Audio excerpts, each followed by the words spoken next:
Hey guys, this is Star. What if? How are you all? Please support and subscribe this channel for watching new interesting stories. This video includes a self-recorded human introduction the first 30 seconds followed by AI generated narration for creative storytelling purposes. So in this video, we're gonna see third part. What if Harry Potter was raised in the darkness of Voldemort's shadow? But before we start, if you want more stuff like this, then please support, subscribe this channel and share with your friends. Now let's start the video. Here is short summary. Taken from his parents and delivered to Voldemort, Harry grows up molded by darkness. With no light to guide him, will he rise as the Dark Lord's greatest weapon, or forge his own path from the shadows? But before we start, if you want more stuffs like this, then please support to subscribe this channel and share with your friends. Let's start the video. There weren't a lot of things that could leave Albus Dumbledore speechless, but after listening to James and Sirius, Dumbledore found himself unable to utter a single word. He would never have imagined Harry to walk into the heart of the Ministry so easily. Harry was still somewhat of a mystery to Dumbledore. Every time Dumbledore thought he had worked that boy out, he would go and do something like this to completely throw everyone off. The thing that Dumbledore found more interesting than anything else was the item that he took, Helga Hufflepuff's cup. Why the cup? What was it about that particular object that made Harry take such a risk? Dumbledore knew that it simply couldn't be the value of the cup. There were plenty of other things in much less guarded places that would supply Harry with plenty of money. No, it had to be something else. Dumbledore leant back in his chair and closed his blue eyes. Could it be? Was it possible that the Hufflepuff cup was a Horcrux? That would make sense. Harry took the cup because it was a Horcrux. But how did Voldemort get his hands on the cup? However he managed to do it, Voldemort must have used the cup to make a Horcrux. That was why Harry stole the cup. It had to be. It was the only thing that Dumbledore could think of that would justify Harry breaking into the Ministry. Dumbledore opened his eyes and let out a sigh. I think I know why Harry came to the Ministry, Dumbledore said in a tired voice. James, Sirius, Remus and Lily all whipped around at once. Harry came to take Hufflepuff's cup. That much we all know. But I think the real question is why he took the cup. Dumbledore paused for a moment. The cup was a Horcrux, Dumbledore said simply. The gasps that followed these words would have been humorous if the situation wasn't so tense. How? How do you know this? How can you be certain? Lily asked. I can't be certain. However, it is the only thing that makes sense. Voldemort has many spies amongst the wizarding world. I have always been wary of the fact that the Ministry has some as well.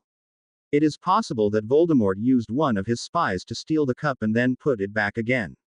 It is rather ingenious. Voldemort's Horcrux, lying in the heart of the Ministry. The very Aurors trying to finish him are keeping a part of him safe from the outside. James and Sirius were looking a bit sick and pale at Dumbledore's words.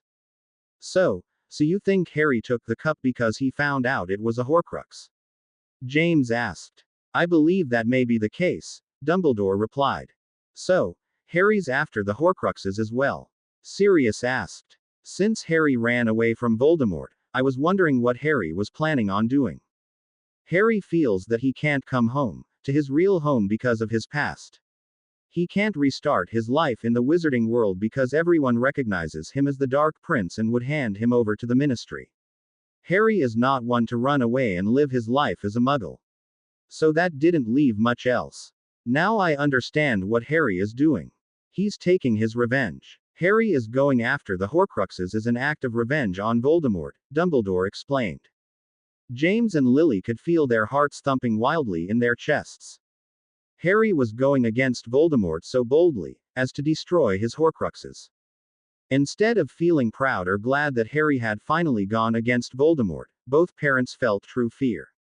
If Harry was caught by the Death Eaters, what would Voldemort do to him? Snape had said that Voldemort wanted Harry back to modify his memories and have Harry back as the Dark Prince. Voldemort might have raised Harry like a son and, like Dumbledore suggested, might have a soft spot for him, but what would the Dark Lord do to a boy who destroyed one or more of his beloved Horcruxes? James didn't even want to think about it. We have to get Harry before Voldemort does, James said in his most controlled voice. Dumbledore, Sirius, Remus and Lily couldn't agree more. Okay, run that by me one more time, Harry said in a tired voice. What's so complicated about it? You meet me at Godric's Hollow and both of us look for your wand, while everyone else is at the wedding. Damien repeated his plan again. Right, right. Wait, whose wedding? Harry asked sleepily. Bill and Fleur. Harry, do you even listen to me? Damien asked. I told you about their wedding last week, remember? Bill Weasley, Ron's brother. Damien continued. Harry stifled another yawn and looked over at his younger brother, through tired eyes. Yeah, but won't everyone get suspicious about your absence? Harry asked. No, Ron and Hermione will take care of that part, Damien said, gesturing over to the whispering couple. Harry only nodded and rubbed at his eyes. Are you all right? You look like you haven't slept in days, Damien said as he took in Harry's red eyes and tired face. I'm fine, Harry said at once. Damien decided not to push it with Harry. Instead, he asked the question that was annoying him for the past few days. Harry, why this particular wand? You can make arrangements to get any other wand. Why are you so adamant about getting your old wand back? Harry stopped rubbing his eyes and looked at Damien. Ron, Hermione and Ginny stopped and watched Harry for his reaction. That wand is special, Harry answered simply. What's so special about it? Damien pushed. Harry gave an inward sigh and looked at Damien. That wand was specially prepared for me. No one else can use that wand. It will only respond to me. Even though it can be tracked by Voldemort, I've altered it slightly so that I can do certain spells without getting caught out, Harry answered.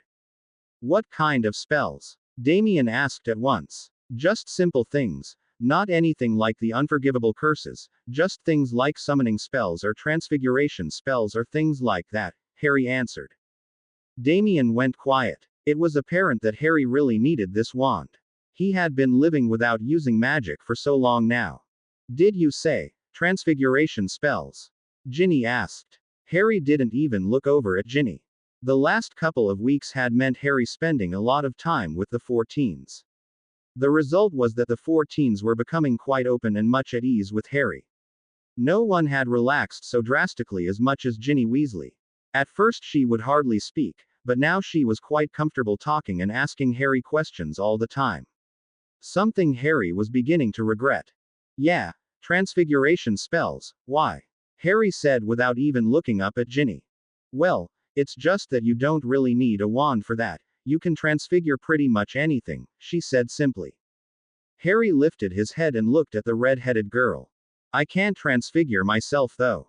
Objects I can control and manipulate, but in order to change my own appearance I have to use my wand. Understanding hit home to the 14s. Of course. That was why Harry was walking around looking like himself. He wasn't able to change his appearance. He couldn't do a glamour spell wandlessly. If Harry got his wand back, he would be a lot safer since he would be able to change his appearance and therefore would be able to hide more easily. Right, so I'll meet you at Godric's Hollow day after tomorrow then, Harry said to Damien. Harry couldn't wait to get his wand back. It had been a very long time for Harry to be without his magic. Damien couldn't believe how easy it was to slip away in the midst of Bill and Fleur's wedding. All the adults were so engrossed in the happenings of the wedding that no one noticed Damien slipping into the house and using the flow system to go back to Godric's Hollow. Damien brushed the soot away from his dress robes as he stepped into his living room. He quickly went to the back door of the house. Just as planned, Harry was waiting for him. The two boys slipped into the house and began the search for Harry's wand. Damien felt the familiar pull of guilt weighing him down. This was the second time Harry had come to Godric's Hollow and both times Damien knew about it when his parents didn't. But Damien also knew that Harry couldn't be forced into coming home. There was no point in making Harry stay in a place he wasn't comfortable in staying. They searched the whole house until Harry finally managed to find his wand, concealed in a hidden drawer behind the actual chest of drawers. It wouldn't have been found if Harry hadn't accidentally stumbled across it. Harry held the black wooden wand in his hand and at once felt the magic within rush into him. Damien couldn't help smiling at the sight of Harry. It really was bizarre how attached a witch or wizard became to their wand. In Harry's case, that wand had been responsible for saving Harry's life many times. Plus, Harry had somehow managed to alter the magical core, so that it would respond to him alone and Harry could also use it to a certain extent, and not be tracked down by Voldemort. That summoned up the wand to be, well, priceless to Harry. Now what? Damien asked as Harry pocketed his wand. Now you go back to the Weasleys, I've got a few things to do, Harry answered as both boys walked to the back door. Damien noticed how unresponsive Harry was to his surroundings. This was his home, but yet, Harry didn't show any interest in it. Harry, can I ask you something? Damien said, making up his mind to ask Harry about this. Harry answered as he peeked out of the window, to make sure no one was around, before he walked out. If you had a choice, would you want to come home? Damien asked. Harry stopped looking outside and faced the younger teen. Why do you ask? It's just, I thought you would be affected by Godric's Hollow. You know, since it's our home and everything, but you just don't seem to care, Damien said a little saddened. Just because I don't say anything doesn't mean I don't feel anything. I would come home if I could. It's just not possible, so I don't waste time in thinking about it and making regrets. It won't help, Harry said, a little annoyed at Damien's childish behavior. Right, yeah, sorry, I just wanted to ask, sorry, Damien apologized. Harry did another check of the outside before instructing Damien to flow back to the Weasleys. Harry quietly left Godric's Hollow to head back to his room in Harley's Travel Inn. As soon as Damien came back to the burrow, he knew something had gone terribly wrong. Instead of the sound of pleasant chatting and laughing voices, there were terrified shouts. Fleur was standing quite still and watched as members of the order yelled amongst themselves. At first Damien couldn't understand what the adults were shouting about, then certain words got through Damien's shocked system. Attacked, have to help, Dumbledore's just left, can't reach him, around 50 Death Eaters, have to do something. Damien felt his heart sink into his stomach. There had been an attack and the members of the order were trying to get together and provide backup for the Ministry Aurors. Damien's eyes scanned his surroundings and at once he saw his father and two godfathers standing amongst the crowd. They had their wands already drawn. Damien hurried over to his group of friends. What happened? He asked as soon as he approached the three worried-looking teens. Thank God you're back. I can't believe this is happening. Ginny whispered in a worried voice to him. What happened? What's going on? Damien asked again. There's been an attack. It's horrible. The Death Eaters have killed at least 200 people. Professor Dumbledore is missing as well. He left the wedding shortly after you left. He said it was an urgent call and he had to leave. Then 20 minutes later the news came that there had been an attack. No one is able to contact Dumbledore. Don't know where he is, Ron finished. Damien felt his mouth dry up at the news. 200 casualties. Nothing had been this serious before. He caught sight of his father giving his mum a hug before sweeping towards the gates, with Arthur, Sirius, Remus, Kingsley and many other order members behind him. Damien saw another figure step towards the gate, but a muffled yell stopped him. Damien realized that Bill was also following the other Aurors. Bill, you can't leave today, it's your wedding day. You're not even an Auror. Mrs. Weasley was screaming at her son. Mum, I can't just stay back. I may not be an Auror, but I am a wizard who is more than capable of helping. I'm going, Bill responded. Before Mrs. Weasley could argue, Fleur stepped towards her newlywed husband. Her beautiful face was laced with fear and sorrow as she looked desperately into Bill's eyes. I have to, Fleur, you must understand. It's my duty. Please, let me go. I promise I will return. Bill pleaded with his wife. Fleur bowed her head and silently stepped out of his way. The look in her blue eyes was clear. You must return. When the members of the Order finally reached the location where the Ministry Aurors were getting slaughtered by the Death Eaters, their first thought was how hopeless the situation was. There were just too many of them. The ground was splattered with the blood of the innocent and everywhere they looked they saw nothing but devastation. This used to be a small peaceful wizarding village but now it was nothing more than a burning wreck. James sprung into action at once. He started dueling with a group of 3 Death Eaters, successfully bring them down. For the first time in a long while, did James feel the rush of rage run through him as he cast the killing curse on the Death Eaters. He didn't care about arresting them and putting them on trial. They deserved to die, all of them. James didn't know where the other Aurors were or what they were doing. All he could think about was the bodies of the innocent victims scattered everywhere. There were young men amongst the corpses, women, even young children. It caused the end to any rational thinking James might have possessed. He fired the killing curse at every Death Eater he came across and successfully blocked the multitude of curses flying at him. Damien sat with Hermione, Ginny and Ron at one of the tables. The atmosphere was heavy with worry and misery. Some wedding day, Damien thought sadly as he looked over at the tearful bride. Fleur was being comforted by her family, while the other guests were trying to calm down a distraught Mrs. Weasley. Arthur, Charlie and Bill had all left to help fight the Death Eaters. The twins wanted to go and help as well but were held back since they didn't have as much experience in real-life dueling. Do you think we should let him know? Ginny whispered quietly. I was thinking the same thing, Ron answered. We have the phone. We could send him a written message. Maybe he could help, Ron continued. We can't, Hermione whispered back urgently. Why not? Damien asked. He knew that Harry would be furious if they didn't inform him about the attack. Maybe Harry could help fight the Death Eaters. Think about it. If he finds out, then he will want to go and help. That will mean that he will have a good chance of getting caught by the Death Eaters or the Ministry. Even if he does a glamour spell, the risk of getting caught is too high. We'll be endangering him. The Order will be able to handle this. There should be no need for him to get involved. Hermione finished. Damien sat silently analyzing Hermione's words. She was right. It was too risky. What if Harry got caught accidentally? There are many spells that could indirectly remove glamour spells. Harry would be at too much of a risk. No, it was better and safer for Harry to keep out of this.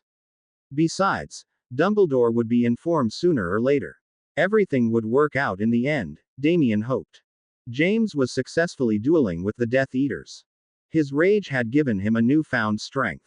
Suddenly, James felt a curse hit his shield and caused it to shudder. His shield only just managed to stay in place. James turned around to face the person responsible for sending such a curse. James knew that only very few wizards would be able to cast such a powerful curse. One of them was Dumbledore and the other one. James whipped around and saw the crimson eyes glistening with malice. Voldemort. James lost any anger that was within him. Instead, he was filled with pure rage. The hatred he had for this man was so intense that James felt the ground shake beneath his feet. Voldemort saw the rage in James's eyes and smirked at him. James felt a jolt of fury rush through him as Voldemort's smirk reminded him strongly of Harry. I don't usually have such an effect on everyone. You must have some very strong feelings about me, Voldemort said calmly, referring to the shaking of the ground. James barely managed to speak, due to the anger coursing through him. Not everyone has suffered at your hands like I have, James spat at him. Really? I don't remember ever laying my hands on you. Rest assured, if I had, you wouldn't be standing here today. Voldemort continued in a sickly calm voice.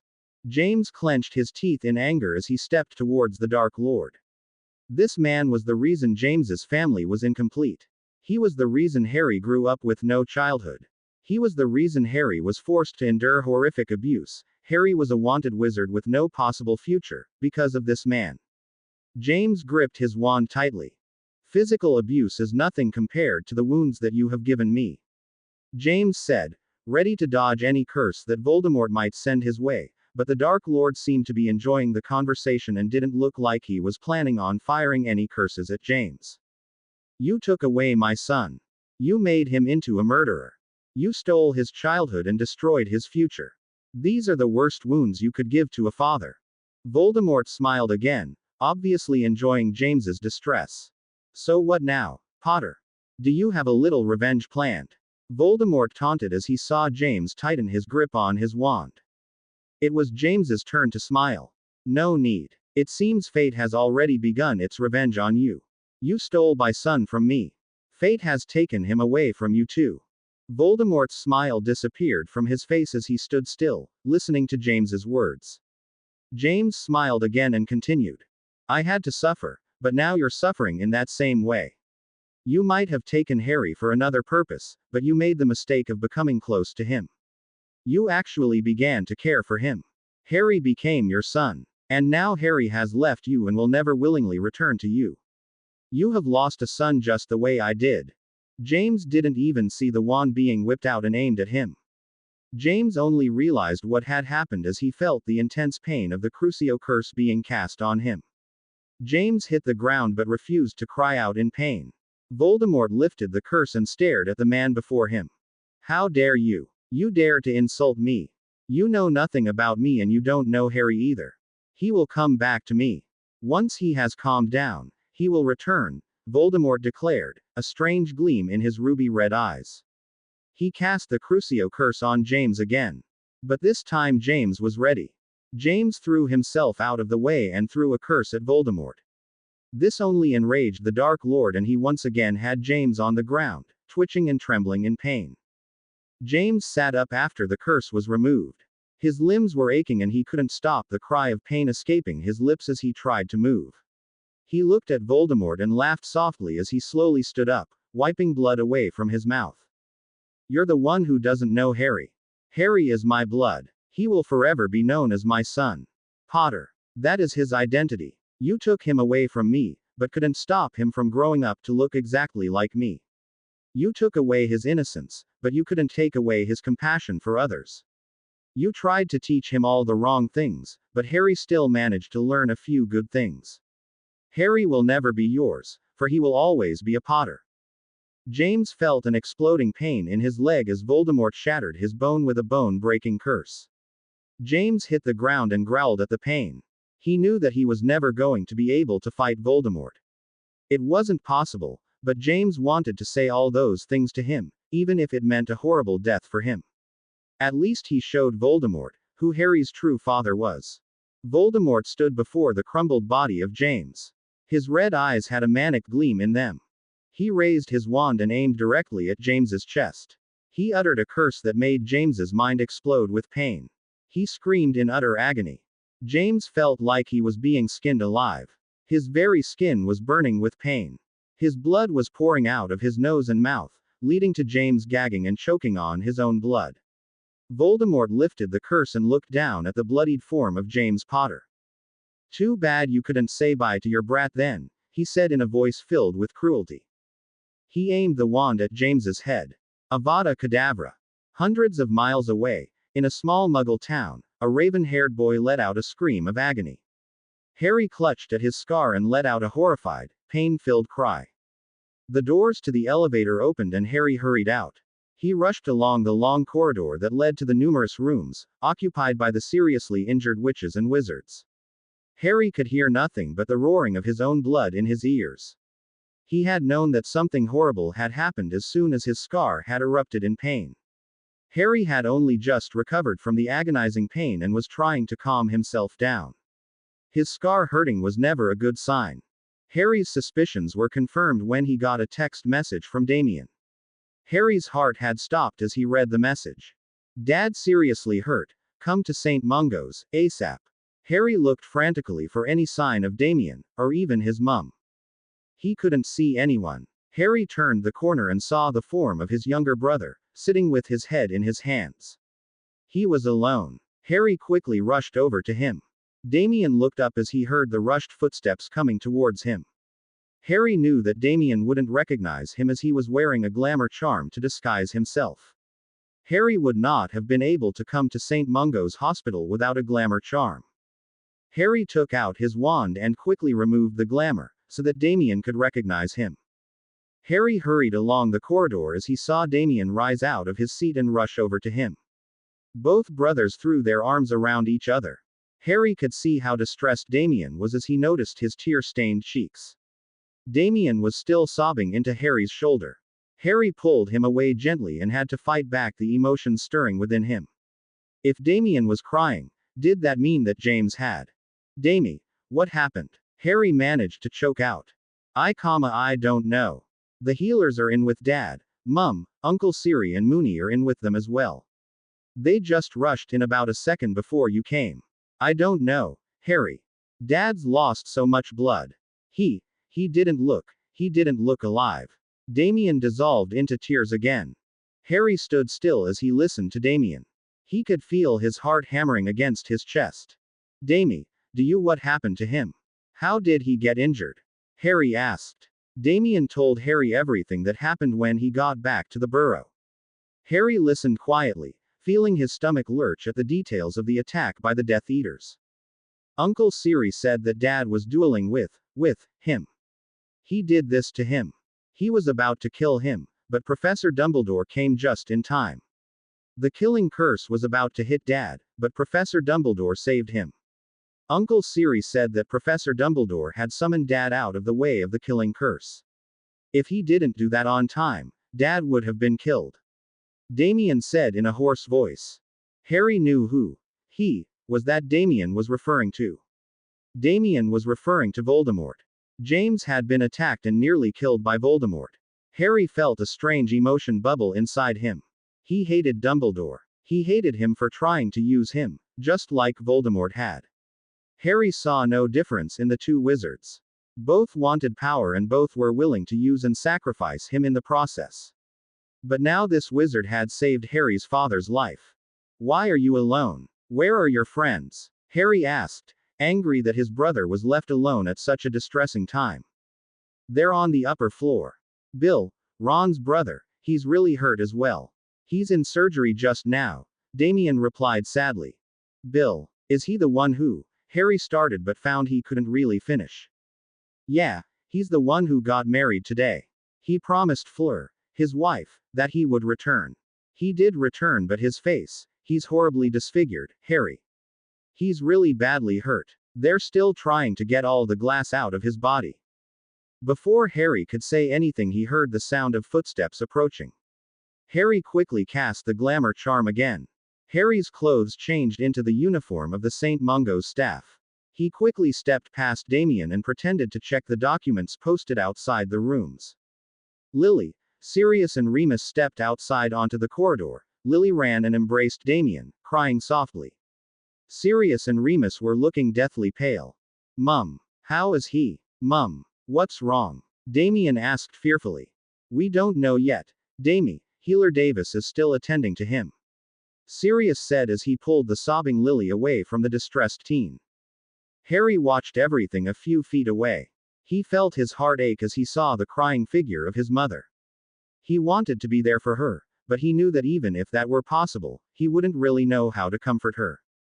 A few minutes later, Healer Davis walked out of a room. The three adults and Damien stood up at once and rushed over to the healer. Harry was standing just around the corner, listening to the news that the healer was about to give. Healer Davis. How is he? Is he going to be okay? Lily asked at once. Harry peeked around the corner and saw the middle-aged healer look at Lily with sad eyes. I'm really sorry, Mrs. Potter, but your husband is showing no improvement. He was hit with a very dark curse, the Markeline curse. It strips the victim of their magic. It leaves them with very little or no magical stores. As you all are aware, healing can only be done if the patient uses the magic within them to heal their body and mind. Unfortunately, Mr. Potter has very little magic left within him, so he's not responding to any of our healing charms or potions. His body isn't able to sustain itself until his magic replenishes itself. I really am very sorry. Mr. Potter won't make it through the night. Harry felt his knees weaken as he heard the last few words come out of the healer's mouth. James was going to die. He wasn't going to make it. Harry saw the others' reactions in slow motion. Lily was looking wide-eyed at the healer, her emerald eyes filling with angry tears. She started shaking her head and murmuring something. Harry could just make out her muffled words. No, no, no, it's not true. It can't be. He won't leave me. He can't leave me. Sirius and Remus both grabbed the healer by his white robes and started yelling at him. What do you mean? He won't make it. Of course he'll make it. Sirius yelled at once. You have to do something, Healer Davis. James has got a family. He's got a wife and 2 kids. You can't give up on him. Remus cried out. I really am sorry, but like I said, it's hopeless. There is nothing we can do. I am sorry, Healer Davis said as he gently pulled Sirius's hands away from his collar. What if someone else was to donate their magic to James? He would be okay then, right? He could survive, Lily said at once. The healer shook his head sadly. That wouldn't be possible. Firstly, the donor wouldn't survive the transfer. To give your magic to someone is a very painful and dangerous thing to do. Our magic is linked to our life source. In addition to this, the amount of magic needed for Mr. Potter is of such an amount that there is no way anyone could give that much. Lastly, if someone could afford to take a chance to do the transfer, then they would have to be a blood relative. Only a blood relative would be able to donate their magic, as both the magical cores have to be very similar before this would work. Damien opened his mouth, obviously to offer his magic. Sorry son, you're too young. You don't even have your full magic yet. The transfer will kill you and it won't even be enough to save your father. The healer said sympathetically. Harry could see the tears falling from Damien's hazel eyes as he nodded his head reluctantly. The healer walked away, saying that St. Mungo's had over 400 casualties due to this attack. He had to attend to them. As the healer walked away, Lily turned around and hugged Damien before letting out a heartbreaking cry. Both mother and son collapsed onto the ground and cried in each other's arms. Sirius and Remus both swallowed their tears before attempting to comfort the distraught woman and teen. Harry felt his heart ache horribly as he watched his mother and brother cry over the certain death of his father. Harry wished he could just step out and comfort both of them. He wanted desperately to be with them just now. He watched through tear-filled eyes as Sirius lifted Damien off the ground and Remus embraced the sobbing Lily. Look what's happened, Moony. James is going to leave me. He promised he would never leave me. He swore we would live together forever. He can't leave me, he just can't. Lily cried hard as Remus hugged her and tried to calm her down. Remus couldn't find any words to comfort his old friend. What could he say? Everything's going to be okay. How could he even say that? Nothing was going to be okay if James left them. Sirius was crying as he embraced his younger godson. Damien stole a glance over at Harry. Their eyes met and both boys wordlessly comforted each other. The three adults and teen walked slowly over to the room where James was. They silently went inside to be with him. Harry turned around and collapsed onto the ground. He sat on the cold floor, resting against the wall. Harry didn't know what he was feeling. He was in unimaginable pain at the thought of losing James, even though Harry had never really had him in the first place. The sorrow he felt for Damien and Lily was confusing him. He could feel the pain they were feeling. Even the grief of Sirius and Remus was affecting him. But Harry also felt the burning rage and fury directed at the one responsible for all this. Voldemort. He was responsible for this. He did this to James. Harry wiped the back of his hand over his eyes. Harry knew what he had to do. It was risky and very dangerous, but in Harry's mind, there was no alternative. He wasn't going to lose James. Harry checked his glamour was still in place. Harry had made sure he wasn't recognizable. He pointed his wand to his throat and changed his voice. It was a lot deeper now. Harry walked purposefully towards the room. He took a deep breath to calm his thumping heart before knocking softly and entering. The first thing Harry saw was the small group of people around a bed. Harry had to stifle the gasp that came when he saw James lying on the bed. He was deathly pale and was hooked up to a number of machines. Harry cleared his throat and looked directly at Sirius. Excuse me, I'm really sorry, but I have to ask all of you to step outside for a moment.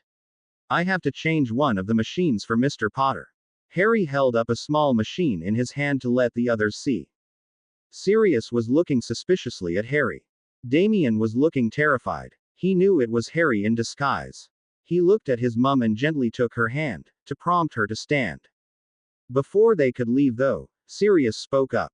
What's the point in changing the machines? Healer Davis said there was no hope. He said angrily. There's always hope, Harry said quietly. I just have to do the job I've been asked to do, please, if you don't mind. I'll only be a few minutes, Harry said a little louder. Remus held onto Sirius's arm and gently nudged him out of the room, followed by the weeping Lily and Damien. Harry shared a quick look with Damien before he went out of the room. Harry hoped Damien understood and kept everyone away from the room as long as possible. Harry quickly locked the door and cast the Silencio charm on the door. He really hoped no one interrupted him. Harry turned around and looked at his father, lying on the bed before him, taking his last breaths. Harry took away the glamour spell and walked over to the bed. Harry looked down on the figure lying motionless on the bed. One of the machines hooked up to James was showing the current magic level in his body. Harry could see that Healer Davis was right. James had very little magic left in him. Harry knew the spell Voldemort had hit James with. It was a horrible curse and was probably one of the darkest curses you could do. Harry looked at James's face. Harry felt the lump grow at the back of his throat as he looked intently at the man he had grown up hating. Harry knew all the horrible memories he had of the Potters was a lie, but he couldn't help the emotions that were brought out by them. Harry remembered lying awake at night, when he was a young boy, trying to think of all the things he could do to make his father love him. Harry used to promise to himself that he would behave and he would make his father love him. The heartache of realizing that his father always loved him and had never hurt him, was one of the things that made Harry hate Voldemort. Harry took a deep breath and spoke to the still figure of James. I don't know if it's true that you can hear others when you're in a coma state. I don't really know if you can hear and understand me, but I don't have any other choice right now. I don't even know what to say. Harry said in a voice that was close to a whisper. I grew up hating you.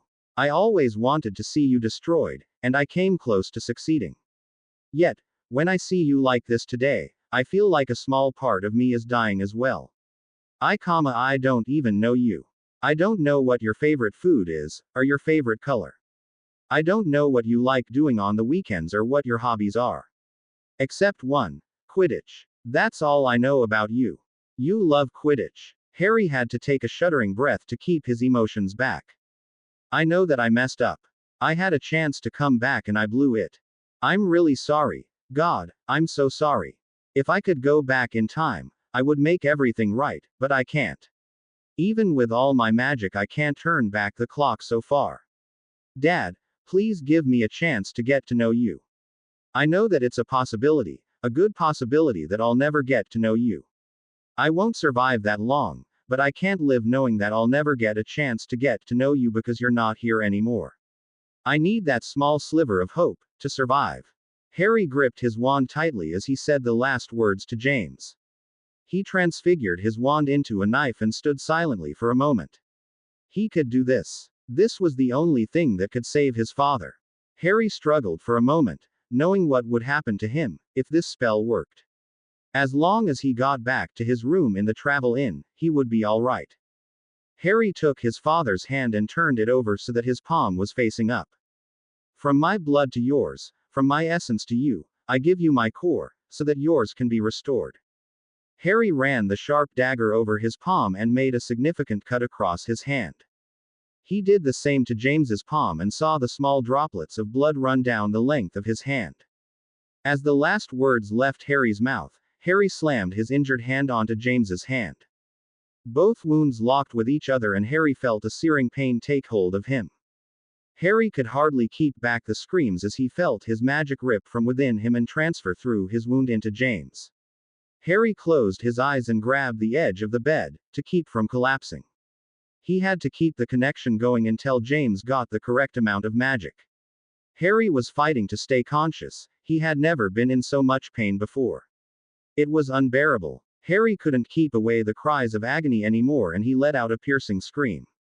He was thankful that the Silencio spell would keep anyone from hearing him. Harry forced his eyes open and looked at James. There was a strange glow around him and the paleness of his skin was changing almost immediately. Harry dragged his eyes to the monitor showing James's magical stores. Harry could see that the level was rapidly increasing. There was only a little more to go and then James would have the required amount to heal and recover. Harry gripped the bed tightly. He really couldn't take any more. He felt his heart was going to burst with pain. Harry let out another cry of agony. Please, please, stop, stop, Harry cried out. He was fighting with himself. One part of him wanted to quit and let go, but the other part of him was holding on and refusing to let go. Harry felt his knees weaken and he knew he was going to collapse if he didn't let go. Harry looked at the monitor and saw the level reach the required amount.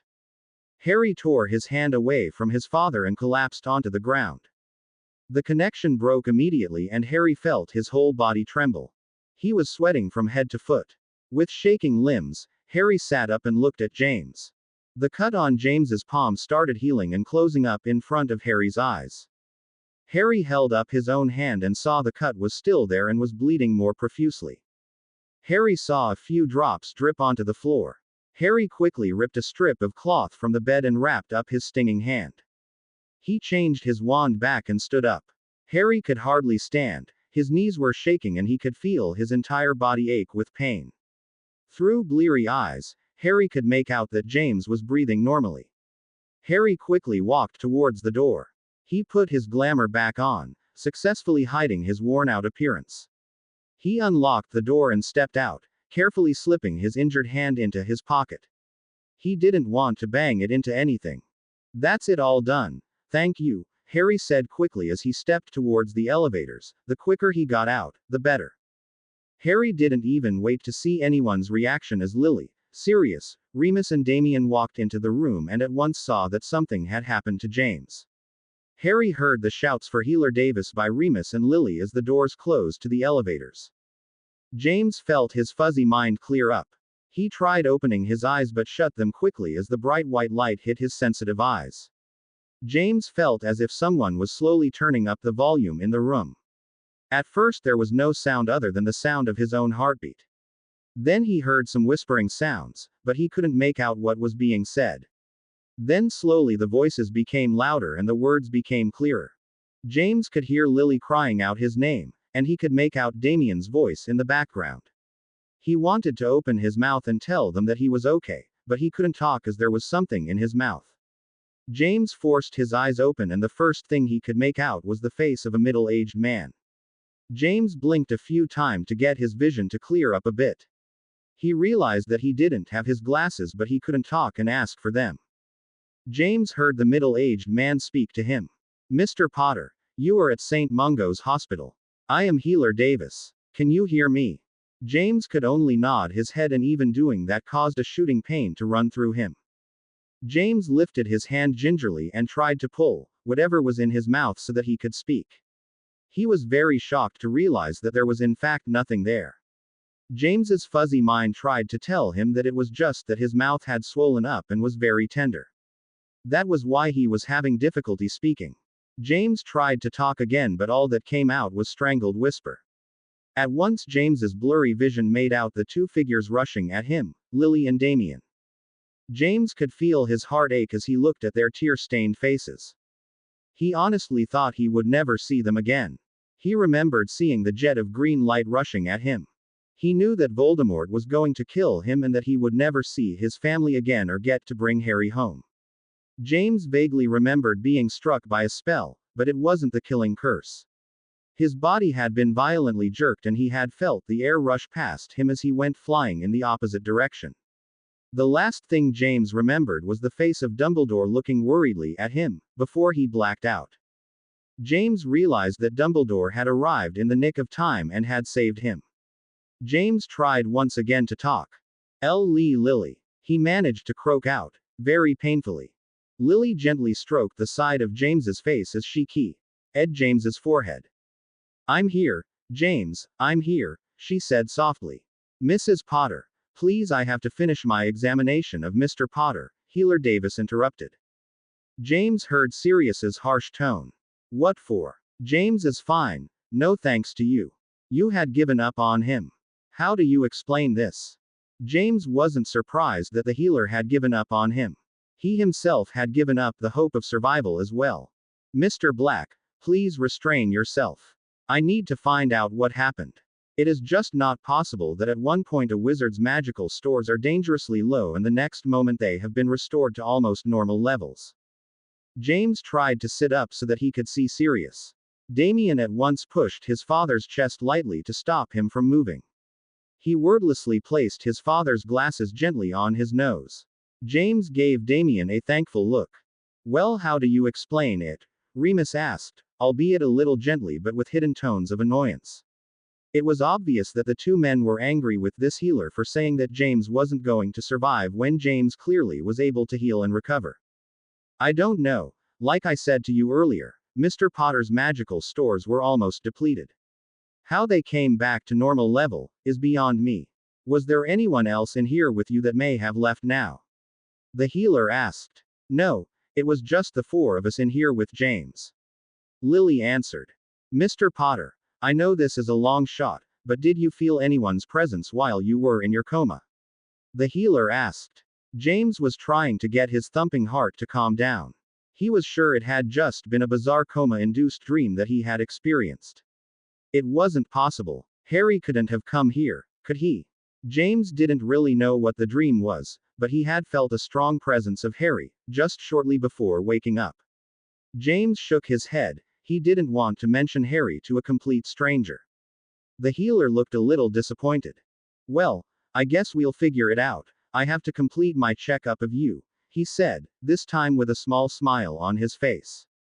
As soon as the healer approached the other side of the bed, he looked at the few drops of crimson-colored liquid on the bed sheets. His smile vanished and was replaced with a frown. What is this? He said, mostly to himself. Everyone in the room looked at what the healer was referring to. James's wounds were heavily bandaged. There was no way that it could have been his blood. The healer looked at the floor and saw a few drops on the floor as well. Healer Davis took out a small vial and magically scooped up some of the blood. He then pointed his wand at it and muttered a spell. At once a name appeared on the label which was on the vial of blood. Healer Davis looked at the label and then looked up at James and the rest, a horrified look on his face. It says that this blood belongs to a Harry James Potter. How Harry managed to get back to his travel inn, he didn't know, but somehow he managed to get inside his room and lock the door before he collapsed onto the floor. Harry was trembling from head to foot. He could feel the strong grip of fever on him and was trying his best to get into his bed, but he couldn't get to it. Harry had never really gotten sick before. He remembered getting really ill once in one of his Potter memories. He had been left by himself to recover and had spent the entire 3 days lying in his tiny cot in his room. He had shivered and trembled the whole time and had not received any medication. Harry remembered that time well and had vowed to always take care of himself and never fall ill again. He knew no one was going to help him through it and the feeling of being so vulnerable disgusted him. Harry tried again to get to his bed, but he only got halfway across before collapsing again. Harry knew that his magic would take at least 10 days to restore itself. The fever had come on because of the spell he had performed. His hand was throbbing and was still bleeding heavily. Harry wouldn't be able to heal very well and potions wouldn't take effect on him until his magic was restored. Harry hoped he would be able to make it until then, before slipping into unconsciousness. James was stunned by what the healer had just said. Harry's blood was all over the floor in his bed. What had happened? Where was Harry now? Why would he come here and endanger himself? What did you say? That can't be possible, Lily said to the healer at once. According to the blood found here, it belongs to one Harry James Potter. I understand that he is your eldest son, the healer asked, knowing fully well who Harry Potter was. Everyone in the wizarding world knew who Harry Potter was. Yes, but he couldn't have come here. We would have seen him. We would have. Suddenly Lily spun around and looked at Sirius. Understanding dawned on both of them. That man. The one who came in to change the machine. That was him. It had to be. Lily exclaimed. What man? Change what machine? The healer asked at once. Lily and Sirius explained how they had been asked to leave the room by a man in the hospital staff uniform. He had been alone with James for at least 15 minutes. Well, that solves the mystery then. Your eldest son is responsible for your husband's recovery, Mrs. Potter. Do you remember me telling you about the magic transfer? Well, it seems that your son must have been listening to and decided to go ahead with the transfer. That is why his blood was found here. Lily was looking shocked. But you said that the transfer was really dangerous and the donor would die if he transferred his magic. Indeed I did. However, there is sometimes the unusual case that an extremely powerful individual, or one with an exceptional amount of magical energy, is able to give some of their magic and survive. But it is a very difficult thing to do. Frankly, I'm surprised he could do it all alone, without any help or supervision. What would happen to him? I mean, what kind of condition would Harry be in? Lily asked, afraid of the answer. I'm afraid that he would be in quite a lot of pain, Mrs. Potter. I'm sorry, but I have to be toughly honest with you. He really should have some sort of medical attention. Until his magic is restored to its normal level, he will need help. You see, once your magic is transferred to another, your body becomes weak. Like I said, a person's magic is linked to their life source, so if that magic is given to another, then the person's body goes through shock. They can get feverish, nausea, aches and pain, and in some cases they can develop other serious illnesses. In any case, your son, Harry, really needs help. He won't be able to look after himself without any help. The healer's words weren't lost on everyone. What the healer meant by his last words was that Harry wouldn't be able to fight off any Death Eaters or Aurors in his current state.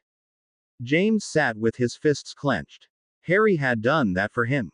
He had sacrificed his magic in order to save James's life. The risk Harry took was immense. Firstly, in coming here and then performing such a dangerous spell. What if something had gone wrong? James held back his angry tears. He was Harry's father. He was supposed to protect him. Instead, his 16-year-old son was facing immense danger in order to protect his father. Damien listened to every word the healer spoke. Damien had a lot of respect for Harry. He was his brother, and Damien knew that he himself wouldn't be able to go through what Harry had been through in his life. But the fact that Harry would do something like this for their father made Damien respect Harry even more. Damien zoned everyone else out. He was going to look after Harry. After all, he was the only one who knew where Harry was. Harry woke up sometime during the night. He was still lying on the cold floor of his room. Harry opened his eyes and tried to lift his head to see where he was. His vision blurred as he tried to look around him. The raven-haired boy carefully picked himself off the floor and Ned at the pain shooting through him. He could hardly open his eyes due to the fever he was suffering from. Harry finally reached his bed and collapsed on it. He didn't even bother changing his clothes and instead lay on the bed fully clothed. His mouth was dry and his tongue felt as if it were raw. Harry knew that to get water he would have to get back up, as his wandless magic wouldn't help him, until his stores were replenished. However thirsty he was, Harry couldn't manage to get back up. Instead, he curled onto his bed and fell into another fever-induced sleep. Damien was beside himself with worry. His dad was still in hospital, as Healer Davis wanted to keep him in overnight, just to make sure his wounds properly healed. Healer Davis was forced, by law, to report sighting of Harry at St. Mungo's. As predicted, the media was there instantly. They were already present, as the outcome of the attack was being reported. Damien was quickly escorted back home in case he was harassed by the media. He was an easy target, being the Dark Prince's brother and all. Lily wasn't letting him out of her sight. As far as Damien knew, the Weasley family were still at the hospital with Bill. He couldn't ask them for help anyway. He didn't feel it was right to ask for help, when they were in a family crisis of their own. That only left Hermione. Damien tried phoning her numerous times, but her parents kept on saying that she wasn't back from the hospital yet. Damien didn't know what to do. Harry was probably in a terrible state and needed someone with him, but Damien wasn't allowed to leave home. His friends couldn't go to help either. Damien excused himself from his mother's company and headed upstairs. He needed to get out, but he didn't know how to manage it. Harry still had the invisibility cloak as well, so he couldn't use that. Damien sat on his bed, trying hard to think of a solution. He took out his mobile phone and sent Harry another text message. He wanted to know if he was all right. Maybe the healer was making it seem more serious than it really was. Maybe Harry was just feeling a little sick, but was okay. After sending Harry 3 messages and waiting for more than 1 hour, Damien started to panic. There was no reply. Harry might be in trouble, he might be really sick.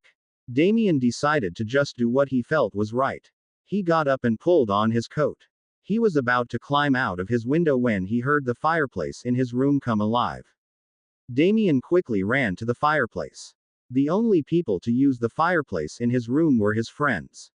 Sure enough, there was the head belonging to Ginny Weasley. She looked really exhausted and as if she had cried a lot that day. "Gin, Are you okay? Damien asked quickly. Not really. How are you? Ginny asked in a hollow sort of voice. All right, considering everything. How's Bill? Damien asked, feeling dread. Still the same. He's in a coma. The healer said he should pull through, but Ginny seemed to lose her voice. Ginny, I'm so sorry. How's Mrs. Weasley? Damien asked, feeling grief-stricken at the news of Bill. She's at the hospital. She and Fleur are both staying with him overnight. The rest of us have come home. Hermione is here as well. Her parents said that you had called. Yeah, did you hear about what happened at the hospital? Damien asked her hesitantly. You mean about him coming? Yeah, we all heard. He saved your dad. That was so brave of him, Ginny said quietly. Well, yeah, but he's in trouble. The healer said that by transferring his magic to Dad, Harry's made himself really sick and weak. He needs help. I was just about to sneak out and go to him when you fire called me, Damien said quickly. Damien, you can't go by yourself. It's not safe. And what if your mum sees you're missing? Ginny said at once. It doesn't matter. I can deal with that later. I need to go and help Harry. He's really sick. Damien said worriedly. Ginny seemed to be thinking for a minute. Hold on, she said, and then disappeared for a second. Damien was left looking at the space her head was a second ago. Suddenly the fire extinguished and there was the sound of air rushing past. Damien moved out of the way, just in time, as Ginny came toppling out of the fireplace. She stood up and brushed her clothes. Damien was still sitting on the ground gaping at the red-haired girl. What? Ginny asked as she helped him up. You could have given me a warning that you were coming, Damien said, a little annoyed. I'm coming with you. Hermione will cover for me at the burrow. I'll do spell to help cover for you. She hurried over and cast a complicated spell that made a lump appear in the bed. She then covered it with Damien's duvet. She hurried over to Damien and stuck her wand in his face. Say something, she prompted. Like what? Damien asked, feeling very silly. That'll do, Ginny replied and aimed her wand at the lump. Damien saw the lump take the form of a body. It was featureless though and looked a little creepy. Now if your mum comes in and calls out to you, this will answer for you in your voice. Just a few words, like, I'm sleepy, or, we'll talk in the morning. George taught me that. The spell is very simple though. It can't answer any complicated or private questions. Just simple things. What if my mum tries to pull me out of bed and sees that I'm not really there?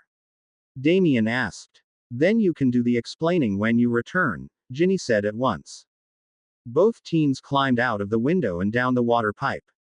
They quickly snuck off and called down the night bus. As the two teens were waiting to be dropped off in the Muggle town, Damien asked Ginny the question that was on his mind. Gin, you didn't come because of me, did you? I mean, I know your family just went through a tragedy. I would have understood if you wanted to stay with your family tonight. Ginny looked on the verge of tears, but she didn't let a single tear fall. If I stayed at the burrow, I would have just cried myself into sickness. I needed to get away. Bill wouldn't want everyone crying over him. He's going to survive this, I know it. He's always been brave that way, you know. And anyway, after you told me about Harry, I figured I would be more useful helping him rather than crying in my bed all night. Damien put his arm around her and whispered his thanks in her ear. Soon they were making their way into the travel inn. They had to sneak in as the management there would probably not allow two children into their inn so late at night. They hurried to Harry's room and knocked quietly on his door. There was no answer. Ginny tried knocking again, but there still wasn't any answer. Damien pulled out his wand, but Ginny stopped him. No, Damie, remember what Harry said. No magic. How are we going to get in then? Damien asked as he put his wand back in his pocket. Ginny thought hard. Suddenly she started fiddling with hair and pulled out a small bobby pin. What are you going to do with that? Damien asked, looking perplexed. I saw a movie in one of my Muggle studies class. I saw a burglar break into a house, using one of these. I don't really know how he did it, but it's worth a try. Ginny said uncomfortably. She kneeled down and started fiddling with the pin in the lock. After what seemed like half an hour, the door clicked open. Finally, Merlin, Why do muggles have to make life so difficult for themselves? They should come up with something better to open locks. Damien said as Ginny stood up. Yeah, because burglars have to work hard to break into homes. They should definitely make it easier, Ginny said sarcastically. Both teens hurried inside the room and closed the door as quietly as possible. They turned around and noticed Harry's trembling form on the bed straight away. Damien and Ginny rushed over to him. Harry was curled up on the bed and was drenched in sweat. His hair was sticking to his forehead and he looked really pale. Ginny and Damien gently turned him over so he was lying on his back. Damien felt Harry's forehead, a worried look on his young face. He's burning up. We have to bring his fever down, he said at once. Okay. We should get him undressed first. He'll be roasting in those outside clothes. I'll try and get some cold water for him. Ginny went to the small fridge and freezer in the corner of the room. Aside from bottled water, there wasn't any food in the fridge whatsoever. Merlin, what does he eat? Ginny thought as she closed the door and opened the small freezer door. She found what she was looking for. Ice. And lots of it. Ginny looked for a container, something she could put water into. She found a small plastic tub. It looked like it had rice in it at some point. She quickly went into the bathroom and washed it out. She filled it up with cold water and then put the ice into it. She came back to the bed and saw that Damien had successfully took away Harry's heavy coat and shirt. He was only wearing his trousers now. Ginny quickly tore the corner of the bed sheet. She dipped the cloth into the ice-cold water and brought it down onto Harry's burning forehead. Harry Ned in his sleep and Ginny felt her heart skip a beat. He seemed to be in a lot of pain. Ginny wished Harry would get better quickly. It was horrible to see Harry in so much pain. Damien had torn another part of the bed sheet and took a bottle of water from the fridge. He spilled some water onto the cloth and gently held the soaked cloth over Harry's dried lips. The drops of water fell into Harry's mouth and again Harry seemed to relax. His breathing, which was harsh and ragged, began to even out a little. Ginny noticed the blood-soaked rag over Harry's hand. Damien quickly unwrapped the cloth and saw the cut on Harry's palm. It didn't look very deep, but was still continuing to bleed. What do we do now? We haven't got anything to bandage his hand with. I think he needs to get some sort of antiseptic solution on it first, Damien said in a worried whisper. Ginny bit her lip in anxiousness. She didn't know anything about treating wounds. Ron would have known what to do. Even Hermione, she would know the Muggle treatment, since magic isn't going to help him just yet, Ginny said as she tried to think of what they could do. Damien, just try and clean up the wound as much as you can, then tear off some more strips from the bed sheet. We've ruined the sheets now anyway, may as well go all the way. Damien did as he was told. He ripped up the bed sheets into strips so that he could bandage Harry's hand. He cleaned the wound as well as he could with water before tying the strip tightly over the wound. He was glad Harry was unconscious, otherwise the pain would have been too much for him. But the wound seemed to refuse to stop bleeding. After every 2 hours or so, the bandage would soak through and Damien would clean the wound and try and bandage it again, as tightly as he could. As Damien attended to Harry's wound, Ginny continued to try and bring down Harry's temperature by putting cold rags on his forehead. Aside from bringing his temperature down and trying to stop the bleeding, the two teens didn't know what else to do. They tried to wake Harry up, but he was unresponsive. The night went on and the two teens kept on trying to cool Harry's raging fever. Damien could see the sweat cling to Harry's face, yet he was shivering. His skin was pale and clammy and every so often Harry would moan in his fever-induced sleep. The night went on, and Ginny continued to soak the rag in the cold water and place it on Harry's forehead, all the while praying that Harry would recover quickly. Damien was forever changing the bandage on Harry's hand, getting more and more worried the whole time. It should really stop bleeding now. He's losing so much blood. Damien said tiredly as he bandaged Harry's hand again, for what must have been the 8th time that night. They kept on putting more ice into the plastic tub and all the while kept on checking on Harry's fever. The early hours of the morning came and still, Harry hadn't woken up. Damien started panicking. Why is he not waking up? Something has gone wrong. Maybe the spell didn't work properly. We should take Harry to the hospital.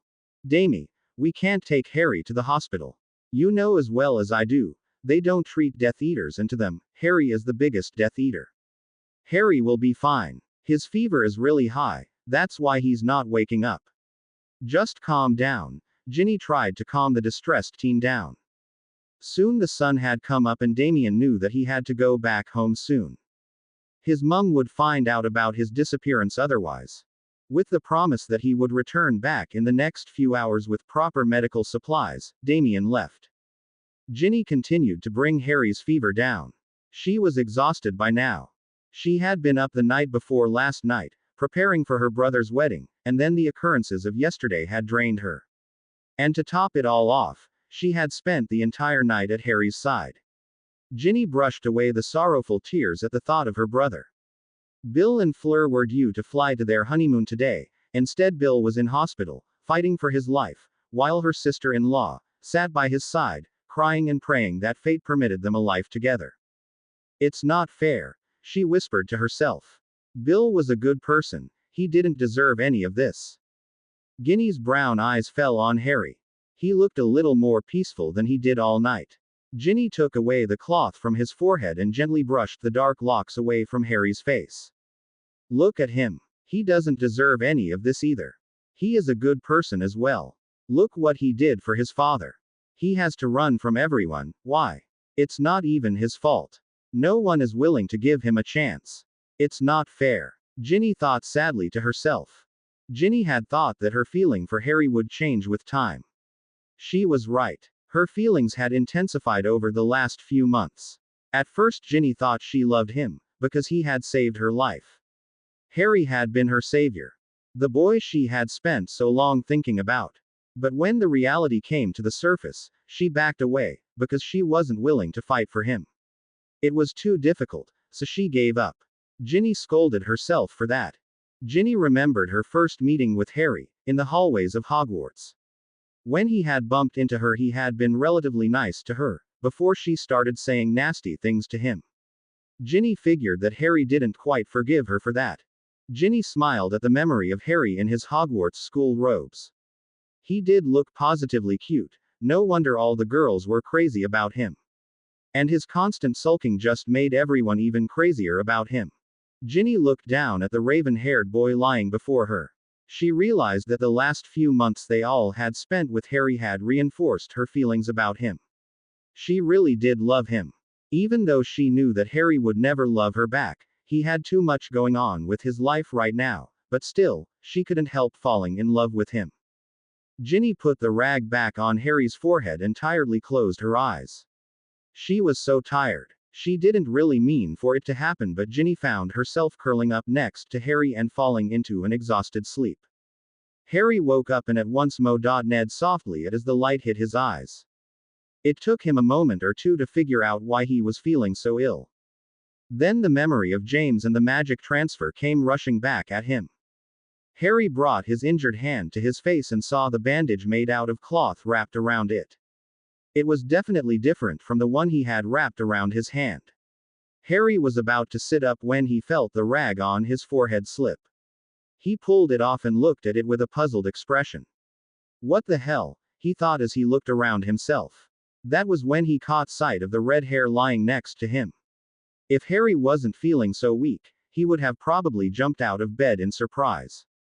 Harry looked closely at the person lying next to him, soundly asleep. He carefully brushed aside the hair from the person's face to see who it was, even though he already knew who it could be. Ginny Weasley was sleeping next to him. Harry looked at the sleeping girl and shook his head. Damien's got something to do with this. I just know it, he thought to himself. He looked around to see if the Damien was here as well, but there was no one else there. Harry tried once again to sit up, but his body protested. Harry closed his eyes and tried breathing out slowly. Ginny stirred at feeling the bed move. She opened her eyes and at once saw that Harry was awake. She quickly sat up in bed and looked embarrassedly at him. She had fallen asleep next to Harry. Nothing could be more humiliating for her. She quickly climbed off the bed and rushed over to Harry's side. Harry, thank Merlin, you're awake. How are you? She said quickly, praying that Harry had just woken up and didn't notice that she had slept next to him. Harry gave the red-faced girl a glance before trying to sit up again. At once Ginny extended her hand and helped Harry sit up in bed. Harry looked a little annoyed at her helping him, but he didn't say anything. Your fever is still refusing to come down. Damien will be here soon. He just went to get some medical supplies. Ron and Hermione should be here any moment now, Ginny said, trying to show to Harry that they all want to help him get better. Harry, however, looked angrily at her, making the red-haired girl take a step back. I don't need any help. I can take care of myself. Harry spat out. He didn't want anyone to see him when he was in such a weak and vulnerable state. Ginny looked taken aback. She had just spent the entire night looking after him, and that was all he could say to her. Ginny didn't want any acknowledgement. She didn't even want a thank you, but she didn't want to hear Harry say that he didn't need her help. That was just hurtful. Oh, sorry Harry, I forgot that you never need anyone's help. You're just superhuman, aren't you? You don't get hurt, you don't bleed, and you don't get affected like others. Am I right? You were doing fine before me and Damien came last night. You didn't have a raging fever, your hand wasn't bleeding uncontrollably, and you weren't literally on death's door last night. I guess we just wasted our time. Ginny said, not being able to hold back the famous Weasley temper. Harry just ignored her and was still trying to get his thumping headache to go away. Why won't you let anyone help you, Harry? I thought it was apparent by now that all of us care about you. We genuinely do. Instead of pushing everyone away all the time, maybe you should allow others to get close to you. You'll realize that it's not as bad as you think, Ginny said, trying to get her temper back in control. Harry just gave Ginny a tired look and pushed his covers away. He swung his legs over to the side of the bed and tried to push himself out of bed. At once Ginny held out her hand to help Harry up, but Harry angrily pushed her hand away. I'm not an invalid, he hissed at her. Ginny took a step back as she looked at Harry's angry emerald eyes. Harry looked away and pushed himself onto his feet. He painstakingly made his way over to the bathroom and slammed the door closed. He collapsed onto the floor and sat with his eyes closed for a minute. He knew that Ginny was only trying to help, but Harry didn't want anyone to see him and help him when he was so vulnerable. He wasn't weak, he could look after himself. Harry came out from the bathroom feeling sicker than before. His head was spinning and he felt nausea setting in. He noticed at once that he was alone again. Ginny had left while he was in the bathroom. Instead of being happy that Ginny had gone, Harry felt upset. He couldn't understand why he felt this way. He should be happy that Ginny had left him alone, now maybe he could get some rest. But instead he felt almost sad that he was alone while he was feeling so sick. Harry shook his head to try and clear it. Must be the fever, he thought. Somehow the fever was making him feel like he needed company with him to make him feel better. Harry knew that in fact he didn't need anyone when he was feeling poorly. Harry didn't want anyone feeling sorry for him, that included himself. Harry made his way back to the bed and climbed back onto it.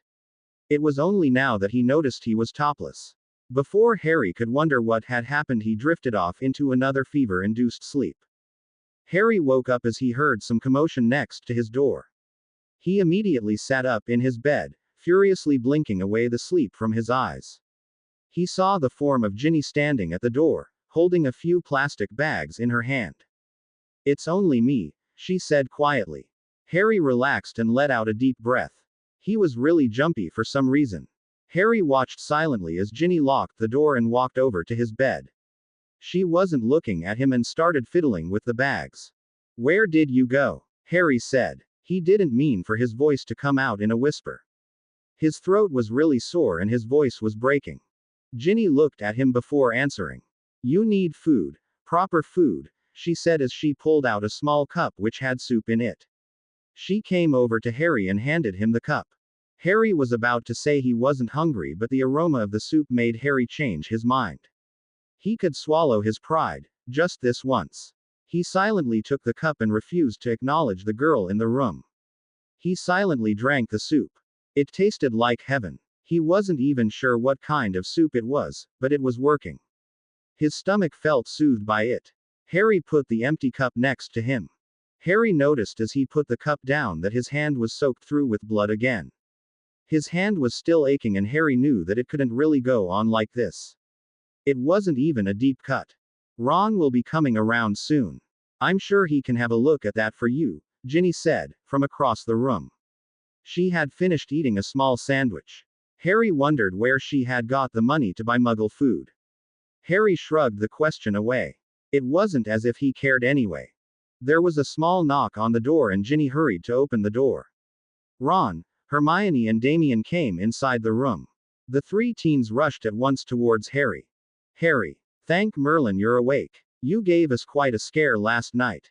How are you now? Better, Damien said. Harry was really annoyed with Damien for bringing the other three into this. He didn't want anyone to see him when he was sick, but at hearing the genuine worry and concern in his voice, Harry decided not to say anything to Damien, not yet anyway. I'm fine, Harry said. His voice was sounding a lot better now. The soup really did help him. Right, let's see this hand of yours, Ron said quietly. Harry saw the pale face of Ron and realized that he was probably still upset about his brother. Harry wondered if Bill had made it or not. Ginny asked the question Harry was thinking about. Any news about Bill, Ron? Ron's face paled a little as he answered. Still the same. Last night, they nearly lost him. Thankfully, Healer Davis managed to pull him back. He's stable now. Harry didn't really know why the two Wellesley's were insisting on spending time with him, when they should really be with their brother and family. Ron took the blood-soaked cloth away from Harry's hand. His hand was showing no signs of healing. Ron opened up the small box Hermione had brought with her. Harry recognized it as a Muggle first aid kit. Hermione handed the various items to Ron, while Ron silently cleaned the wound and dressed it in a proper bandage. Hermione handed Damien the Muggle medicines she had brought. They all knew that potions weren't going to help Harry, until his magic was back to normal. She had brought everything from cough syrups to fever-reducing tablets. Hermione told Harry how many he had to take in the day, but Harry wasn't listening to her. His mind was beginning to drift away as the fever took hold of him again. Harry closed his eyes and leant back in his pillows. He wanted to sleep again. He vaguely heard Hermione calling his name, but Harry fell into unconsciousness before he could respond. Hermione joined the rest of her friends in the corner of the room. Harry had just fallen unconscious because of his fever again. Guys, we are way above our heads here. We can't help Harry. He needs proper medical care. We shouldn't pretend we can take care of him if we don't even know what we're doing. I don't even know if Muggle medicine is going to help Harry or not. Hermione said worriedly. What can we do? We can't take him to St. Mungo's. I don't know what else we should do, Ginny said, clearly upset that Ron and Hermione couldn't help Harry. Maybe I should tell my parents. Maybe they're the only ones who can help him. They won't let anyone hurt him, Damien said with resignation. He really didn't want to abuse Harry's trust like that, but he didn't know what else he could do. Harry needed help. He had collapsed due to his fever a few times already. No matter what they did, the fever wasn't breaking. The other three teens looked at each other. No one knew if Damien should come clean with his parents. They knew that Harry would be beyond furious if they told anyone of his location. Dumbledore would probably find out about Harry and would make sure that Harry didn't leave after he recovered. That wasn't an option for Harry. He would escape and then the four of them would never be able to help Harry ever again. No, we shouldn't say anything to the adults. We can deal with this. We just have to take one problem at a time, Ron said. Everyone spun around to look at Ron. This was the first time Ron had said anything with so much authority.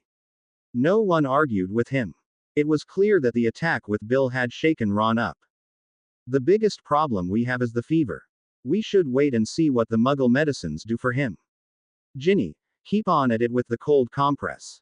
I'll keep an eye on his hand. It should be okay now that I've dressed it properly, Ron continued. Ginny at once attended to Harry with the cold rags. Damien took over for a while to let Ginny catch some sleep. The days went by and by the fourth day, Harry's fever had come down dramatically.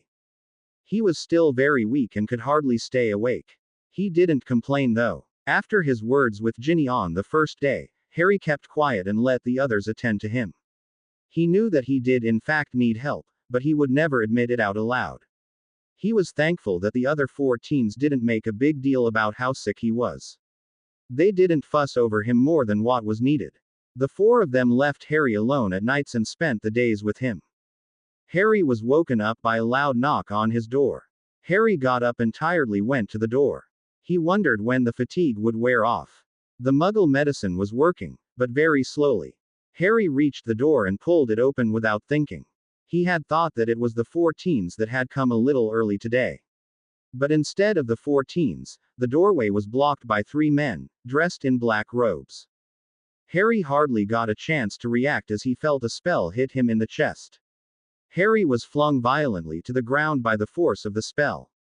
Harry looked up in time to see the 3 Death Eaters come into the room and close the door behind them. "Hello, Prince. Long time no see," Nott said as he aimed his wand at Harry's chest. Harry looked at the 3 Death Eaters towering over him in alarm. He knew that he was hardly able to stand. How was he supposed to fight them off? His magic was not going to be strong enough to fight them. His spells would be pathetically weak. Harry stood up slowly, trying not to wince at the burning welt that was on his chest. The 3 Death Eaters aimed their wands at Harry.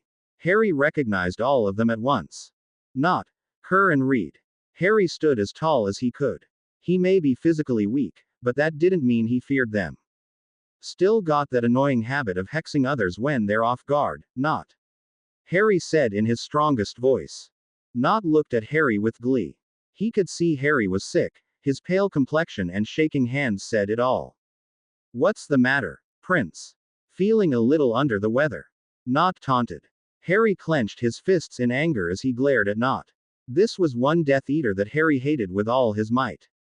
The only reason Harry had let him live was because Voldemort had told Harry he couldn't hurt him. "So, how did you find me?" "Took you long enough, mind you," Harry said.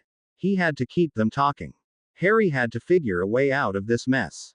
"It was really easy. All we had to do was follow that pathetic brother of yours. We watched him for a few days and saw that he came here regularly for the past 3 days. It really wasn't that hard," Nott said with a smug look. Harry counted to 5 in his head. He couldn't get angry with Damien just yet. He had to survive this encounter with these Death Eaters and then he could kill Damien. Harry looked around the 3 Death Eaters. The only escape route was the door behind the 3 men. Harry was fighting just to stay on his feet. He was no way able to fight the 3 men in order to escape. He looked desperately around for another escape route. Harry's wand was too far away for him to grab it. "Come now, Harry. You don't think you can fight us when you're like this, do you? Confidence is one thing, but that would be just stupidity," said Kerr with a sick smile. "Let's go," Reed said and made to grab Harry. Harry got the chance he was waiting for. As soon as Reed made to grab him, Harry moved out of the way and successfully kicked Reed in the leg. Reed howled in pain and Harry grabbed the wand from him. Reed hit the ground. At once Harry was facing 2 Death Eaters. Harry knew that he was useless with a wand just now, but the Death Eaters didn't know that. They could only tell that Harry was physically ill, but they didn't know about the magical transfer. At least Harry hoped they didn't know. But as it was these days, luck had deserted him. Nott laughed again as Harry inched nearer the door.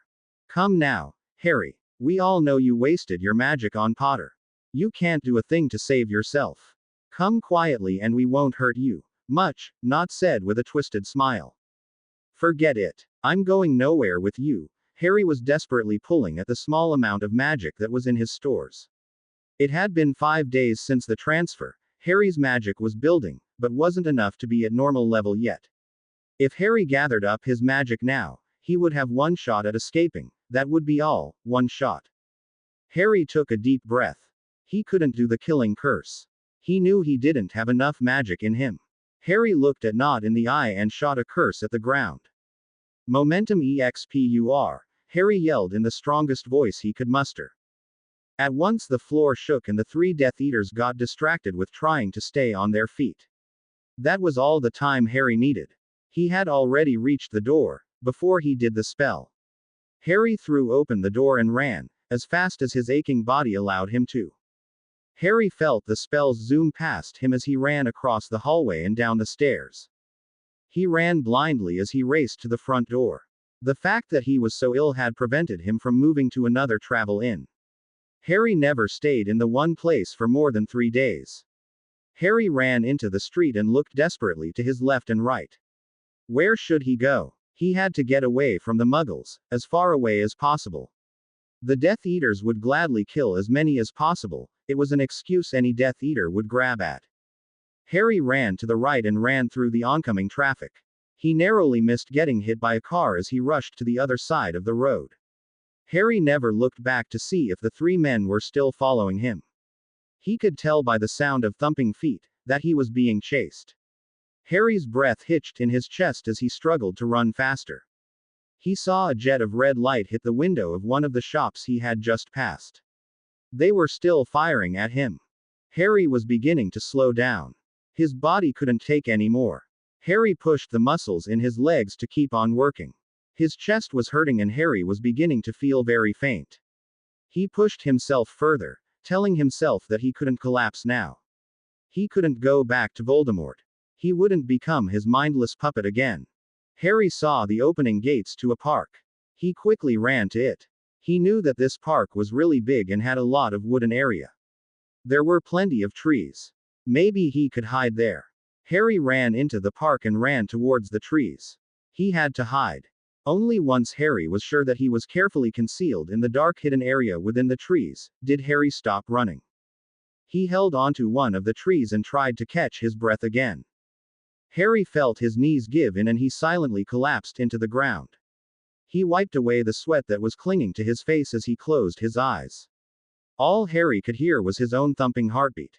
The day was still very early. No one was in the park, as most Muggles were either at work or children were at school. Harry knew that no Muggles would be around, so the Death Eaters wouldn't be able to take their frustration out on anyone. Harry never heard the 3 men coming behind him. His mind was trying to fight the raging fever that was pulling at him again. Harry opened his watery eyes and tried to get back onto his feet. As soon as Harry stood up, he felt someone grab him from behind. An arm was thrown around his neck and his hand, which was still clutching onto the reed's wand, was grabbed as well. Harry reacted on instinct. He threw his elbow into the man's stomach and tried to free himself.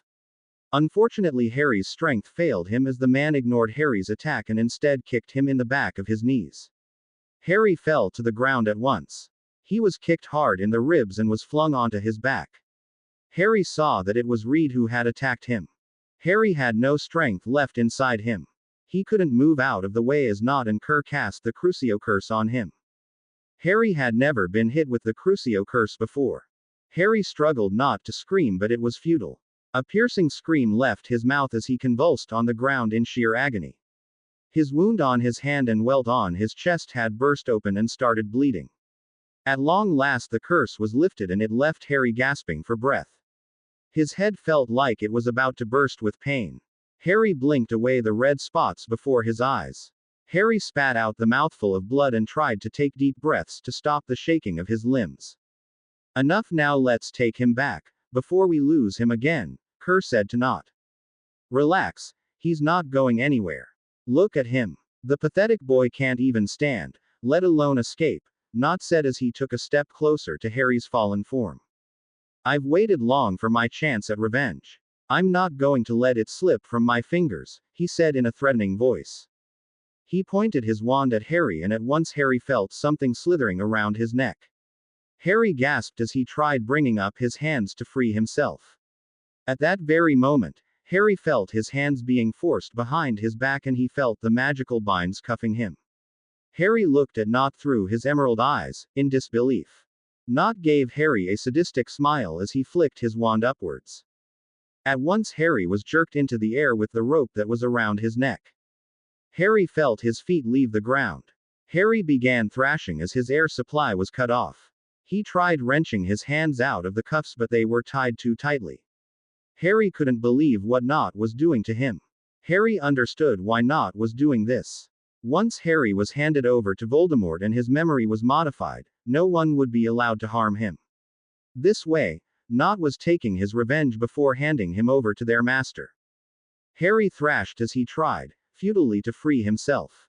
He couldn't breathe. His air supply was completely cut off. Harry's vision began to gray around the edges and he knew he was going to collapse soon. All Harry could hear was the fading sound of the three Death Eaters laughing at him. Suddenly Harry felt himself come crashing to the ground.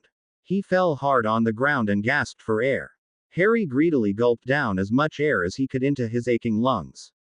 Harry's vision was still blurred, but he heard the thump of the Death Eaters' bodies fall around him.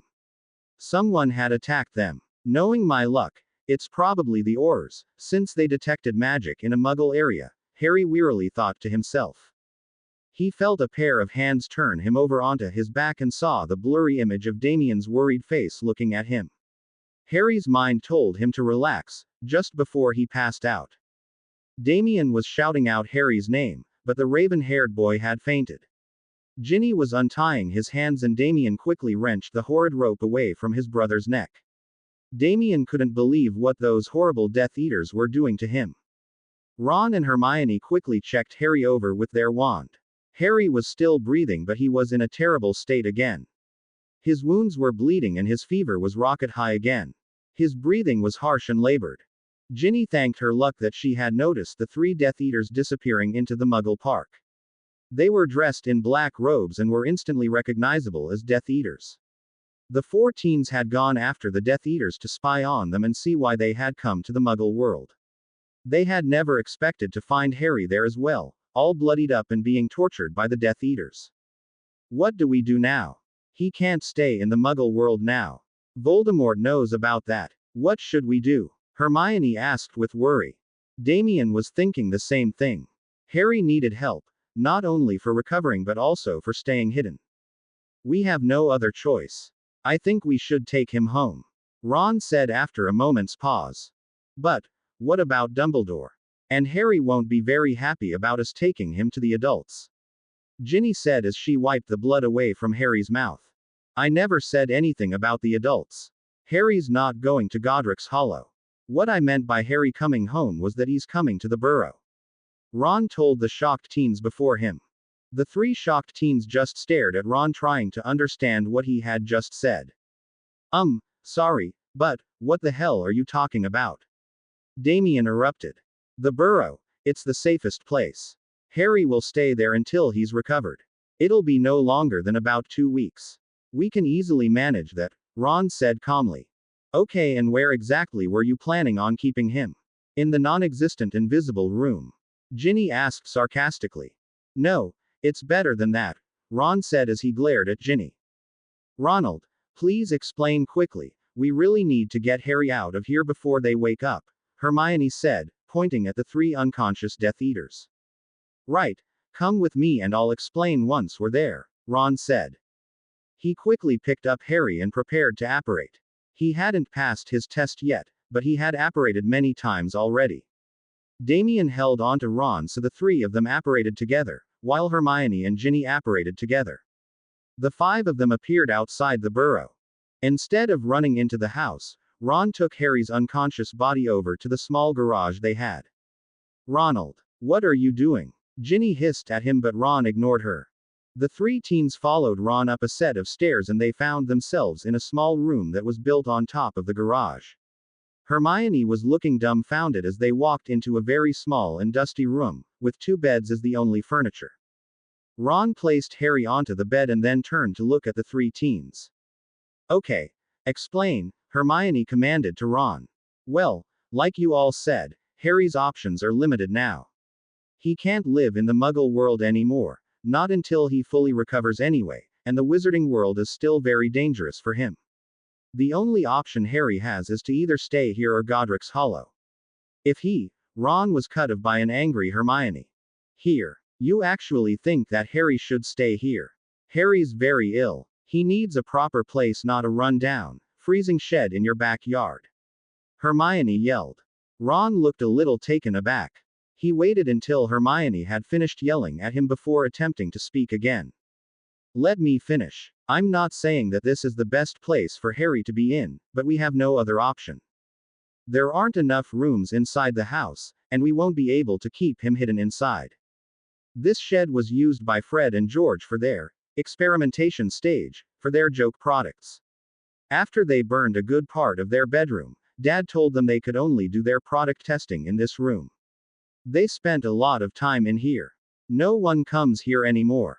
It's never checked on. And as far as the place being cold and dusty, a few cleaning charms and heating later, the place will be very cozy, Ron finished. Ron, don't you think it's still very risky? What if Fred and George come back in here, or someone else just happens to come here? Damien asked, clearly unhappy about Harry's living condition. No one will come in here. Mum and Fleur are literally staying with Bill at the hospital. Even when Bill comes home, the two of them will be busy looking after him. Dad is always at work. Charlie has already left to go back to his work with the dragons. You all know Percy, busy with work as usual. As for Fred and George, they got that deal finalized with the joke shop. They even got a small apartment over the shop, so they'll be moving out. They were keeping the news for after the wedding, you know, didn't want to steal Fleur's thunder. They told Mum yesterday, since they have to take over the shop tomorrow. That leaves only us. Plus we can do other spells on the doors, so that no one but us can come in here, Ron finished. It just seems really cruel to keep Harry in here, Ginny said as she looked around herself, at the cold and creepy room. No, Ginny. It would be cruel to leave him in the hands of the adults. Mr. and Mrs. Potter won't be able to hide him from Dumbledore. Like Harry feared, Dumbledore would most likely keep him a prisoner in his own home. He won't let Harry leave. Then don't forget Moody and the rest of the Order.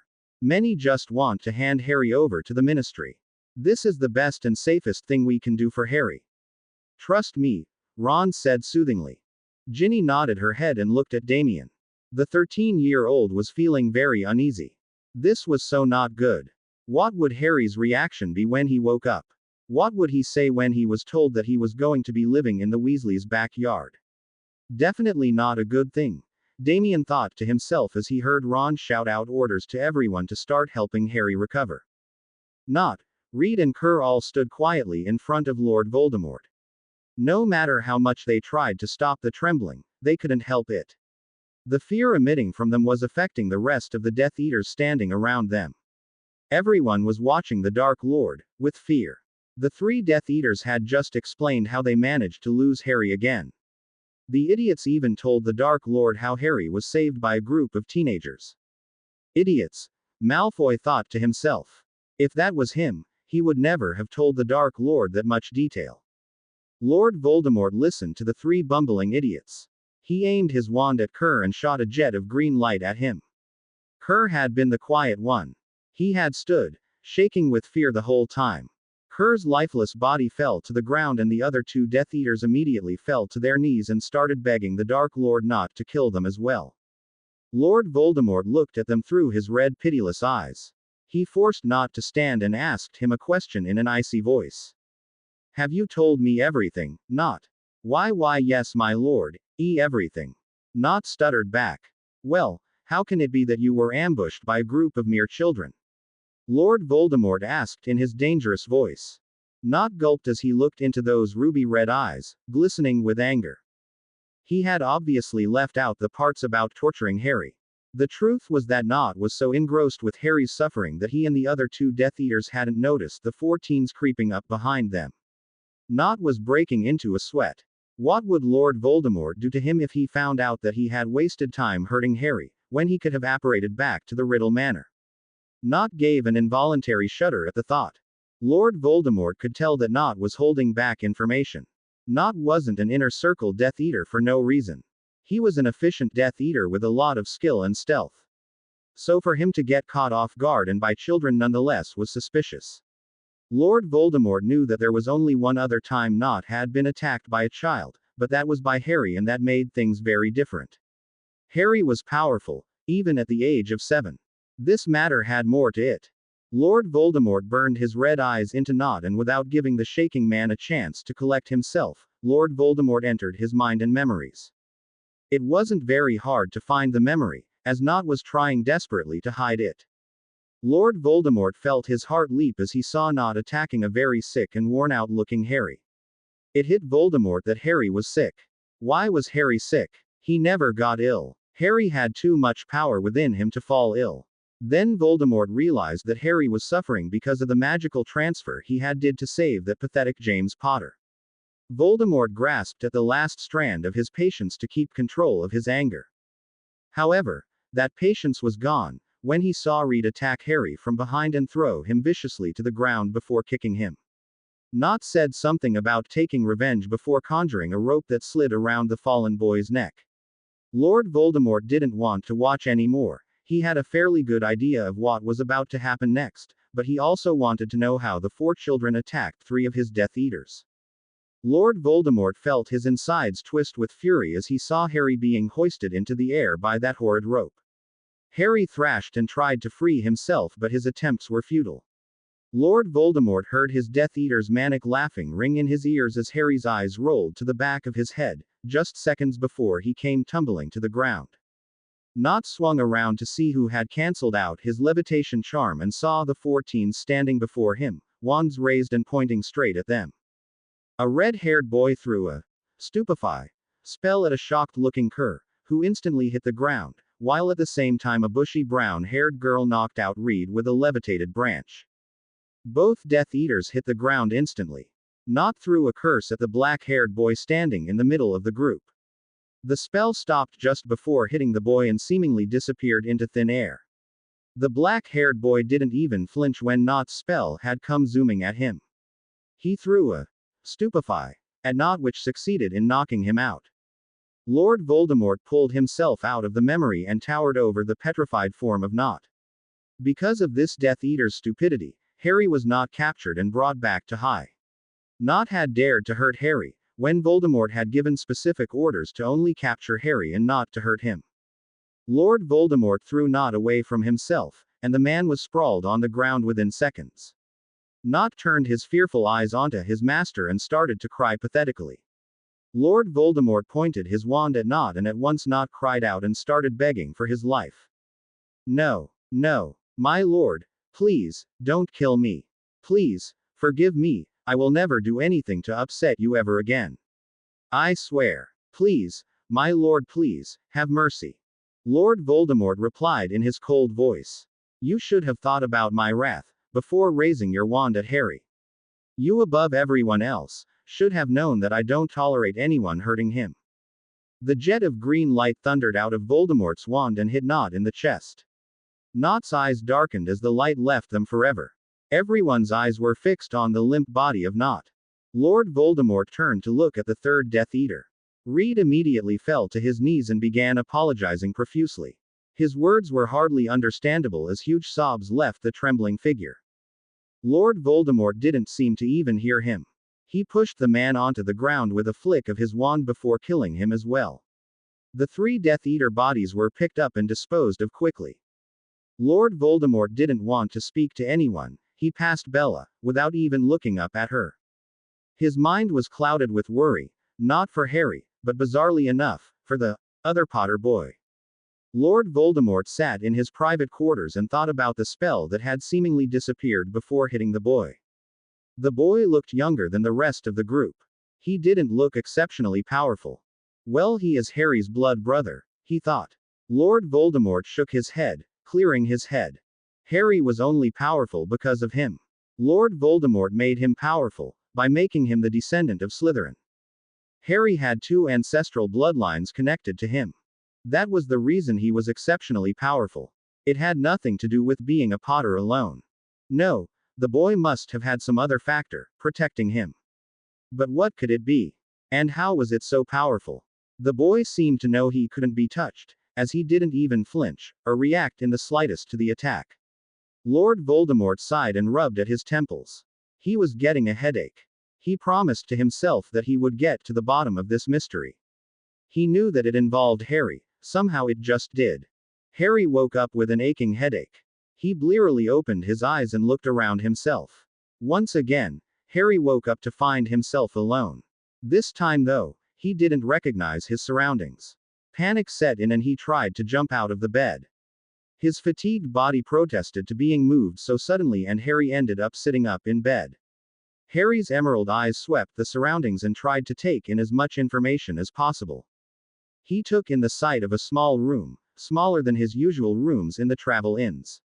There was a worn-out looking carpet on the floor and the room was clean enough but smelled like it wasn't usually occupied. It had a rather moldy smell to it. Harry fought the feeling of nausea and rubbed at his chest, to pacify the feeling of wanting to be sick. Harry looked at the bed he was lying in. There was a similar bed situated across from him. Harry wasn't feeling cold but a shiver ran through him nonetheless. Did the Death Eaters bring him here? No, they were definitely attacked. Harry remembered feeling the ground shake, when their bodies had hit the ground. He remembered looking at the worried face of Damien just before passing out. Suddenly the very person opened the door and came inside. Harry looked at the tired and very worried-looking form of Damien standing at the door. He saw that Damien's hazel eyes widened with surprise and relief as he rushed to Harry's side. "You're up. Thank Merlin. I was getting really panicky. It's been 5 hours," Damien said as he approached Harry's bed. He reached out to feel Harry's forehead, to see if his fever was still high or not, but Harry moved away from him. Damien looked shocked by Harry's reaction, but before he could ask what was wrong, Harry spoke to him. "Where am I?" Harry asked in a quiet voice, but the hint of suppressed anger was clearly there. Damien decided to ignore Harry's reaction, for now. "We didn't know where to take you. We couldn't stay in the Muggle world, so we brought you here. It's the Burrow. You're at the Welsies," Damien said, hoping Harry wouldn't freak out. Too late. Harry had already climbed out of the bed and was staring at Damien with fury. "I'm where? You've brought me where?" Harry asked incredulously. The Burrow," Damien repeated, wishing that someone was with him just now. Harry felt his legs shake a little as he tried to stand without leaning on the bed. He took a step towards Damien, but stopped as he saw Damien take a step back in fear. Harry closed his eyes and tried to calm his temper. "Harry, what wrong? Why are you so mad?" Damien asked. Harry lost the hold on his temper and yelled at the shocked teen. "What's wrong? You're actually asking what's wrong? Damn it, Damien. You've done everything possible to get me killed. And since that didn't work, you've brought me at the doorstep of Order members. And you're actually questioning my anger." Damien stood silently, allowing Harry to yell at him. The room had silencio cast on it, so no one would hear him anyway. Harry took a breath to calm himself. "Damien, tell me the truth. Do you want me to get caught?" Harry asked, as calmly as he could. "No," Damien replied, shocked that Harry would even say something like that. "Then, why are you doing this to me?" "Harry, I didn't have a choice. We didn't know what to do. The Death Eaters know about you staying in the Muggle world." "We didn't." Damien was cut off by Harry. "Why don't you venture a guess as to how they found out?" "Go on, Damien, try and figure this out. Why don't you?" Harry spat at the teen. Harry knew that it wasn't Damien's fault, but he was aching all over and his head was throbbing with pain. His throat felt swollen because of that stupid knot, and to top it all off, Harry was staying in the Welsies' backyard. "Why are you blaming me? I didn't tell anyone about you," Damien said in a voice that was nearly breaking with emotion. "You didn't have to say a word. They followed you. They followed you for 3 days without you knowing about it. It's one thing not to notice your 3 friends following you one time, but not to notice that 3 men, dressed in black robes, are following you for 3 days. How do you not notice something that?" Harry was starting to feel his chest hurt, his vision blurred, and Harry instinctively reached out for the bed. He sat down on it and took a deep breath. I don't know what to say. I'm so sorry. I don't even know how they managed to follow me. I'm so careful. Harry, please, forgive me. I'm really very sorry, Damien said as he knelt down and looked at Harry. Sorry doesn't mean anything. Do you what would have happened if I was taken back? I would have my memory wiped clean and I would go back to being a mindless puppet. And the first thing Voldemort would do would be to send me out to kill all of you. Harry looked at the tear-filled hazel eyes and found himself looking away again. Forget it, Damien. It's my fault. I actually thought you would be discreet about me, but I was asking too much from you. Just leave. Damien tried talking to Harry, but Harry refused to respond. Soon the tearful teen gave up and left. Harry would have left as well, if he had managed to stand on his 2 feet without collapsing. Damien had rushed back into the burrow and had told the other 3 teens what Harry had said. That's so unreasonable of him. It wasn't your fault. How were you supposed to know if anyone is following you? I'll go talk to him, Ginny said after hearing Damien's recount of Harry's conversation.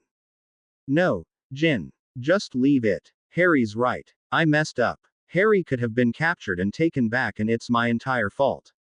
Damien said sadly. Just do me a favor. Take this back to him, Damien said as he handed her Harry's wand. Damien had gone back to Harry's room at the Travel Inn and had settled his account, and picked up Harry's belongings.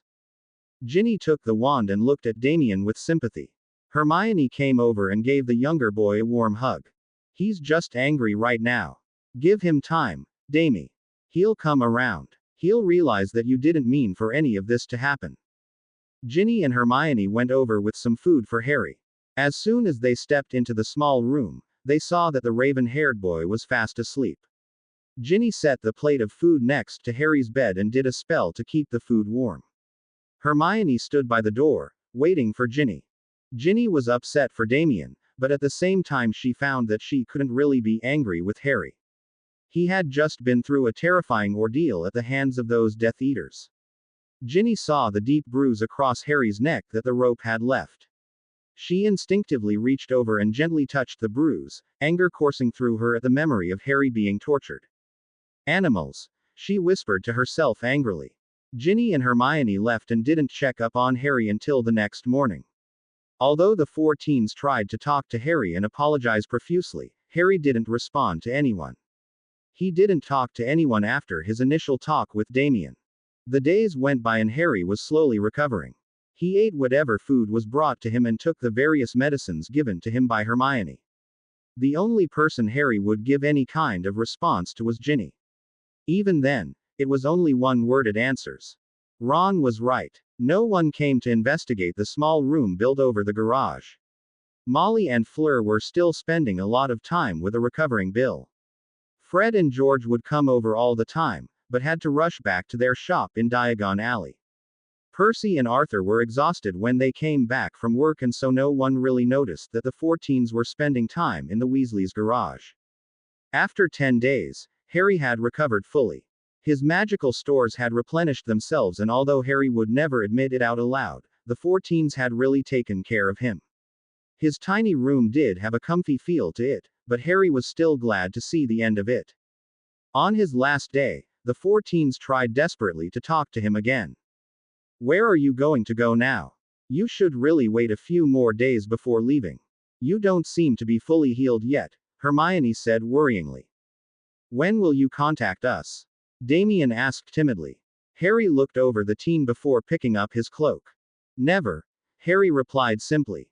Come on, Harry mate. We all said we were sorry. What more do you want from us?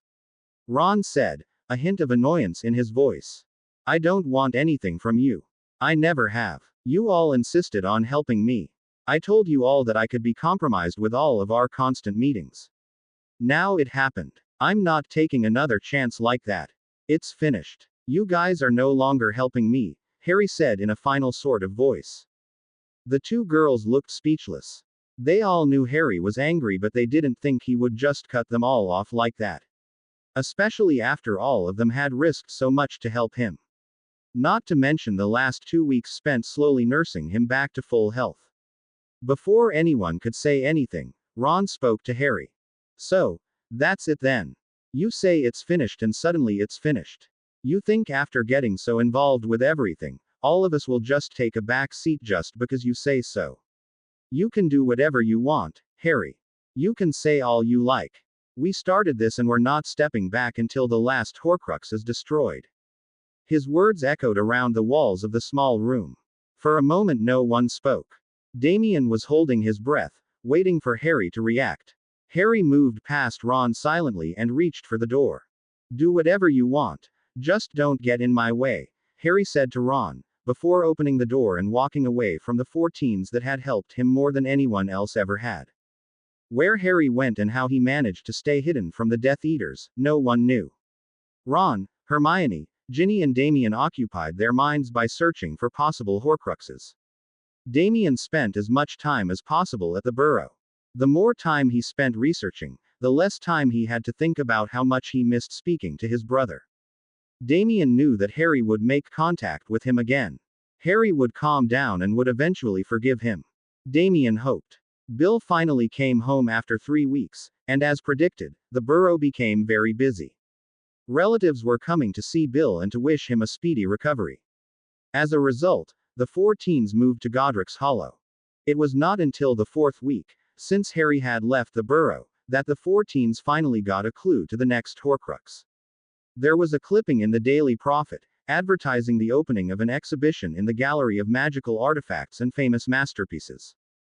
The object that was probably the most expensive object in the whole gallery was without a doubt a Horcrux. It was a golden quill, 5 times the size of a normal quill.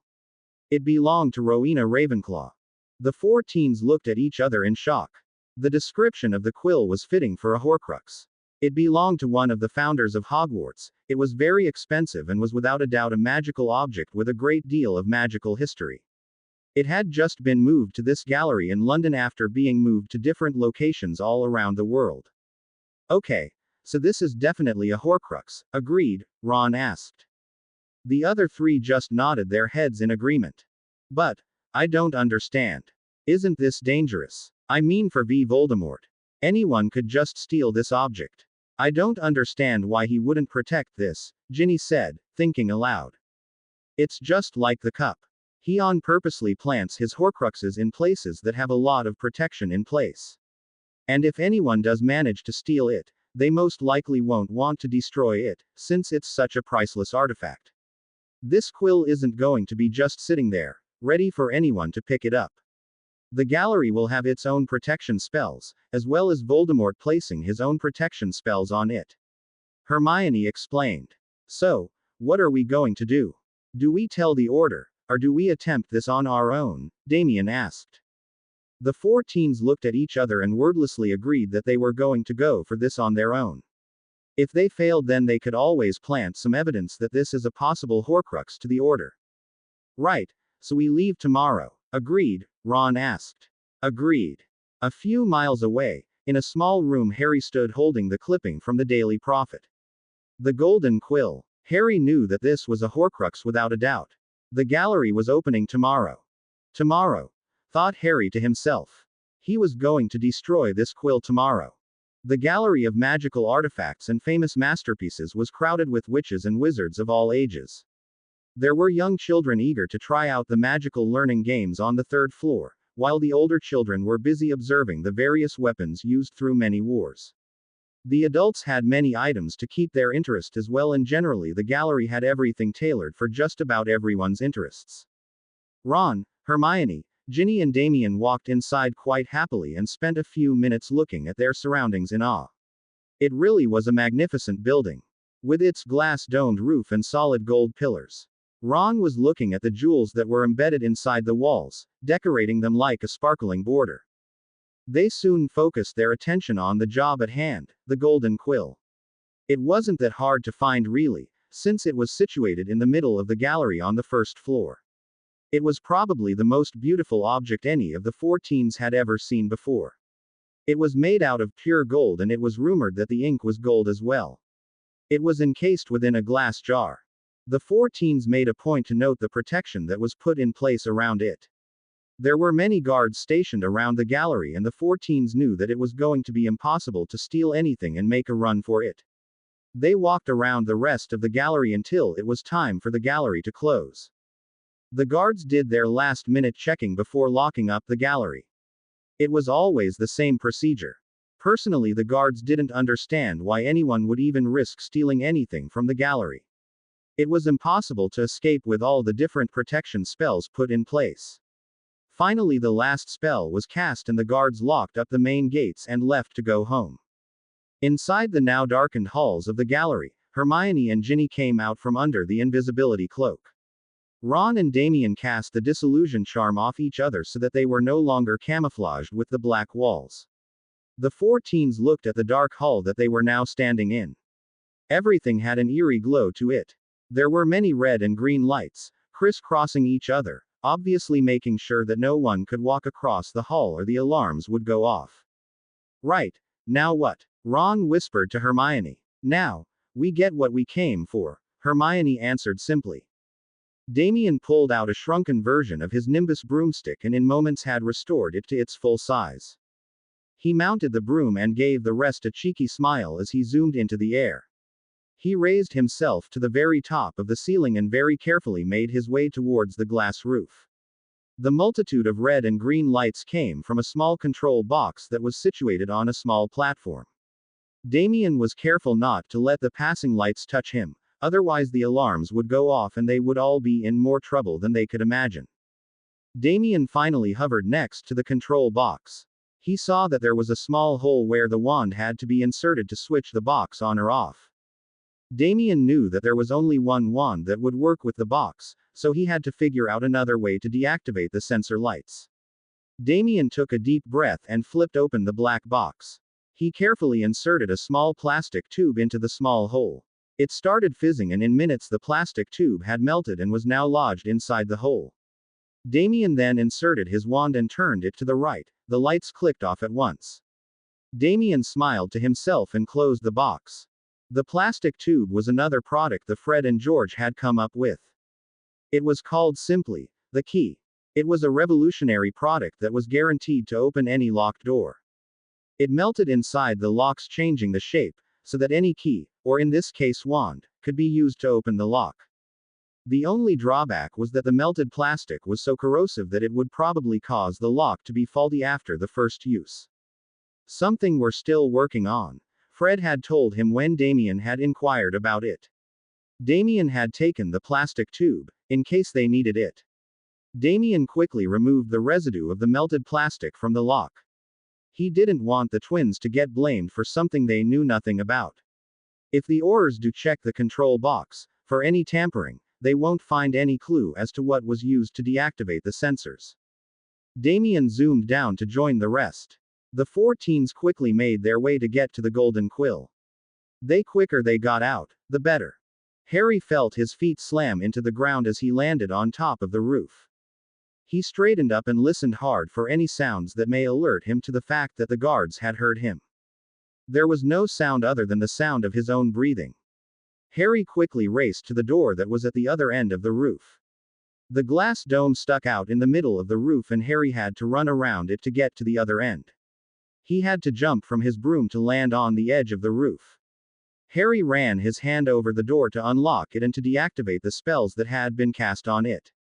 Harry heard the click of the door opening and he quickly ran down the stairs.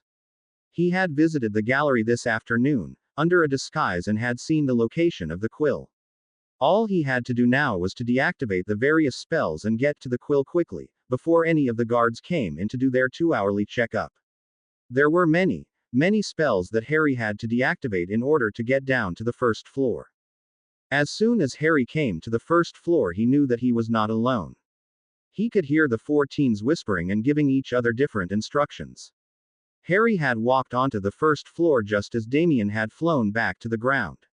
Harry tried not to get annoyed at their stupidity. Why could they not leave things as they were? They were adamant about getting involved. He saw the 3 teens give Damien a pat on the back and whisper, "Well done," to him. Harry rolled his eyes. He had deactivated one set of protection spells, there were still many others. Harry quickly made his way over to the glass jar, holding the quill. Harry was careful not to trip any of the other alarms that were disguised inside the walls. The jewels that many visitors admired so much were actually very sensitive sensors. If anyone touched the walls, when the gallery was supposed to be shut, then it would send a silent alarm to the Aurors. Harry hoped no one touched the walls, or even leaned against them. Harry stopped a few feet behind the 4 teens. They were looking at the glass jar and were trying to figure out the best way to remove it. "I think Wingardium Leviosa would do the trick," Ron suggested. "No, it would probably set off the alarm if the jar was removed. I think it would be better to pierce the glass somehow," Hermione offered. "How could we do that?" "I think Ron's idea is better," Damien replied. "Why don't you just smash it? That'll do the trick." said a sarcastic voice. The 4 teens spun around as they heard the voice behind them. They hadn't quite expected to see Harry standing there. Harry, how did you? What are you doing here? Ron asked. Even as the words left his mouth, Ron realized how stupid he sounded. Just thought I would come for late evening stroll in the gallery. What the hell do you think I came for? Harry snapped at him. Harry walked over to the group and gave them a stern glare. The question should be, what the hell are you doing here? Harry said to Ron. It should be pretty obvious, we've worked out that this is a Horcrux. So we've come to destroy it, Ron said in a confident voice. Harry raised an eyebrow at the red-haired boy. Really? And how exactly were you going to do that? Harry said sarcastically. Hey, we got this far. We'll figure out a way to destroy it, Hermione joined in. Harry rolled his eyes at this and tried to calm his temper. Look, you guys have no idea what you're getting yourself into. The quill isn't going to be just sitting here, ready for anyone to pick it up. It's protected in ways that you can't possibly deal with. So it would be best if you all left now, before you get hurt. Is that a threat? Ron asked, not really knowing what he could possibly do if Harry was threatening him. Does it sound like one? Harry snapped at him. Honestly, why were they so thick? Look, I don't think it's right for you to come and order us out of here. We got this far, I'm sure we can handle the rest as well, Ginny added. Damien was standing quietly. He didn't really want to argue with Harry. It had been so long since he had seen his brother. Can't we all just do this together? Damien said in a small voice. Everyone turned to look at him. Harry's emerald eyes locked with hazel ones and Harry saw the hurt in them. I told you before, this isn't a school project. You can get really hurt. Now get out of my way, before I make you, Harry said, while drawing out his wand. Harry didn't really want to raise his wand at the 4 teens. They really had helped him when he was sick, but he also couldn't risk them setting of any alarms that would risk Harry losing the Horcrux. As soon as Harry whipped out his wand, Ron reacted in the worst way possible. He brought his wand up to point at Harry while yelling at him. That's just typical of you. If you can't have it your way, you'll just curse your way to it. We did all the hard work, and we'll be the ones to destroy the Horcrux. Voldemort's hurt others as well, not just you. He's the one responsible for hurting my brother. I have every right to destroy this. Before anyone could stop Ron, the red-haired boy spun around and shouted a spell at the glass jar. Reducto! He yelled, and at once the glass jar shattered, leaving the golden quill sitting inside the destroyed jar. No! Yelled Harry, but it was too late. Ron had already reached into the destroyed jar and taken out the golden quill. Ron held the quill in his hand and looked triumphantly at Harry and the others. See, Harry, it wasn't all that hard. Ron didn't get a chance to finish his words as a terrifying sound filled the hall. Everyone, except Harry, jumped as a screeching sound surrounded them. They looked up and at once saw many figures flying down at them. Ginny screamed as she saw the first one hit the ground. Within a few seconds, the entire hall was filled with these strange figures. They were dressed in black combat outfits and had swords in their hands, or what looked like hands at first glance. The 4 teens saw to their horror that these figures had long gleaming swords attached to their wrists. They had no hands. These figures had every inch of their body covered in black clothes. Even their faces were hid behind black helmets. They looked human, but the way they were walking towards the terrified 4 teens made it clear that they were in fact not human. They had a strange mechanic walk. The 4 teens hastily backed away from these figures. Without really meaning to, they hid behind Harry, who was the only one who didn't seem surprised to see these figures. What the hell? What are these things? Ron said as he clutched the quill closer to himself. They're called Corachyles. They're here on Voldemort's orders to protect his Horcrux. They're creatures that were created by him, Harry calmly told them. Can we fight them? Hermione asked while eyeing these Corachyles warily. We can't. If you want to fight them, then go ahead, Harry said acidly. Harry, you're not going to leave us, are you? Ginny asked as she clung to Damien for support. You guys managed this far without me, so why not go all the way? I'll take the quill once the Corachyles are done with you, Harry added in a harsh tone. Stop it, Harry. You're not going to leave us like this, so stop with the threats. You can fight these things, can't you? Damien said at once. Harry looked at his brother and felt a smile creep onto his face. Harry wasn't planning on leaving them to deal with these Corkylies by themselves. Truth was that even Harry didn't know if he could defeat these Corkylies. I can't fight them, Damie. They've been created by Voldemort. They can't be killed since they aren't really alive, Harry said truthfully. The 4 teens panicked at this revelation. The Corkylies were making their way towards the 5 teens, who were now huddled into a tight group. There was at least 100 Corkylies surrounding them. The Corkylie at the front motioned towards Ron and the quill. Ron understood that the quill was the only thing that would make these horrible creatures back off. He didn't want to do this, but he didn't think there was any other alternative. He extended his hand out holding the quill, intending to hand the quill back to the Corkylie. Before he could hand it back though, Harry grabbed at Ron's hand. What the hell do you think you're doing? Harry hissed at him. Trying to survive, Ron hissed back. They won't spare you, even if they get the quill back. Plus, there is no way I'm letting that Horcrux go now. The quill will be taken back to Voldemort and then no one will be able to get to it, Harry responded back.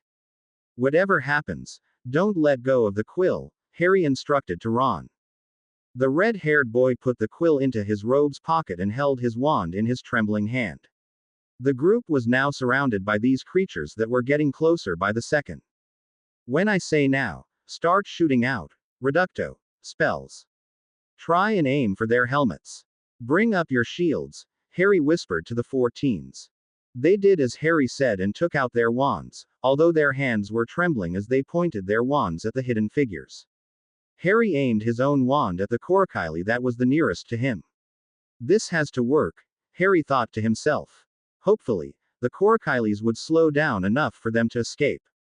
Now, Harry shouted, and at once many jets of red light zoomed out and hit the nearest Corkylies straight in their faces. Hermione screamed as she realized that these creatures didn't have faces. There was just a huge gaping hole. No eyes, no nose, no mouth, nothing. How can they see us? Hermione yelled as she threw another Reducto curse at an oncoming Corkylie. They can't. They can only sense the object they are supposed to protect, Harry yelled in the midst of fighting off 3 Corkylies. Does that mean they can only sense the quill?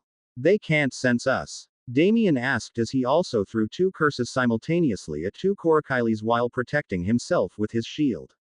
No. They can sense the surrounding living beings as well, Harry yelled as he kicked 1 Corkylie in the head, while throwing a curse at another. No matter how many Corkylies the 5 teens attacked, more just kept coming. Even the ones that had their helmets smashed would get back up and blindly make their way back towards the teens. We need to get out of here. We can't keep this up, Ginny yelled and at once grabbed Damien and pulled him down to avoid being cut into 2 by an attacking Corkylie. As if on cue, the main doors to the hall opened and 3 guards came inside, obviously coming in to carry out their regular checks on the gallery. The guards were not expecting anything out of the ordinary to be happening, so it was quite a shock to see 5 young children surrounded by strange-looking people dressed in black outfits. Before the 3 guards could do anything, Harry yelled at the others. Run! Harry grabbed Ginny and Damien and brought up his shield. The blue shimmering bubble protected them from the attack by the Corkylies. Their swords slashed and tried to get to the 3 teens, but Harry's shield repelled all of the attacks. Keep up! Harry yelled at Ron and Hermione. The 2 teens ran as close to the shield as possible. Harry's shield would not be able to cover all 5 of them, it was barely able to cover Harry, Ginny and Damien. The 3 guards had started to fight off some of the Corkylies but were at a loss as to what they could do to bring these strange beings down. Once the 5 teens had managed to fight their way to the doors, Ron yelled at the guards. Leave, you won't be able to stop them. The 3 guards were only too glad left to agree with Ron, and as soon as the 5 teens were outside, the 3 guards threw themselves outside and slammed the doors closed.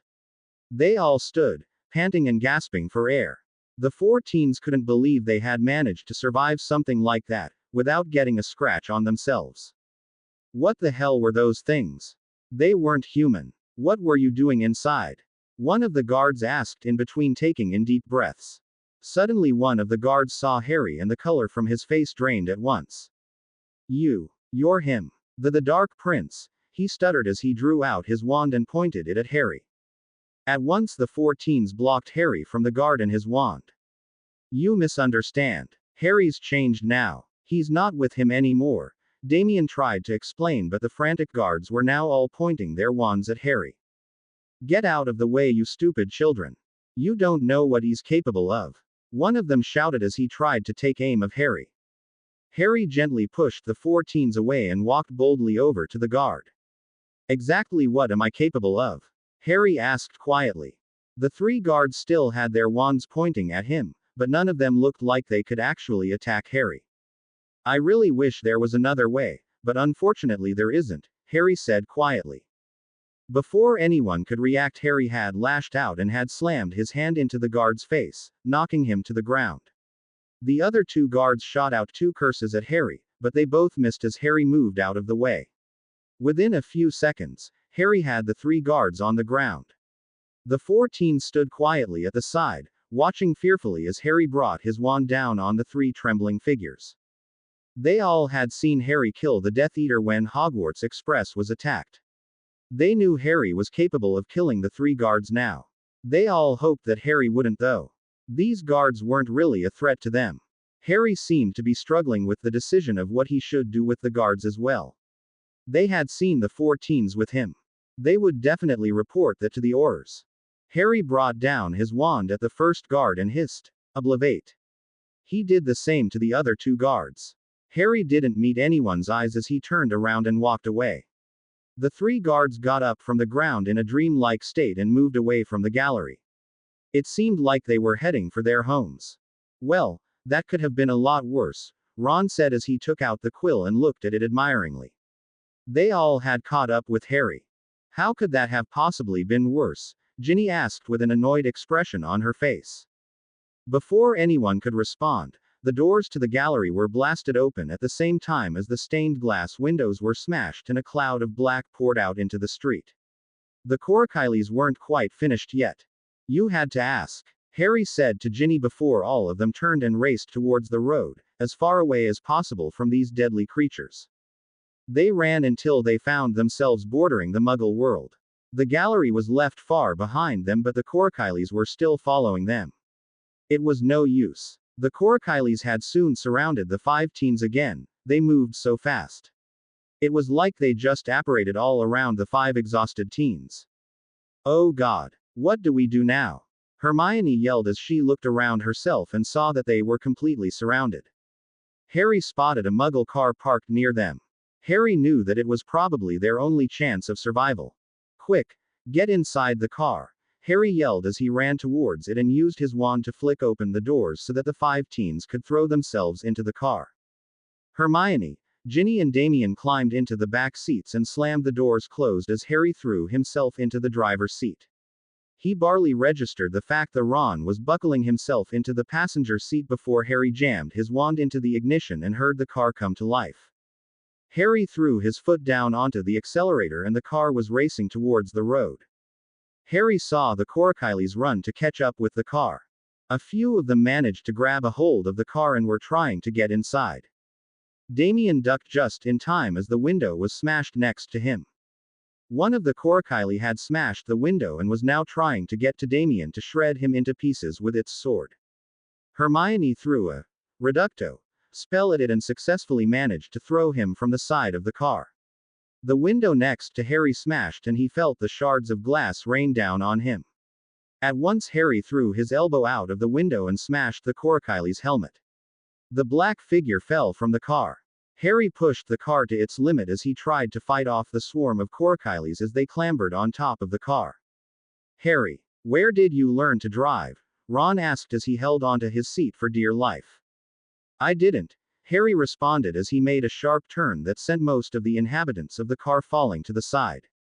The Corkyleys were still following the car, and no matter how fast Harry was driving, they Corkyleys were showing no signs of defeat. Suddenly Harry heard a huge thump as something landed on top of their car. Duck. Harry yelled, and it was just in time as the roof of the car was slashed and a sword appeared that just missed Ron's head. Harry swerved the car violently, trying to get the Corkylie to fall off. The sword was hastily withdrawn and then replunged. This time it was nearer the back of the car, and the two girls and Damien were squashed onto the floor of the car, in order to save themselves from being stabbed. Ron, take over, Harry yelled as he transformed his wand into a sword and began climbing out of the moving car. Ron watched as Harry disappeared through the window onto the roof of the car. Ron climbed over into the driver's seat and kept the speed of the car up. He tried really hard not to swerve the car too much, as he didn't want Harry to be thrown off the moving car. At this speed, Ron didn't even want to think about what would happen to him. After a few minutes, Harry reappeared. He slid into the passenger seat through the window and sat gasping for air. He had a nasty cut on his arm, but otherwise he looked relatively unhurt. "You okay?" Ron asked as he continued to drive. "Yeah," Harry managed to gasp out. Ron didn't say anything but let out a gasp as he saw the scene unfold before him. Straight in front of him was a mass of black that blocked the road entirely. The Corkylies were gathering there and had formed a block. There was no way the car was going to be able to get through all of them. There were at least 300 of them. "Harry," Ron said fearfully. Hermione, Ginny and Damien were all peering over at the sight in front of them. Nobody said anything, probably because fear had overwhelmed them. The car was going to plunge into the mass of Corkylies and was going to be engulfed by them. "What do we do?" Ron managed to squeak out. "Keep driving," Harry said in a voice that was not laced with fear, but with determination. Ron looked over at Harry, but did what he was told. "The quill," Harry said, and Ron wordlessly handed him the golden quill. Harry took the quill and concentrated on it. The quill was the reason these things were following them. If there was no quill, there would be no reason for them to attack. The Corkylies didn't understand revenge or fear. They were created to protect. That was all. When the object they were created to protect ceased to exist, then they themselves would cease to exist. Harry hoped so anyway. Harry blocked everyone out of his mind. He looked at the golden quill and concentrated on what the quill really was. It was Voldemort. It was a part of Voldemort. The same Voldemort who had destroyed Harry's life. The same person who had lied, cheated, and betrayed him. Harry thought of all the hurtful things Voldemort had caused to happen to him. He felt the familiar burn of rage erupt within him. Harry pictured the image of James throwing a giggling baby Harry into the air and then catching him again. He pictured the little key as he planted onto the baby's nose. That image was replaced by the image of an angry James grabbing a 3-year-old Harry and throwing him onto the ground, before taking off his belt and repeatedly bringing it down onto the small child. Harry could almost feel the welts as they rained down on him. All Voldemort. It was all Voldemort, Harry thought to himself. Harry's eyes turned black, and at once the golden quill erupted into flames, and before the amazed 14s, the quill burst into a cloud of dust. It was just in time, as at that very moment the car plunged into the swarm of Corkylies. The car was hit by the numerous swords, but at the very moment that the Horcrux was destroyed, the Corkylies faded into nothing more than black clouds. The car whipped through them, and the 5 teens watched as the Corkylies faded away into nothingness. Ron let out a huge sigh of relief. He had obeyed Harry without really knowing why. He had trusted him, and the end result was that they were saved. Ron had plunged the car into the swarm of Corkylies without really knowing how Harry was going to defeat them. He stole a glance at the exhausted boy sitting next to him. Ron knew that without Harry, they would have stood no chance at surviving from those Corkylies. From now on, just let Harry deal with the Horcruxes, Ron thought to himself. Ron was happy just helping Harry get there. As long Ron got to help, that was all he wanted. "So, where do we go from here?" Ron asked quietly. "Just keep driving," Harry responded tiredly. Ron nodded his head and settled back to drive to wherever the road was taking them. It was common now for Lord Voldemort to get bad news at every meeting. Every time he stood in front of his Death Eaters, they would inform him of more mishaps. The war was getting out of hand now. Everywhere the Death Eaters went to cause riots and chaos, the Aurors were there before them, ready to ambush them. Most of his new recruits were already captured and sent to Azkaban. Lord Voldemort sat with his eyes closed, trying to get the last meeting out of his head. Two of his no-good Death Eaters had come running to tell him that the gallery of magical artifacts and famous masterpieces had been broken into and the only item that was stolen was the golden quill. Needless to say that Lord Voldemort had killed the informing Death Eaters instantly due to rage. He knew that his Horcruxes would not have allowed the person responsible for the robbery to get away. If the quill had not been recovered, then that meant only one thing. His Horcrux had been destroyed. Lord Voldemort knew that the only person who could possibly manage to fight off the Horcruxes and destroy his Horcrux was none other than his own Harry. Lord Voldemort hadn't held back his anger this time. He let his rage overwhelm him. Harry had destroyed another of his Horcrux. That was two Horcruxes now. The Slytherin pendant and Ravenclaw quill. Was this what Harry was up to all along? He had left home to find the Horcruxes and destroy them. Somehow Lord Voldemort didn't want to believe that. He was so sure that Harry would return home. Once he saw that he didn't belong anywhere else, Harry would have no choice but to come back to Lord Voldemort. But now, Lord Voldemort was forced to accept that Harry had declared war against him. Lord Voldemort had sent away his Death Eaters, with strict orders to bring Harry in. If they failed, Lord Voldemort promised all of them horrific deaths. As the Dark Lord sat in his chamber, deep in thoughts about how he was going to deal with Harry's betrayal, a soft knock interrupted him. Looking up, he wandlessly opened his doors and saw a trembling figure cross his threshold and fall at his feet. My lord, came a weak voice. Lord Voldemort recognized the man. He was a devoted follower of his and was held responsible for many things. Usually it was to keep Lord Voldemort's treasures from being found. Lord Voldemort had acquired quite a number of magical objects, each having their own purpose. Rise, Corbett. Why are you here? I did not send for you, Voldemort said wearily. He was in no mood to be disturbed. Apologizes, my lord, but I have come to inform you of a great misfortune. Lord Voldemort groaned inwardly. What could have gone wrong now? He didn't think he would be able to take any more bad news. What misfortune? He asked, now looking at the trembling figure before him. My lord, just before the Dark Prince left, he had come to me. He had instructed the removal of one of your possessions. He had said that it was on your orders. I didn't want to give it to him, but you know how persuasive he can be. Lord Voldemort smiled. Yes, Harry could be very persuasive. After all, he did learn the art of persuasion from none other but Lord Voldemort himself. What did he take? Lord Voldemort asked. He knew that at that time Harry was still loyal to him. Whatever it was he took, can't have been very important. My lord, he took the La Justine. Lord Voldemort felt like a small explosion had taken place in the pit of his stomach. The La Justine. Harry took the La Justine. He stood up at once and was towering over the shaking form of Corbett. Why did you not inform me at once? He hissed at the Death Eater.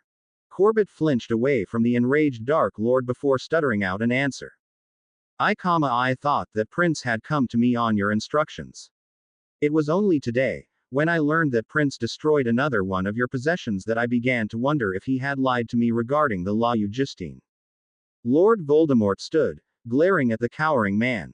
This was not good. That La Justine was an irreplaceable stone. It was going to be used in the final strike against Dumbledore. Lord Voldemort pointed his wand at Corbett, who let out a shriek of terror and began groveling at his feet. Please, my lord, forgive me. I didn't want to give him the stone, but the prince wouldn't take no for an answer. I am sorry. Please forgive me. Voldemort cast legerdemains and saw the memory of Harry ordering the immediate removal of the stone. He did indeed say that it was on Lord Voldemort's orders that he was here taking the stone. Voldemort pulled out of the memories, feeling angrier than he had in years. It wasn't only because Harry had stolen one of his possessions, but the fact that he did it while he was still claiming to be loyal to him. Voldemort ordered Corbett to leave, saying that he would deal with his punishment later. He sat down on his chair and was lost again in thoughts of why Harry had lied and stole from him. Why would Harry do that? The Slytherin pendant and Ravenclaw quill were destroyed because of Harry's anger at being lied to. Voldemort understood that. He was still angry beyond reason with Harry, but at least Harry's actions made sense. But the stealing of the La Justine made no sense at all. What would Harry want with that stone? Lord Voldemort pondered over the memory he had witnessed. Harry seemed a little annoyed. He was a little restless also, almost like he was nervous about stealing the stone. The nervous look in Harry's eyes, he had seen that before. Suddenly, Voldemort remembered something. It was the day that Voldemort had questioned Harry about saving that Potter boy, when Hogwarts Express had been attacked. Harry had looked nervous and a little annoyed at being told not to have any more relations with the boy. Could it be? Did Harry take the stone as a payback for that? No, that wasn't like Harry. Harry used to obey everything Voldemort said, no matter if it was to his liking or not. Lord Voldemort let out a sigh to relieve the pain in his chest. Harry had lied to him. Harry wasn't as loyal to him as Voldemort had always thought him to be. Harry had stolen that stone for a purpose, and it was something that Voldemort wouldn't have agreed about, since Harry went behind his back. What did Harry do with the stone? That was the thought that bothered Voldemort for the rest of the night. Sirius rubbed his temples in hopes of relieving himself from the aching headache. He hadn't slept very well and was now paying for it. Dumbledore was in the middle of another order meeting, and everywhere Sirius looked there were tired-looking faces. James was sitting next to him and was the only one who seemed to be hanging on Dumbledore's every word. Usually this would be the subject of much ridicule, since Sirius would tease James about paying such undivided attention to a professor, but the situation was far away from being funny. The Ministry were convinced that the Golden Quill and the Hufflepuff Cup were both stolen by Harry. While this was probably accurate, the reason given by the Minister was far from the truth. According to Cornelius Fudge, Harry had stolen two heavily guarded objects on the orders of Voldemort.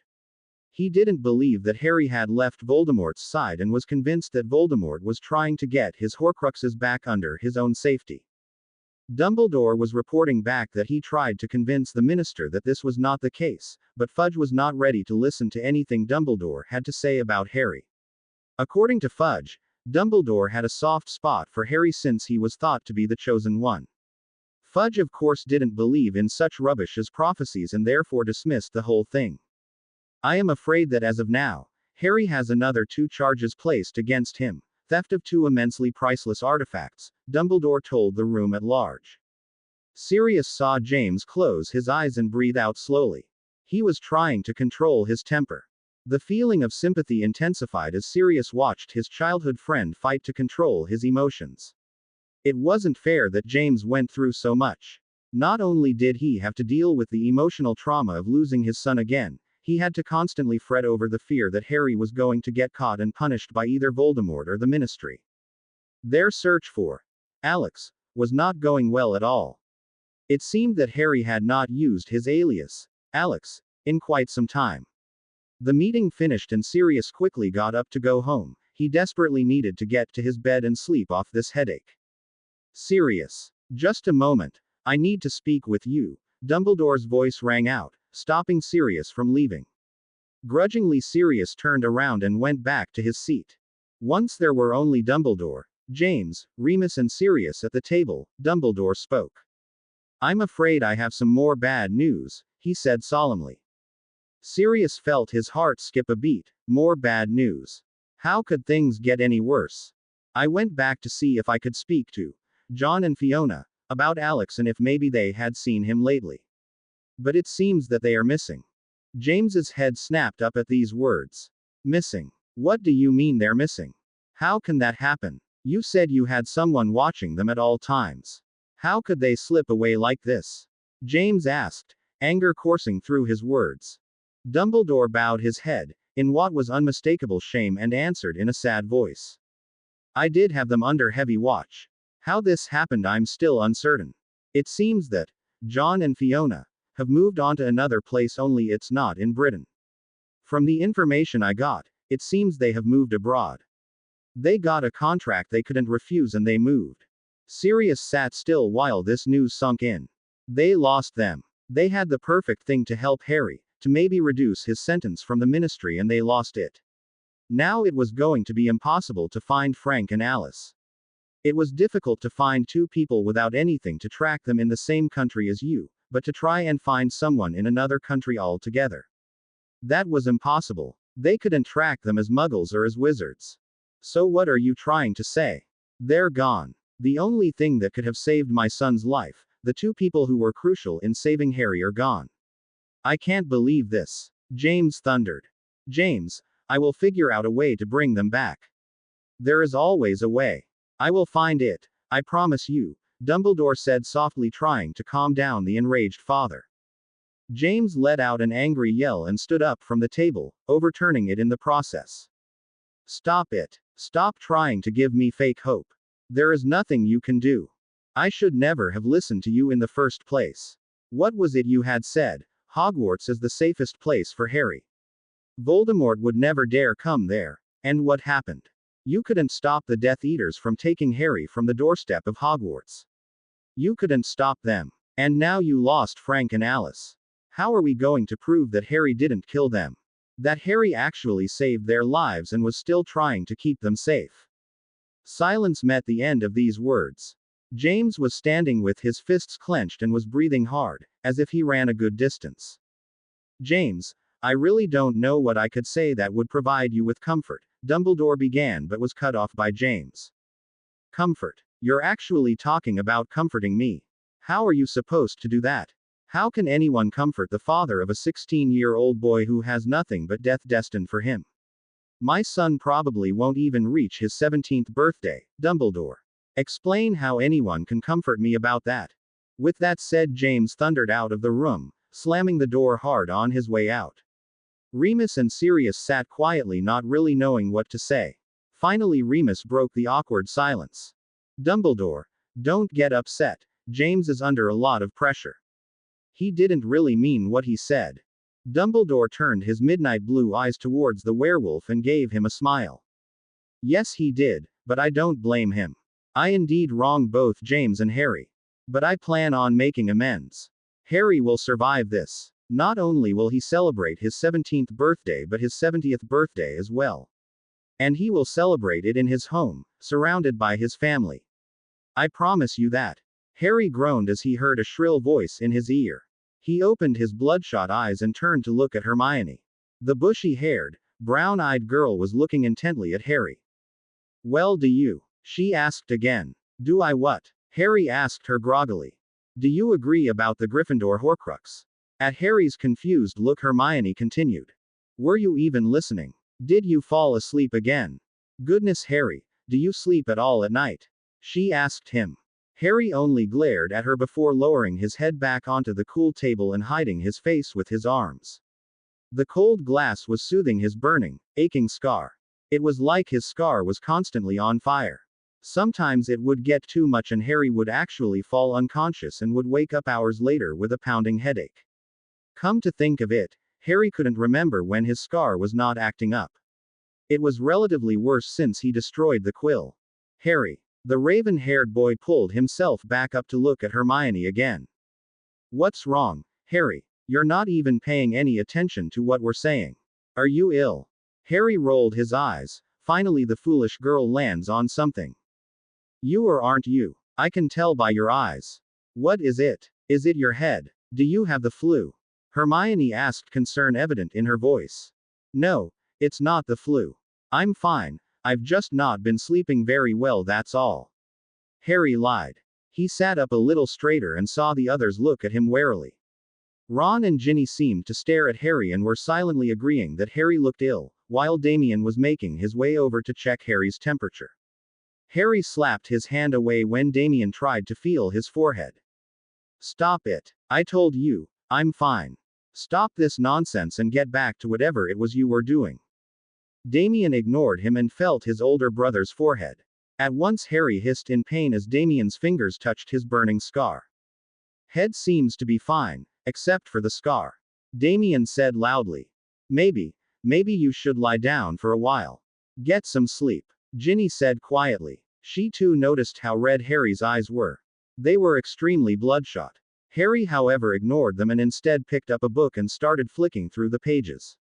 He wasn't reading it. Truth was that he could hardly see. His vision was beginning to blur. After a few moments, Harry finally admitted defeat and slowly got up from the floor. Shut up, he said to Damien as he gave Harry an "I told you so" look. Harry flopped onto his bed and was instantly asleep. The four teens couldn't believe that they were back in Harry's room. Harry had been really reluctant about letting all of them come back to where he was staying, but the four teens managed to convince him. They promised to be more aware of their surroundings and would take extra care when traveling to and from Harry's room. In the end, though, it was the invisibility cloak that won the argument. Damien and Ginny could easily fit under the cloak, so we're traveling together under the cloak, and Ron and Hermione were left to travel under disguises. It was quite embarrassing as Ron was always transfigured into looking like an old woman. It was the only transfiguration spell he knew. Hermione would make herself look like a young man, with a mustache and an expensive suit with a briefcase. Still, Hermione and Ron changed disguises regularly. Hermione having to perform the spell for Ron. Harry was happy with these arrangements but still changed his location every 3 days. "Do you think he's okay?" Ginny whispered. "I don't know. He looks really drained. Like he's constantly fighting with something," Hermione said, her brows knitted in worry. "I think we should bring him something for his scar. It's obvious that it's playing up. I think some pain relief and dreamless sleep potion should work," Ron said quietly. The four teens agreed and continued to work silently and let the exhausted boy sleep.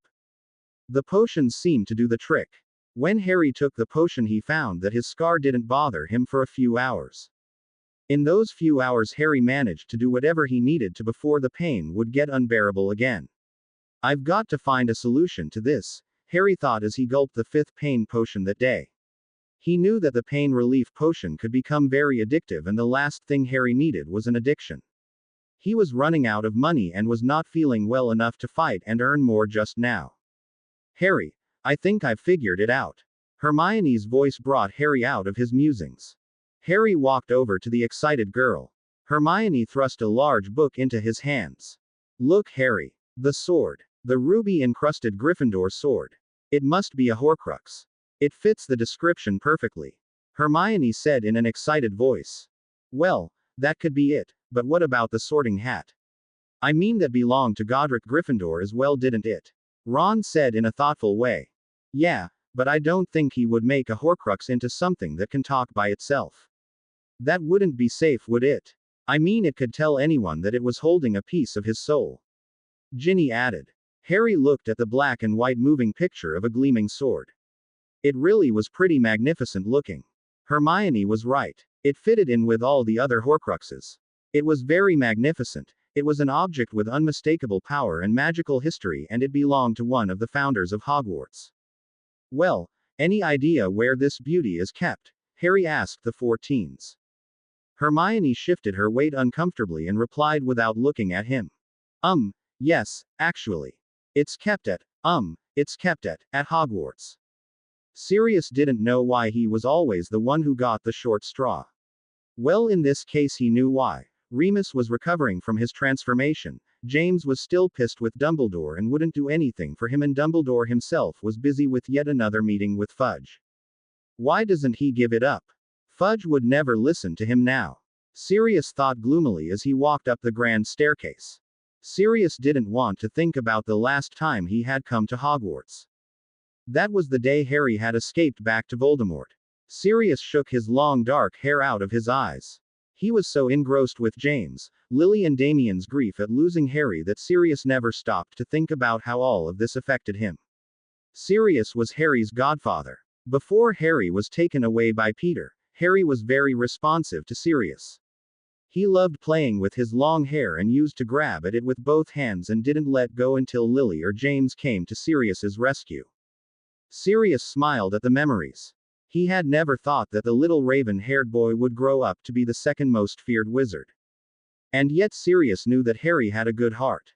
Look at what he did for James. He risked his own life while donating his magic to him. And what about Damien? Harry had risked capture when he gave him that protection stone. Because of that stone, Damien was relatively safe from most dangers. Sirius was lost in his own thoughts and soon found himself standing in front of the canvas that was actually concealing the room of requirements. Sirius still didn't believe Dumbledore when he told him this morning that he had figured out what the Gryffindor Horcrux was. It wasn't that Sirius doubted Dumbledore. No, it was just the thought that Voldemort planted a Horcrux right underneath Dumbledore's nose, and all these years no one, not even Dumbledore, found out about it. Godric Gryffindor's sword. It was all a bit too much. How can Dumbledore not have sensed that something was not quite right? How did he not sense Voldemort's soul? Sirius gave himself a mental shake. It wasn't fair to expect so much from the old headmaster. Even a genius like Dumbledore has to know what he was looking for before finding it. And he only found out about Voldemort's Horcruxes a few months ago. Sirius concentrated on the sword and walked past the canvas 3 times, like he was instructed to do. At once a door materialized in front of him. Sirius opened the door and let himself in, thanking Merlin that for once everything was going to plan. However, once inside, Sirius realized how wrong he was. Hello, Black. Looking for this? Harry held up the ruby-encrusted sword and looked at the shocked expression Sirius was wearing. Harry had heard Black pacing outside the door and knew that someone was coming inside the room. Harry had already been told about the room of requirement, as Ron's brothers had passed on this knowledge to Ron. Harry was only trying his luck by asking for Gryffindor's sword. According Hermione, the room of requirement would give Harry anything he asked for as long as it was held inside Hogwarts. Sirius was staring wide-eyed at the raven-haired boy before him. Harry looked very different. He had lost weight and looked as if he had not been sleeping very well. His emerald eyes looked dull and his young face was already showing signs of stress. Harry, Sirius whispered as he came inside the room. What are you doing here? How did you get here? Sirius asked. Harry looked at Sirius with a tired look. A small smile played over his lips. Couldn't stay away from this place. You know it's true. Once you come to Hogwarts, you have to keep on coming back. Harry said in a sarcastic voice. He held up the sword so that Sirius could see it. Come on, Black. I'm here for exactly the same thing you were here for. Gryffindor's sword. Harry said. Harry, you can't risk yourself like this. If the Aurors found you, they would. Sirius was cut off by Harry. Aurors. I have already been found by an Auror. Last time I checked, you were a ministry official Auror. Harry said calmly, still not taking his eyes away from the older man's face. Sirius looked at his godson and felt his heart break. Harry, I am your godfather before anything else. Please, you have to trust me. Come with me before someone else gets to you. Sirius hoped that Harry would not fight with him. He looked exhausted. He really did need help. Harry, however, stepped away from him, tightened his grip on the sword. I can't. He answered simply. You can, Harry. You don't have to do this by yourself. You can't do this by yourself. Look at you. You're exhausted. Please, come with me. Sirius stepped nearer to Harry and was glad to see that Harry didn't take a step back this time. You can't help me, Harry said quietly as he looked at Sirius, meeting his eyes for the first time. Maybe I can't, but James can. Lily can. Please, Harry, just come home. I promise the ministry will never know about you. Sirius took another step nearer. What about Dumbledore? Harry said suddenly. Sirius felt his heart leap at Harry's words. Harry was talking like he was considering coming with Sirius. He doesn't have to know if you don't want him to. Sirius replied. Harry was stunned with this answer. He had been expecting Sirius to argue that Dumbledore needed to know about Harry's return home. For a moment Harry stood still, clutching the sword in one hand and his wand in the other. Sirius tentatively approached the silent boy. He stood directly in front of him. Come on, Harry. It's time to come home, he said quietly. Harry looked at Sirius and for the first time he truly appreciated what Damien was talking about. Sirius really did have a way of comforting the other person without making it obvious. I don't have a home anymore. I lost it 15 years ago. I'm sorry, but I can't come with you. I need to finish what I set out to do. Harry gripped the sword tightly as he spoke. Sirius looked desperately at the stubborn boy. Why did he have to make life so difficult? I know how you feel. I want revenge too, so does James and Lily, even Dumbledore. Come on, Harry, we're all on the same side now. We can fight together. No, Harry shook his head and took a step back. It seemed as if he was trying to fight the urge to go with Sirius. I have to do this myself. I have a different reason to fight than the rest of you. I'm not going to join you. That's not why I'm fighting against him. Harry told him. Sirius was beginning to lose his patience now. He considered just grabbing Harry and using a portkey to get out from here. But there was only one problem with that plan. He didn't have a portkey with him and Hogwarts still had the anti-apartation spells in place. So he tried desperately to come to some sort of agreement with Harry. Okay. You don't have to fight alongside with us. At least give me some way to contact you. Or just come with me to see James and Lily, just once. They are desperate to see you, to see if you're okay. Especially after the transfer. Harry snapped his head up to look at Sirius. You know about that, Harry whispered. Of course we do. The healer told us that it had to be someone who was related by blood who could do the transfer, and then we found your blood all over the place, so that pretty much solved the mystery. Sirius said in a sarcastic voice. Harry looked a little uncomfortable that everyone knew what he had done for James. It was supposed to be a private thing between him and his father. Look, Harry, all I'm asking for is a few hours' time. Just come with me to see James and Lily. They won't force you to stay if you don't want to. Please, just come with me. It seemed to work. Harry looked at the sword in his hand and then looked up at Sirius. It was clear that Harry was trying to figure Sirius out. He was trying to determine if Sirius was telling the truth or not. Finally, Harry gave the smallest of nods. Sirius felt like his heart was going to explode with joy. Harry was coming home. James and Lily would convince Harry to stay. Sirius knew that Harry would give in. He won't want to leave his parents once he saw them again. Both of them walked silently out from the room of requirement and made their way out of the castle. They were in the main hall, just approaching the huge doors when disaster struck. Harry was thrown violently back as a jet of blue light came flying at him. Both Sirius and Harry were too occupied with their own thoughts to be concentrating on what was happening around them. As well as the fact that they thought no one else was in the castle other than them. Sirius instinctively went towards Harry to help the boy up. Harry had a huge cut in his robes and it was clear that someone had thrown a stinging hex at him. Harry and Sirius both looked up and found at least 10 Aurors standing at the main doors. Their wands were drawn and were pointing at Harry. Sirius was outraged. He glared at all of them, but before he could do anything, a figure stepped out from the rest and started chuckling at them. Sirius's fury was intensified when he saw who the foolish Auror was. It was Blake, and he looked like Christmas had come early. Harry slowly stood up, careful to keep a hold on the Horcrux as well as his wand, which was carefully concealed in his hand. Well, I never thought this would work, but I got to hand it to you, Black. Your plan worked perfectly, Blake said in a loud, cheerful voice. Sirius growled at him before shouting at him. What the hell are you talking about? Blake's grin spread over his face as he answered. When you told us to stay here and wait for you to retrieve young Mr. Potter here, I thought it would never work. But you really are a genius. You got him to come along quietly.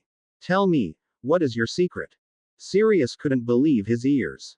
Blake was outright lying. Sirius didn't even know Blake was here, and he would never work alongside him even if his life depended on it. Blake was only trying to make Harry think that Sirius had double-crossed him. Everyone knew that Sirius was Harry's godfather, and since Blake was intent on making Sirius and James's life hell, this was his way to disrupt Harry and Sirius's relationship. Sirius spun around to see Harry looking at him with disbelief and shock. Sirius felt his mouth go dry as he looked at the hurt in Harry's emerald eyes. Harry. No, I didn't, he's lying. But that was as far as he got as Harry took a step back, away from him, and the look in his burning eyes was making Sirius break into a sweat. It was clear that Harry had lost any trust that he may have had for Sirius. He shook his head at Sirius, and the way he was looking at him with hurt made Sirius want to rip out Blake's throat. Come along now, Mr. Potter. There isn't really any more options left, Blake said as he laughed at him. Sirius saw Harry's hand disappear into his robes, but before he could shout out or do anything to stop him, Harry had already acted. I told you before, if you can't stand the heat, you should just get out. Harry said as he threw a small triangular object almost lazily. The object hit the ground in front of the oars and at once there was an explosion that shook the ground. Sirius threw himself at the ground as he both saw and felt the flames explode from the impact. The oars were all blasted away from the explosion. The Great Hall of Hogwarts was engulfed in thick black smoke that made it impossible to see anything or anyone. How there were no casualties was a miracle, but once all the oars were standing outside, coughing and spluttering, they managed to control the fire. The magical fire was brought under control, again because of one of the many protection spells placed on Hogwarts. The fire was extinguished, but they all knew that Harry had long before disappeared along with the Gryffindor sword. I don't care. He deserved that. What the hell was he thinking? I'm going to kill him. Sirius made another attempt to get past 3 of his fellow oars so that he could get to Blake. Black. Sit down. You have to get a grip on yourself, Kingsley shouted as he forcefully threw Sirius onto a chair. Sirius sat down grudgingly but kept on glaring at the brown-haired oar who was seated in the corner, getting his injuries looked at by one of the ministry healers. You'll be fine, the plump nurse said as she finished healing the cut on his forehead. She walked away, grateful to get out of the room. There was so much tension in there. Now, explain what actually happened, Kingsley said in his deep booming voice. Why don't you ask the idiot in the corner? Spat Sirius. He was furious with Blake. Because of him, Harry had run away again. He was so close to coming home. Every time he thought about how close he had been to bringing Harry back, he felt a new surge of rage erupt within him. Why the hell were you there in the first place? Sirius shouted at Blake, who was looking quite surprised that Sirius had actually beaten him, given him a black eye, a burst lip and a huge cut on his forehead. I was there on the minister's orders. He asked us to go and accompany you in bringing back that sword. I don't know why he thought you needed help, but apparently that sword was very expensive and important and it was imperative that it was brought to the minister at once, Blake shouted back at Sirius. Well, that worked out great, Sirius said with his teeth clenched. Blake just threw an angry glare back at him and continued to hold his head as if it were about to fall off his shoulders. You had no right to hit me, he said after a moment's pause. He immediately regretted it as Sirius made a beeline for him, successfully throwing off the 3 oars around him. Sirius grabbed Blake around the collars of his robes and shook him violently. No right. What right did you have to blatantly lie to Harry? What did you think would happen? Blake cowered as he tried to shake off Sirius. Kingsley once again pulled Sirius away from Blake and tried to get both men to calm down. You better hide your miserable face, Blake. You don't even want to imagine what James will do to you once he finds out. Sirius hissed at the shaken oar before freeing himself from Kingsley and walking out from the room. He had no sooner walked out the door that he walked straight into someone.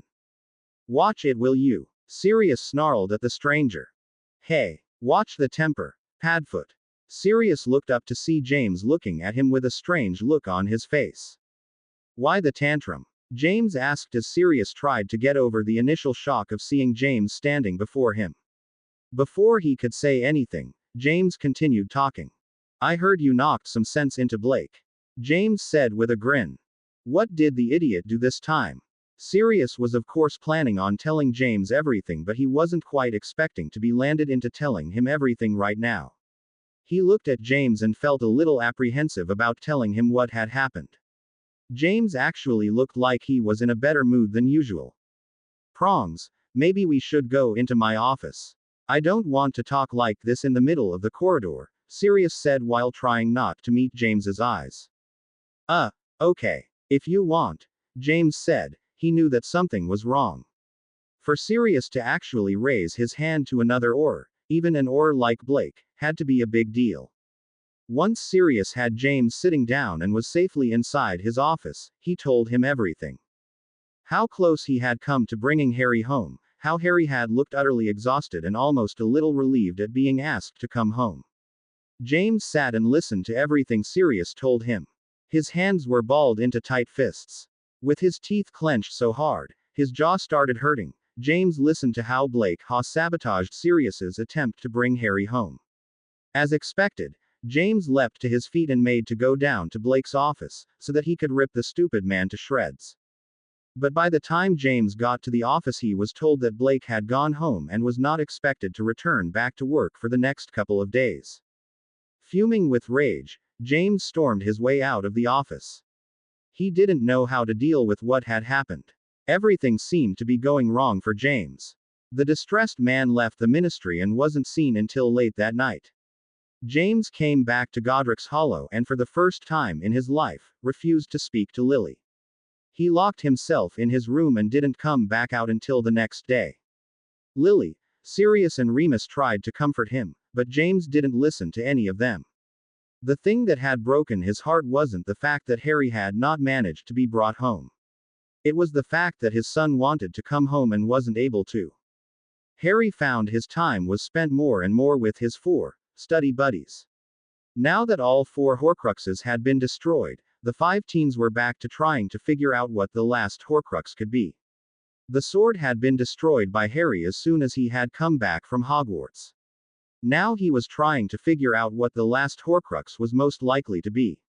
They knew from Riley's notebook that the Black Diary was one, but the last Horcrux was proving to be very difficult to figure out.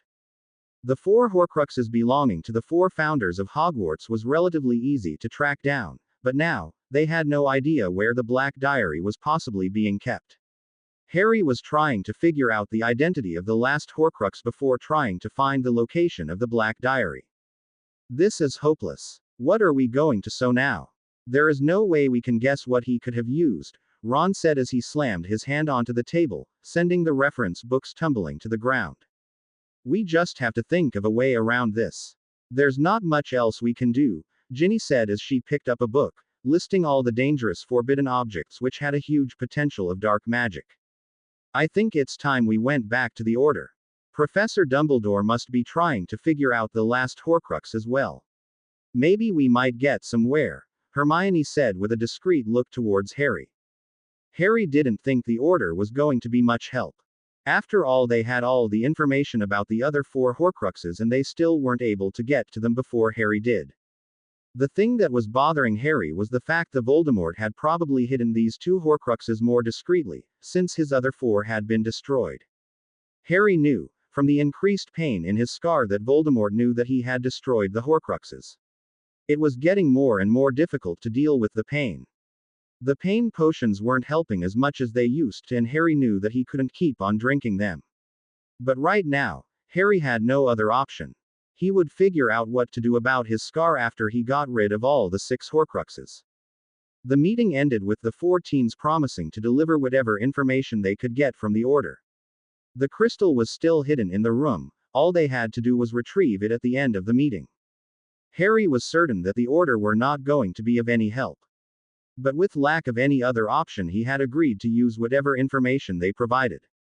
He was currently sitting on his bed, trying to list all the places he thought Voldemort might hide his Horcruxes. He knew that the diary was the same one that used to belong to his grandfather, Marvolo Gaunt.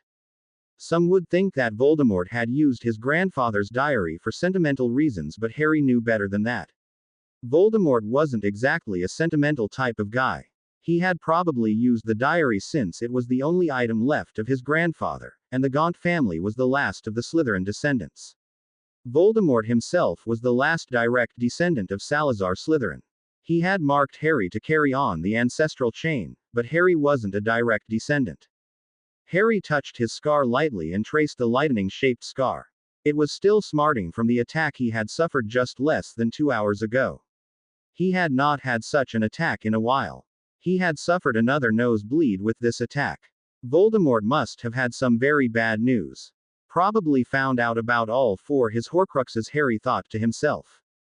Voldemort had told Harry that the scar was the result of the power influx that Voldemort had blessed Harry with, the night he had arrived at the Riddle Manor. Harry realized now that the scar was not a blessing but a horrible curse. It kept Harry bound to Voldemort. It caused him to suffer all the time. Harry gave himself a mental shake. Now was not the time to dwell on all the lies he had been fed. He had to concentrate. He had to get to the last 2 Horcruxes. Harry snapped his head up as he heard a knock at his door. He got up and pulled his wand out from his pocket. He walked quietly to the door and got ready to open the door. He was not expecting anyone.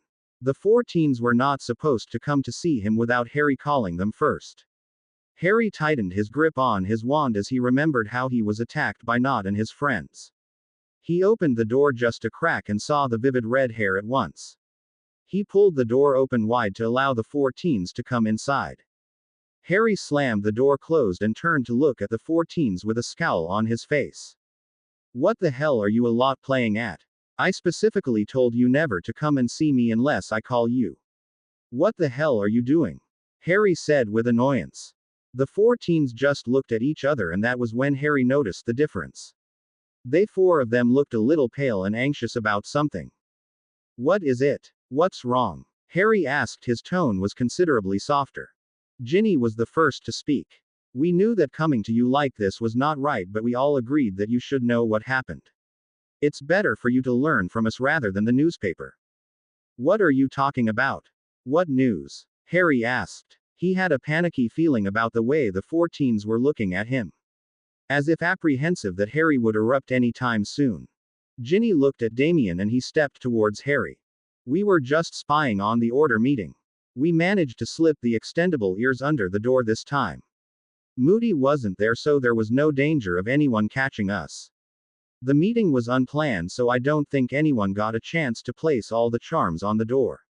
We could tell there was a lot of excitement. It turns out the order have caught someone from Voldemort's inner circle. Damien paused, as if unsure whether he should go on. Harry was feeling the uneasy feeling rise inside him. Who did they order catch? Harry, please don't freak out, Damien started to say, but Harry cut him off. Damie, please, just tell me, who did they catch?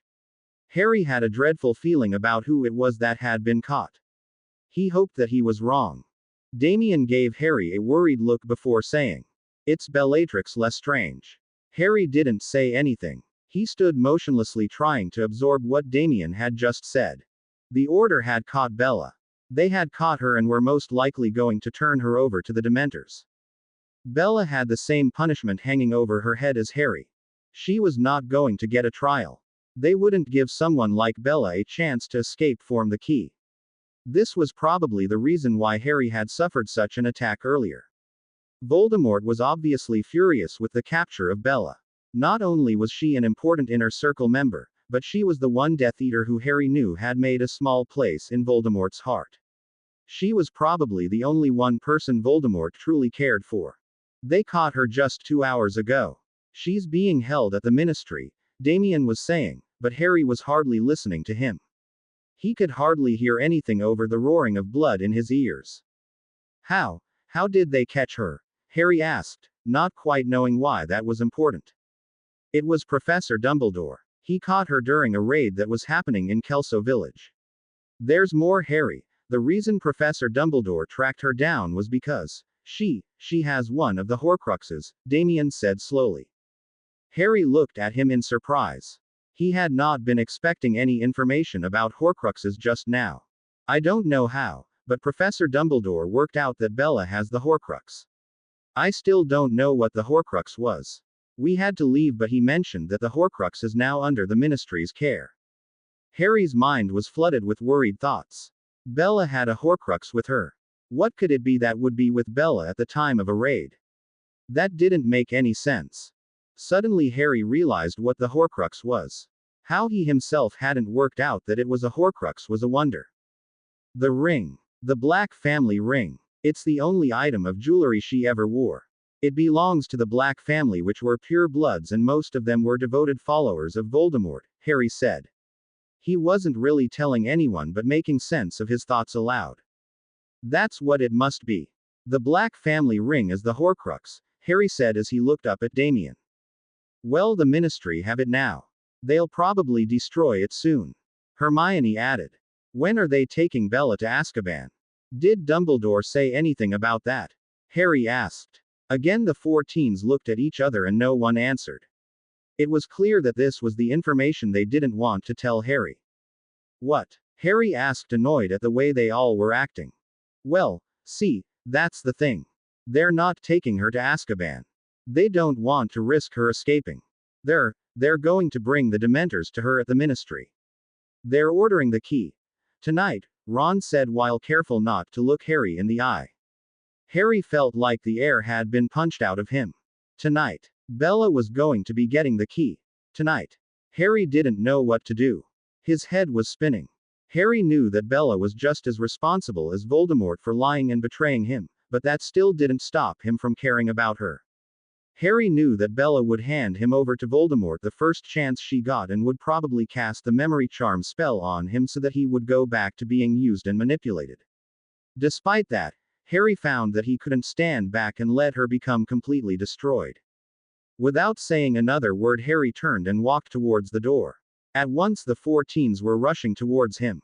Harry, where are you going? Damien yelled as he tried to grab onto Harry's arm, but Harry just shrugged him away and headed towards the door. Harry, where are you going? Damien repeated as he caught Harry's arm and pulled so that Harry was facing him.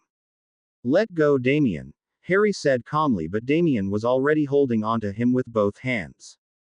No, Harry, you can't be thinking about going there. She's at the ministry. You can't do anything to help her. Damien tried explaining to his brother, but Harry pulled out of his grasp and looked angrily at him. I'm not going to stand back and watch her being destroyed. Harry, please be reasonable. What can you possibly do? You're not going to be able to walk into the ministry and grab her and come back out. You'll only be endangering yourself. Ginny said as she too was trying to hold onto Harry's arm and keep him from walking into a suicidal mission. Yeah, I mean, it's Bellatrix. She's just as responsible for betraying you as Voldemort. You should have no loyalty to her at all, Ron added in. He was still a little uncomfortable about saying Voldemort out loud. Harry turned to look at Ron, a pained expression in his green eyes. I don't expect you guys to understand. I don't fully understand it myself. All I know is that I can't let Bella get the key. I won't be able to live with myself if I don't help her, just this once. At these words the other 4 calmed down. Hermione looked at Harry and then turned to meet Damien's gaze. All right, Harry, if you're determined to do this, then go ahead. But you can't possibly go into the ministry and launch a rescue mission without any planning. You need to think about what you're going to do, Hermione said in a strained voice. My own. We're not helping Harry to help a Death Eater escape. That's a life sentence in Azkaban. Ron exclaimed. We're not going to be helping him. We're only making sure that Harry can get out himself. Hermione explained. It's all right, Hermione. I know exactly what I'm going to do, Harry said and turned to look at Damien. The younger boy gulped as he knew exactly what that look meant. Bella sat in her cell, shivering in the damp cold. She was chained to the wall and was trying futilely for the last hour to free herself. How she got caught was still troubling her. 1 minute she was performing the Crucio curse on that stupid Auror, and the next she was knocked off her feet and had landed straight in the arms of Dumbledore. He had under the body bind spell before she could even blink. But that was not what was bothering her. She was more than willing to face the Dementors, all the while proclaiming her loyalty to the Dark Lord. After all, it was a risk all Death Eaters took when joining the Dark Lord. No, what was bothering her was how the Ministry had found out about the ring. They knew that it was a Horcrux. But how? That was what was making her break into a cold sweat. She had failed her master greatly. He had trusted her with something so important and she had failed to keep it safe. Bella winced in agony as she twisted her hand, bound by chains. That blasted Auror had broken her fingers so that he could take away the ring. Bella had put up a good fight, but at the end her broken fingers had let her down and now the ring was gone. Bella was still trying to calm down her panicked mind and so didn't notice the door to her cell opening and someone entering quietly. She only looked up when a whispered, "Lumos," caught her attention. She looked up to see a face that she had not expected to see. She scowled at the person and spat their name as if it were a curse. Black. What do you want? Sirius lowered the lit wand and looked at his cousin. It was heartbreaking to see someone you once knew and loved, in pain and restrained like Bella was just now. Sirius sat on the dirty floor so that he was on the same eye level as her. Bella just glared at him. Come to gloat. Aren't you going to say, "I told you so"? You're just as pathetic as the rest of them. Bella yelled, unable to keep a hold on her emotions. Sirius didn't say anything and instead pointed his wand at her bound hands. What are you doing? Leave me alone, Black. Bella hissed at him and tried turning away from him, but the chains didn't allow her to move around much. Sirius pointed his wand at Bella's broken hand and whispered a healing charm. At once Bella felt the shooting pains in her fingers and hand ebbing away, and a warm glow filled her.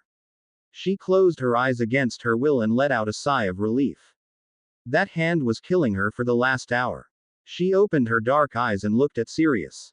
He had helped her. Bella had thought Sirius had come to hurt her. They were on opposite sides of the war, and what else could she have expected from him? Belle, Sirius whispered. Bella flinched away from him. No one called her that anymore. She was either Bellatrix or Bella. Belle was her pet name that only Sirius used to call her when they were very young. Belle, look at me. Please, look at me. Sirius's whispered words caught her, and she looked into those blue eyes belonging to her cousin. I never wanted this to happen, Belle. You know that. I asked you so many times to leave him, to come back to me. But you had your mind set on following him. It's not too late, Bella.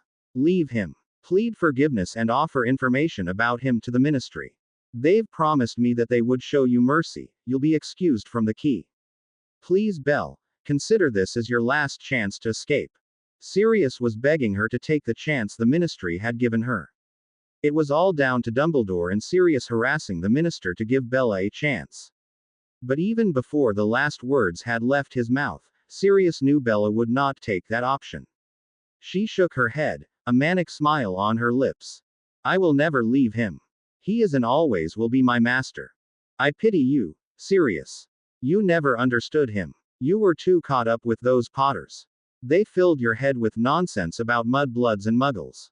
You were from such a noble house. The House of Black. And what did you do?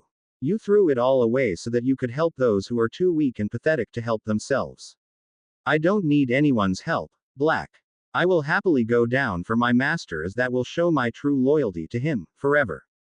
Sirius could do nothing but stare at his deranged cousin. She had gone too far to be brought back, and Sirius could do nothing to help her. He stood up slowly. Sirius knew that Bella could not be helped, as it was clear that she didn't want any help, but he still couldn't help but feel like he was abandoning her at a time that she needed help. Fighting the tears, Sirius stood up and gave a last look at his cousin. He walked away from her and left the cell, wanting to run away and not be here when those Dementors came to take her soul. Bella was also fighting the urge to cry. Not because she wanted Sirius to help her. No, she was adamant about staying loyal to Voldemort. She was getting upset because in reality she didn't want to die. She had no doubt that her death was close. Voldemort wouldn't help her, not when she was in the heart of the ministry. Bella wouldn't want her master to risk himself like that, but at the same time she wished that somehow she was saved from the key. Having your soul get out of you wasn't exactly something you could take on lightly. She heard the footsteps approach the door, and the cell door opened a second time. This time it was someone Bella had been expecting, but not happy to see at all. Time to go, Bellatrix, Fudge said as he stood pointing a wand at her. The chains dropped away from her instantly, and Bella slowly rose to her feet. She didn't think her feet would be able to take her weight, as they felt shaky and weak, but Bella stood up nonetheless and made her way to the door. She was surprised to see the minister alone, without any oars accompanying him. She was also a little surprised that the Dementors were nowhere to be seen. What was going on? Don't try anything or you'll regret it, Minister Fudge said as he clasped a handcuff around her wrist and held onto the other. He dragged a confused Bella away from the cells and headed further down the stairs. Bella was too confused to say anything and so just followed quietly. She was trying to make herself strong enough to face the Dementors and so was lost in her own thoughts. It was only the sound of hurried footsteps above them and the sound of raised voices that alerted her to the fact that something was not right. She's gone. A muffled voice was heard from above them. Fudge stopped in his tracks and was listening hard to the voices above him. What do you mean she's gone? Who let her come out of the cell? Barked another voice. This one sounded very familiar, Bella thought to herself. Well, you did, Minister, the first voice answered back hesitantly. Bella swung around to look at the Fudge who was standing next to her. He was still focusing on the voices above them. What are you talking about? I've not seen her since she was brought in here. The minister's voice boomed. But sir, I saw you myself. You came a few minutes ago and took her away with you, the first voice squeaked back. The minister that was with Bella quickly turned to Bella. We have to move, come on. They both started running down the corridor and made a mad dash to the doors on the other end of the hall. They halted next to a small narrow door and stood next to the wall, breathing heavily, due to a mixture of nerves and running very fast. Who are you? Bella asked, but before the fake minister could answer her, the answer made itself known. Bella watched as Fudge's round figure started shrinking and slimming down. The hair was replaced with a mop of untidy black hair, and the minister's round blue eyes turned to the familiar emerald green eyes.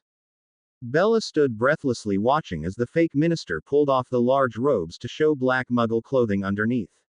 The boy standing before her quickly removed the handcuff from her hand and threw it away.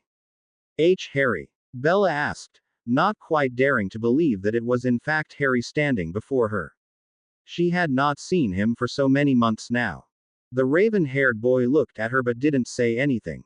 He grabbed her hand and they both ran through the narrow door and didn't stop until they came to a point where there were two passageways. Harry waited for a second before pulling Bella towards the passageway leading to the right.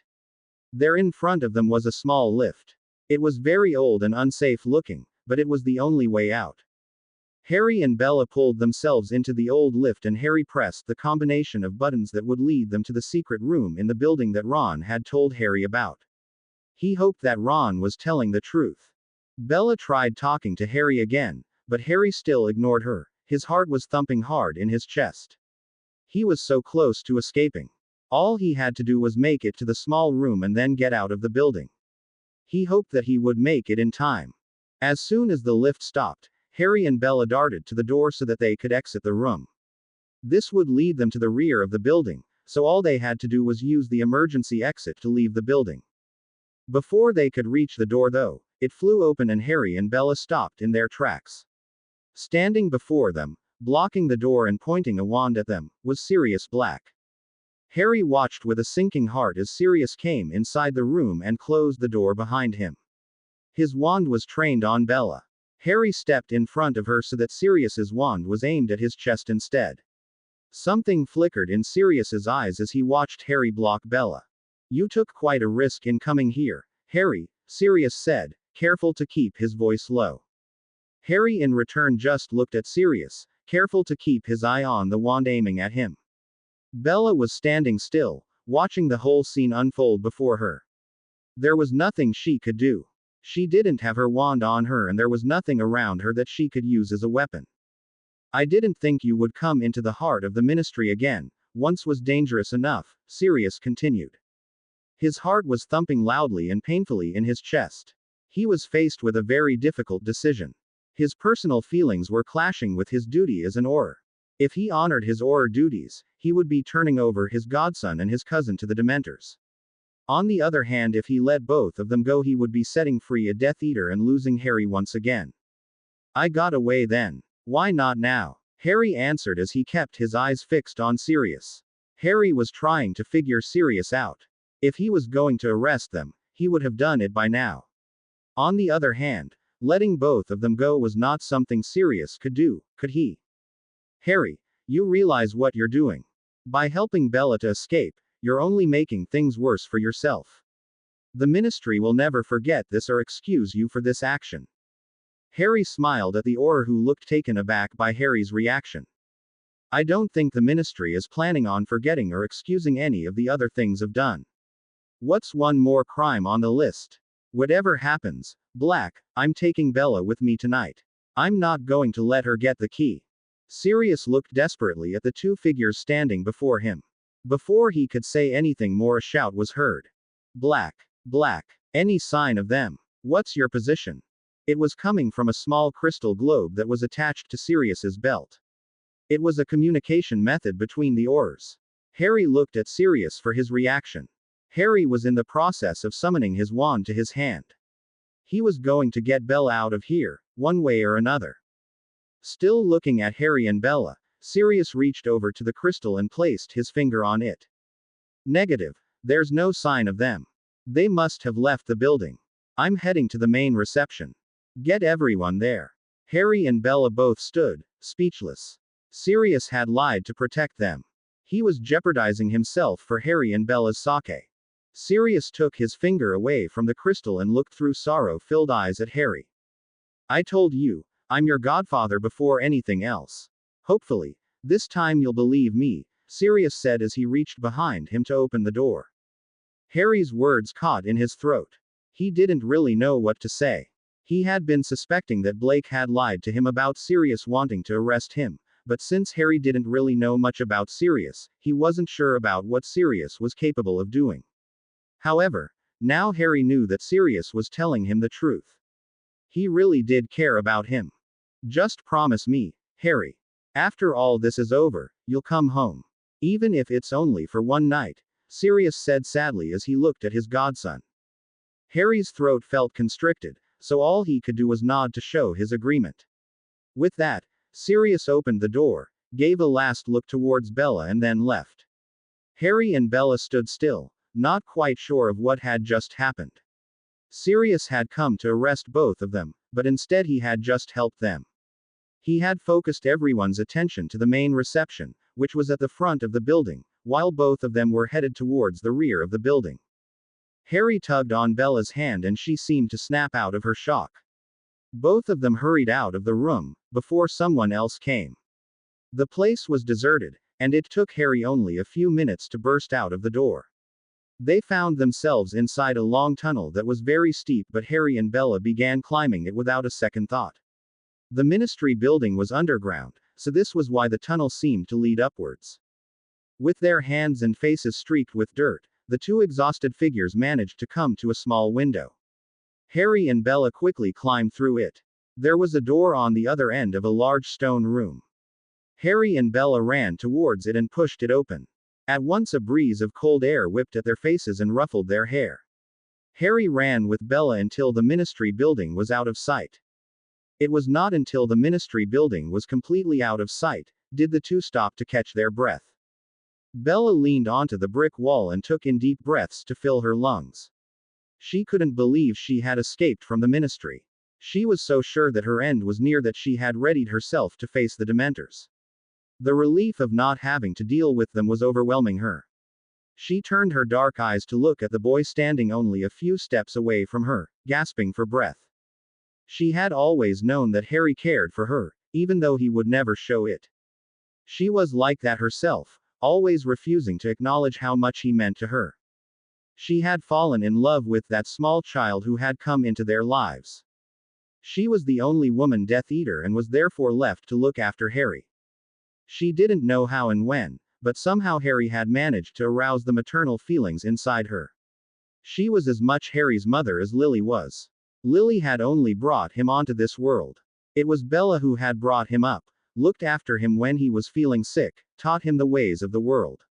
Harry was her son and she had never felt this love as strong as she did now, watching the boy straighten up and look around to check that they were alone and safe.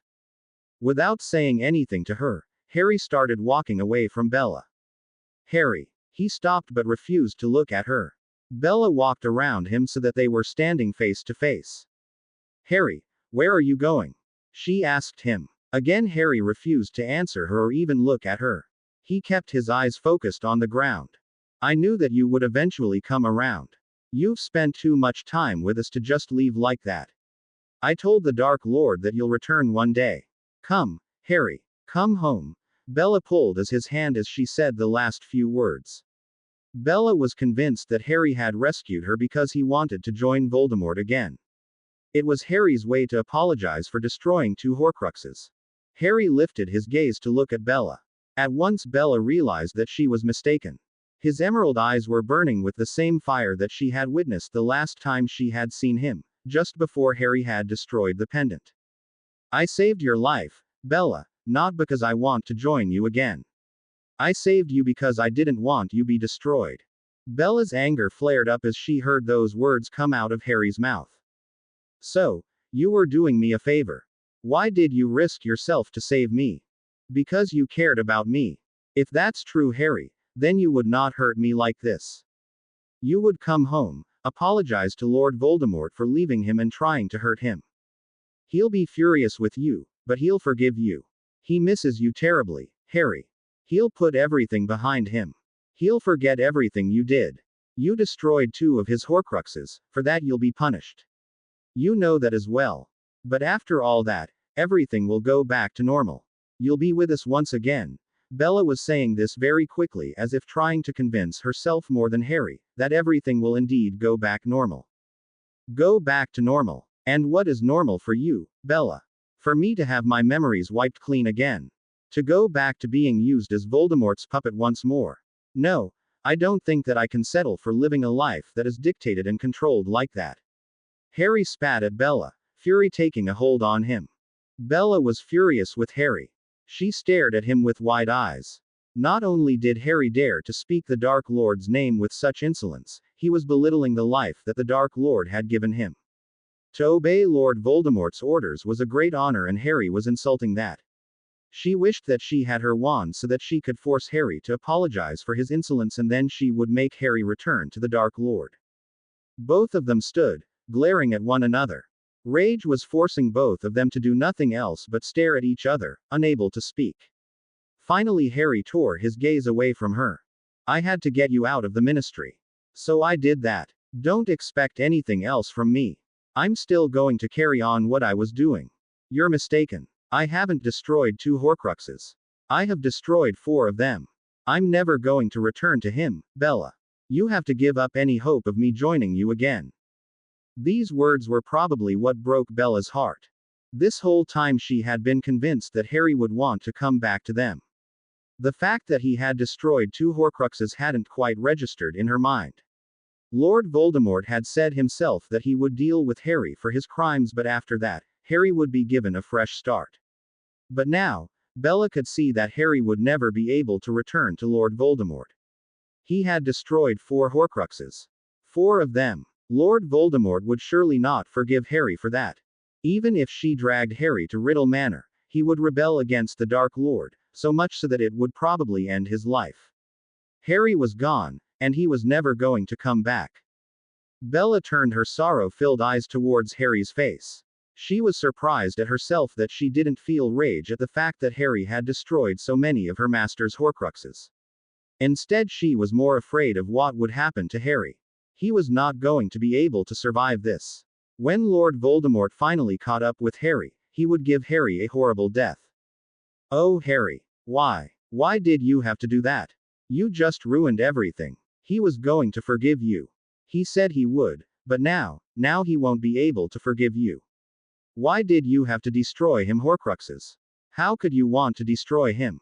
Bella said as tears sprung into her eyes. I don't want to destroy him. If I can't stand the thought of you being destroyed, Bella, then I can't possibly think about destroying him. I only wanted to take revenge on him. He took away my life, my future. I'm taking away his, Harry answered simply. Bella looked at him with fear-filled eyes. Harry stepped away from her. He wanted to leave now. This was too painful for him to bear anymore. Leave, Bella. Go from here and lie low until the ministry give up looking for you. Bella looked away from him. She didn't even bother to hide the tears that were falling from her face. I'm going back. You've already wiped away 4 of my master's Horcruxes. I'm not going to let any more be destroyed. I am going back for the 5th Horcrux. Before Bella could move towards the building, Harry grabbed onto her arm. There's no point. It's already been destroyed. When I was pretending to be Fudge, I saw the Aurors blasting it. It's gone. The 5th Horcrux is gone, Bella. Harry almost felt sorry for Bella as she fell to her knees in horror. She kept on saying that it wasn't possible.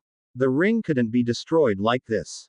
Harry didn't want to leave Bella like this, but the sound of the Aurors coming in their direction was forcing Harry to pick Bella up from the ground and shake her so that she would snap out of her shock. Leave. He hissed at her. Bella gave Harry a last look before disapparating. Harry threw himself behind a truck that was parked on the other end on the deserted street. He watched the Aurors rush past and hid lower as he saw his father and Sirius among the Aurors. They quickly passed the spot Harry was hiding at. Harry turned around and leant against the truck. This was a tiring night for him. Harry put his hand into his pocket and pulled out the small ring. He held it in his hand for a moment, feeling the power radiate from it. He had to lie to Bella. If he hadn't, then Bella would never have left without the ring. Harry was afraid about what would happen to Bella because she lost the ring. Harry was pretty certain that Voldemort would punish Bella but then move on. Bella was too precious to Voldemort for him to do anything worse than the Crucio. Harry held the ring up and looked at it. It was fairly easy to take it when he was pretending to be the minister. Harry had walked into the ministry under a disguise, managed to drug the idiot minister, and take some of his hair for the ready-made polyjuice potion that Damien had swiped from their mother's private stores. After that, he had wandered into the room with the Aurors guarding the ring. Apparently, they had not been successful in destroying the ring. Every mundane spell they had tried had failed them. Harry had fought hard against rolling his eyes at the spells that were used. He had taken the ring from them and then helped Bella to escape. The idiot minister didn't even realize that he had been secretly drugged. He thought he had just nodded off after drinking a full goblet of the best fire whiskey sent to him by a devoted admirer. Harry focused on the ring, and once again, the rage and anger inside him destroyed the ring in a matter of minutes. Harry brushed the dust away from himself. That was the 5th Horcrux gone. Now there was only one Horcrux left. Harry looked around him carefully before moving from his hiding spot. He dissipated back to the corner of the street where Ron, Hermione, Ginny and Damien were anxiously waiting for him. How did it go? Did you get to her okay? Did you get the ring? Harry ignored most of the questions and moved further along the darkened alley. Once they were all hidden in the dark, Harry told them that everything went well. He assured them that the ring was destroyed and that Bella was safe from the ministry. Harry left out the part about Sirius and the promise that he had made about going to Godric's Hollow. He didn't think he could trust Damien with that sort of information. He would probably force Harry to come home tonight. So, everything went okay then. That's a relief, Ron said in a much more relaxed tone. Yeah, said Harry, anxiously thinking about how Voldemort would treat Bella after her getting caught by the ministry and losing the Horcrux. Let's hope everything works out, he added in a whisper. Bella stood in the darkened room. Her hands were shaking with fear. Lord Voldemort stood with his back turned to her. She had just finished telling her master how she was captured, tortured for the ring and then rescued by Harry. She told him everything about the conversation that took place between her and Harry. However, Bella couldn't bring herself to tell him about the 4 Horcruxes. She physically couldn't form the words to inform her master. She stood, rooted in fear. At last Voldemort turned around to face her. Bella wished she could look away from those angry red eyes. Voldemort had never looked so angry in his life. He walked over to her. The rest of the Death Eaters held their breath as they watched their Dark Lord approach Bella. It was common knowledge that Bella was rarely ever punished by Lord Voldemort. He had what some would call a soft spot for the Lady Death Eater. However, even the newest recruit standing in the sea of Death Eaters could tell that Bella was going to be punished today. Malfoy stood near the front, his face completely emotionless as he watched Lord Voldemort tower above his sister-in-law. Malfoy had worked along Bella for years and couldn't help the panicky feeling that arose within him. He hoped that whatever was going to happen would happen quickly. You let him go. The words were whispered, but they managed to echo around the large room. Bella lifted her terrified gaze to look at those burning red eyes. Master, I had no choice. I had no wand, nothing to use to force him to come with me. Voldemort continued to look at her. You failed me, Bella. The 4 words shook Bella's very core. She couldn't hold the gaze and let her eyes fall to the ground. She had never failed her master before. She couldn't even form any words to ask for forgiveness. You failed me more greatly than anyone else. You lost 2 irreplaceable things today. My ring and my son. Voldemort's words were spoken with such disappointment that it made Bella wish the ground would open up and swallow her whole. I gave you my ring with the confidence that you would guard it with your life. Instead you saved your own skin and now you dare to stand before me. Malfoy shuddered with fear. That sort of anger was never directed at anyone before. He hoped that Bella was strong enough to face whatever nightmare she was going to have to go through. You're right, my lord. I have failed you. I should have died trying to protect your ring. Please, Master, punish me, for I can't live with myself knowing how I have let you down. Bella had some guts to ask for punishment, thought the Death Eaters. They would have thrown themselves at the feet of their master and would have begged for forgiveness, even though most of them knew that they would not get any. You will be punished, Bella. Voldemort said quietly, but instead of raising his wand at her, he reached out and softly caressed her cheek. Bella was momentarily taken aback, but she quickly leaned into the touch. She was grateful that the Dark Lord had decided to forgive her. Voldemort sneered as he let go of her and looked at her surprised face. You should know better than anyone. I never forgive. Bella realized that Voldemort had read her mind and stood rigid and waiting for the torture curse to be thrown at her.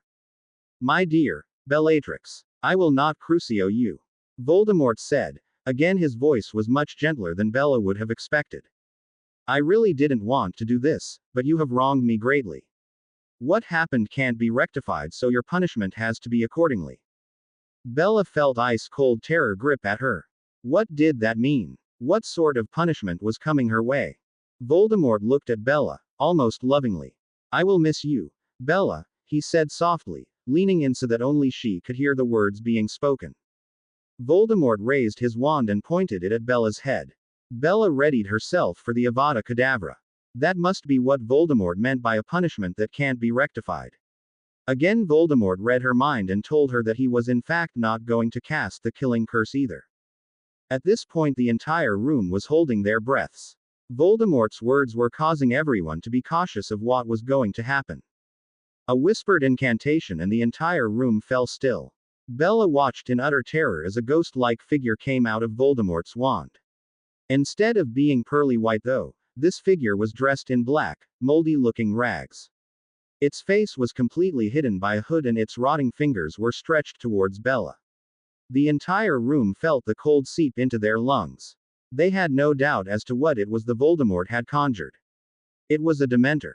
My lord. No. Bella managed to gasp as she tried to back away from the terrifying figure. Her frozen limbs didn't allow her to move much and she fell to the ground. Malfoy watched with terror-filled eyes. He couldn't help her. He knew that. No one could help her. His mind was still reeling from the fact that Voldemort would give such a punishment to Bella. The woman he had rarely ever cast a crucio on. A failed Death Eater is no good to me, Bella. You lost me a part of my soul. You have to pay for that with your own soul. With that said, Voldemort moved away from the Dementor. He walked away, leaving the Dementor towering over Bella. The entire room saw Bella thrash and scream as she was obviously thrown into her worst memories. The surrounding Death Eaters watched as the sounds of Bella screaming rang through the room. Words like, no, no please, help, don't, please, no, bounced off the walls. Malfoy turned his head away from the helpless woman as he saw the hooded figure hold onto her and lower his hood. Most of the men were watching with disgust. Although most of them found it entertaining to watch someone under the throes of the crucio, this torture was just plain sickening. Bella's whimpering words were abruptly stopped as the wretched thing lowered its mouth onto Bella. The sound that filled the room was one that shattered the windows. Everyone watched as Bella's body convulsed violently as her soul was ripped from her. At last the Dementor moved away, leaving a lifeless-looking Bella in its wake. The Dementor flew back into Voldemort's wand and disappeared into it. Malfoy looked at the lifeless-looking body of Bella lying on the ground. Get rid of it, Voldemort hissed as he left the room. Malfoy didn't move but watched numbly as the surrounding Death Eaters lifted her body and moved out of the room. He had not expected this to happen. Bella was gone. He moved quickly out of the room, not wanting to be in that place alone. Over 200 miles away, Harry sat up in bed gasping at the agonizing pain that had erupted in his scar. He had a hand clasped over his head but his mind was not focusing on his scar. Harry had just experienced his very first vision. He had seen everything that happened in the Riddle Manor that night. Bella, he whispered in pain as he struggled to get out of bed. Harry ran blindly into the street. He had only just managed to pull on his robes and had his wand held tightly in his hand. He didn't know how but somehow his heart was telling him to go to Hogsmeade. He ran all the way to the back of a dark alley so that he could apparate to Hogsmeade. It was now the early morning hours and there were plenty of muggles around, but Harry's mind was not really functioning properly. He had just seen Bella get the key from a ghost-type Dementor. He had to get to Hogsmeade. Harry apparated in the middle of the busy Hogsmeade streets and at once his heart leapt with terror. There was a large crowd of people standing in the middle of the road, shouting and pointing at something on the ground. Harry didn't even think about the danger he was putting himself into by making his presence known to a whole village of wizards. Harry rushed into the large crowd. He tried to get the people to stop cursing the lone figure on the ground, but everyone seemed to be in frenzy over the person lying on the ground. They didn't even notice that it was Harry who was standing among them. He had no other choice. He pointed his wand to the ground and bellowed, "Momentum EXPUR." At once the ground shook and the surrounding people screamed as they fell over each other. Harry pointed his wand at the blood-covered figure and put a protection bubble around her.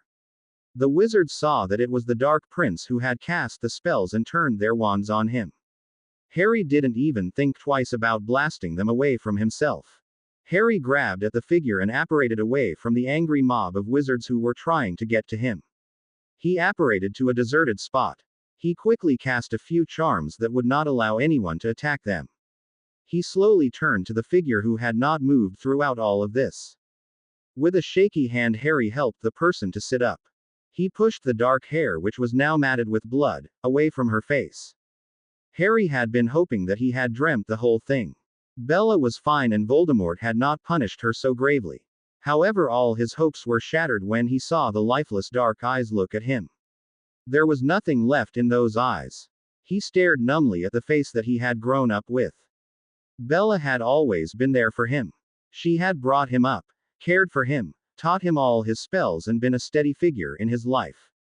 Harry looked at her, searching for some sign of recognition, something to indicate that the Dementor had failed.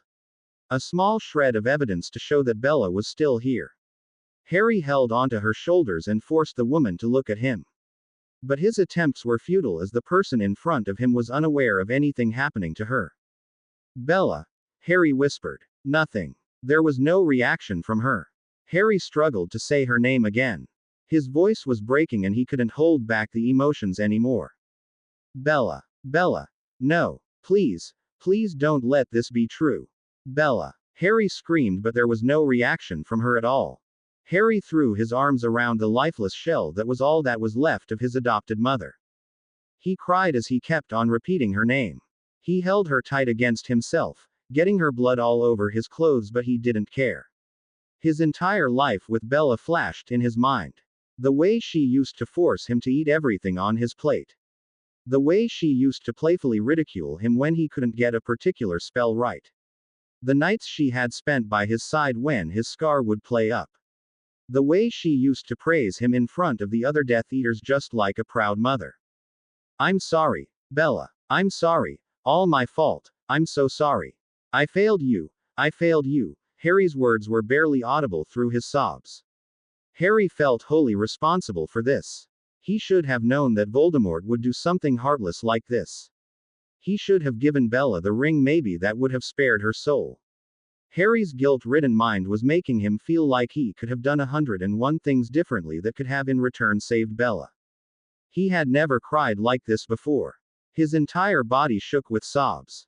Then again, he had never lost someone like Bella. Harry was so engrossed with his grief that he didn't notice the charms around him being deactivated. He felt a hand gently touch his shoulder. Harry pulled away from Bella and looked up. Sirius's face came into focus as he sat down beside Harry. He had tears in his eyes also. His handsome face was filled with sorrow as he looked at Bella. Sirius. Sirius, look what happened. Harry cried out as he looked at Bella. Sirius wrapped an arm around Harry and another around his cousin. He held both close to him as soft sobs escaped him as well. He never wanted to lose Bella. That was partly why he had let her go with Harry last night. He had wanted to save her from the key. Sirius had been told only a few minutes ago by an anonymous call that Bella had been given the key by Voldemort's Dementor and was being dumped in the middle of Hogsmeade. He had rushed out by himself. It didn't take long to find Harry as the surrounding people told him about Harry coming to rescue the notorious Death Eater, Bella. Sirius looked at his cousin and felt a chill run through him. Bella's dark eyes had no life in them. She looked so empty. Bella is no longer here. This is just her empty shell, Sirius told himself. Come on, Harry. We should get her out of here, Sirius said as he let go of the boy. Harry pulled away from him but refused to let go of Bella. Where are you taking her? Harry asked in a broken voice. Not to the ministry. I'm taking her somewhere she'll be, Sirius trailed off, not knowing how to finish his sentence. What was he supposed to say? Somewhere she'll be safe. Bella was gone. Her soul had been ripped away from her. This was just her body. It knew nothing. It could be sitting in a cell in Azkaban and it wouldn't know the difference. You won't send her to Azkaban, will you? Harry asked, almost reading Sirius's mind. Sirius shook his head. He didn't know what he would do, but the longer Harry was sitting here in the open, the more risk he was under. Sirius and Harry helped Bella to stand, but it seemed that she was unable to stand by herself. Sirius gathered her in his arms as Harry looked on in anguish. Harry? Sirius asked as he saw the boy step away from him. He wanted Harry to come with him. He didn't think Harry should be alone at a time like this. Harry wiped away his tears and took a step away from Sirius. I'll come once I've finished this. I remember the promise I made last night. I will come to see you, even if it's only once.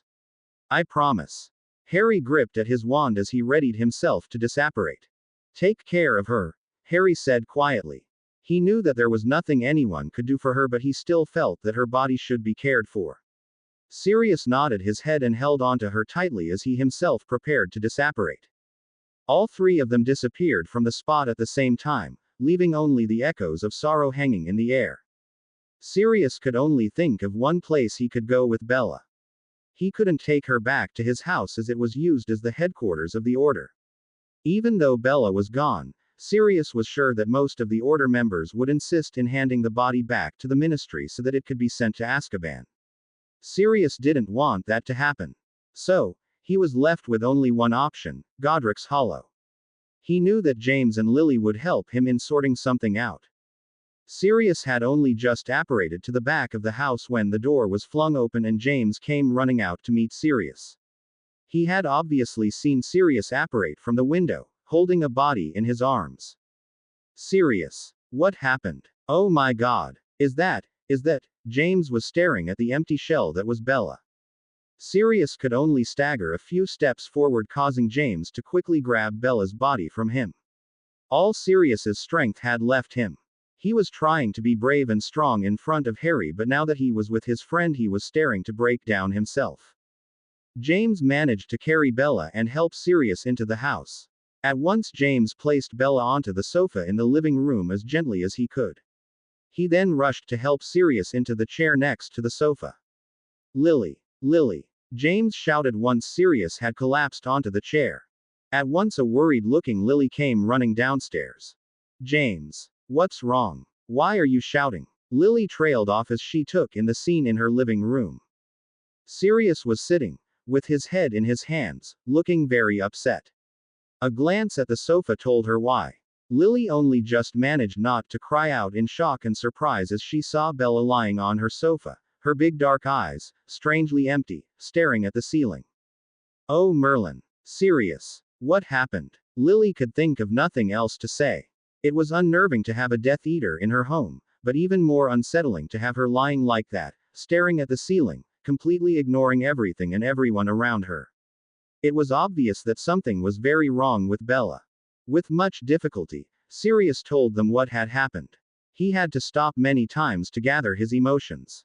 He told them about the phone call he received, the residents of Hogsmeade informing him upon arrival that the Dark Prince had come to take Bellatrix away. Sirius finally broke down when he explained the scene that met him when he managed to find Harry and Bella.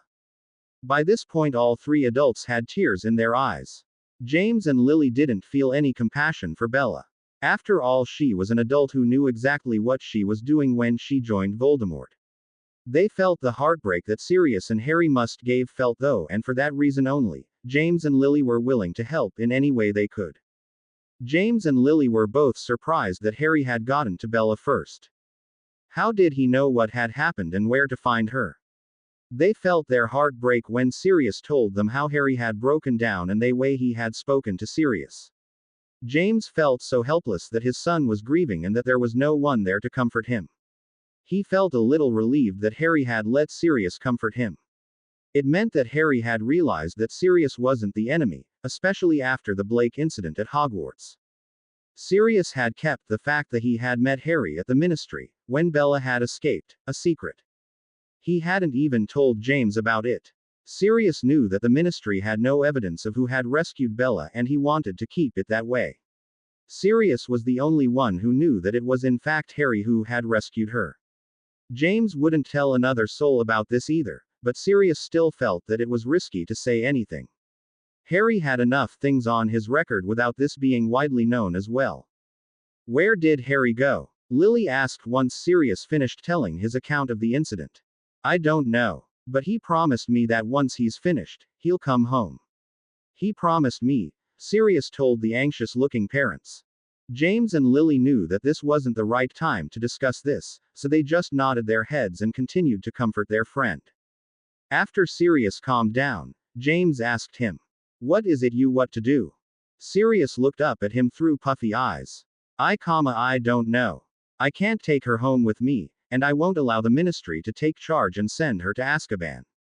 Sirius said very emotionally. James and Lily secretly agreed that the empty shell lying on their sofa wouldn't know the difference, but they kept quiet for the sake of their friend. I guess I will have to call Sissy, she'll want to take over. She was her sister, Sirius said in a small voice. James knew that Sirius hated Narcissa, mostly because she married Lucius Malfoy and refused to let Sirius be anywhere near her family. Not that Sirius wanted to be friends with the likes of her filthy Death Eater husband, but still, Sirius felt she was family and that he should have at least been allowed to speak to Narcissa and her son, Draco Malfoy. Damien used to try and make him feel better by telling him what a stuck-up, arrogant and shallow person Draco was and that Sirius was better off not knowing the likes of him. If you think that's the best thing to do, but don't you think she already knows? I mean, her husband must have told her, Lily said in a comforting voice. If Sissy knew, then she would have gotten to her by now. Sirius answered. They continued to discuss what they should do and whether Dumbledore should be involved. The three adults never noticed the four concerned teens standing outside the door. Ron, Hermione, Ginny and Damien had been studying, in other words, looking for information on the last Horcrux, when they heard James shouting for Lily. They had all crept to the door to see what was going on. They heard everything that Sirius told them. They even got a peek at the lifeless-looking body of Bella. The four teens quickly and quietly made their way back upstairs. Once safely in Damien's room, the four began panicking. Oh my God. That's just awful, Hermione said at once. I know, the key. And by Voldemort's orders no less. I mean, she practically worshipped the man. To be given such a punishment, I can't even begin to imagine the pain, Ron added in. What should we do? Ginny asked. The other three looked at her with peculiar expressions. Nothing. We can't do anything for her. Once the key is administered, there's no way to reverse it. Ron said, all the while looking at Ginny as if she had grown another head. Ginny clenched her teeth in annoyance. About Harry. What should we do about Harry? She asked through clenched teeth. The other three quickly realized their mistake and looked embarrassedly at each other. I don't know. What can we do? I mean, he's not going to want to speak to us right now. He'll be too upset, Damien said sadly. He knew enough about his brother to know that Harry would not want anyone to see him when he was grieving like this. At the same time though, it seemed pretty cruel to leave him alone at a time like this. We should go to see him. I mean, what if he does something, reckless? He might be so angry at Voldemort, he might go and try to attack him, Hermione said in a nervous voice. Surely he won't. He knows that there is no hope to defeat Voldemort until his last Horcrux is destroyed. Ron said at once. Harry does know that, but he's not going to be thinking clearly right now, is he? You all heard what Sirius said. Harry was completely heartbroken. I think we should go to him. He needs friends right now, Ginny said as she stood up. I think it would be better if I called him first. To see if he wants us to come and see him, Damien said as he pulled out his mobile phone. They all agreed that this would be the best option. Harry didn't answer his phone the first 2 times. The third time Damien dialed his number, Harry answered at the second ring. His voice sounded strangely hoarse. Damien's stomach turned at the thought of Harry crying. Harry, it's Damien. I heard about Bellatrix. Damien managed to say quickly. There was no answer on the other end of the phone, so Damien continued talking. I'm so sorry, Harry. Are you okay? Damien asked, not knowing what else to say to him. His own words sounded hollow and empty, but Damien really didn't know what else he should say. Harry still didn't answer, but Damien knew that he was listening since he could hear Harry's breathing on the other end. I wanted to see if you were okay. Harry, do you want us to come over and see you? Damien asked, beginning to think that he should have just agreed with Ginny and gone to see Harry. It was obvious that Harry was suffering and needed someone there with him. However, at this point Harry finally spoke up. Just leave me alone, Damien. I don't want to see anyone just now. With that said, Harry hung up, leaving Damien lost. He really wanted to help Harry, but he couldn't go to him now since Harry told him not to. Damien knew better than to do something directly against Harry's words, so he and the rest didn't go to see Harry. They all agreed to give him some space. The 4 teens were ushered to the burrow by Lily later that day. None of the adults knew that the 4 teens had heard and seen Bella. But the 4 had agreed that they wouldn't breathe a word of this to anyone. Damien didn't speak to Harry for 4 days after the incident with Bella. Every time he called Harry's mobile, it was switched off. Bella had been moved away from Godric's Hollow, but where she wasn't disclosed to anyone. Damien couldn't ask his parents because then he would have to admit to eavesdropping on them. He didn't think his uncle Sirius would like the fact that Damien saw him when he was so upset. The 4 teens decided to continue gathering whatever information they could about the last Horcrux, the Black Diary. They figured that they could spend this time getting whatever information they could. That way when Harry recovered, he would have some good news. However, there was no information on the Black Diary that the 4 teens could find. They didn't know anything about the diary and so didn't know even where to begin searching. Damien was at Hermione's house and after a stressful study session, and they all decided to take a long walk to clear their heads. It was now the second week of May and the days were getting brighter and warmer. The 4 teens walked slowly along the streets, talking in low voices about what they could do to better their search. They weren't really thinking about where they were going and soon found themselves a good distance away from Hermione's house. I think we should head back. Your parents will be back soon, Ron said as he slipped an arm around Hermione. He quickly pulled it away from her, looking a little red. He did that a lot these days. He would say something complimentary to Hermione and then try and cover it up, or he would try to hold her hand and then get nervous and let her go. God, he needs to just come out and say it, Ginny thought to herself, as she saw Ron trying to hide his blush from Hermione. They were just about to cross the road when Damien held onto Ginny's hand, making her and the other 2 stop behind him. Damie, what? Ginny started to say but looked at the direction Damien was pointing at.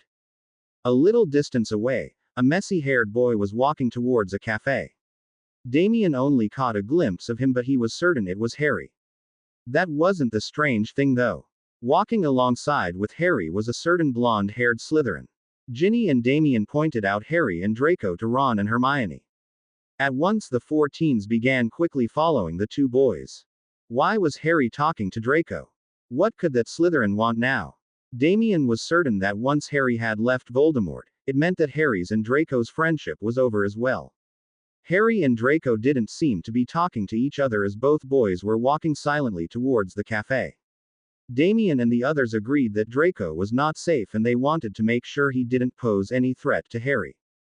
Harry and Draco both disappeared inside the cafe. The 4 teens knew that they couldn't barge their way inside the cafe and Harry would get annoyed with them if they did, so that left only one option. Hermione and Ron stayed outside the cafe while Ginny and Damien slipped under the invisibility cloak. Damien had made a habit of taking the cloak with him wherever he went. Once the two were safely concealed, they waited until the door of the cafe opened by someone entering or leaving.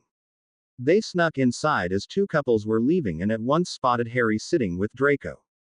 Damien and Ginny maneuvered themselves carefully around the crowded cafe and finally managed to get close enough to hear what Harry and Draco were saying.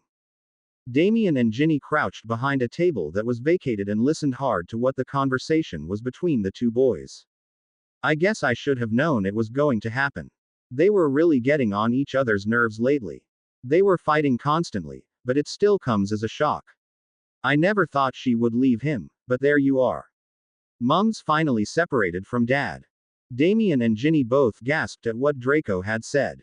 His parents were splitting up. Even though Damien hated Draco, he couldn't help but feel a little sorry for him. He didn't think it was fair for any child to go through what Draco was probably going through right now. Harry didn't say anything but took a long sip from his mug. Damien watched his brother closely. Harry had definitely lost some weight recently. His eyes seemed to be darker, and when he did finally speak, his voice sounded different, like he hadn't spoken to anyone in days. Are you going to be leaving at the same time as your mum? Harry asked, not looking at Draco.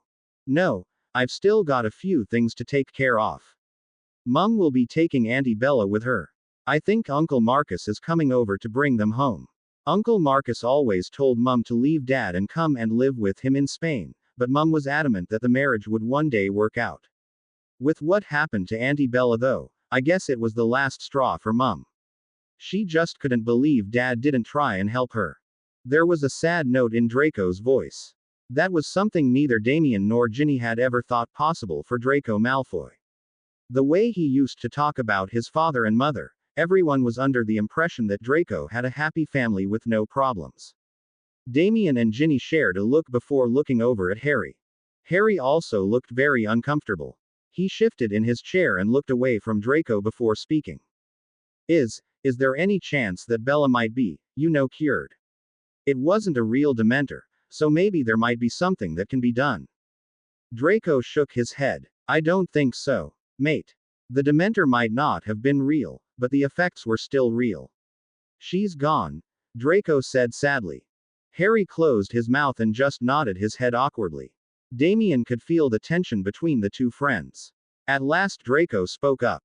It wasn't your fault. No one blames you, Harry. Stop doing this to yourself. Harry looked away from Draco and seemed to be having difficulty in speaking. You don't know that, he almost whispered. Harry, you're acting like an idiot. You didn't do anything to her. It wasn't you who cursed her, Draco said angrily at him. Both Damien and Ginny were shocked at the way Draco was speaking to him. They didn't think Draco would have the nerve to speak to Harry like that. Harry looked at Draco, with eyes full of guilt. I may as well have, he said quietly. What? Draco asked. I had the ring and I didn't give it back to her. I knew she would be punished for losing it, but I never thought that she would be given such a punishment. I'm responsible for her getting the key. Harry said all of this very quietly, but the words were ringing in Damien's ears. Merlin. He thinks he's responsible. God, why didn't I ignore his words and gone to see him? He obviously needed help, Damien thought miserably to himself.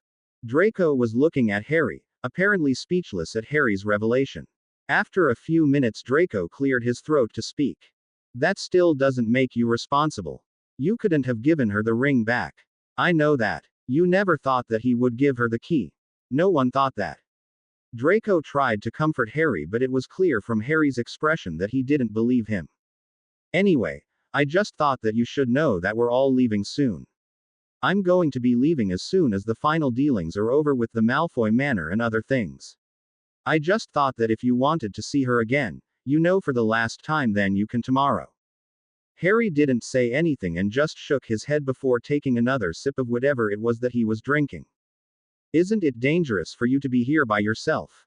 Maybe you should leave with your mum, Harry said, trying to change the subject from Bella. Draco smiled sadly and shook his blonde head. You know how things are with father. He's never been one to watch his words with me. I don't think there is anything he can say or do to me that will hurt anymore.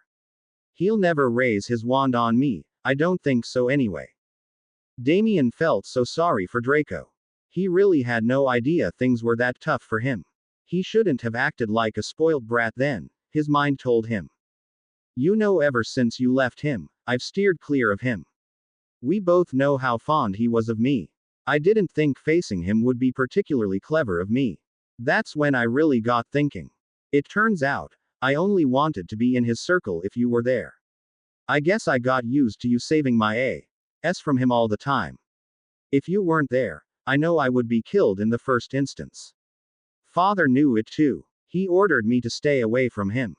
Damien and Ginny shared another glance. They knew exactly who this he was that Draco was referring to. He was talking about Lord Voldemort. It shocked Damien to learn that Draco didn't want to be a Death Eater if Harry wasn't there. It seemed like such a childish thing. If your best friend isn't doing something, you don't want to do it either. But Damien gathered from what Draco had said that Lord Voldemort didn't really like him very much. It seemed Draco was only tolerated because of Harry. With Harry gone, Voldemort would try to hurt Draco, since he couldn't when Harry was around. I need to go now. Listen, Harry, think about what I said. You should seriously consider it. Draco said as he stood up. Harry just looked at Draco and stood up as well. I need to finish this. Once it's all over, I might take you up on your offer, Harry said as he pulled a few notes of Muggle money out of his pocket and placed them on the table. Damien felt his heart skip a beat. What offer was this? Why would Draco make Harry an offer? What could he possibly want Harry to do? Damien never got a chance to think about this as he and Ginny had to move out of the way so that Harry and Draco could leave. They both watched as Harry and Draco left the cafe. Slowly and carefully, Damien and Ginny left as well. They met up with a worried-looking Ron and Hermione. All four left to go back to Hermione's house before saying a word about what the conversation was about. At the end, all four were feeling sorry for Draco and worried about Harry. What offer could Draco have made to Harry? Something just didn't feel right. Damien had a bad feeling about this offer. Something about it just didn't feel right. It wasn't until the following day that Harry called Damien. He left a message on his phone, asking them to meet with him at the Travel Inn. The four made their way to the Travel Inn in their usual way.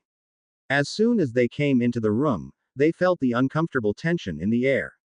This was the first time they had met after what had happened with Bella, and the four teens were uncertain about how to talk to Harry. They weren't sure if they should mention it or just ignore the whole thing. Harry made it easy for them, a few seconds after they all came inside the room. Don't say anything about what happened. We have to concentrate on the last Horcrux. The four nodded their heads and were relieved that they didn't have to talk about Bella. The truth was that they couldn't really pay any condolences to Harry since all of them hated Bella. The female Death Eater would have happily tortured them all to death on Voldemort's orders. But for Harry's sake they had to say something nice about her. Thankfully Harry had given them the easy option. Don't talk about her at all. All five teens were once again in deep conversation about where the last Horcrux could be. They knew for certain that it was the Black Diary. But the location of it was the difficult thing to work out. Harry explained to all of them the history of the diary, who it originally belonged to. The others were surprised Voldemort had chosen such an item to use as a Horcrux. Alright, let's think about this. Voldemort had used something belonging to his grandfather. This is the only item that had a connection to him, other than the Slytherin pendant. The diary is different to all the other Horcruxes. It belonged to his grandfather. It's a part of his personal life. I don't think it's going to be in a museum or in the ministry. It most likely is going to be protected by himself. Hermione read out all the notes she had made while the discussion had taken place. Harry, you don't think he might have used a place that he had a personal connection to? I mean some place that has a link to him. Ginny asked thoughtfully. What do you mean? Harry replied, confused with how this was going to be useful. Well, think about it. Every Horcrux had been placed somewhere or given to someone Voldemort had a connection with. The Gryffindor sword was placed in Hogwarts, and you said that Voldemort felt that Hogwarts was like his first home. The Hufflepuff cup was placed in the Ministry because Voldemort wants to take over the Ministry. That is his ultimate aim, isn't it? To take over the wizarding world. The Golden Quill was placed in a museum that was founded by Salazar Slytherin. I read that when we entered the building.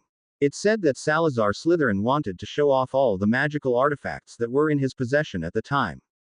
The Slytherin pendant and the black ring were given to you and Bella because he was closest to both of you. Ginny finished and looked at Harry. She didn't want to bring up Bella, but she had to finish off her theory about the Horcruxes. Harry didn't say anything but just looked deep in thought.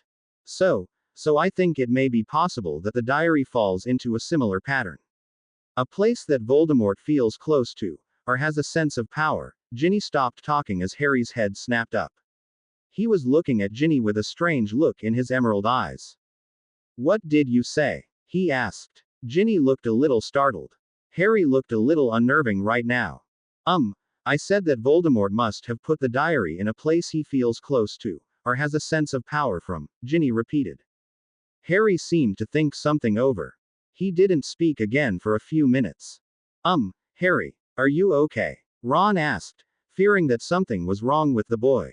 Suddenly Harry looked up at Ron and smiled. Okay, that's not helping the crazy image, Ron thought to himself. I just figured out where the diary is. It makes perfect sense, Harry exclaimed. Where? All four asked at the same time.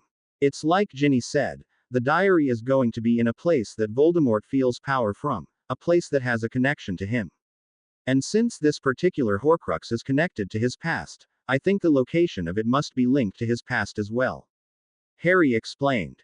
The reason Harry had looked so spaced out became clear, and all four sighed inwardly. Harry continued. I think that the Horcrux is going to be placed in a location that is linked to his childhood. Now, I can safely say that it's not going to be the orphanage that he grew up in, since he hated that place. It can't be the Gaunt house since that place was torn down years and years ago. So that only leaves one place. The cave. Everyone looked at Harry, hoping he would explain further. Harry continued after taking in their reactions. Voldemort told me that the very first time he realized that he had power over others was when he and the children of the orphanage were taken on a trip. There he had found a cave that had snakes in them. Voldemort didn't know he could talk to snakes until then. There were these two children that always bullied him. Voldemort led them into the cave and then, well, he got the snakes to attack them. He instructed the snakes not to bite them since he didn't want to explain the two dead bodies, but he freaked them out. He actually said the words, "The first time I felt true power was when I ordered the attack on the two children." If anything, the diary is placed in that cave. I'm certain of it. Everyone was feeling overwhelmed with this news. If Harry was right and the diary really was in this cave, then that would mean that they all had succeeded. After the diary was destroyed, it would make Voldemort immortal again. It would mean that the wizarding world be one step nearer to getting rid of Voldemort altogether. Okay, so where is this cave? Damien asked, feeling goosebumps on his arms in excitement. I have a rough idea of the location. I'm not entirely sure though. But I'll find it, Harry said. No, Harry, we'll find it, Ron said, standing up to face him. Yeah, we're all going with you, Damien added. Harry was looking at them with disbelief. Are you lot out of your mind? You can't come with me. I have to find the place and it can take me a couple of days to find it. I can't have you lot dragging me back. We need to do this quickly. Exactly, Harry, we need to do this quickly. Voldemort is probably guarding his last Horcrux with everything he's got. You shouldn't go alone. And we won't be dragging you back. If anything, you can use our help. 5 pair of hands is more beneficial than just 1 pair of hands, Hermione exclaimed. Harry was still not convinced. What about your parents? They're surely going to notice the fact that you guys are missing. What will you tell them? He asked. At this, the 4 teens looked around themselves. We'll tell them we're going on a camping trip, Damien said after a few moments of thinking. Yeah, that'll wash down well. Hey Mum, Dad, I know we're in the midst of a fierce war, but I'm just going to go and sleep in the open for a couple of days. See you later. If I survive, use your head, Damie. Ginny snapped at him. Damien only scowled and then looked at Harry, who looked like he was trying to stop himself from smiling. I think we should just tell them that we're staying at each other's houses for a few days. Damien, Ron and Ginny can say that you are staying at my place and I'll tell Mum and Dad that I'm staying with the Damien. We'll say that we have plans to do a lot of studying and that I've made all of you take tests. That'll be believable, Hermione said after a few minutes of careful thinking. The other three just smiled and agreed. What if the parents try and contact each other? You guys will be caught out in no time. Harry said again, trying to point out that they couldn't get away with this. My parents don't know how to contact the wizarding families, and both Ron and your parents aren't on such friendly terms that they'll try and contact my parents. We'll be fine. Hermione shrugged it off. Harry tried to think of another problem that may arise, but the four teens were watching him closely, ready to offer a solution to anything he may say. We're coming, Harry. Just get over it, Ron said as he smiled cheekily over at Harry. Harry gave him a scowl before giving in and saying that they all could come. Just be ready, we're leaving tomorrow, he said as they all filed out of his room. The five teens set off for their last mission together in the early morning hours. The sooner they got to their destination, the better it was for everyone. Damien, Ron and Ginny didn't have any trouble convincing their parents about where they were going. It turned out that the Order was having some problem of its own, and the parents were only too happy to have their children out of the way.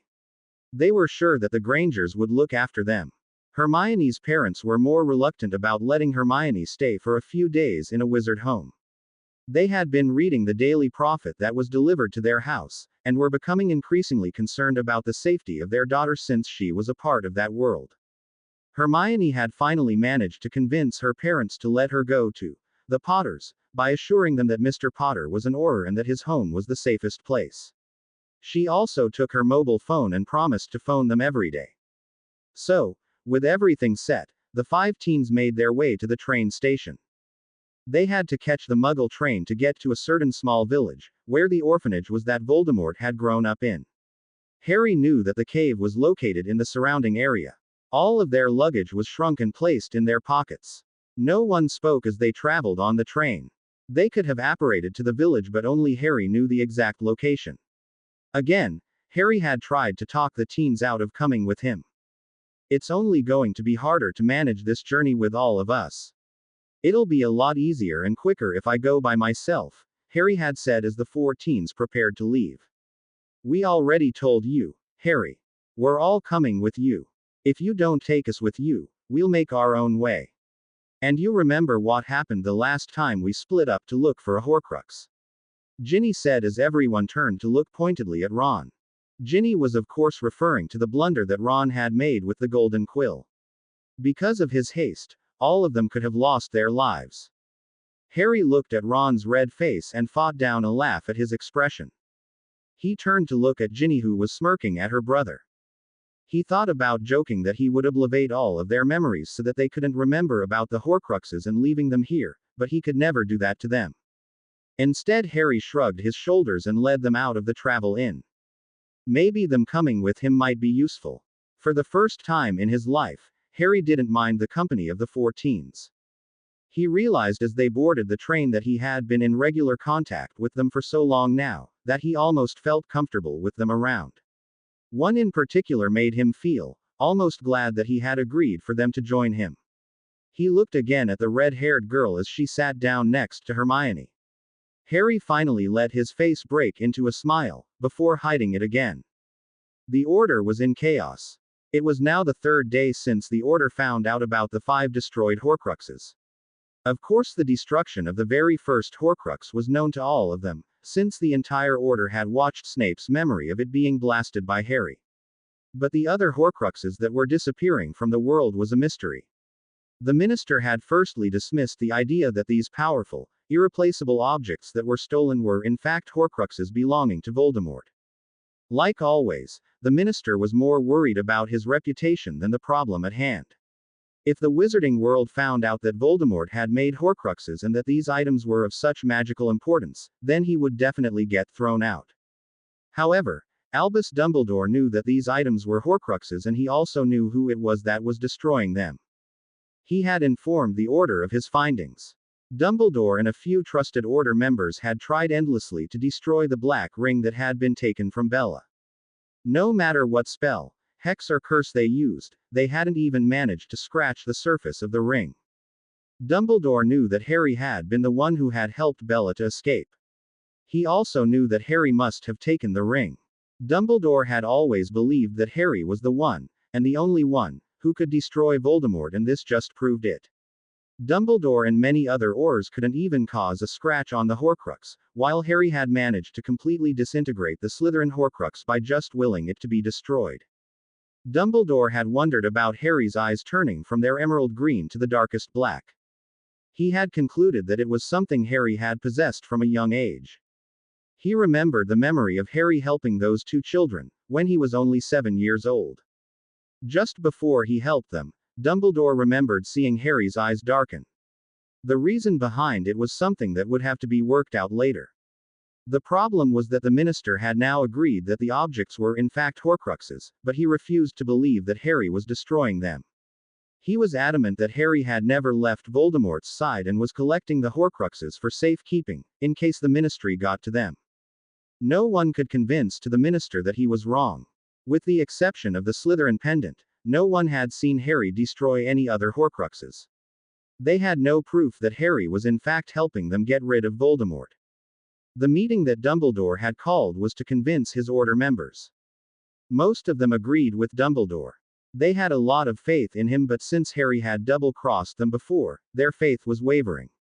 Most of them had trusted Dumbledore to keep Harry in Hogwarts and to convert him to the light. With Harry escaping and then attacking the Hogwarts Express, many Order members found it difficult to believe that that same boy was now trying to rid the world of the same evil that he was once a part of. The only members who openly argued with Dumbledore, though, were Moody and a few others.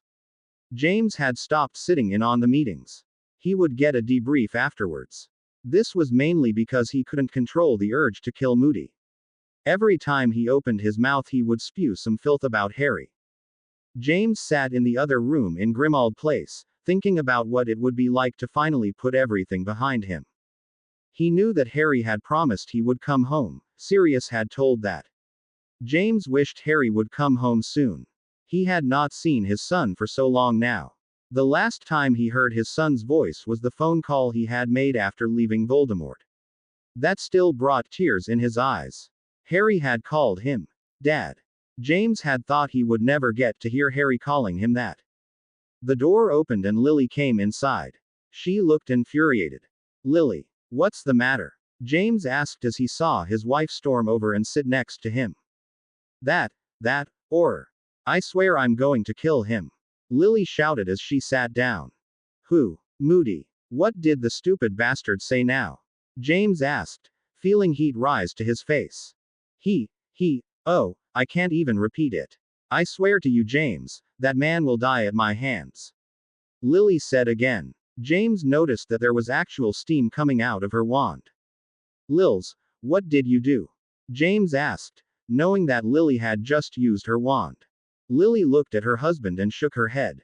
"He deserved it. Won't be thinking about handing Harry over to no one when he's got no bones in his arms."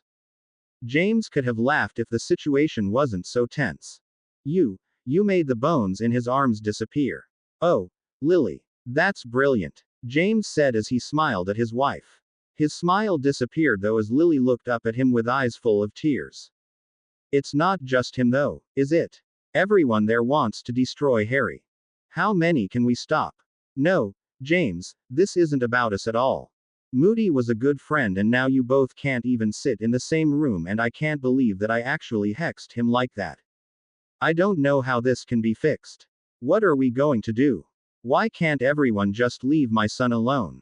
He's already going through hell because of everything that happened to him. Why can't they help us in finding him and keeping him safe? Why don't they believe Dumbledore? They used to believe in his every word.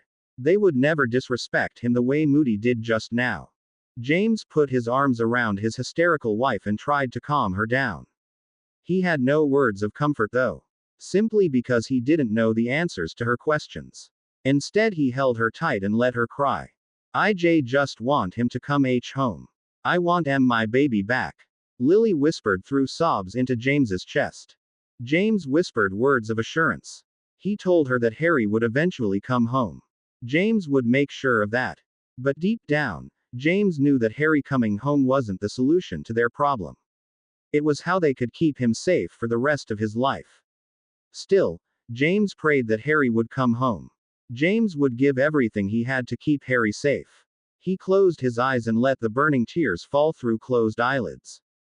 Damien trudged up the steep slope and tried not to fall behind. They were surrounded by steep hills, and everywhere he looked he could only see enormous looming trees surrounding him. He ran a few steps ahead and caught up with Ginny. Harry was leading the way and seemed to be able to walk through the thick woods a lot easier than the rest. They had only been walking for around 2 hours and already Damien was starting to feel tired. Harry was leading the way and was a good few steps ahead of the rest. Hermione and Ron were walking together, but they weren't talking to each other.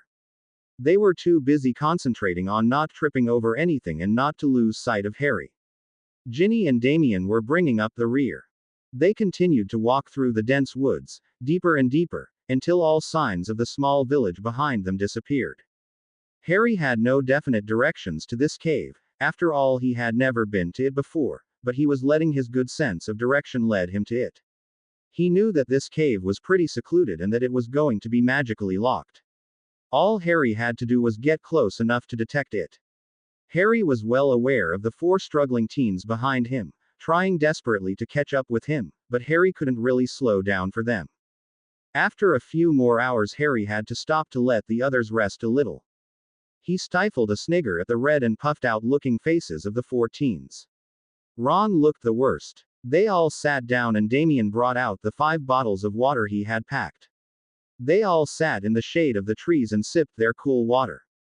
The weather was getting very warm as it was middle of June now. Harry only took a small sip of water and was too busy looking around. He had no idea how much farther they had to go. It seemed this cave was very deeply hidden. Hey Harry, I wanted to ask you something. Harry turned around to face Ron. Well, remember when you came to the dueling club? You had brought up that awesome shield.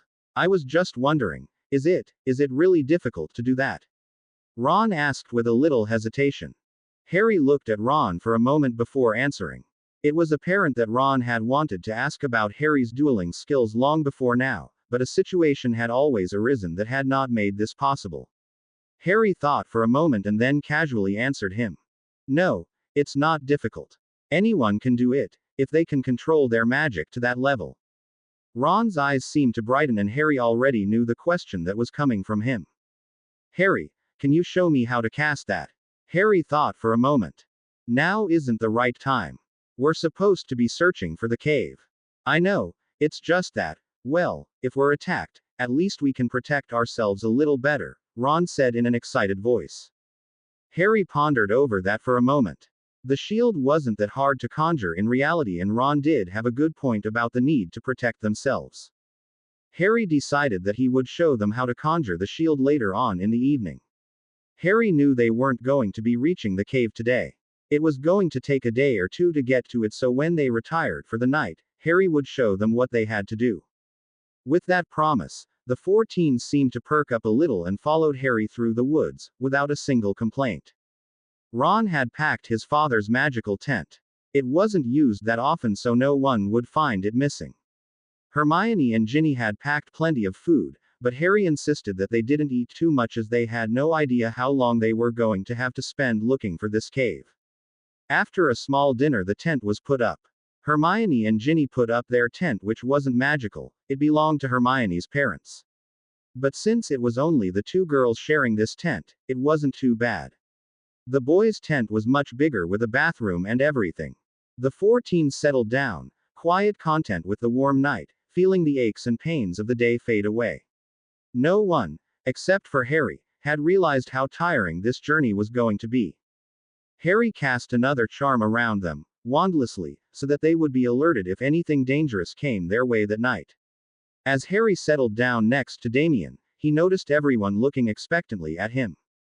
What? Harry asked, eyeing all of the excited faces around him. You said you would show us how to conjure the shield tonight, Damien said at once. Oh damn, forgot about that, Harry thought to himself. Yeah, okay, Harry said out loud and stood up. Everyone else stood up as well, looking eager to learn from Harry. Harry turned to face Ron, since it was Ron who asked him about the shield. Okay, the first thing that you have to do is gather up as much energy as you can from your core. Harry stopped as the expression on Ron's face changed to confusion. What? Harry asked, a little annoyed. My core. Ron asked, looking as if he had never heard of the word. Harry clenched his teeth in annoyance. He didn't have a lot of patience, especially when he was tired. Yeah, you know, your magical core. The one that contains your magical stores. Ron turned to look at Hermione and then answered. I know what a magical core is. I just don't know what you mean by gathering energy from it. Harry ran a hand through his hair and sighed. Damien had to stop himself from saying how much Harry looked like their dad. Okay, let's start at the beginning then. Do you know where your magical core is? Harry asked, thinking that there was no way a 16-year-old wizard couldn't possibly know the location of the core. Ron, however, was looking a little bewildered. He looked hesitantly at Hermione, but the brown-haired girl just looked at him. She obviously knew where the core was but seemed a little disappointed that Ron didn't know. Ron awkwardly lifted a hand and placed it over his heart. Here, he asked uncertainly. The look on Harry's face was priceless. He seemed to be biting his tongue so that he wouldn't say anything to the red-haired boy. Instead, he walked over to Ron, and trying really hard not to hurt the stupid boy, he pulled Ron's hand away from his chest and placed it on his forehead. Damien and Ginny were doubled over in silent fits of laughter, and Hermione was also trying not to laugh at the look on Ron's face. The blush on Ron's face was as vivid as his hair. He slowly lowered his hand and looked dumbly at Harry. Harry moved a few steps away and looked at him. You have to learn to gather your core. That's what you should have learned from the beginning. Everyone has a different core, just like the wands you use. That's why certain wands work better than others. You can't use my wand just like I can't use yours, because our wands link with our core and use the energy from there to perform magic. If a muggle was to lift a wand, it wouldn't do anything, since they have no magical core. Muggles use a different type of magic. They call it mind over matter. They force their mind into a certain way of thinking. Harry stopped to let his words sink in. The undivided attention he was getting from the 14s was making Harry a little uncomfortable. He had never been one to teach anyone anything. So, in order to conjure up the full body shield, you have to learn to manipulate your core. You have to let your magic become more like an instinct than anything else. The strength of the shield depends on how strong your core is. You can't make your core stronger. It's what you're born with. Ron looked a little disappointed with that news. So, if my shield isn't strong, it will fail to keep out the curses? Ron asked, feeling that it was a waste of time learning this since he didn't consider himself to be a strong wizard. You can't block yourself from every curse, but if you can bring up a full body shield, you can save yourself from some nasty curses. If all of you stand together and cast your body shields at the same time, they would fuse together to make it impenetrable. Harry explained. At this, the 14s seemed to brighten up. Okay, so how do we gather our energy? Damien asked, taking out his wand. You can put that away. You can't use your wands just yet. I'll try and teach you without using your wands. If you learn the method, you can try it practically, once you're home, or if the need arises here, Harry said quietly. Harry explained the best he could, trying to remember how he was taught this spell. His heart did a somersault in his chest as he remembered who it was that had taught him the full body shield. Lord Voldemort had spent many hours teaching him. Harry shrugged the memory away and continued to concentrate on the four in front of him. They practiced for 2 hours, by which time none of them felt that they had achieved what Harry had explained. Tired and a little disappointed in themselves, the 14 settled for the night. Harry assured them that with more practice, they would be fine. Harry was hoping that they didn't need to use any type of defense while they were in the woods. He didn't want to think about how bad things could get. It wasn't until the third day that the 5 teens finally managed to get to the cave. Ron had been practicing the full body shield at every opportunity, and just last night he had managed to get a very faint wisp of yellow light around him. He was practicing all this without his wand, so for him to get anything like this wandlessly was a great deal for him. Harry told a beaming Ron that when he cast the same spell with a wand, it would most likely form a yellow-colored bubble around him. That had inspired the rest to keep on concentrating on bringing up their shields as well. Only Ron and Hermione managed to get a reaction from the spell. Hermione had shimmering pink energy float around her before disappearing. This made Damien and Ginny the only ones who couldn't get the spell to work. I don't really need it anyway. I already have all the protection I need, Damien boasted as he pointed to the lahu Justine around his neck. Harry didn't say anything but threw a glance in his brother's direction. It was the middle of the afternoon when they finally pushed their way through the thick branches and found themselves standing in front of a very daunting-looking cave. It seemed as if the sunlight somehow didn't manage to get to it. It was draped in darkness and even the air around the cave seemed to chill you to the bone. Oh my, Merlin, is this it? Ron asked as he looked at the cave. It was not somewhere he wanted to go. Harry looked around and saw fear and reluctance on their faces. He himself felt the chill of dread creep up on him. They all walked towards the cave, in a tight group. Once they were at the mouth of the cave, they realized with a jolt of shock that the entrance was completely caved in. There was no way to go in. Harry took out his wand and gestured to the rest to do so as well. Harry assumed that this cave and its surrounding area were so heavily protected by magic that there was no way they would get caught casting any spells. The 5 teens pointed their wands at the mouth of the cave and shouted, Wingardium Leviosa. However, the rocks blocking the entrance continued to stay there. They all shouted other curses in unison, including Reducto, and many other spells. They all stood looking at the blocked entrance. They had come so close and now they couldn't do anything to get inside. 3 days had been utterly wasted. Come on, we should get going. It's no use. Ron led Hermione and Ginny away from the cave and with Damien a few steps behind, they glumly walked a few steps away. Harry stood where he was, facing the entrance. He wasn't going to give up now. This was the last of the Horcruxes. He wasn't going to turn away. There was a way to get inside here.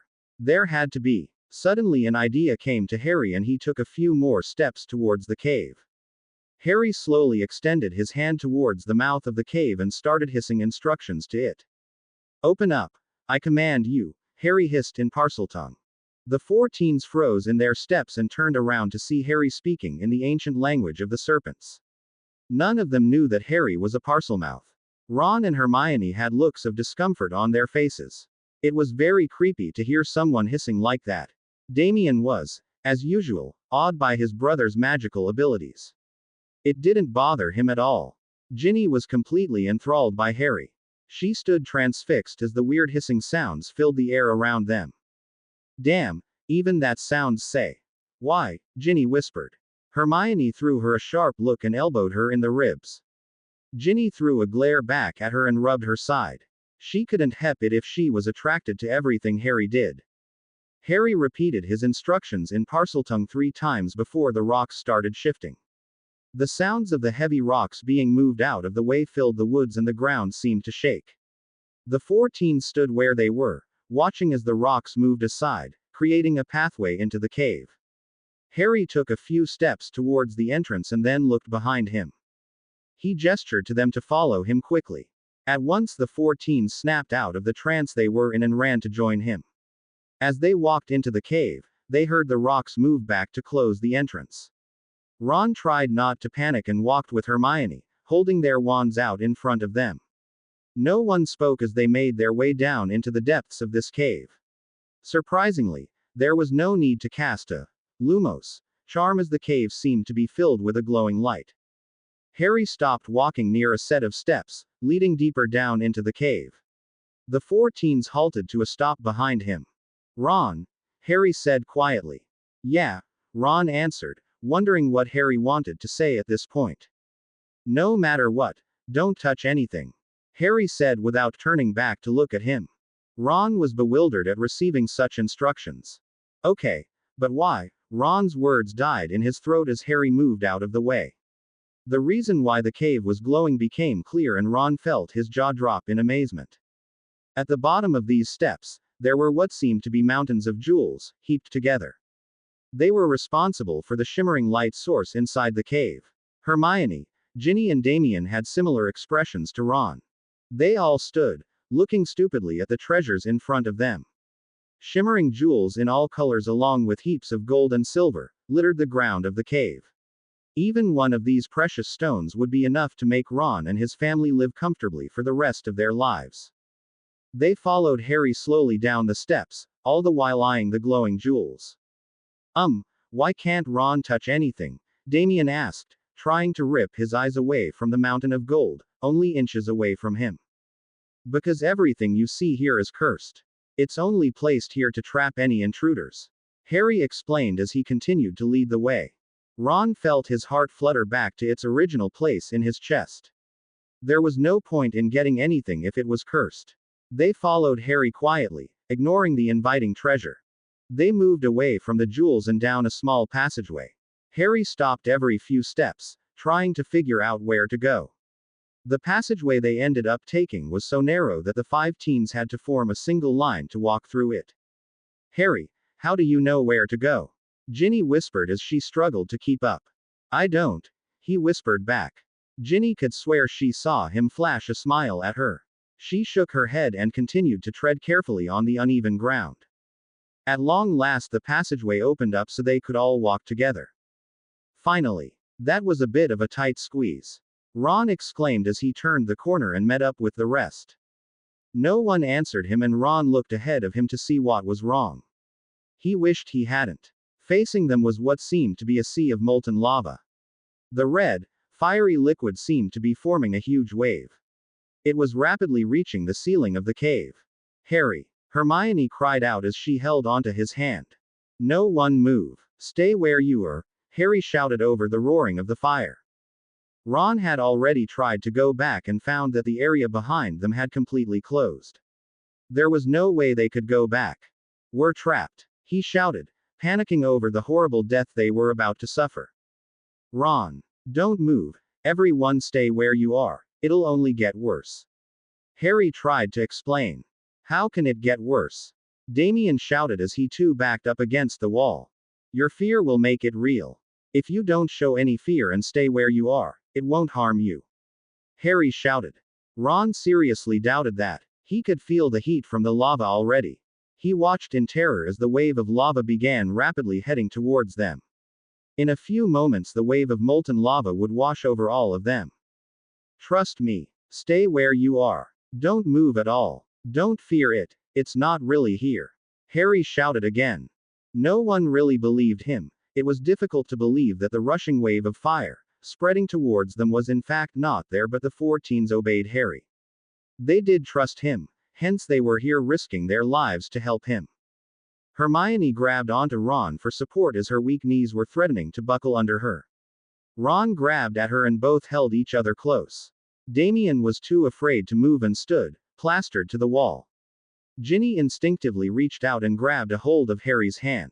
She felt relief wash over her as Harry tightened the grip on her hand, reassuring her that she was safe. Trust me, he whispered to her. Ginny could only nod her head and closed her eyes. The heat was starting to make them feel dizzy. Sweat was trickling down their faces. Still, no one moved. They stood holding onto each other. Harry held onto Ginny and felt her bury her face into his chest. The wave came belting towards them, spitting fire around them. The heat was really becoming unbearable. Just before the wave crashed down over them, it suddenly changed to a wisp of red smoke. It died down before touching anyone. The heat was gone and everyone felt the cold air wash over them. Ron and Hermione were looking like they didn't know whether to laugh or cry. Damien had just collapsed onto the ground in sheer relief. Ginny, however, was still buried deep into Harry's chest and had to be pulled away. She opened her big brown eyes and looked at Harry before looking around her. She saw no sign of any fire, or lava or any type of threat. She looked back into Harry's shining eyes and felt like she could keep him right now, if only she could gather the courage. Harry had pulled her away from him, but continued to smile at her. Told you guys, it wasn't real, he laughed as he helped Damien up from the ground. But, we could feel the heat, and what about the sound of it rushing at us? Ron said at once, trying to get his legs to work. It's all in your mind. Your fear will make it real. If you tried to run from it, it would only make it reach you faster. If you stand the ground, it won't harm you since you're not afraid of it. It's one of Voldemort's favorite spells, to invoke fear and use it against others. Harry explained as they made their way forward. No one said we were not afraid of it. We just did what you said since we trust you, Ron said, still shaking in terror. Harry didn't reply but blushed a little at this. He continued walking forward. There was a small opening that led to a circular room. It was an enormous room, but there was only one object lying in the middle of the floor. Damien Ked in his breath as he saw the small black book lying, rather abandoned looking, in the middle of the ground. Harry motioned for them to stay at the entrance of the room. Harry walked over to the diary and knelt down next to it. He ran his hand over the diary to see what spells were in place to stop the book from being lifted. He was rather surprised to find that there were no spells put in place. He reached down and lifted the book. It came easily into his hand and Harry felt his scar prickle with pain. He lifted the book and stood still for a moment. The lack of any spells stopping him from taking the Horcrux was making Harry feel uneasy. There were so many other spells put in place, surely there would be one at this point as well. However, when nothing happened, Harry slowly made his way back to the 14s. They all looked at the black book with odd expressions. They had done it. They had got the last Horcrux. Now Harry would destroy the Horcrux and that would mean the end to Voldemort's immortality. Harry slipped the book into his robes and they all made their way back to the entrance of the cave. The way back was much easier. There was nothing stopping them anymore. Ginny walked along Harry, watching his expression darken as they neared the entrance. The rocks were already moving out of the way, revealing the pathway to exit. "What's wrong?" she asked. "Nothing. Just, I expected something more stopping me from taking the book. After all the other spells put in place, it seems a bit odd," Harry said after thinking for a moment. "It's probably because he never expected anyone to get through the other spells," Ginny offered. Maybe. Harry thought to himself. He still wasn't convinced though. His suspicions were horribly confirmed though, as he stepped outside the cave and found that all of them were surrounded by a small army of Death Eaters. There must have been around 40, maybe 50 Death Eaters surrounding the 5 teens. Harry felt like the air around him had vanished. He struggled to breathe due to the panic he felt. It would have been near enough impossible to fight all of these men alone, but with the added complication of the 4 teens with him, Harry didn't know how he was going to survive this and help the others to survive as well. He felt the 4 teens huddle closer to him. They all had their wands out, but Harry was sure that they wouldn't know the first thing about fighting Death Eaters. The men in front of him were all wearing their masks, but one of them stood out clearly. The long silver blonde hair was always such a giveaway. Harry felt his heart leap in anger as he saw Lucius Malfoy step towards them. "Looks like your luck has finally run out, Harry," he said at him. Harry gripped his wand tightly and surveyed the men in front of him. He was trying desperately to think of a way he could escape with the 4 teens with him. "Luck doesn't have anything to do with this. I'm just better than the rest of you," Harry mocked. He knew that angry Death Eaters equaled to clumsy Death Eaters. All it took was one nasty comment and most of them would lose their composure. Malfoy gestured to the rest and at once the circle around Harry started getting smaller. The Death Eaters were closing in. Their wands were pointed at the 5 teens and the closer they got the more difficult it would be to escape. Here goes nothing, Harry thought to himself as he got ready to duel. He hoped that the 4 teens managed to keep up with him. There really wasn't any other option. As soon as one Death Eater got close enough, Harry threw an acid spurt spell at him. The Death Eater at once dropped his wand and grabbed at his face and started howling in pain. Harry threw up his shield, putting every bit of strength he had into holding it up as the shower of curses fell onto him and the others. Since they were all huddled together, the shimmering bubble protected all 5 of them. All 50 men were hitting the shield again and again, trying to break through it. Harry felt his shield shudder under the strain. It had never been used to deal with so many curses. Harry knew that the shield wouldn't be able to take much more. He shouted instructions over the thunder of the curses. "The shield's going to break. Once it does, start firing spells at them. I don't care which ones. Aim for their heads if you can. Stay together and summon your energy. We need the shields now more than ever," Harry finished saying, just as the shimmering blue bubble began to crack and break away. As soon as Harry's shield broke, the four teens sprung into action. Ron and Hermione had already started summoning the energy to bring up their shields while Damien and Ginny threw the strongest, stupefy, spells they could. The yellow and pink bubbles merged together, protecting the four teens. Harry had already moved away to start dueling. All of them were moving at an incredible speed to take shelter in the dark woods. Harry wasted no time and was firing the darkest spells he could at the men. He struck down 3 Death Eaters with the killing curse in an instant. Harry never used the Unforgivables other than when he was instructed to do so by Voldemort. The only time he had used an Unforgivable without getting Voldemort's permission first was when he cast the Cruciatus Curse on Sirius, the time he had attacked the Hogwarts Express. Harry hated using the Unforgivables. Unlike the rest of the Death Eaters, Harry took no pleasure in casting the Torture Curse or the Killing Curse. It used to be merely an order for him. He would cast whatever curse he was instructed to do so at Voldemort's command. However, today Harry was firing the spells vigorously not to take life but to protect it. He felt nothing as he cast the curses other than an overwhelming desire to get himself and his friends out of here alive. Harry would realize later on that this was the first time he had registered them as his friends. He would always protect Damien, no doubts about it, but the others were usually just in the way. But now, Harry wanted to get all of them out of here alive and well, not because of any other reason but because he couldn't bear to think about any of them getting hurt. Harry threw himself to the ground as another body-binding spell came at him. Harry was being aimed with stupefy and body-binding curses only. It seemed the killing curses were being used only on the four teens, who miraculously managed to avoid getting hit by it. Ron and Hermione's full-body shield had not managed to keep the multitude of spells away. It had cracked and broken, like Harry's had. So they had no other choice but to throw themselves out of the path of the killing curse. Harry spun around after sending another killing curse at a tall Death Eater and saw something that made his heart jump into his mouth. Damien had just stepped in front of the other 3 as 4 Death Eaters aimed Crucios at them. Before Harry could react, Damien had thrown himself into the path of the spells. Before Harry's eyes the 4 spells zoomed towards Damien's chest but never hit him. They simply dissolved into the air a mere inch or so away from him.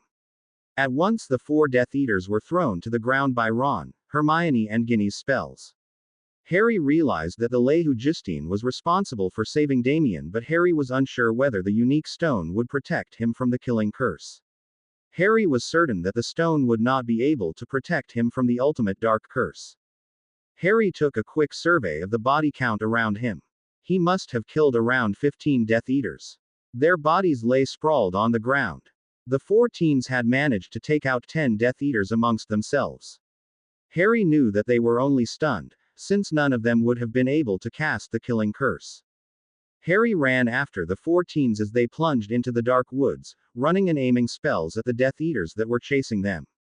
They did what Harry had said and aimed for their heads. Harry was racing through the dense woods after them as fast as he could manage. Just before Harry got within reach of them, he felt a spell zoom by him and explode in front of him. Fire erupted all around him, encircling Harry, so that he was cut off from the rest. The 4 teens stopped in their tracks at the sound and made to move towards him, wands raised to extinguish the fire. No. Just go from here, Harry yelled at them. The 4 teens looked terrified to leave Harry alone.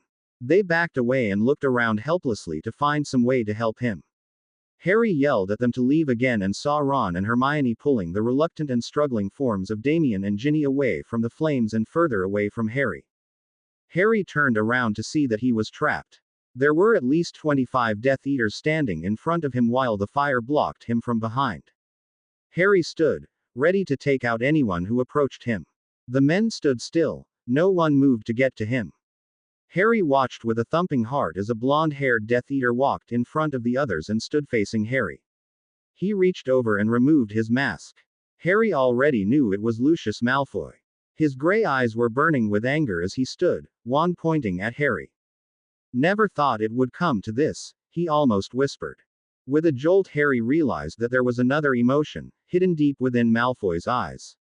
It was regret. Harry knew that Malfoy had been affected by Harry leaving Voldemort's side. He was undoubtedly given punishments for firstly being indirectly responsible for leading Harry to Wormtail. He had then failed to capture him for so long now.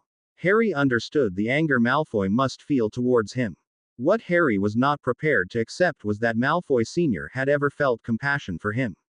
As far as Harry was concerned, everything that came out of his mouth or Voldemort's was a lie. They were mere tricks used to betray him and use him as a weapon in this war. Harry gripped his wand more tightly as he felt the familiar rage burn inside him. There is nowhere left to go now. If you resist, you'll only be making things more difficult for yourself. Malfoy continued to say as he took a tentative step towards Harry. Harry took a step away and felt the heat of the flames behind him intensify. "Don't make me hurt you, Harry," Malfoy said in a low voice that again unsettled Harry. "You can't hurt me any more than you already have," Harry whispered back, hearing the sound of his own blood pounding in his ears. Malfoy seemed to be taken aback at the statement. He looked uncomfortable for a moment before making his face expressionless. "Have it your way," he said and signaled to the other men. Every single one of them threw a curse at him. Harry threw up his shield that repelled them. But the force of the 25 curses slammed into him and made Harry stumble and fall to the ground. His shield faltered as Harry hit the ground and 2 stinging hexes fought their way through and hit Harry, one in the chest and the other on his hand. Harry gasped at the pain but got to his feet at once. He threw another acid spurt curse but it missed the Death Eaters. Harry stumbled as his shield was hit with another blast of curses. Again Harry lost control and his shield faltered, allowing another curse to hit him. He felt a searing pain take a hold of him as someone had sent a bone-breaking curse at him, obviously aiming for his wand-holding arm, but it hit Harry in the ribs instead. With a hand placed over his broken ribs, Harry tried to bring up his shield as he heard, "Stupefy," spells being aimed at him. Harry had to throw himself out of the way as his shield didn't come up in time. Harry got to his feet but knew that it was no good. He was too exhausted to hold up the shield for much longer. They were tiring him out so that he could be captured. He was exhausted and sooner or later would be hit with the Stupefy spell. He stood glaring at the men that had their wands trained on him. A few were pointing at his face while most were aiming for his heart. Harry still had his shield around him, but the Death Eaters didn't hit him with anything this time. They looked over at Malfoy as he walked towards Harry. Malfoy could see that Harry was beginning to lose the fight. He wouldn't be able to keep up the shield for much longer. "Had enough?" he asked as he pointed his wand at Harry through his shield. In response to his question, Harry reached into his robes and pulled out the black diary. Fury and rage was coursing through him. If he was going to be captured and taken back, he was going to make sure he had succeeded in taking his revenge first. He wasn't going to fail when it was only the last Horcrux left. Harry turned his fury-filled eyes towards Malfoy, reveling in the fear that was held in his gray eyes as he stared at the diary. "F.K.U., Harry hissed at Malfoy before turning his gaze onto the black diary. All Harry had to do was remember Bella and the empty look in her eyes as Sirius had held her, and the burning rage overtook him. The black diary had burst into a ball of flames and turned to dust within a few seconds. It seemed as if Malfoy had been the one who lost a fraction of his soul rather than Voldemort. His gray eyes widened with fear and shock. He let out a howl of rage as he sent a curse at Harry. Harry pushed all the energy he had into strengthening his shield. Harry's shield protected him, but again the tremendous blow of curses had Harry stumbling backwards. He only just managed not to fall into the flames behind him. Just as Harry thought his shield was going to crack, since he didn't have the energy to keep on going, a sound filled the air around him and shook the ground. A few Death Eaters had to leap out of the way as something came crashing through the trees towards them. For a moment everyone forgot about Harry and capturing him. They stood gasping at the sight. A huge tree had crashed down towards them. It smashed to the ground, making a bridge through the fire. Harry could just make out Hermione and Ginny standing on the other side of the tree, wands pointing at the Death Eaters. Harry wasted no time. He threw another acid spurt spell behind him so that no one could follow him across the bridge made from the fallen tree. He raced as fast as he could to the other side. He didn't stop even a second. The 4 teens joined him and all of them raced away from the Death Eaters. They could feel spells zooming past them, but they kept on running. Harry knew that they were heading deeper into the woods. The deeper they went, the better chance they had at hiding. Harry didn't want to lead these enraged men towards the small Muggle village. Harry and the rest stopped next to a huge boulder and hid behind it. They listened hard for any sounds that might tell them if they were being followed or not. They all had to catch their breath. Harry looked at his hand and saw that the stinging hex had left a deep cut. He caught the others looking at him worriedly. He probably looked like he was feeling right now. The pain from his broken ribs was making him feel faint, and his chest and hand throbbed with pain from the stinging curse. "You okay?" Damien whispered. Harry gave him a nod and gestured to keep quiet. Harry groaned mentally when he heard Malfoy's voice shout instructions to the others. He looked at Ginny as she suppressed a shudder. "Harry, I know you're here, since we placed anti-apartation wards before coming. You can't escape. Make it easier on yourself and come quietly." Malfoy's words rang through the woods and Harry felt his heart thump louder in his chest. "If you come quietly, we promise to give your followers a chance to escape. Surrender now," he yelled, and his words echoed loudly. Harry saw Ron and Hermione catch his eye and desperately shake their heads, signaling for him not to listen to Malfoy. Harry wasn't planning on listening to him anyway, but gave them a small smile. "My followers, that's new," he thought to himself. Harry peeked a look around the boulder and saw that Malfoy was wearing his mask again. There were still 25 of them, looking around desperately for him. Harry tried to get his exhausted mind to work. With the anti-apartation wards, they couldn't escape.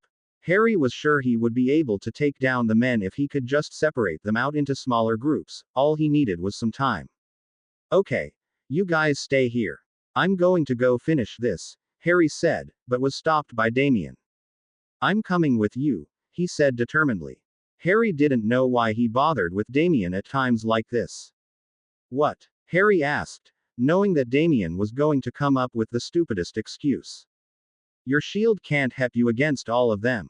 You've proved that already. The Lehu Justine protects me and those around me. I can be your shield," Damien said at once. Harry stared at him. "Yep, definitely the stupidest thing I've heard," he thought to himself. "Damie, if you think I'm going to use my younger brother as a human shield, then you are even thicker than I thought," Harry hissed at him. "There's no other way. None of the curses work on me. I can help you take them out," Damien insisted as he gripped his wand tightly. "You don't know that. The killing curse is probably going to override any protection the Lehu Justine has. Stop making ridiculous plans and stay here, out of sight and out of the way," Harry said as he prepared to leave his hiding place. "Harry, we're not letting you do this alone. We all came here prepared to help you fight. We're all coming with you," Ron said as he too gripped his wand closer to him. "We're standing by you, Harry. Even it's the last thing we ever do," Hermione added, keeping the emotional tears away. Harry looked around all of them, feeling his own heart constrict painfully at their loyalty. "All you guys have to do is bring up your shields and keep them there." "Okay." The 4 teens nodded their heads. Ron and Hermione looked at each other and wordlessly held hands. Ginny and Damien crept next to them, focusing harder than ever to bring up the full-body shield. Harry was in the middle, next to Hermione and Ginny. "Now," Harry said, and the 5 teens shot out from behind the boulder. Harry started firing curses at the Death Eaters and felt a magical surge all around him as 4 full-body shields went up instantly. The shimmering yellow and pink bubble merged with Ginny's purple and Damien's orange ones. The bubble that was created was strong enough to uphold the attack of the Death Eaters. Since Harry didn't have to conjure up a shield, he was free to cast as many hexes and spells at the surrounding Death Eaters as he could. He started firing them, aiming at the men nearest to them. Harry could tell that they wouldn't dare use the killing curse, in case it hit Harry. Voldemort would surely want Harry to be killed by his own hands, after destroying all his Horcruxes. The Death Eaters tried to break through the strong shield but couldn't weaken it. "We're doing it. Oh God, we're actually blocking all the curses," Ginny shouted excitedly. The 4 teens were beside themselves with joy at being able to conjure up something so powerful. Harry was glad too, but knew that the shield wouldn't hold for much longer. It was taking too much energy from them. "Get ready," It won't hold much longer, Harry shouted just as the multicolored bubble began to crack. Harry had managed to take out another 10 Death Eaters, leaving now only 15 men to deal with. But by now these men were raging mad. The 5 teens ducked as a jet of green light came flying towards them. Harry realized that they didn't care about risking Harry's life anymore. The army of 50 Death Eaters being led by Lucius Malfoy had been thwarted terribly by a group of inexperienced teenagers, except for Harry of course. They fired more killing curses as they knew that the full body shield couldn't protect them all against the Avada Kedavra. The teens gave up the shield and drew out their wands and dueled fiercely against the Death Eaters, leaping out of the way as the killing curses sped towards them. Harry tried to aim his own killing curses at as many Death Eaters as possible. Suddenly another sound distracted the 5 teens. There were shouts being heard and the unmistakable sound of robes swishing in the air. Oh no! They called for backup. Harry thought, panicking at the thought of another 50 Death Eaters turning up. It wasn't Death Eaters though who came charging out from behind the trees. It was difficult to make out as the thick black smoke, coming from the burning woods, was obscuring the scene. Harry was distracted by another Death Eater and so didn't see the men charging towards them. Damien was busy dueling fiercely with one Death Eater and had just knocked him out with a body-binding spell when he heard a familiar voice. Damien turned around, pointing his wand at the person standing behind him. Damien felt his knees weaken and heart jump into his mouth with shock when he saw who it was standing before him. Dad. James stood, staring wide-eyed at the scene before him. His youngest son, his 13-year-old son who was supposed to be with Muggles, safe and sound, was in the middle of a violent fight with Death Eaters. He stared at the teen, with his Muggle clothes, torn and muddy, looking at him with shock and fear written clearly on his face. Before James could say anything, he saw a Death Eater take aim and fire the killing curse at Damien. James summoned Damien to him, knocking him out of the way. James threw a hex at the Death Eater and grabbed Damien before taking shelter behind a large boulder. Stay! James barked at him. Damien wasn't even thinking about disobeying him. He watched numbly as his father ran to join the battle that was taking place. A piercing scream made Damien jump and look around and he saw Ron fall to the ground. Oh God! No! Damien yelled as he saw Ron crumble to the ground, yelling in pain. At once 4 oars were circling him, protecting him from the Death Eater that had sent a bone-breaking spell at him. Ron clutched at his leg and howled in pain. At once the oars brought Ron, along with Hermione and Ginny to Damien. The 4 teens huddled together. Ron was taking short gasps but managed to stop crying out. Ron, are you okay? Oh God! Hermione cried out as she tried to comfort him. I'm fine, Ron managed to say before closing his eyes and taking a shuddering breath to calm down. Harry saw Ron fall and was about to help him when he spotted the oars. Feeling like the bottom of his stomach had dropped out, Harry dodged the spells aimed at him by the oars and tried to get behind some sort of shelter. It was then that Harry spotted his father, dueling with 3 Death Eaters. Harry looked around for signs of Damien and the others. He felt panicky about what was going to happen with them. The place was filled with Aurors, who had by now seen the 4 of them here with Harry. He couldn't see them anywhere. Pushing aside the nightmarish situation, Harry concentrated avoiding the curses being aimed at him by both the Death Eaters and the Aurors. After dodging the curses by the Aurors, Harry sent a stream of hexes at the Death Eaters. Damien saw his father rush back towards him. He looked even angrier at noticing the other 3 teens around him. Without saying a word, he took out an oval object from his robes and roughly pushed it into Damien's hands. Damien looked at the silver object that had James Potter written on it. Looking confusedly at him, Damien was about to speak when James cut him off. Just hold it tightly, he said and instructed the other 3 teens to hold it as well. A few seconds later all 4 teens felt a pull just under their navel as they portkeyed out of the woods and straight into the Ministry of Magic. Harry saw the Aurors take over the remaining Death Eaters. He knew that he had to get out of here. He couldn't really fight anymore anyway. His ribs felt like they were on fire and he was struggling to hold onto his wand with his hand throbbing horribly. He saw Malfoy signaling to the remaining Death Eaters, now only 6 or 7 left, that the wards were lifted. They could apparate away. With a series of pops, the Death Eaters began to disappear. Harry didn't hang around. After jumping out of the way of a body-binding curse sent by an aura, Harry also prepared to disapparate. He managed to lock his eyes with his father seconds before he disappeared. James met Harry's eyes only a second before he saw Harry disapparating away. James watched helplessly as Harry disappeared. He didn't even get a chance to see if Harry was okay. The Death Eaters had also disapparated away before any of them could have been arrested, leaving only the dead ones behind. The oars swept the scene, making sure no one was alive in the midst of all the bodies. James hadn't waited though. He had left the scene and went back to the ministry, praying hard that the four teens could explain what the hell they were doing here with Harry. James didn't even want to contemplate what would happen to Damien and the others. He already had one son to protect from the ministry. He apparated outside the ministry as he had given his aura portkey to Damien, to get them out of danger. As he entered the building, he quickly ran to the second floor. He knew that's where the kids would be. As he turned the corner, he saw a very pale-looking Arthur Weasley. Sirius was there as well, and both seemed to be deep in conversation. As James approached them, Sirius saw him and at once rushed to his friend. James, what's going on? Were the kids really there? Fighting with Death Eaters? It was clear from the sound of his voice that Sirius was having a hard time trying to imagine four children take on so many dangerous Death Eaters and live to tell the tale. James didn't say anything but nodded his head. He turned to look at Arthur. They're all in separate rooms, being questioned about why they were with him, Arthur said in a very tight voice. James looked sympathetically at him, but his own anxiety over Damien was stopping him from saying comforting to his friend.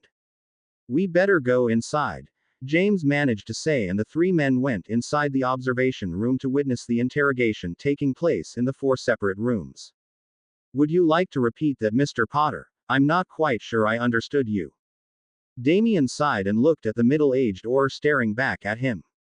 Which part? He asked rudely. He had already been through his explanation 4 times already.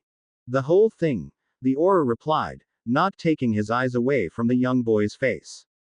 Damien took another breath and repeated his story. Like I've already told you, Ron, Hermione, Ginny and I were walking through a park. You know, in the Muggle world. We were all staying at Hermione's house and so decided to go out for some fresh air. But when we went out we were cornered and captured by Death Eaters. They forced us to apparate from there and took us to those horrible woods. They were going on about how they were going to kill us and leave our bodies in the woods for animals to find.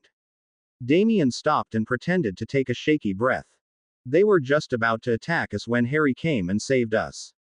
But there were too many Death Eaters. Harry couldn't fight all of them by himself, so we were forced to help him. We did the best we could until you guys came along and saved us. Damien finished and looked at the Auror sitting calmly in his chair. He seemed to be looking at Damien intently. Damien refused to look away. He knew that eye contact was the important thing here. If Damien looked away, it could make the Auror think Damien was lying. Damien prayed that Ron, Hermione and Ginny stuck to this story as well. They had come up with this story when they were hiding behind the boulder with an injured Ron. They only had a few minutes to come up with something. Damien looked back at the Auror, hoping he had bought the story. What I don't seem to understand, the Auror began to say, and Damien felt his heart plunge into his stomach. Is why the Death Eaters would want to take you to a Muggle village and kill you there. It's not something that is common with the Death Eaters' attacks. If they wanted to kill you, why not do it when they captured you? You said you were in the Muggle world. They could have killed you there as well. It doesn't make any sense that they would go through the trouble of abducting you when they were planning on killing you moments later anyway. Damien stared at the man. Time to bring on the waterworks, he thought to himself. Look, I don't know why they did that. I can't explain their way of thinking. I'm just glad that I didn't die. If Harry hadn't come on time, I shudder to think what could have happened to us. As Damien said this, he filled his hazel eyes with tears. The Auror stared blankly at him. No reaction to the emotional boy sitting before him. Damien rubbed at his eyes and pretended that he was embarrassed by the tears. Sorry, it's just that I'm really shaken up by all this. I just want to go home and sleep. The Auror seemed to soften at this. He got up and conjured a glass of water for him. Just relax. I need a few minutes. I'll be back soon. Damien nodded and took the glass of water. He watched the Auror leave the room. Damien hid his face in his arms, not wanting to let the people watching him see his face. He knew that the room was being observed. Sirius had told him a few times that the interview rooms could be observed. His heart hammered in his chest at the thought of his father watching him just now. He hoped everyone believed their story. As long as Mr. and Mrs. Granger weren't involved in the questioning, it would be fine. The door opened and Damien looked around to face whoever had entered. He shot out of his chair as he saw his three friends rush into the room. Hermione threw her arms around the younger boy and squeezed him tightly. Are you okay, Damie? She whispered. Damien nodded his head. He hoped that the other three knew they were being watched and listened to right now. He hoped they didn't say anything about what really happened, as that would give them all away. It seemed that the other three were cleverer than that as Hermione continued to speak. I just can't believe how close we all came to dying today. If Harry hadn't come and saved us, I don't know what would have happened. We would all be dead right now. Hermione put her head into her hands and began to cry softly. Damien thought he was good at acting, but he had to hand it to her. She was putting everything she had into her performance. Ron came over and hugged her, whispering soothing words to her. Damien noticed that Ron was walking again. His leg must have been fixed by the ministry healers. Ron, how's your leg? Damien asked as he looked at his friend. Good as new, he smiled. He looked really exhausted though. Damien hugged Ginny and all four friends sat around the table. No one spoke but just sat there quiet in their own thoughts. Damien knew that the reason the four friends were allowed to be together was so that they could slip up and say something that would catch them out. He felt really angry with the ministry. Harry's right. They're no better than the Death Eaters. Making us all sit here like this. It's not far from torture. He thought angrily to himself. He lowered his head onto the table and closed his eyes. He wondered if Harry was okay. He knew his brother had been injured, but being Harry, he wouldn't say anything or show it. Damien knew that he couldn't see Harry for a while now. The ministry might keep an eye on them if they suspected anything. The door opened again and this time Damien felt his heart leap right into his mouth. Sirius and James walked into the room, followed by Mr. Weasley and the four Aurors who had been questioning the teens. Damien looked at his father, but it seemed that James wasn't looking at him. We've talked things over and I suppose there isn't much else left to ask you. All of you can go home. I hope you realize how lucky you all are though. Not many children can say they dueled with Death Eaters and lived to tell the tale, the Auror said looking at the teens. Damien couldn't help but notice the hint of admiration in his eyes. It wasn't really us that were fighting. Harry did most of the fighting. We just stayed out of the way, Ginny said in a small voice. At once the four Aurors tensed a bit and looked at Ginny. Even Mr. Weasley was looking uncomfortable. About that, I have one last question, the Auror that had been with Damien said. Damien groaned inwardly. How is it that he came to save you? It seemed strange that he happened to know exactly where you were and that you were in trouble. Damien realized that this was why the Aurors had kept all of them here and had questioned them again and again. They refused to believe that Harry had actually helped anyone. They would have believed them in a heartbeat if all of them had said that Harry had tried to kill them. But the fact that Harry had saved them, this was just implausible to them. Damien felt hatred so strongly towards these men that he had to bite his tongue to stop himself hurling abuse at them. Why couldn't they just leave Harry alone? We don't know how he knew where we were, Damien heard Ron say. We didn't really get a chance to ask him. We're just eternally grateful that he did, Ron finished. The Auror was looking at Ron. It was apparent by the look on his face that he didn't believe them that Harry had saved anyone. Hermione looked up at the Auror, a strange look in her eyes, and she suddenly addressed one of them. Actually, I remember something quite odd happened between Harry and the Death Eaters. She said, looking thoughtful. She had drawn all of the Auror's attention to herself. I don't really understand it, but when Harry first came and stopped those men from hurting us, a strange conversation took place. One of the Death Eaters, I'm assuming he was leading the others, started shouting at Harry about something. He said something about Harry being a traitor and being responsible for destroying something. A Horcrux. Yes, that's what it was. A Horcrux. Damien was staring wide-eyed at Hermione, as were Ron and Ginny. Slowly Ginny caught on. Oh yeah, I remember that as well. What the hell is a Horcrux? She added. I don't know, but they were pretty pissed at Harry. They kept on saying that Harry was going to pay for destroying them. But Harry didn't look scared at all. He pulled a black diary out of his robes and claimed that this was the last Horcrux. Before anyone could do anything, Harry destroyed it. That's when the fight really broke out. Hermione finished. Damien was staring at her in complete awe. The girl was a genius. She had given the Aurors evidence that Harry had destroyed all of the Horcruxes, without giving away the fact that they were all involved. Damien looked at the Aurors. All of them had their mouths wide open and a look of genuine shock was on their faces. They asked Hermione if she was certain that's what she had heard. After Hermione repeated the story again, they looked at each with a mixture of excitement and shock.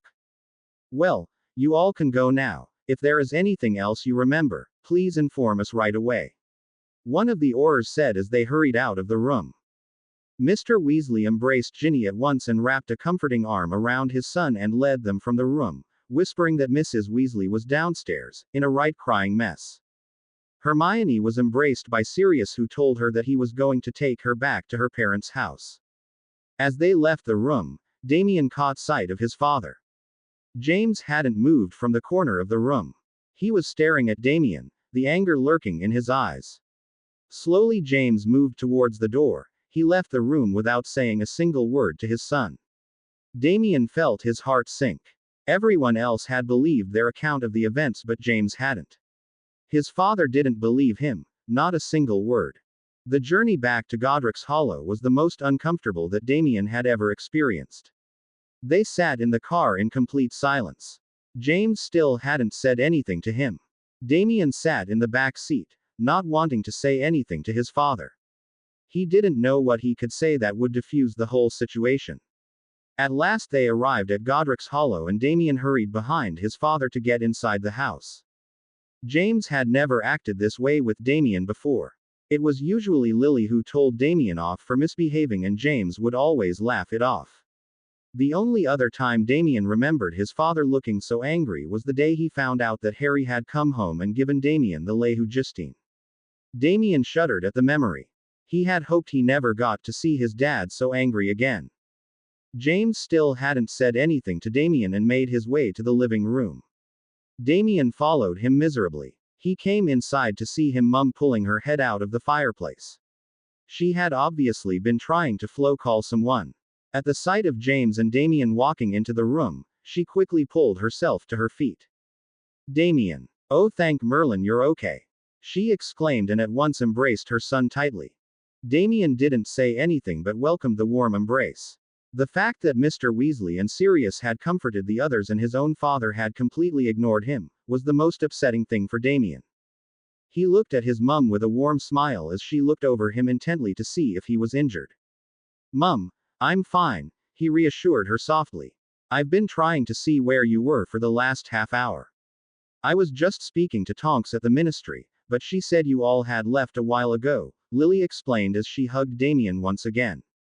What happened? How on earth did you end up in the midst of Death Eaters? She asked as she let go of her son. Damien didn't say anything and looked at the still figure of his father. James had his back towards them and was in the process of removing his outdoor robes. When Damien didn't answer, Lily turned to her husband. James, what's wrong? What happened? Will someone tell me what happened? She asked as she looked from her son to her husband. Damien decided to confront his dad now. He had to explain things to him. He couldn't stand the silent treatment anymore. Dad, Damien started but was cut off by James. Don't. James had said this quietly, but the words seemed to cut through Damien. The 13-year-old just stared at his father in shock. Don't call me that. It's obvious you don't think of me as your father. If you had, you wouldn't have treated me like you this. James had turned around to face Damien and the look of hurt in his hazel eyes disturbed Damien more than his words. James. What are you saying? Lily said in disbelief. How can you talk to Damie like that? James whirled to face Lily, anger etched on his handsome face. I am saying what I feel. I have never been so hurt in all my life. I never thought my own son would lie to me. Damien stood still and let his father's words cut at him from inside. He had never intended for his father to be hurt for anything. It's nothing but sheer dumb luck that he got away today, Lily. He could have been facing many years in Azkaban for the stunt that pulled today, him and the rest of his friends. James stopped talking, and for the first time since coming from the ministry, James made eye contact with Damien. I don't know what you were thinking, Damien, but you are so lucky the ministry believed your story. Do you know what they would have done to you if they found out you were actually with Harry? He asked angrily. Dad, I wasn't. Again, Damien was cut off by James. Before you tell me that you weren't with Harry, explain something to me. Explain how it was possible that the Death Eaters managed to abduct you and forcefully take you away, while that pendant is still around your neck. Damien instantly reached for his Lehu Justine. He had completely forgotten about that. Of course, no one at the ministry knew about the protection the pendant offered to him. No one except for his dad. That's why James had known instantly that Damien had been lying. He knew that while that pendant was around Damien's neck, nothing harmful could happen to him. Death Eaters especially would be thrown away from him, before they even got a chance of attacking him. Damien didn't know what to say. He stood awkwardly in front of his parents, not daring to make eye contact with either of them. Lily was just staring at her son, mouth open with shock. I'm thankful that the ministry believed you. Otherwise, James stopped and took a steady breath. It was obvious that James was still recovering from the shock of what had happened. Damien had come very close to a sentence in Azkaban. He looked at Damien and took a few steps towards him. Damien took a deep breath and made eye contact with him. I'm only going to ask you this once, Damien.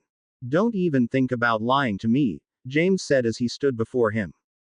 Damien could only nod his head miserably. He knew what James was going to ask him. You had planned to be with Harry today, hadn't you? You've been keeping in regular contact with him. Damien took a deep breath and looked at his father again. He knew it was useless to lie. Yes, he answered quietly. He didn't even dare look at his mum. How long has this been going on? When did you start meeting him? James asked. His voice shook with suppressed rage. Damien considered lying about this, but then changed his mind. If he was going to get in trouble, he may as well come clean. Just over 3 months, he answered. James didn't respond. He stood staring at Damien. He had of course realized that Damien had been in regular contact with Harry, but he never thought Damien would be in contact with Harry for as long as 3 months and not tell his parents. James stood with his jaw clenched tight and his hands rolled into fists. All that time he had spent desperately looking for Harry, going to the Muggle world looking for Alex. Worrying about his safety and praying that he was well. Throughout all of that torment he and Lily were going through, Damien had secretly been meeting Harry. James could barely control the anger pulsing through him just now. Get out! James hissed at Damien.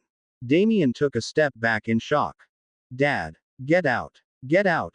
Damien, before I do something I'll regret, get away from my sight! James shouted at the frightened boy. Lily was standing in front of Damien in an instant. James. She looked shocked with his behavior. James didn't say anything but walked around both of them and stormed out of the house, banging the front door so hard that it was left hanging from the hinges. Damien was in tears. He had never seen this side to his father. He knew that no matter how angry his father was, he would never raise a hand to him, but the rage that was in his father's eyes had scared him. He looked at his mum. Lily was also shaking. Whether it was from anger or from shock from James's reaction, Damien didn't know.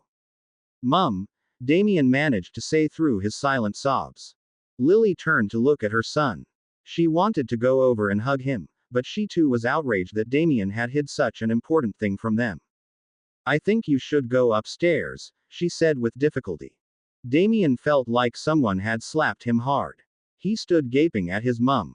After a moment he obeyed and silently went to his room. He only let his tears fall once he was in his room. The rest of the day wasn't any better. James returned back home late at night and wasn't in any mood to talk to Damien. That night was the first night that Damien heard his mum and dad argue. The following day, Damien was only acknowledged by his mum. Although Lily was beyond furious with Damien as well, she couldn't treat him the way James had been. He refused to even look at the young boy. Damien tried to talk to his father but gave up when he got no response.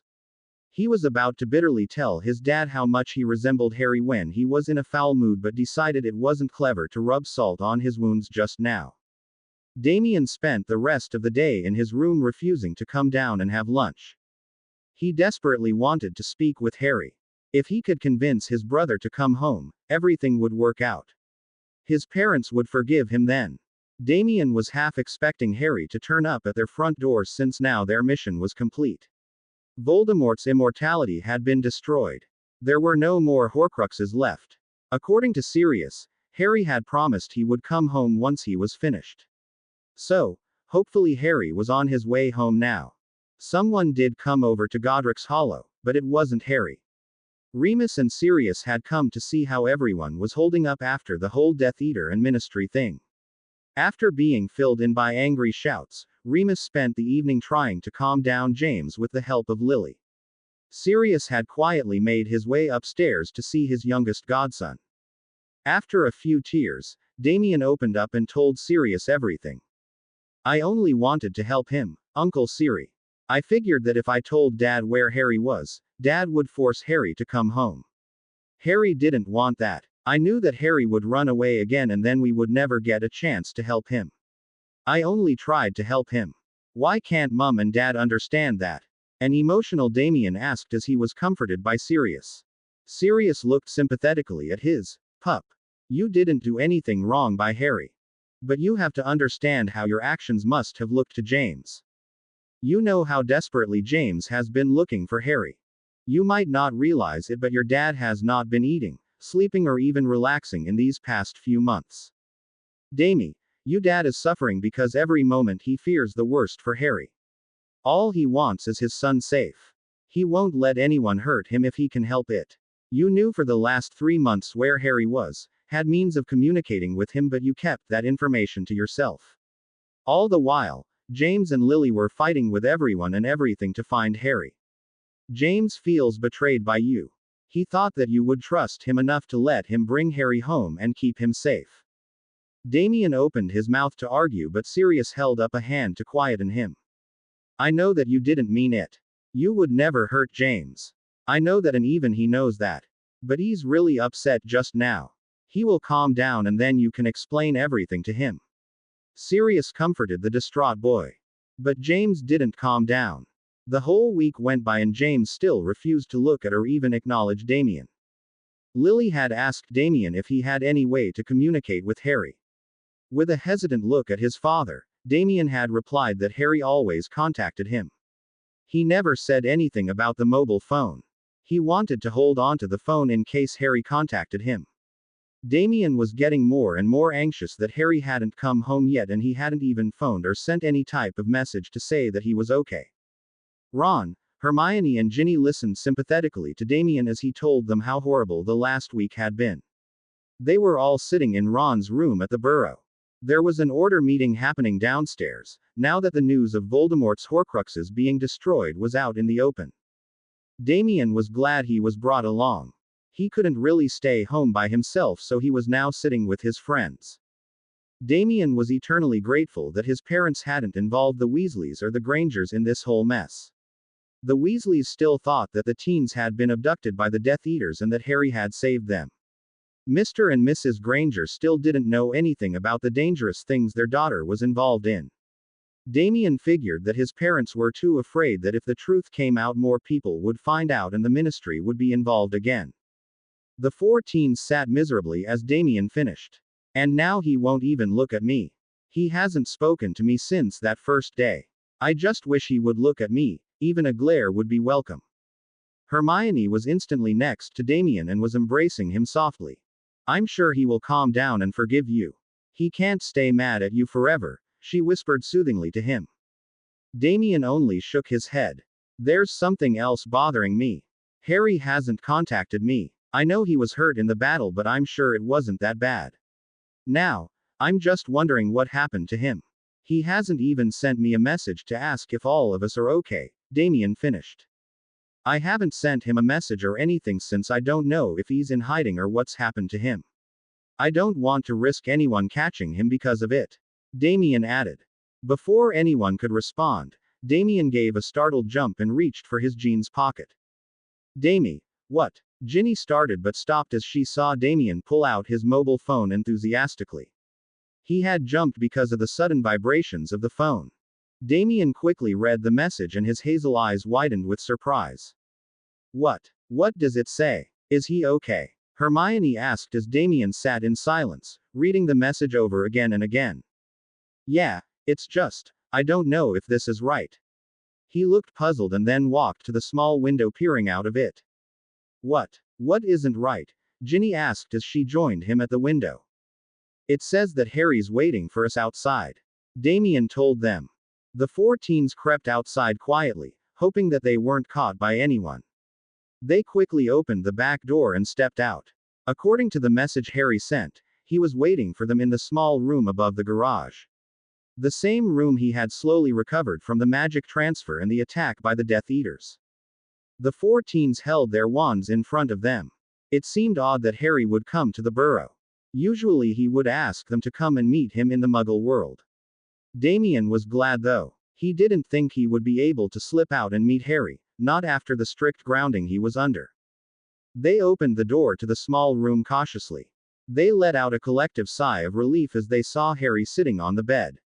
He looked up at the 4 teens and their wands and smiled at them. At least you guys have learned something, he said with a smile as he stood up.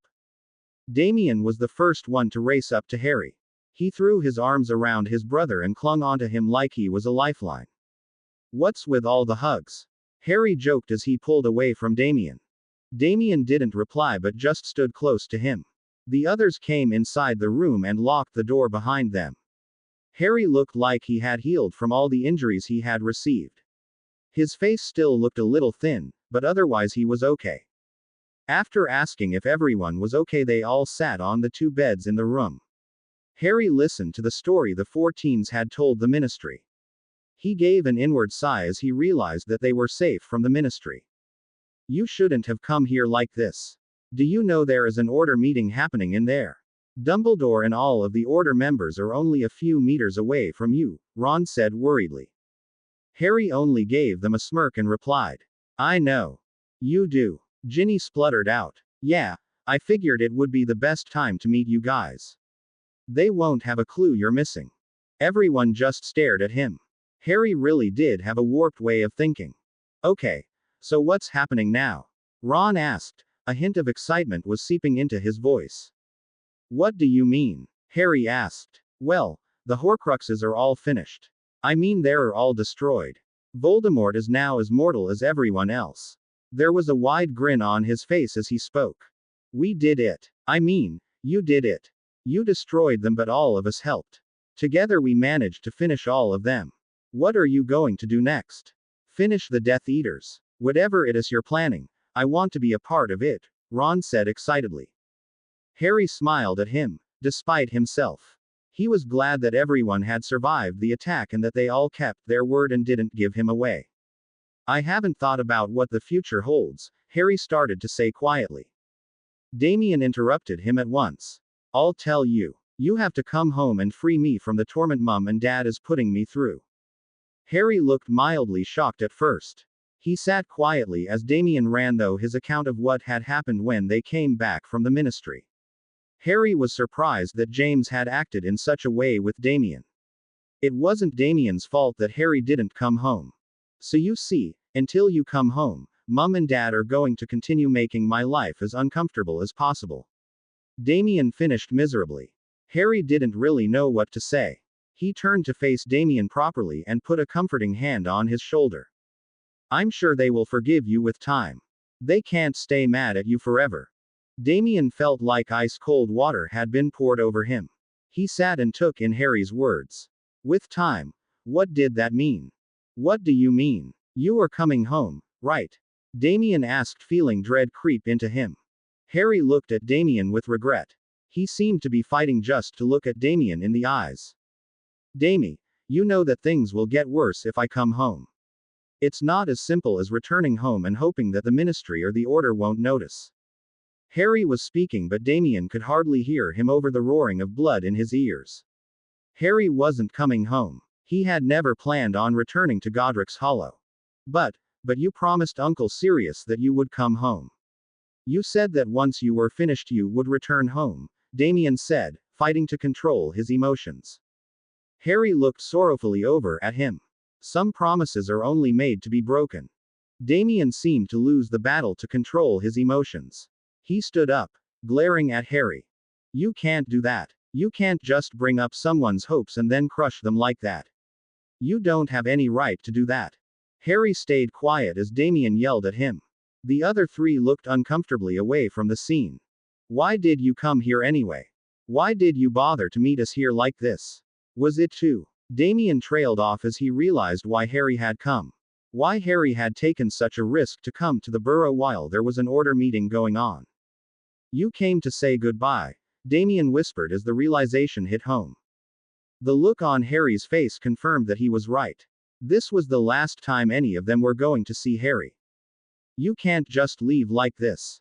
I won't let you. I didn't take all this shit from everyone just so that you can walk out on all of us again. Damien screamed at Harry. Harry stood up as well and the soft look in his eyes had hardened. What are you going to do? Tell on me. Go ahead, Damie. The entire order is only a few steps away. Why don't you go inside and tell them I'm here? Damien glared at Harry, wanting nothing more than to hit him. Maybe that's what I should have done. Maybe I should go in there right now and tell Dad that you are here. Then he can drag you home by the hair if he has to. I won't care. Damien was breathing hard and looked on the verge of tears. But if I was going to do that, I would have done it ages ago. I promised to myself that I wouldn't let anyone hurt you or make you do something you don't want to do. I just never thought that you didn't want to come home. Damien yelled bitterly. I don't know what else to do. Harry shouted back at Damien. Everyone in the room was silent, hardly breathing due to the tension. I don't know how I can make things any better. I know that if I go from here, everyone will be better off, Harry continued a little more gently. Damien looked at Harry with hurt shining in his eyes. He refused to say anything to him. Look, we all got what we wanted. The Horcruxes are gone. We all finished them. It's over. We won. Harry tried to explain that his purpose was finished. He had to leave now. Damien looked at his brother, tears glistening in his eyes. No, I lost. How can I have won if I lost you in the end? I didn't help you because I wanted to help defeat Voldemort. I helped you because I wanted you back in my life. The hope that maybe, someday, once everything was over, we all could be a family. If you go then I've lost. Voldemort won. With that said, Damien walked to the door and walked away without responding to Harry's shouts. The other three stood, lost in the tension. No one knew what to say. Harry looked heartbroken at Damien's departure. This wasn't how he wanted to say goodbye. Harry looked uncomfortably at the rest. Look, I just wanted to say that I never really told you guys how much your help was appreciated. I wouldn't have been able to finish this so quickly if you guys hadn't been there, so I just wanted to tell you that. Hermione smiled at the awkward thanks they got. You're welcome, Harry, she said softly. We better go and see him. Ron gestured to the house. Harry only nodded. Before leaving, Hermione walked over to Harry and whispered.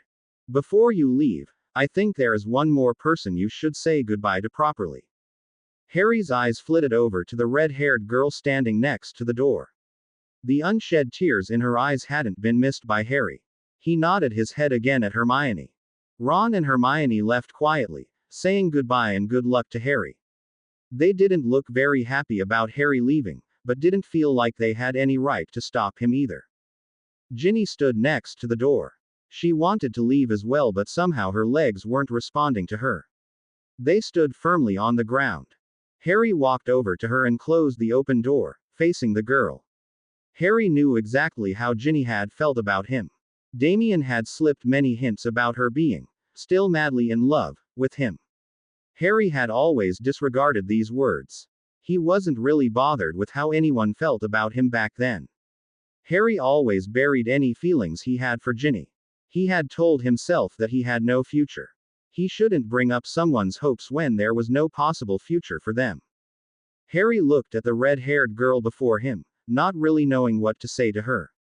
I suppose you want to tell me I shouldn't leave as well, Harry said after a moment's pause. Ginny looked at Harry, a sad smile on her face. Would it make any difference to you? She asked quietly.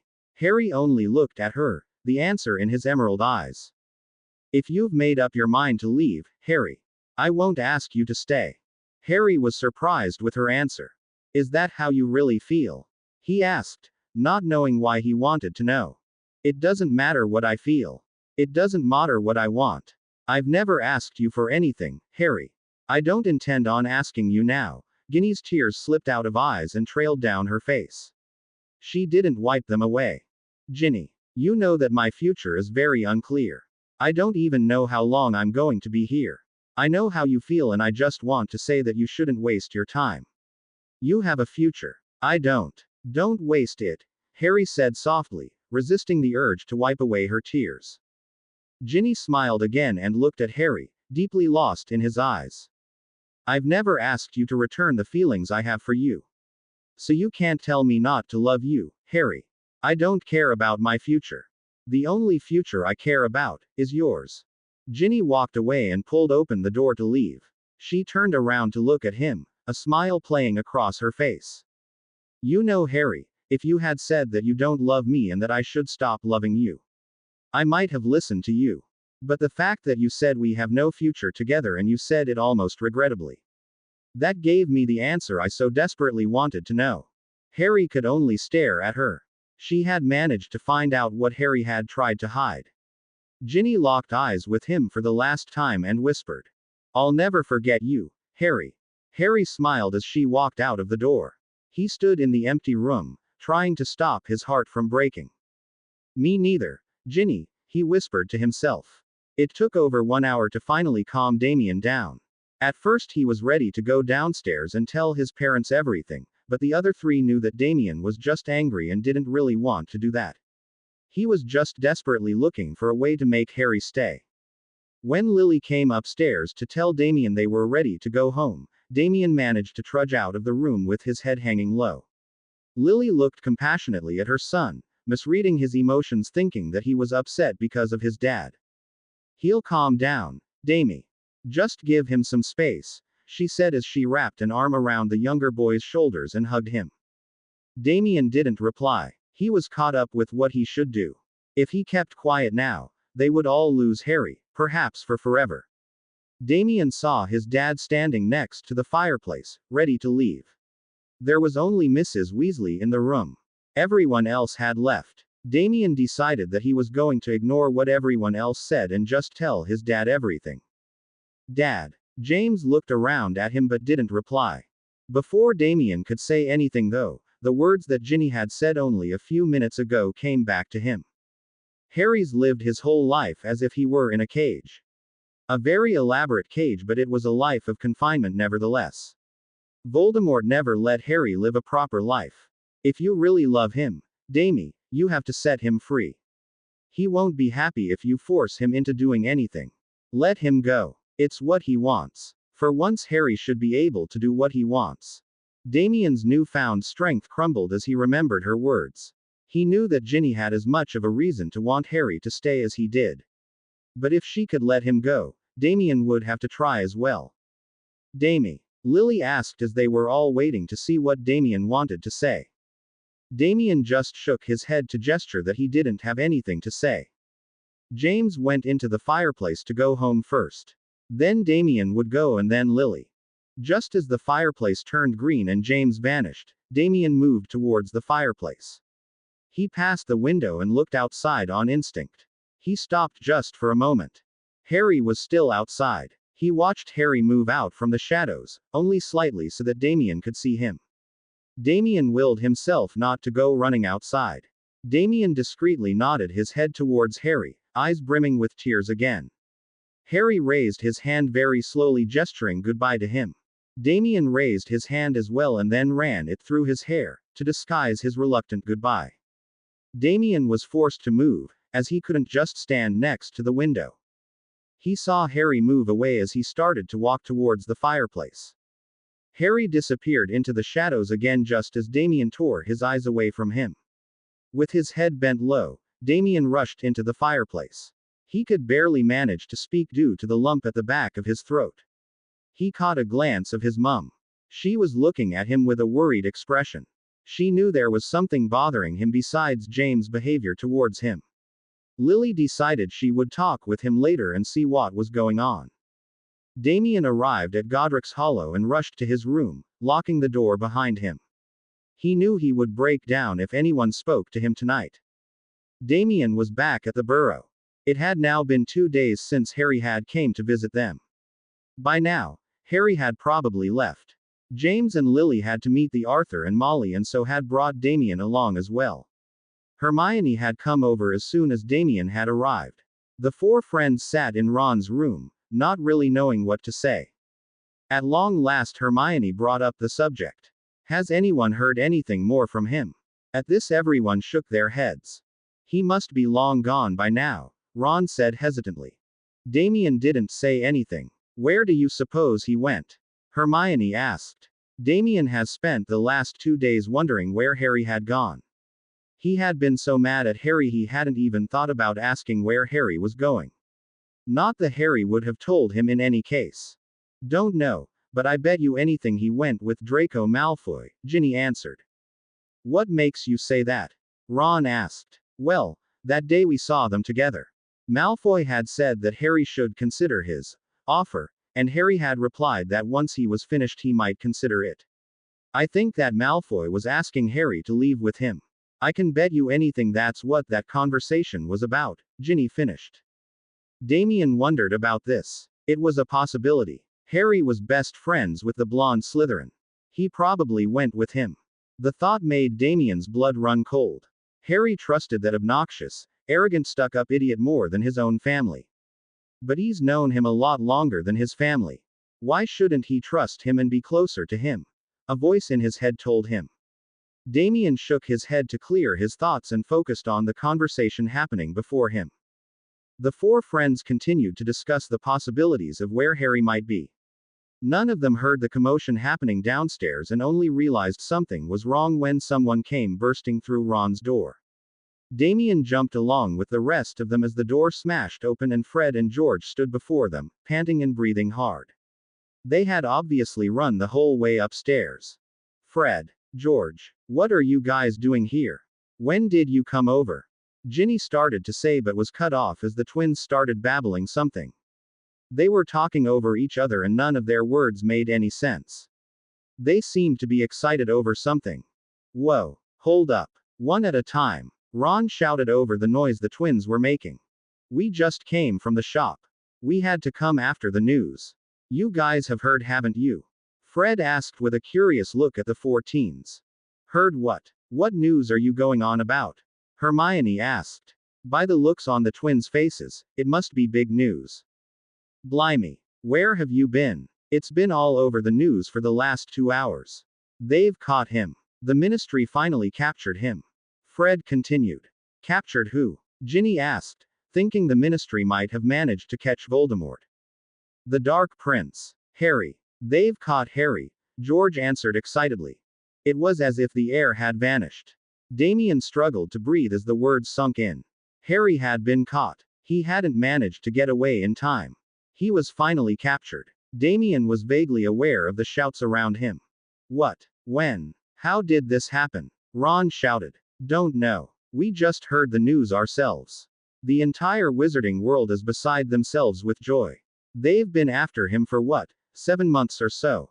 Finally got him now. In less than 2 hours he's getting the key. Fred told them. That seemed to make Damien snap out of his shock. He tore out of the room, stumbling at the stairs but managing to keep upright. They can't do this. They can't give him the key.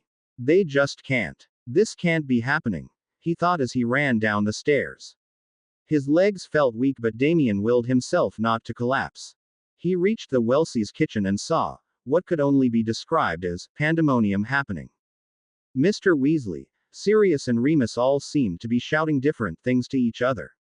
He saw an Auror, Kingsley Shacklebolt, trying to answer all the different questions. Mrs. Weasley was standing next to Lily, who seemed to be watching the whole scene unfold before her with a strange look on her face.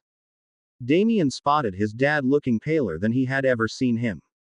He only caught a glimpse of him though, as in the next second he tore from the kitchen to go to the ministry. Sirius, Remus, Arthur and Kingsley ran outside to join James. They left the small kitchen and ran to the apparating spot. Mrs. Weasley was trying to figure out what she should say to Lily, who Damien noticed wasn't crying or in a hysterical mess. This scared Damien more than seeing her having a breakdown. Lily was still standing next to the door, staring at the spot James had been only seconds before. Her eyes had glazed over. She was in shock. Damien wished he had the energy to go over and comfort her, but Damien was the one who needed comforting right now. He felt the presence of his friends behind him. No one said anything to him though. Damien stood watching the scene unfold before him. It's over now, isn't it? They'll rest easy now. After they've destroyed my baby, everyone will rest easy, Lily said in an oddly calm voice. Molly looked at Lily with fear and sympathy. She hugged her friend, but Lily brushed her off. No, don't comfort me. No one can comfort me now. Lily, honey, it's not over. Dumbledore is there at the ministry. You know he won't let them hurt Harry. He'll figure a way out of this mess, Molly tried to reassure the distressed mother. Lily turned around so her green eyes were focused on Molly. He's not God. Dumbledore can't save everyone. Especially not Harry. The ministry have wanted to destroy him ever since he first came back to us. They won't stop now. I'll never see him again. They won't even let me see him one last time. With that, Lily broke down and collapsed to the ground, with Molly hugging her and crying along with her. Molly was a mother as well and could only pray that she never had to go through what Lily was going through right now. Damien collapsed next to the door as well and felt Hermione hugging him, hot tears falling on his neck. His mum was right. Now that the ministry had Harry, they weren't going to let him go. Harry was getting the key. In less than 2 hours. Damien felt his eyes burn with tears as he dissolved into sobs. His frazzled mind tried to think of what he could do to help his brother, but Damien knew that there was nothing anyone could do now to help Harry. Harry's fate was sealed. 3 hours earlier, Harry let out a sigh as he paid the last of his money to the receptionist. He had made sure he had enough to last him a while, but ever since John and Fiona had left for the USA, Harry found he didn't have the energy to go earning more money in the fight clubs. Harry did regret that he didn't get a chance to say goodbye to John and Fiona. He had gone to see them one night and saw that their trailer was taken over by someone else. The elderly man handed Harry a letter that was addressed to Alex. John had left it for him, explaining that he and his family were moving to the USA due to a contract he had received which was too good to turn down. In the letter, John had said that they hated leaving like this, but since Alex hadn't left any contact details, they were forced to leave without saying a proper goodbye. Harry was upset but glad as well. He was glad they had left this place and were now safely in hiding. Harry had never thought he would develop such a strong protectiveness over the former Longbottoms. He was undoubtedly protective of little Nigel. Harry knew that he was the reason he had disobeyed Voldemort for the first time. Harry didn't know what he would do if anything happened to Nigel. It was better this way. They would be happy living their lives away from Voldemort. Harry stuck his hands into his pocket and made his way out into the sunny afternoon. He was due to meet Draco in just under 1 hour. Harry wandered down the road looking for the best spot to apparate. He was lost in his thoughts about Damien, about Ginny and his parents. Harry would have liked to see his parents, just even one last time. But Harry knew that if he risked the chance to see them, he might get caught or get his parents into trouble. The last thing Harry wanted was to get his parents or Damien thrown into Azkaban for helping him. Harry was so consumed in his thoughts that he never heard the footsteps following him.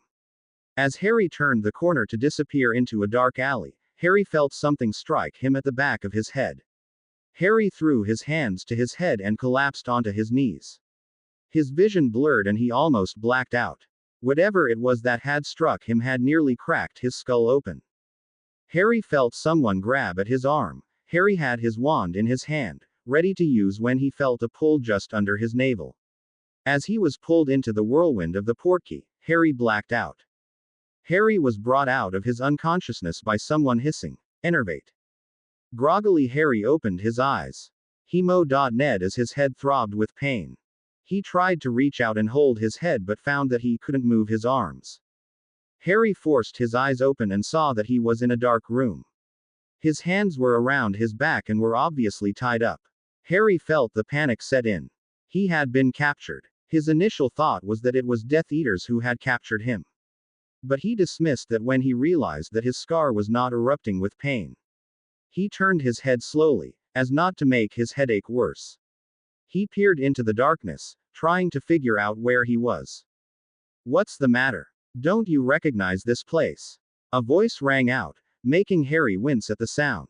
Harry tried to sit up, but found that he could hardly move. He had ropes binding, not only his hands, but his entire body. Suddenly a figure stepped out in front of him.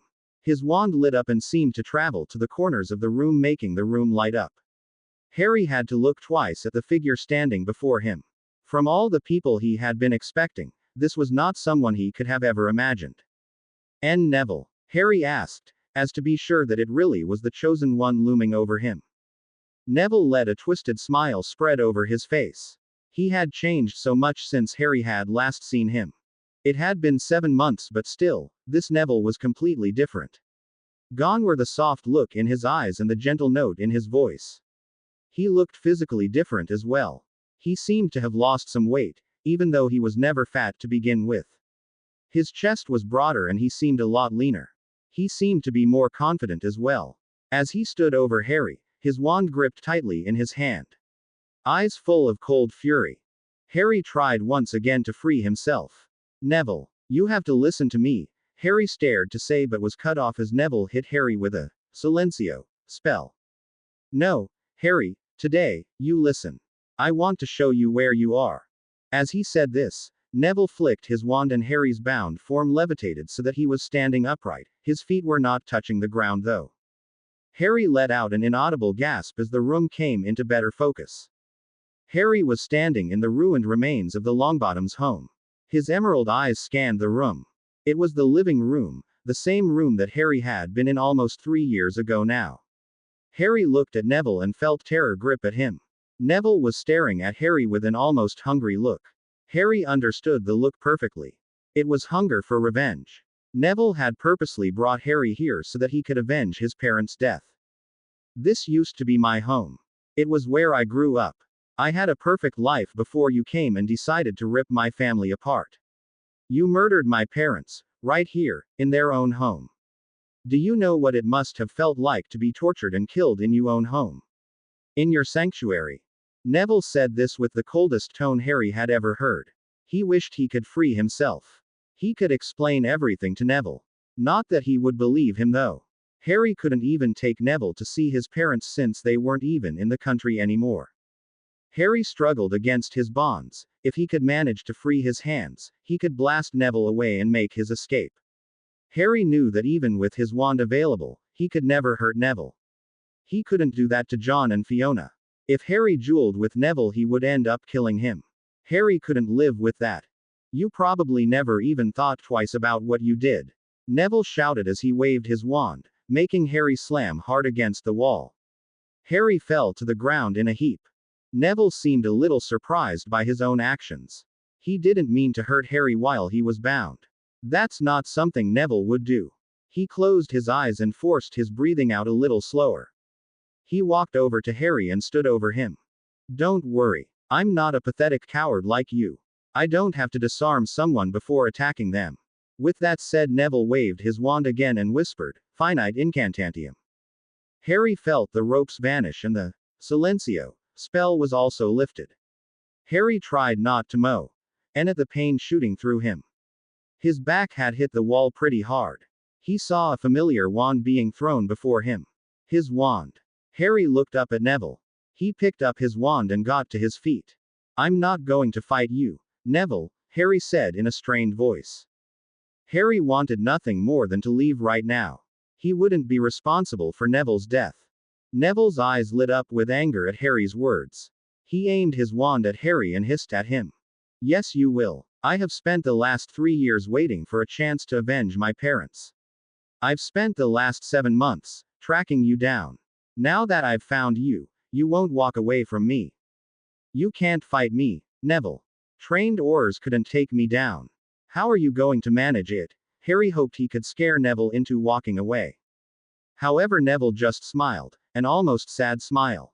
I know what my chances are at survival. No one has ever survived a duel with you. But I would rather die in battle, avenging my parents, than to sit back and watch you kill everyone around me. Harry never got a chance to deny that accusation. Neville had sent a reducto curse at him, which Harry only just managed to block. The force behind Neville's curses was stronger than Harry would have imagined. The dueling club at Hogwarts had definitely helped him in focusing his magical energy. Harry dodged another 3 curses and managed to throw himself out of the room. He got up and tried to blast the door open, but it wouldn't budge. Harry figured that Neville had locked it in such a way that only he could open it. Harry didn't have the time to figure out the lock and open it. He blocked another curse as Neville came into the hallway to join him. Harry was finding it very difficult not to attack Neville. It was an instinct for Harry to defend himself. It was something he had grown up learning to do. He had to physically stop himself from sending curses towards the enraged boy. Harry tried to block the forceful curses, but they kept on raining down on him. Harry gasped in surprise as he saw Neville take out 2 wands. He was taking pointers from Harry. Harry was the only one who had ever used 2 wands in a duel. Harry felt a stinging curse make it through his shield and hit him in the side. He gasped at the pain and lost the hold on his temper. He fired a stinging curse without really thinking. It was the first curse Harry had used against Neville. Neville was hit in the shoulder. He stumbled back and grabbed at his shoulder. Harry's eyes widened with shock. He had to get out of here before he lost the battle within him and it resulted in the boy's death. Neville, however, had a triumphant look in his eyes. He smiled as he pulled his hand away and saw the crimson liquid seep down his robes.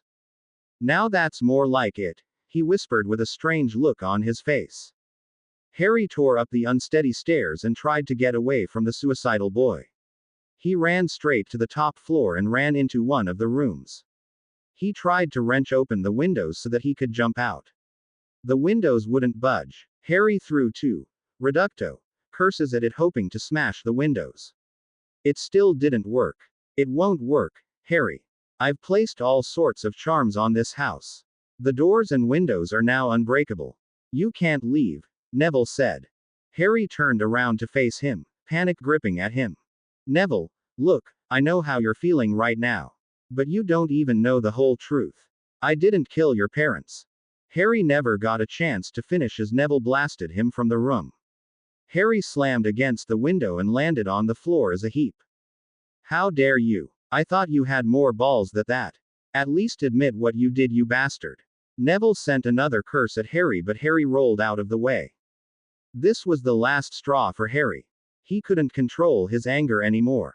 He stood up and threw another stinging curse at Neville. This time though, Neville blocked it and sent one at Harry. Harry sidestepped it and threw a body-binding curse at him, hoping to stun the stupid boy so that he could leave.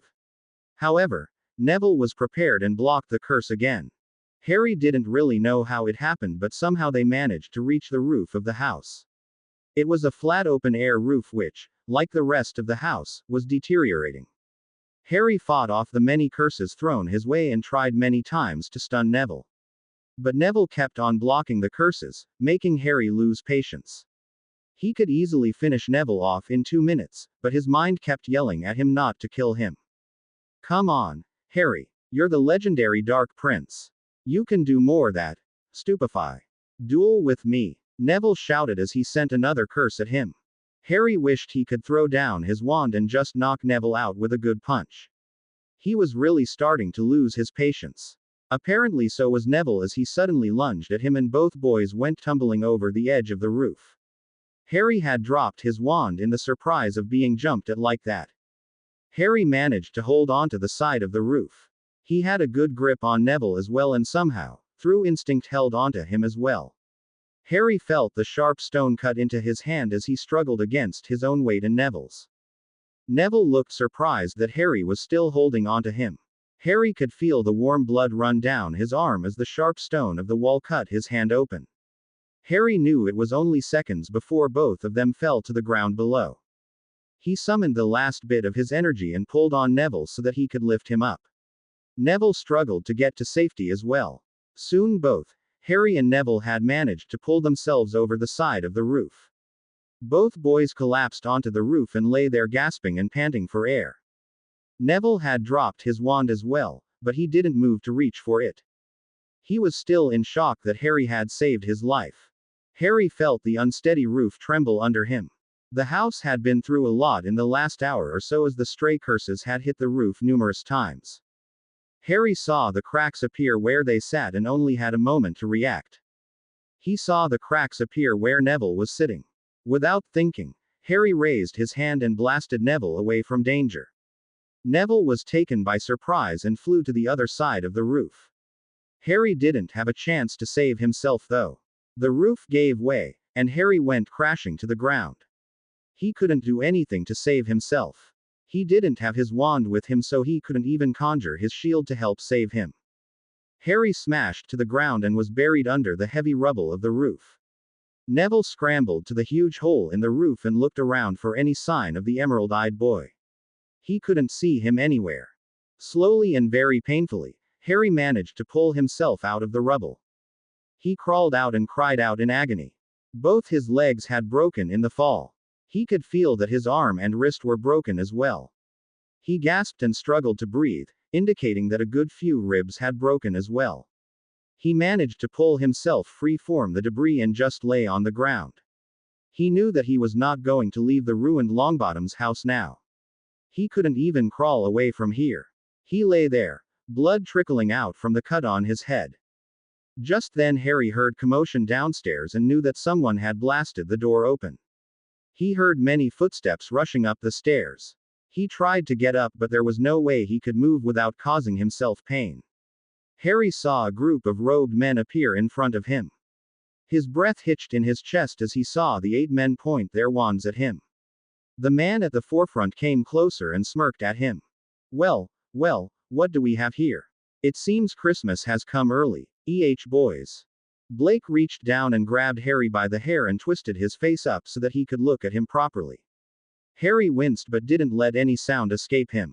Blake smiled at him again, showing him every one of his teeth. He let go of Harry and flipped him so that he was on his stomach. He viciously twisted his arms behind him and started binding them. The screams ripped out of Harry as his broken arm and wrist were forced behind him. He couldn't do anything to stop Blake or protect himself. Come now, Potter. We have a few Dementors that are ever so desperate to meet you, Blake laughed as he pulled Harry up. Harry couldn't stand due to his broken legs and was forced to throw his weight onto Blake. Neville had just managed to stumble through the door as Harry was being dragged out. The Aurors looked at Neville and a few rushed to help him. They saw the blood on his robes, coming from his shoulder and the huge bruise on his head, where he had hit the ground, once Harry had blasted him out of the way. Neville was looking at Harry and was not able to look away from the injured boy. Come with us, Mr. Longbottom, one of the Aurors said as they helped Neville out. Neville let them lead him out as Harry was portkeyed with Blake to the ministry. Harry woke up in a dark cell. His hands were still tied behind his back. He tried to move but found that there were chains attached to his handcuffs that led down to his shackled feet, forcing his legs to bend at the knees. Harry hissed in pain as his broken limbs throbbed in agony. He lifted his head a little and tried to look around him. He was alone in his cell. He couldn't make out anything in the dark. He lay his head back down and tried to take a few deep breaths. Blake had just dumped him in here. He knew perfectly well that Harry was injured, but he kicked him in the ribs before telling him that he was going to be getting the key soon and that there was no point in healing him. Harry coughed painfully, bringing up more blood. He spat it out and tried to get his pain-filled mind to focus. He was really in trouble now. There was nothing he could do to save himself. He couldn't even walk. Never mind try and escape from this place. He resigned himself to his fate. He knew that one day he would get caught and the key would be administered. Harry tried once again to move, to get into a more comfortable position, but he was forced to stop again as his movements caused nothing but agonizing pain. Harry saw the cell door open and Blake entered, wearing another grin that spread ear to ear. Harry cursed as he was yanked up onto his knees by his hair again. "I have a score to settle with you, Potter," Blake said quietly as he gripped Harry around the neck. Harry struggled but couldn't free himself. He couldn't breathe as Blake tightened his grip on his neck. His vision started to gray around the edges and he struggled against the grip on him. Harry felt a curse hit him but didn't get a chance to react as he was plunged into the darkness of unconsciousness. James, Sirius, Arthur and Kingsley arrived outside the ministry and rushed to get inside. James threw himself into the phone box and dialed the code to get access. Once prompted, he shouted out his name, along with the others. "I'm sorry. You don't have clearance to access. Please come back later," the voice echoed around the box. James stood, confused. What did that mean? Arthur suggested they all entered the ministry individually. Arthur and Kingsley were admitted instantly. However, Sirius and James were not permitted to enter. They tried using their emergency portkey but that didn't work either. "What the hell is going on?" shouted James as he threw his portkey down in rage. "I need to get inside and help Harry. Merlin knows what Harry was going through right now," James thought in desperation.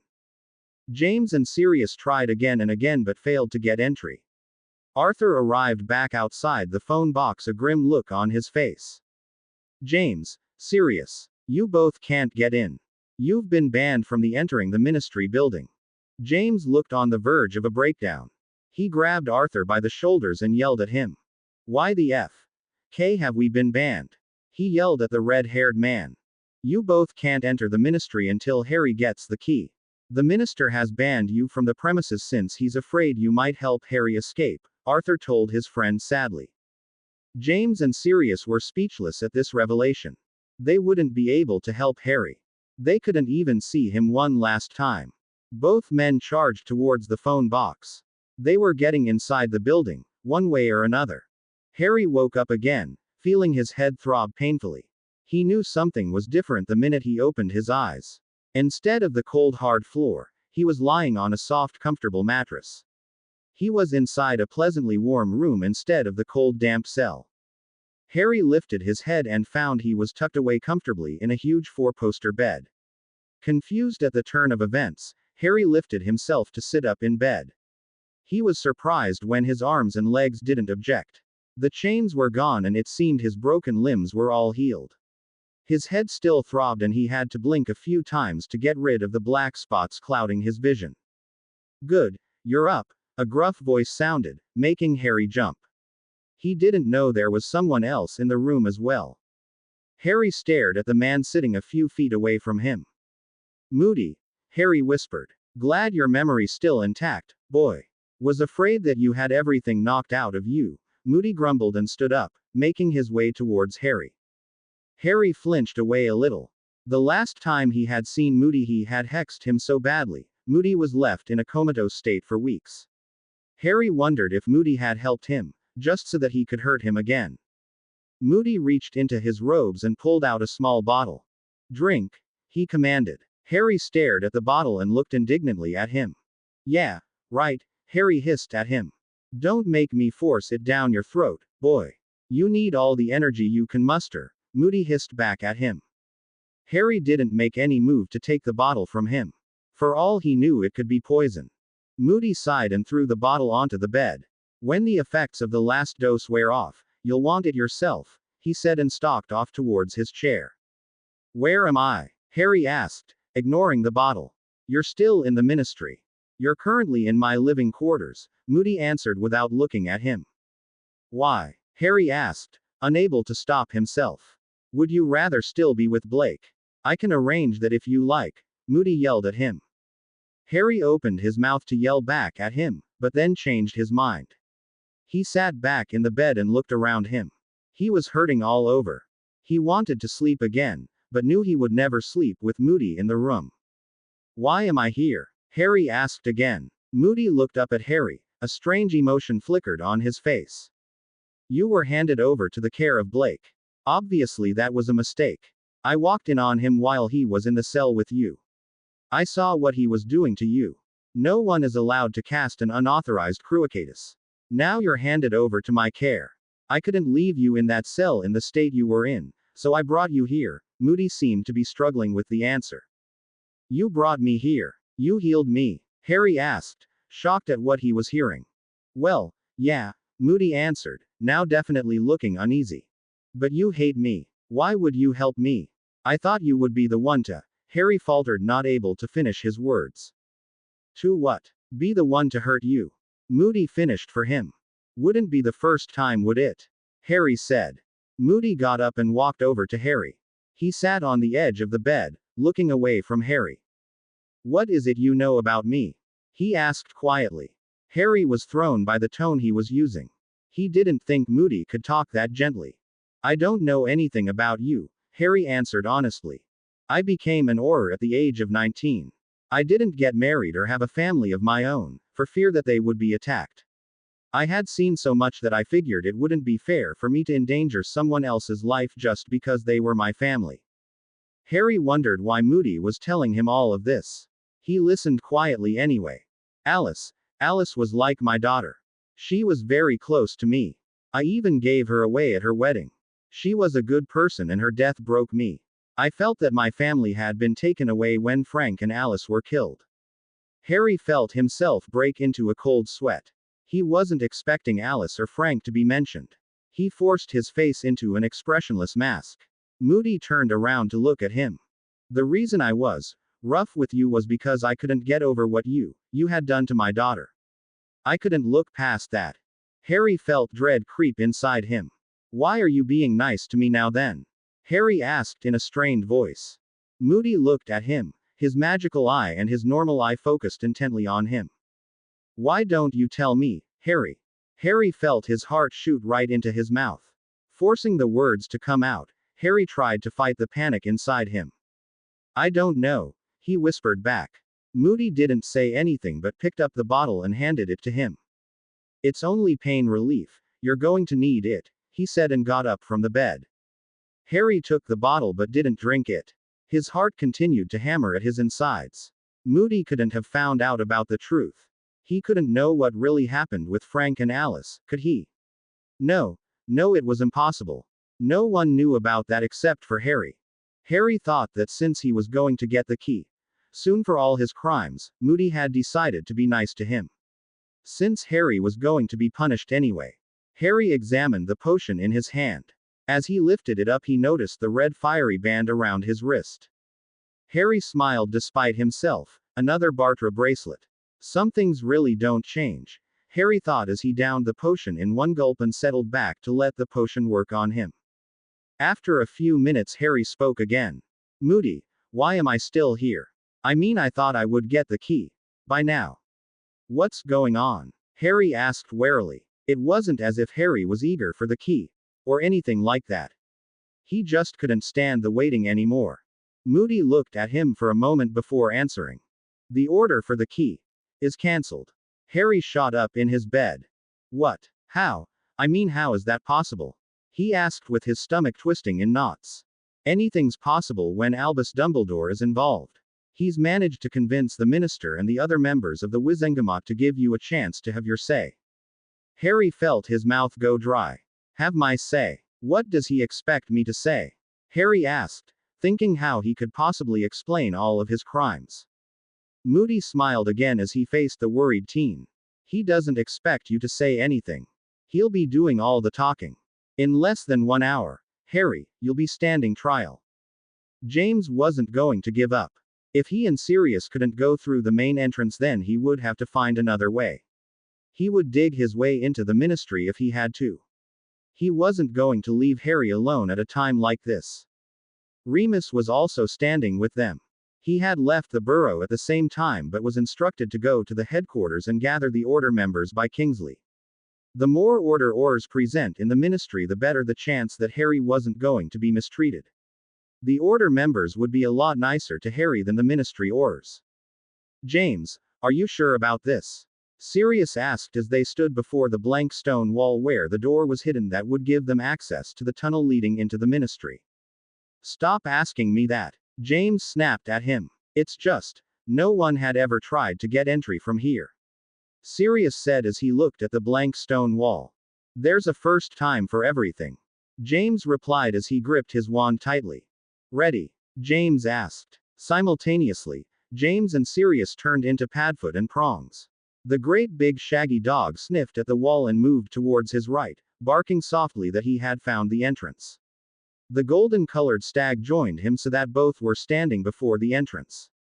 Remus took a deep breath and uttered the curse to reveal the door.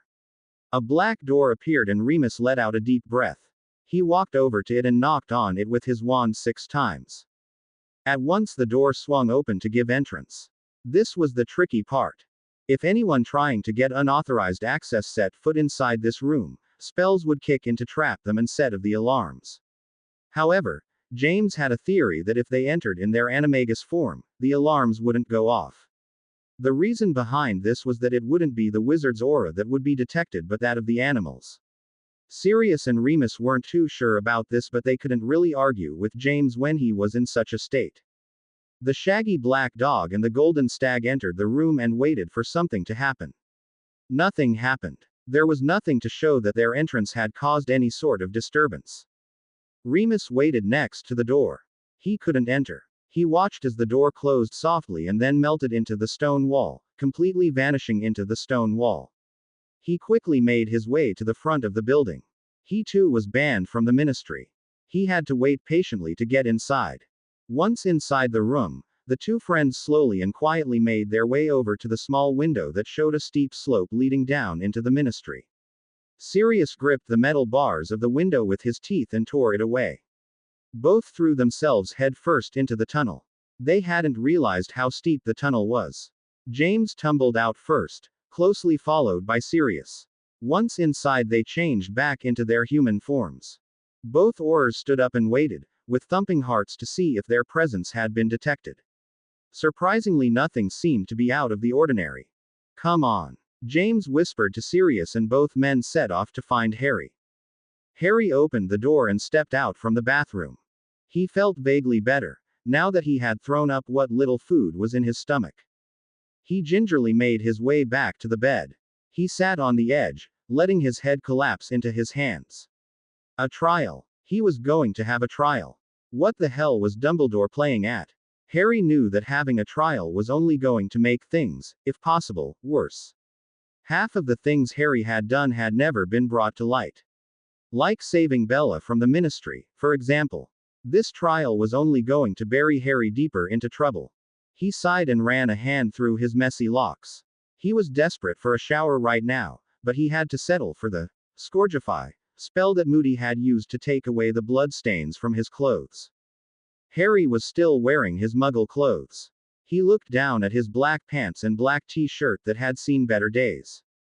He felt vaguely concerned that this would be the last thing he would be wearing. Harry shook his head to clear his thoughts. Don't break down. You won't be able to go through this if you think like that. His mind yelled at him. But Harry didn't really know how else he was supposed to think. He couldn't possibly hope to get away from Azkaban. The best case scenario was a life sentence in Azkaban, with those Dementors. Another thing bothering Harry was that in Azkaban he would be helpless to protect himself from Voldemort. He would be a waiting target and would probably be handed over to him. Harry knew that the Dementors would give in to Voldemort sooner or later. He was brought out of his thoughts as he sensed Moody standing over him. Harry looked up at him and saw the Auror looking at him with a dismal expression. Time to go, he said as quietly. Harry felt his heart hammer against his Adam's apple. He slowly stood up. They walked towards the door. Before Moody opened the door, he turned to Harry and took something out of his robes. You have to wear these, he said awkwardly. Harry looked at the chains in Moody's hands and looked at the Auror straight in the eyes. The Bartra bracelet's not enough? Harry asked icily. Without waiting for an answer, Harry held out his bandaged wrists and waited for Moody to handcuff him. Moody did and seemed to be doing everything mechanically. Harry felt heavy shackles being forced around his ankles. The chains running from his wrists to his ankles were surprisingly heavy. Harry tried to take a step and found it to be quite difficult due to the weight of the chains weighing him down and the short chain running between his ankles. Harry glared at Moody as he opened the door and took hold of Harry's upper arm. "Has to be done, boy," Moody said without looking at him. Harry realized that Moody didn't have a choice in this. This was the way all criminals were brought to court. Harry tried his best to keep up with Moody, but the chains were too heavy for him to deal with and he kept tripping over his own feet. The shackles were digging into his ankles and if he tried to walk any faster, he ended up tripping. The short chain running between his shackled feet only allowed small steps to be taken. "Moody, could you slow down, will you?" Harry snapped as he tripped again, sending shockwaves of pain up his bruised back. Moody did slow down, but not enough. "We can't be late," he grumbled as he held onto Harry tightly. Harry was glad of Moody's tight grip, since he didn't think he would be able to move at all by himself. His whole body was aching and Harry could feel the strain his back was taking from the heavy chains. They turned a corner and Harry groaned at the sight before him. There were oars everywhere. They all stood, crowded in this long corridor. Harry looked at Moody, hoping the oar would shout out instructions to make some room, but Moody just headed towards them without any hesitation. The oars stared at the bound form of Harry and most smirked at the sight. Harry felt his face burn with embarrassment and anger. Why were they making him go through all of this? The oars moved away as Moody walked through the crowd, holding Harry. Harry's arm was starting to go numb from the tight grip, but he didn't complain. He had his eyes fixed on the ground and didn't look up at anyone. His concentration was broken suddenly when a body slammed into him. Harry was nearly knocked to the ground. One of the oars, a tall, blonde-haired man, had on purposely slammed his shoulder into Harry's side. Harry clutched at his aching shoulder with his bound hands. "Oh, sorry. Didn't quite see you there." The oar laughed. Harry gasped at the pain and glared at the oar, wishing he could break the arrogant bastard's neck. "Open your eyes then," barked Moody while pulling Harry away. Harry continued to rub at his shoulder. It was throbbing with pain. Moody wished the oars would act their age. He knew that Harry must be in a lot of pain. The shoulder he was rubbing was the same one that had been dislocated a few hours ago and Moody himself had fixed it. However, healing wasn't exactly something Moody was good at. He knew how to fix bones, as all oars knew the basics of healing, but Harry needed much more complicated healing than Moody could offer. However, the situation was such that he was forced to do what he could. He had mended all of his broken bones, but he couldn't do anything about the bruises. There was still some swelling around the areas that had been injured. The pain from all of Harry's injuries was still there and would only fully go away once he rested properly and took all the necessary potions. Harry focused on walking and not his shoulder. His anger was still bubbling furiously at being treated like this. He felt better when they reached the elevator. There was no one in there except for Moody and Harry. Harry closed his eyes and leaned against the wall, letting his aching back relax a little. Moody stared at the sight, hoping that everything would be over soon, one way or another. James rushed to the floor where the prison holding cells were located. He searched them frantically but had no luck in finding his son. His heart raced as he searched all the cells, his mind coming up with all sorts of horrible thoughts that could explain Harry's disappearance. Sirius was not any calmer. He was rushing around, softly calling out Harry's name. The dark cells were mostly empty except for a few wizards. "He's not here. Where else can he be?" James asked in a panicked voice. "We've got to find someone from the Order. They might know." Sirius offered and both men set off at once. They literally ran into Tonks. "Hey, watch it, James. Sirius. What are you two doing here? You're not allowed in here," Tonks said quickly as she pulled them into a corner. "Tonks. Do you know where Harry is? He wasn't in any of the cells. Do you where they took him?" James asked, completely ignoring her questions. "Well, yeah, but you guys don't have to worry about that. You should get yourselves out of here. If you're spotted, you could get disciplinary action against you," she continued in a worried voice. "I don't give a shit about disciplinary action. I want to know where my son is," James roared, making Tonks wince. "Harry's fine. Well, He is now. I mean, he's as fine as one can be when in this type of situation. Tonks stuttered over her words. What do you mean? He's fine now. As in he wasn't fine before. Just tell me where he is. I need to see him. James said with a note of pleading creeping into his voice. Tonks looked uncomfortable as she spoke. Well, he's under Moody's care. She finished awkwardly. Sirius was the first one to erupt. He's with whom? Are you insane? Why the hell did you let that maniac anywhere near him? You know what he's like with Harry. He yelled at the pink-haired Auror. Well, it was either Moody or Blake. And I think we all agree that Blake is 10 times worse. Tonks yelled back, now losing the grip on her anger. I don't think Blake would do anything that could come near to what Moody could do. Sirius said in between clenched teeth.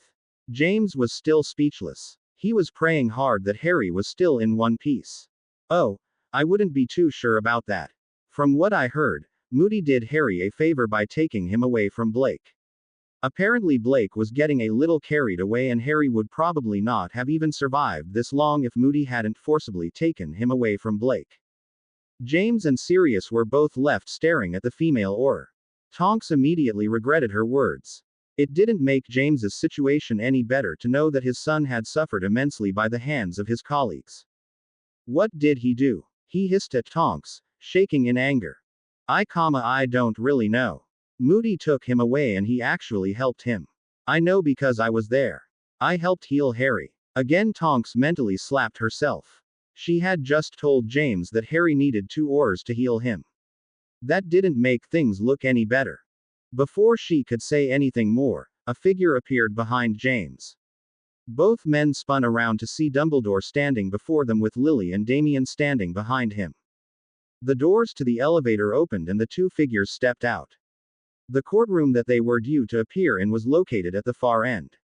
They both walked silently. Harry was sure he wasn't physically able to speak. His throat seemed to have constricted so tightly, he was sure he would have problems breathing, never mind talking. This corridor was also crowded. However, these Aurors seemed to step aside, and even though they were staring at Harry in those horrid chains, they didn't laugh or ridicule him. Harry idly wondered why. He didn't know that most of these Aurors were members of the Order. Harry kept his eyes focused on the ground before him. He felt mood stop abruptly. Wondering what was wrong, Harry looked up and felt his breath hitch in his chest. Standing before them and blocking their way was James Potter and Sirius Black. Harry was rooted to the spot in sheer shock. He had been wondering where his father and godfather were all this time, but he hadn't said anything. He had figured that they were not allowed to see him, so he didn't expect to bump into them so suddenly. He couldn't look away from his father. He tried to look away, but some invisible force held his gaze. James was looking at Harry as well, with barely suppressed tears. Harry felt a hot flush rise in him at the thought of how he must look in those chains. Moody was the first to speak. Potter. Moody, please. All I want is a few seconds to talk to Harry. Please. James tore his gaze away from his son to look at his fellow Auror.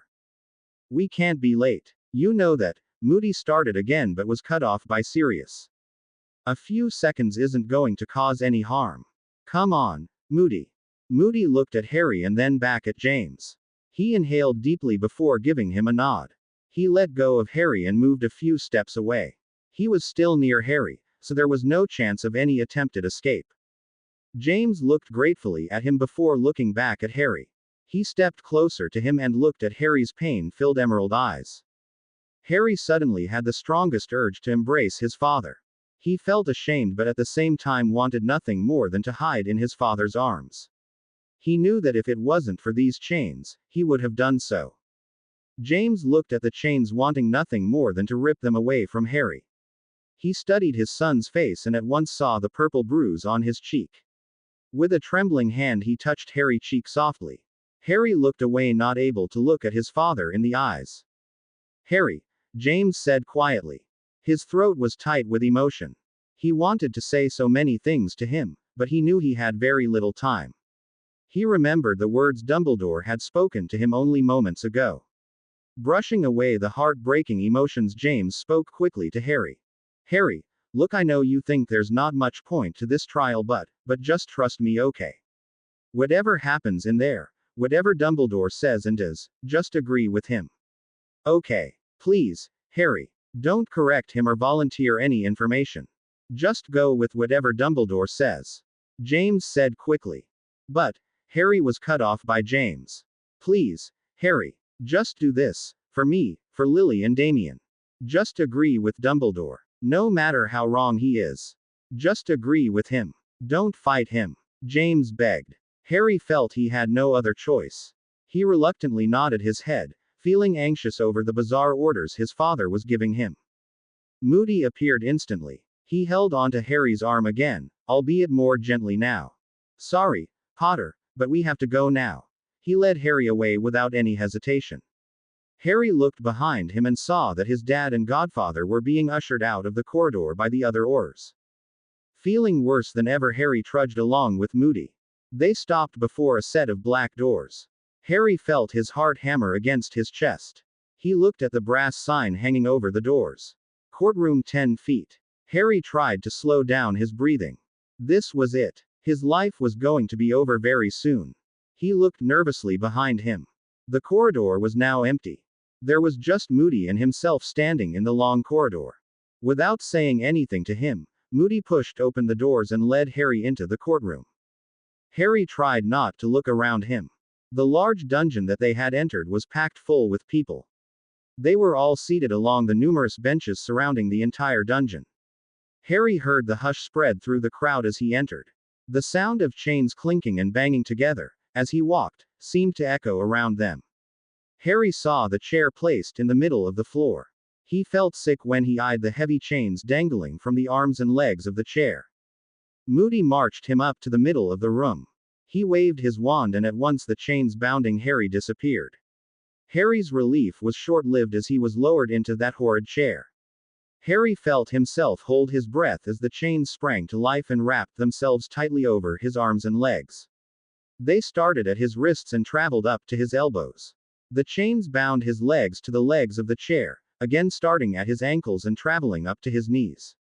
The chains cut into his skin, aggravating the bruises on his arms and legs. Harry forced himself to show no pain. He clenched his teeth and tried to ignore the ache going through his bruised body. He couldn't really avoid the people sitting before him now, as he was forced to look at them. He saw a few familiar faces in the crowd. He recognized the red-haired man as Arthur Weasley, Ron's dad. There was another red-haired man who Harry assumed was one of Ron's brothers. There were many Aurors present, including Kingsley Shacklebolt and the pink-haired Auror, Tonks. Harry was surprised to see Sirius and Remus sitting among the Aurors. He didn't think they would be allowed to come to the trial. He then spotted his dad, and sitting next to him, with tears shining in her eyes, was his mum. Harry looked away from her quickly. He couldn't deal with this. It was too much. They shouldn't have come. It was going to be awful for them to see him get the key. Harry looked around discreetly. He couldn't see Dumbledore anywhere. Harry felt his stomach flip as he noticed Neville sitting on the bench just above the front row. He was staring at Harry, his gaze never wavering. Harry looked at the three people sitting in the front row. The Minister for Magic was sitting alongside a large, rather intimidating-looking woman and a dark-haired wizard whose names Harry didn't know. The room was silent as the minister cleared his throat. Now that the accused is here, we are about to begin. He eyed Harry ruthlessly before speaking, and Harry felt the familiar dislike build strongly inside him. Harry James Potter, you are brought before the Wizengamot today for crimes which you have committed against the wizarding world. These crimes include the casting of the Unforgivables. You have committed a total of 17 murders and have participated in numerous raids, resulting in more deaths and destruction.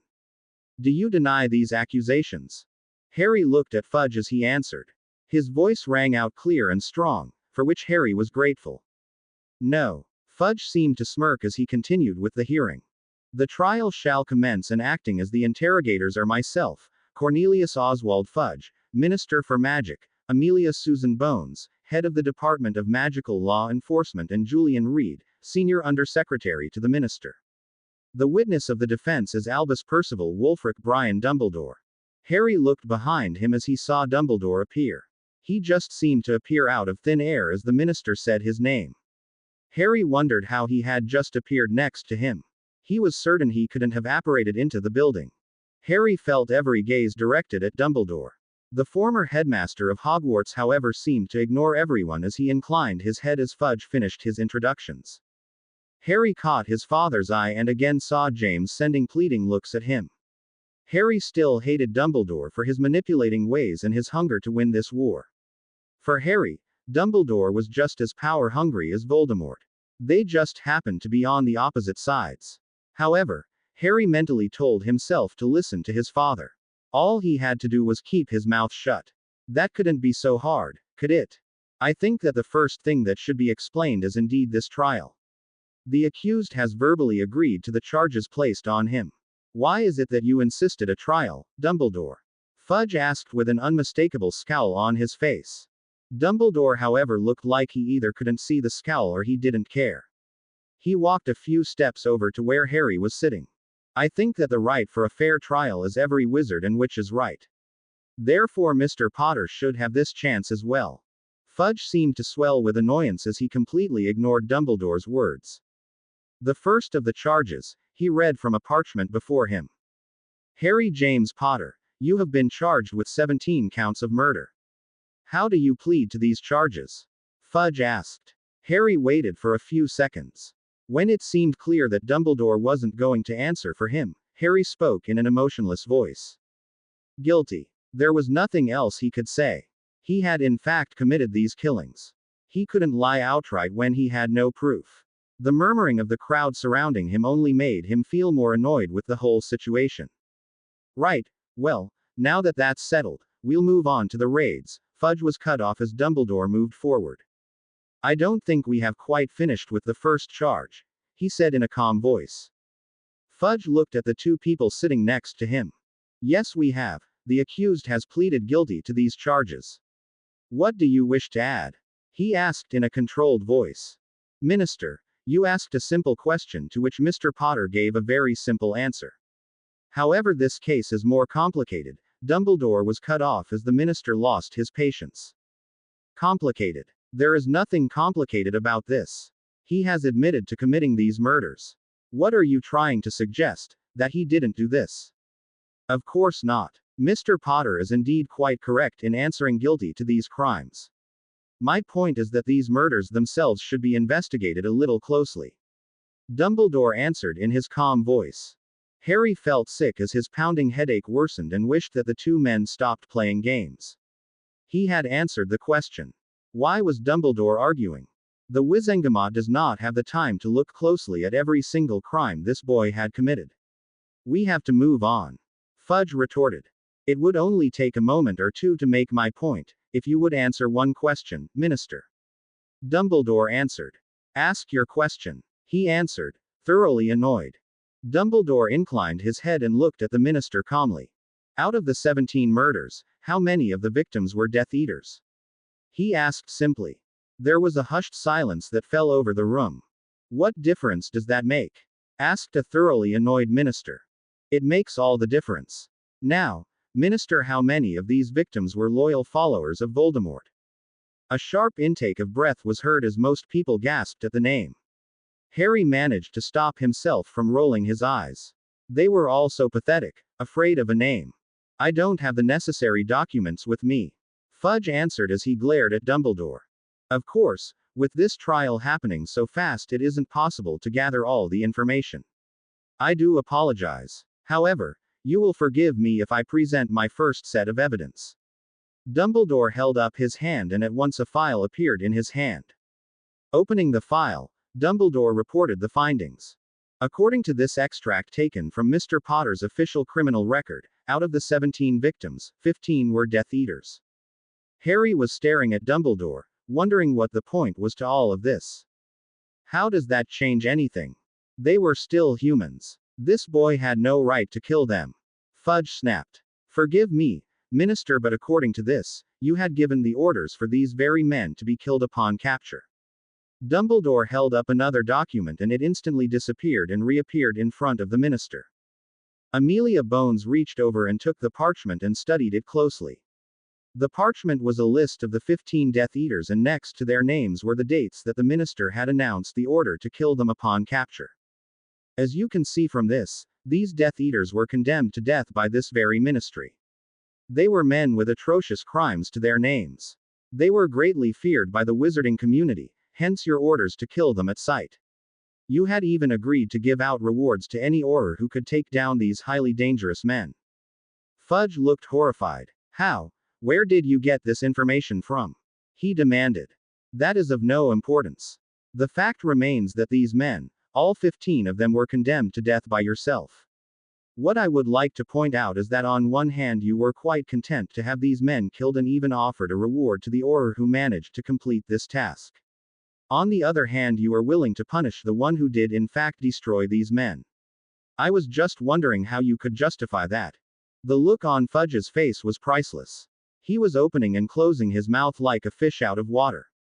He couldn't find any words to shout out. Amelia Bones took over.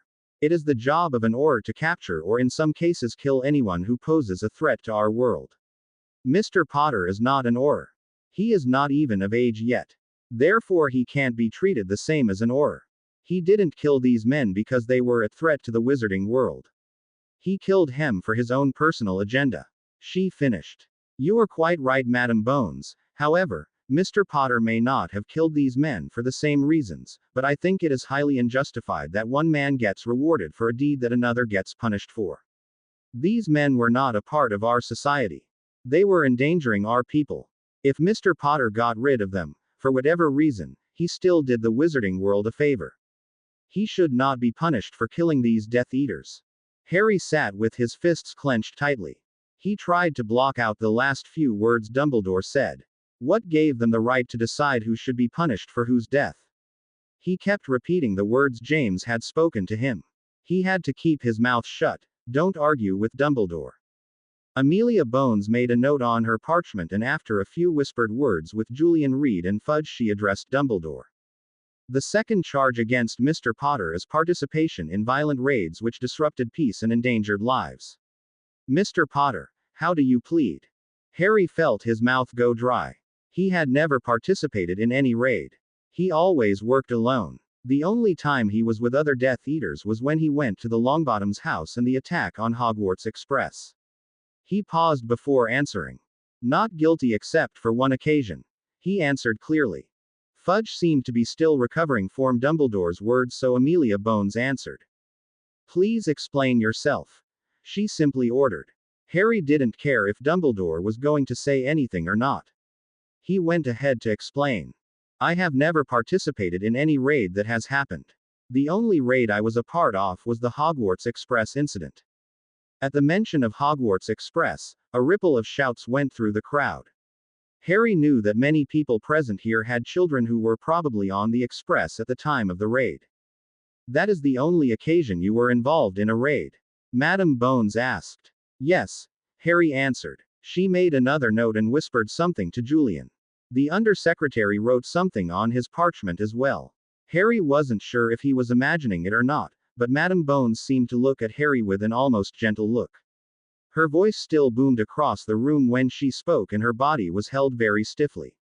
She seemed very intimidating, yet whenever she looked at Harry, she had a soft look in her eyes. He was probably imagining it all. I wish to present my first witness to explain the situation at the Hogwarts Express. Dumbledore said. Madam Bones nodded her head, and Dumbledore said in a clear voice. My first witness, please enter. Harry strained to look at the door to his left. He was wondering who would come before the Wizengamot to give evidence. Harry nearly cried out when he saw the dark-haired boy appear at the door. He whipped around to look at his parents in horror. How could they let him do this? Damien came inside, looking nervously around him. His eyes focused on Harry, and he barely restrained himself from running over to him. Instead, he walked over to the small stand that had been conjured by Dumbledore. Damien stood on the slightly raised platform and forced himself to look away from Harry. Please state your full name for the Wizengamot. Dumbledore said gently. Damien Jack Potter. Came the reply. What can you tell you about the incident on the Hogwarts Express earlier this year? Dumbledore asked. Damien took a deep breath and launched into his story. He told them that Harry had sent a private message to him. He refused to say how, that he and all the other students were to remain on the train. He told the courtroom full of people that Harry had assured them that the attack was not meant for the students. As long as everyone remained on the train, none of them would get hurt. This is ludicrous, erupted the minister when Damien had finished. This boy is the accused brother. He's obviously going to try and save him. We can't take his word for it. He's underage. I'm sure that Mr. Damien Potter doesn't mind sharing his memory of the incident with us. Dumbledore answered. Harry was having a nervous breakdown. Why was Dumbledore putting Damien through this? It wasn't fair for Damien to have his private memories broadcasted like this. Fudge was still insisting that Damien was underage and couldn't give evidence to prove that Harry wanted to protect the students. He may be underage, but I'm not. A voice rang out. Harry looked up to see Sirius standing up. He walked down towards the platform that Damien was standing in. He stood next to Damien and gave the younger boy a reassuring smile. I was there at the Hogwarts Express and was injured in battle. At seeing me injured, Damien foolishly ran out from the train to try and help me. Harry saved Damien's life. He moved him out of the way of a killing curse. I remember him clearly telling the Death Eaters that he had instructed them to only stun any students that may come in their way. He escorted Damien back onto the train and even locked the door so that no student could leave. Madame Bones once again took notes on her parchment while Fudge looked on the verge of bursting with anger. Harry was staring at Sirius. The dark-haired Auror had failed to mention how he was injured in battle. That it was in fact Harry who had placed him under the Cruciatus curse after breaking his leg. He dropped his gaze from Sirius and felt the pang of guilt surge through him. Why were all these people trying to help him when he had done nothing but cause them all pain? Julian spoke up for the first time in the hearing. While your testimony is appreciated, I'm afraid that we can't accept it. You are related to the accused, and according to Decree number 417, any person related to the accused cannot give testimony due to the likelihood of misinterpretation of events. Sirius opened his mouth to argue but was silenced by Dumbledore. If that is the case, then I will have to present my second evidence piece. I was hoping not to use this, but it seems we have no other choice. Dumbledore took out a vial with swirling white mist from his robes. Harry was eyeing it suspiciously. Whose memory was it that Dumbledore was about to show? For security reasons, the person whose memory we are about to witness cannot be named, as it would endanger them. I have already had the memory tested to detect any forgery. Here is the report to say that it had not been tampered with. With that, Dumbledore sent another report up to the front desk. Again, Madame Bones picked it up, looked through it, and then gave Dumbledore a nod so that he could go on. Dumbledore dipped his wand into the white mist and pulled it out. He sent it flying towards the stone wall. At once it burst into a cloud of colors, and slowly the picture cleared to show the Hogwarts Express stationed and surrounded by Death Eaters.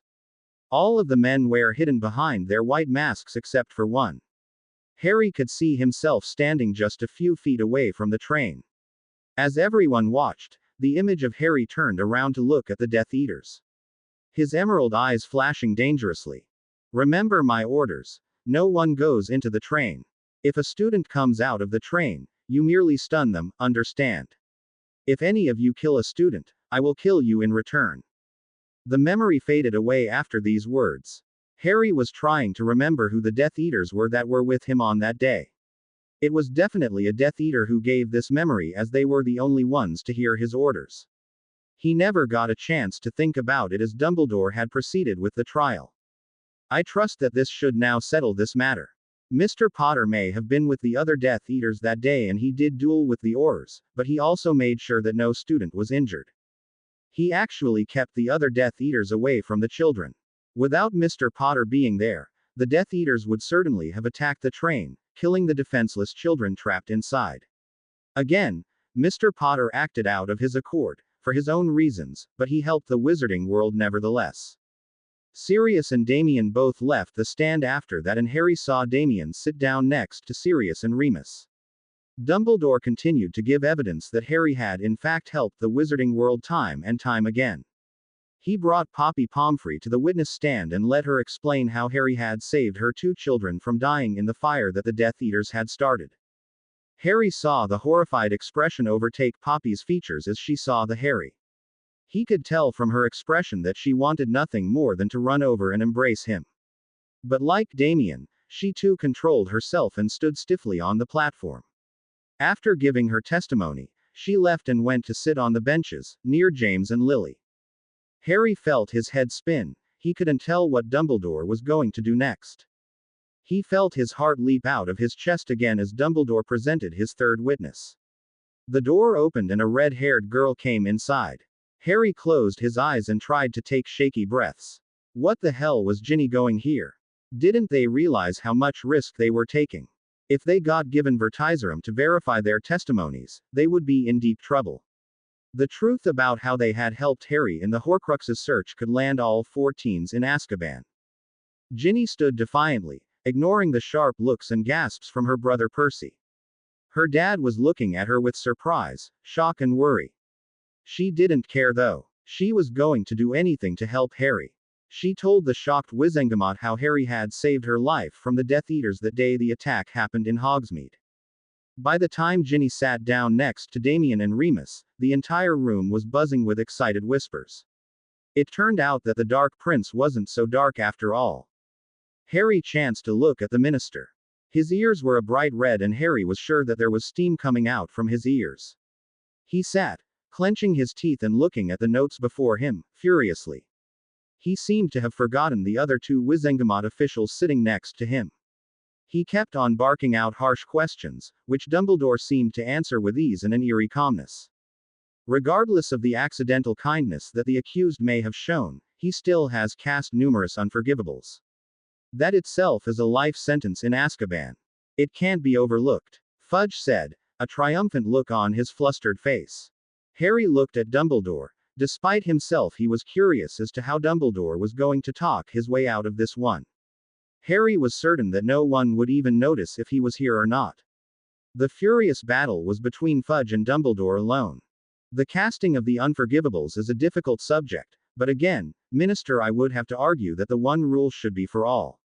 If your Aurors can cast unauthorized unforgivables and be excused, then I can't see the justification for others to be punished. Fudge was trying to speak, but no sound was coming from him. He took a few deep breaths and hissed at Dumbledore. How dare you accuse my Aurors of such a thing? I have never heard of such an occasion where my Aurors have carried out any unauthorized curses. My apologizes, Minister, but if you give 3 drops of Vertiserum to each and every Auror sitting here, you will be surprised to how many admit to casting unauthorized unforgivables. Dumbledore answered. He swept the surrounding Aurors with his gaze and stopped purposefully on Blake, who seemed to squirm under Dumbledore's stern look. Harry looked at him as well and had to push down his hatred for Blake. He had been hit with the Crucio curse but had thankfully passed out before suffering. And in any case, Dumbledore continued.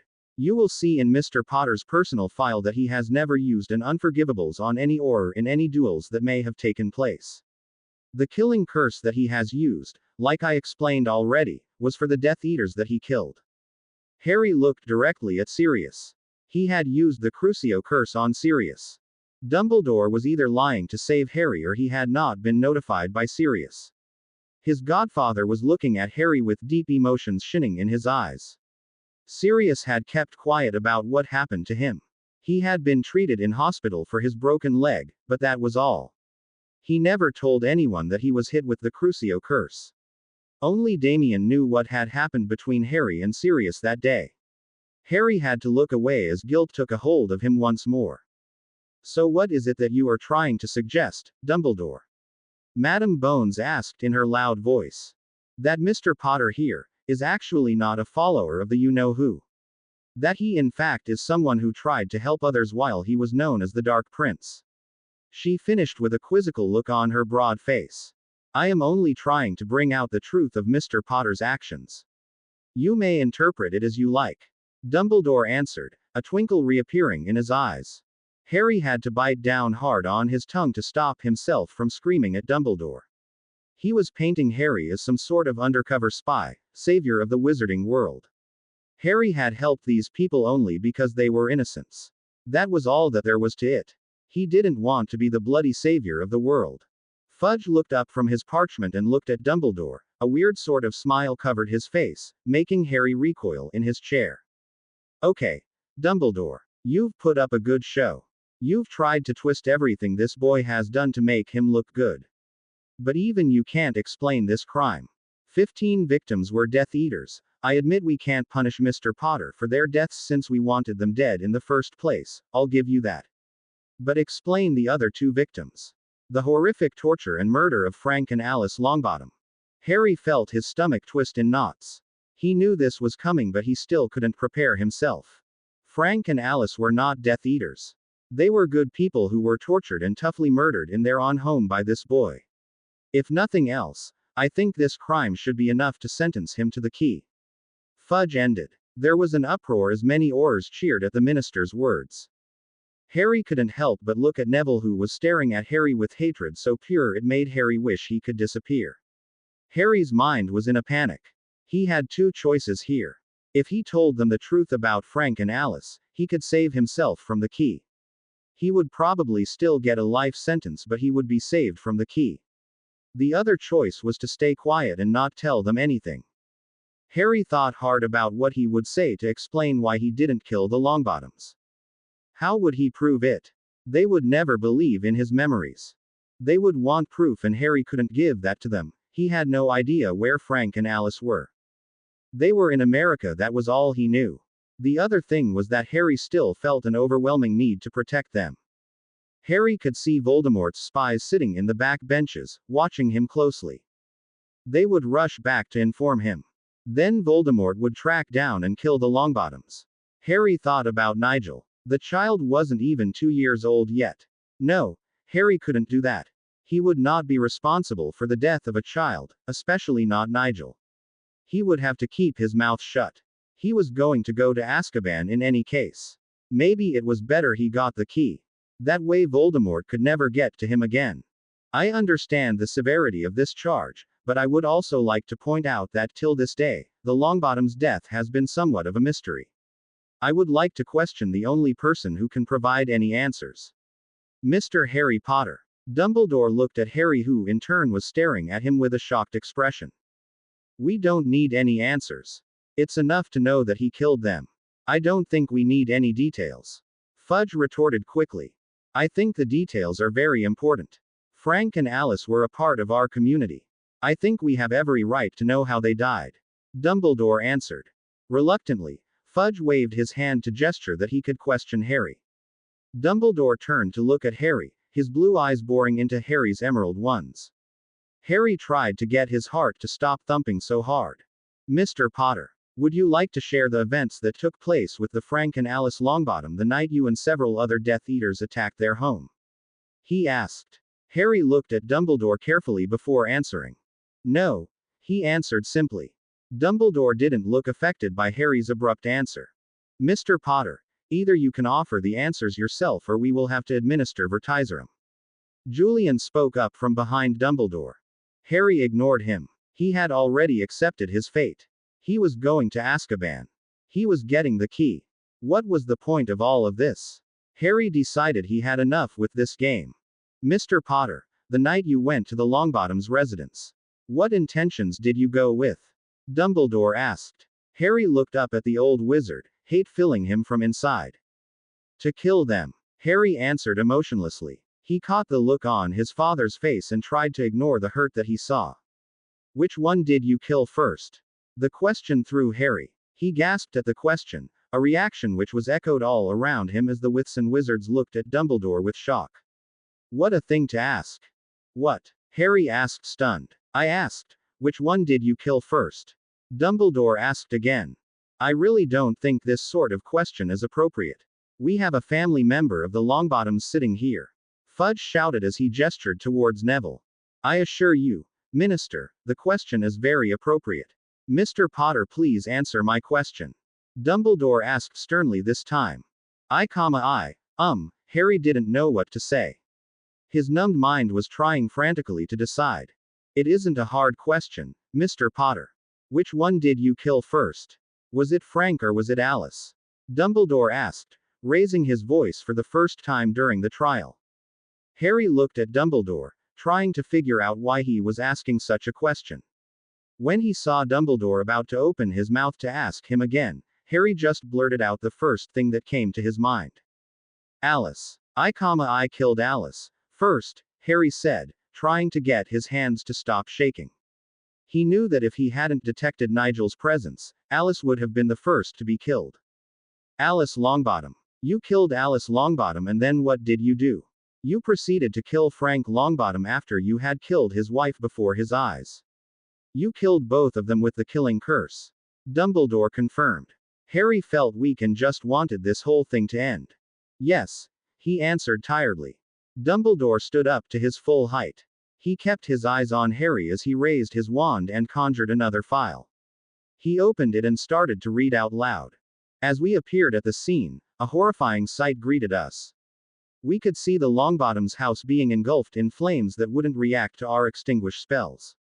We knew that Frank Longbottom and his wife, Alice Longbottom, were still inside as all of us could hear their anguished screams coming from inside.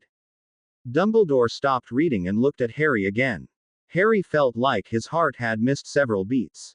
He stared at Dumbledore. He tricked me, he thought to himself. His whole body was drenched in cold sweat as he realized that Dumbledore knew the truth about the Longbottoms, that Harry had not killed them. This is an extract of the eyewitness report from the Aurors, when they reached the Longbottoms' house that night. Another flick and that report also was lying in front of the minister. Fudge, however, completely ignored the report. He was too busy staring at Harry. Every eye was now on the raven-haired teen as he sat, chained to the chair, shaking with nerves. Would you care to explain how two people you had killed using the killing curse were still able to scream hours later? Dumbledore asked as he leant towards Harry. Harry bit his bottom lip, in an attempt to calm himself. He turned his emerald eyes towards Dumbledore. The fire that was present in those eyes had been replaced with a desperate plead. Please, don't do this.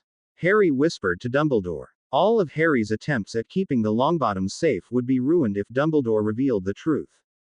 I have to, Harry. Dumbledore whispered back. Would someone explain what is going on? What happened to the Longbottoms? Fudge asked with his temper rising again. Dumbledore stood up and looked at Harry, but the raven-haired teen just shook his head and hung his head. He wasn't going to tell them anything. I would like to present my last witnesses. The only ones who can explain this to you. Dumbledore said. He called out for his last witnesses to step forward.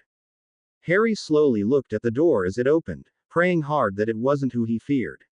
He let out a strangled sob as Frank and Alice walked through the doors into the courtroom. The entire courtroom was silent. They all were staring hard at the two people who had been thought to be dead for the last 3 years or so, standing in front of them, wearing bemused expressions. It can't be. Fudge exclaimed all of a sudden. He pointed at the two people and started shouting out instructions to the Aurors to arrest them. Oh, calm down, Minister. It's really us. Don't be so paranoid. Frank shouted, shocking the minister into sitting back down. Even James, Sirius and Remus were staring hard at them. They knew that Frank and Alice were alive but were not expecting them to walk in on the trial. They were supposed to be abroad. That's what Dumbledore had told them. However, their reaction was nothing compared to Neville's. The shocked boy sat looking at his supposed dead parents in stunned silence. His brown eyes lingered at his mother's face for a moment before snapping to his father. They looked at him and smiled sadly. Harry looked away from them, eyes closed, hoping all of this was a horrible dream. The Longbottoms had put themselves and Nigel in terrible danger. They were going to be hunted by Voldemort forever now. The courtroom settled down after Frank and Alice were given Vertiserum to confirm their true identities. They stood on the platform, looking at Fudge as they retold the story of how they managed to escape death. Alice looked over to the defeated-looking boy, sitting in chains, before explaining that it was her pregnancy that had saved them. That Harry wasn't able to hurt her or Frank because there was an innocent life relying on them. The revelation that the Longbottoms have another child rippled through the shocked crowd, and at once whispers and murmurs started. This was turning out to be one of the most memorable trials ever held. Frank and Alice told the courtroom everything about their life as muggles, how the strange boy, Alex, helped them raise money in the fight clubs, and came often to see them and generally became friends with them. Dumbledore took over and explained that until recently, the Longbottoms were under powerful memory charms, so that was why they couldn't return back to the wizarding world. Dumbledore explained that he saw them by chance and told them the truth. After restoring their memory, they had to stay hidden until Harry was caught, otherwise it would pose a danger to their lives as well as Harry's. Harry understood that the letter he got from John and Fiona was fake. They had never left to go to America. They had been taken away by Dumbledore. Harry kept his face down and clenched his fisted together, not wanting to look at anyone anymore. He just wanted it all to end. However, Dumbledore wasn't quite finished yet. Frank and Alice remained standing in the stands, as Dumbledore told the shocked Wizengamot that Harry was the reason Voldemort was now able to be defeated. The truth about the destroyed Horcruxes had reached the Ministry but was not released to public knowledge yet. The Ministry wanted to be absolutely sure before making such a statement. Dumbledore didn't have to fight this as Hermione's comment about Harry destroying the Horcruxes was already being investigated. Dumbledore held up a large file that had confirmations that the 6 objects stolen had been destroyed as their magical essence could not be detected. Harry listened numbly as Dumbledore showed another memory of Harry destroying the Slytherin pendant. Harry didn't even look at the memory, but heard his own voice as it shouted out, "Tell him, I'm through. I'm not his puppet anymore." He heard the sharp intake of breath and the gasps as everyone saw Harry's eyes turn black in the memory and the pendant being blasted into smithereens. Dumbledore stood in the middle of the floor, sweeping the room with his blue eyes. "I have shown you every piece of evidence I had, to show you the truth about this boy that sits before you.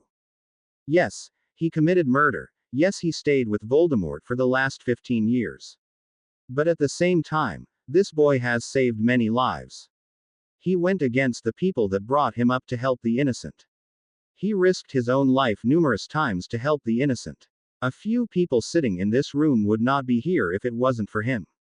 He looked pointedly at Frank and Alice before looking at Ginny, Damien and Poppy Pomfrey.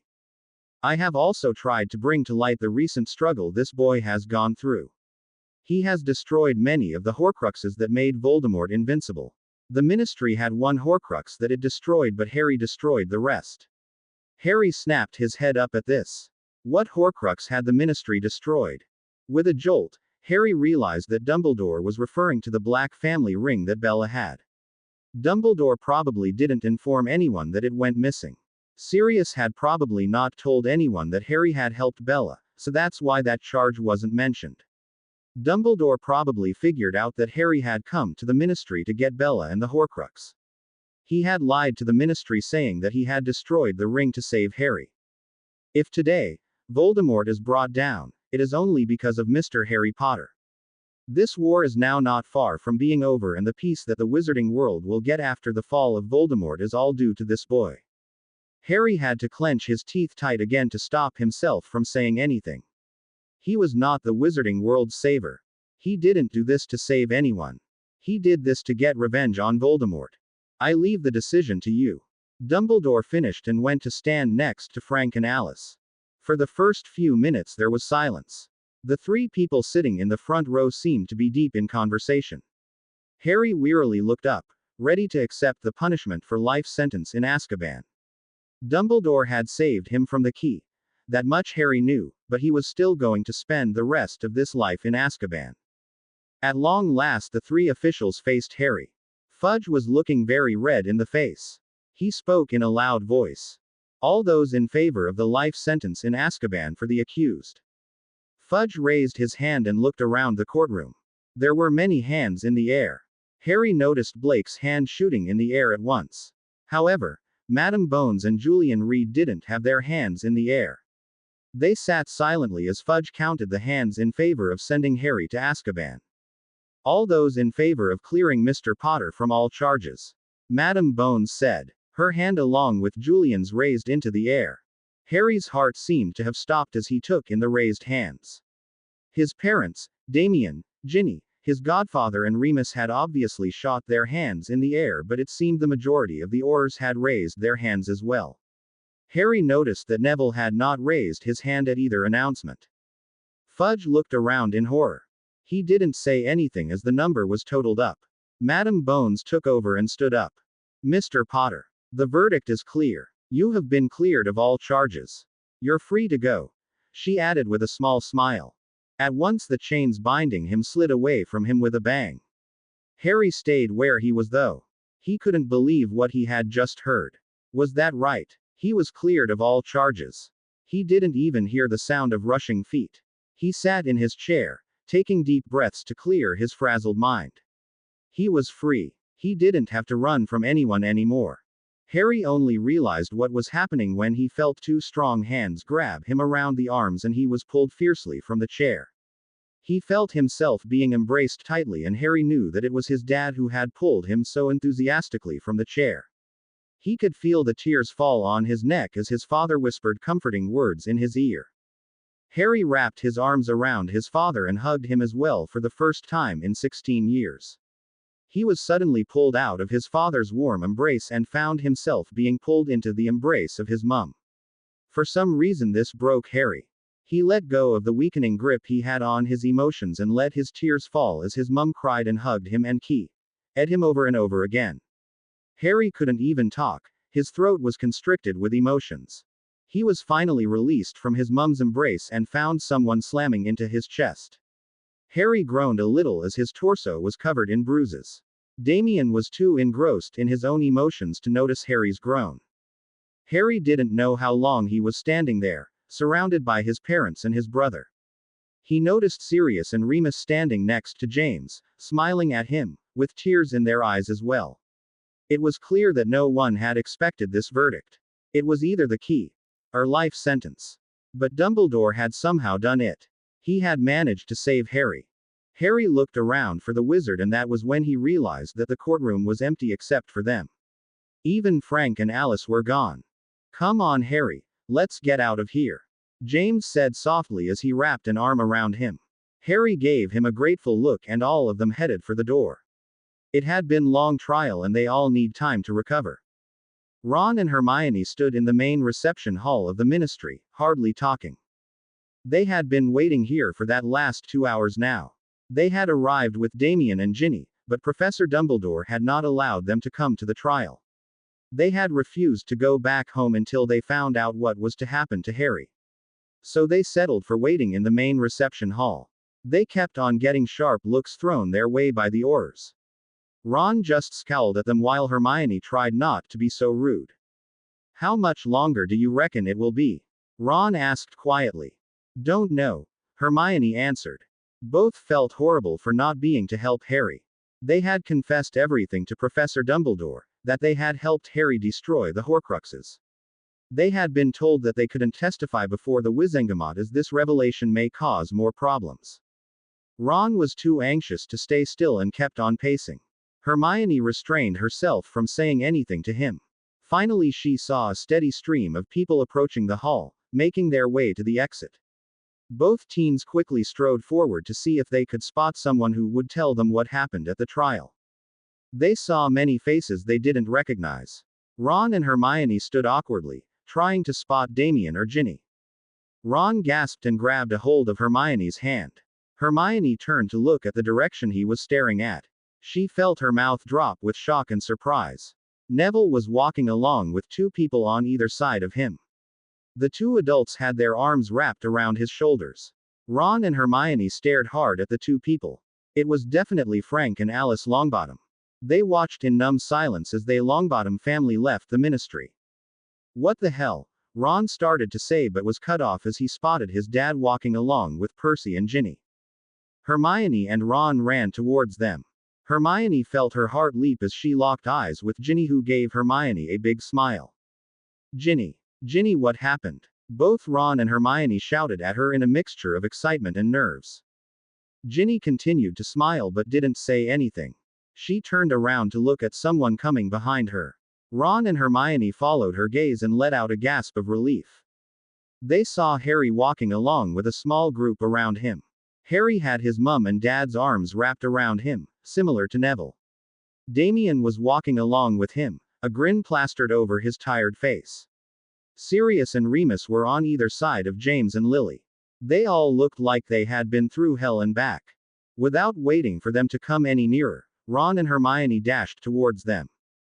Harry looked up in time to see the bushy-haired girl run towards him. He never got a chance to prepare himself as Hermione threw herself around him. Harry gasped a little as his battered and bruised body objected to the sudden embrace. Hermione pulled away from him and looked embarrassedly at him. She hadn't meant to do that, but the sight of him walking freely out of the ministry just made Hermione act without really thinking. Sorry, she whispered to him. Harry just smiled tiredly at her, not really blaming her. She didn't know that Harry was so exhausted that he was fighting to just stay upright. Ron came to stand next to Hermione. He beamed at Harry and Harry could tell that he was very close to hugging him as well. Ron just settled for smiling at him, not really knowing what to say. Blimey, Harry. I can't believe they freed you. That's bloody awesome, he said finally. Harry looked at them but didn't say anything. James put his arm around Harry again. He could see that struggle Harry was going through. He must be exhausted, he thought to himself, not really realizing the extent of Harry's injuries. He knew that Harry had been hurt, but according to Tonks, she and Moody had healed him. Come on, we should get going, he said gently to them. Ron and Hermione quickly walked along with the rest of them. Ginny joined them as well. Harry's mind was still reeling from the shock of being cleared. He couldn't believe that he was going to have a chance to live his life as a normal wizard now. He didn't have to hide and live like a prisoner anymore. He would have a chance to get to know his parents and grow up with Damien. He wasn't paying attention to where he was going and only realized that they had approached the exit as a horrible pain shot through him. His arm throbbed as the jolt of electricity ripped through his arm and into his chest. Harry yelled out in pain and at once fell to his knees. His shaky legs had buckled under him as the pain shot through him. He tried to move away from the telephone box as the pain was gripping at his heart. James and Lily were trying to help him, but Harry violently jerked away from them and pushed himself away from the threshold of the exit. Only once he was a few steps away from the telephone box did the pain diminish. Harry took shaky breaths to calm down and pulled his shaky hands away from his chest. He tried to blink away the tears that had sprung to his eyes. James and Lily along with the rest were kneeling next to Harry, looks of utter horror and shock etched on all their faces. Harry. Oh God, what happened? Lily asked desperately. Harry looked at her, through bloodshot eyes. He had completely forgotten about the Bartra bracelet.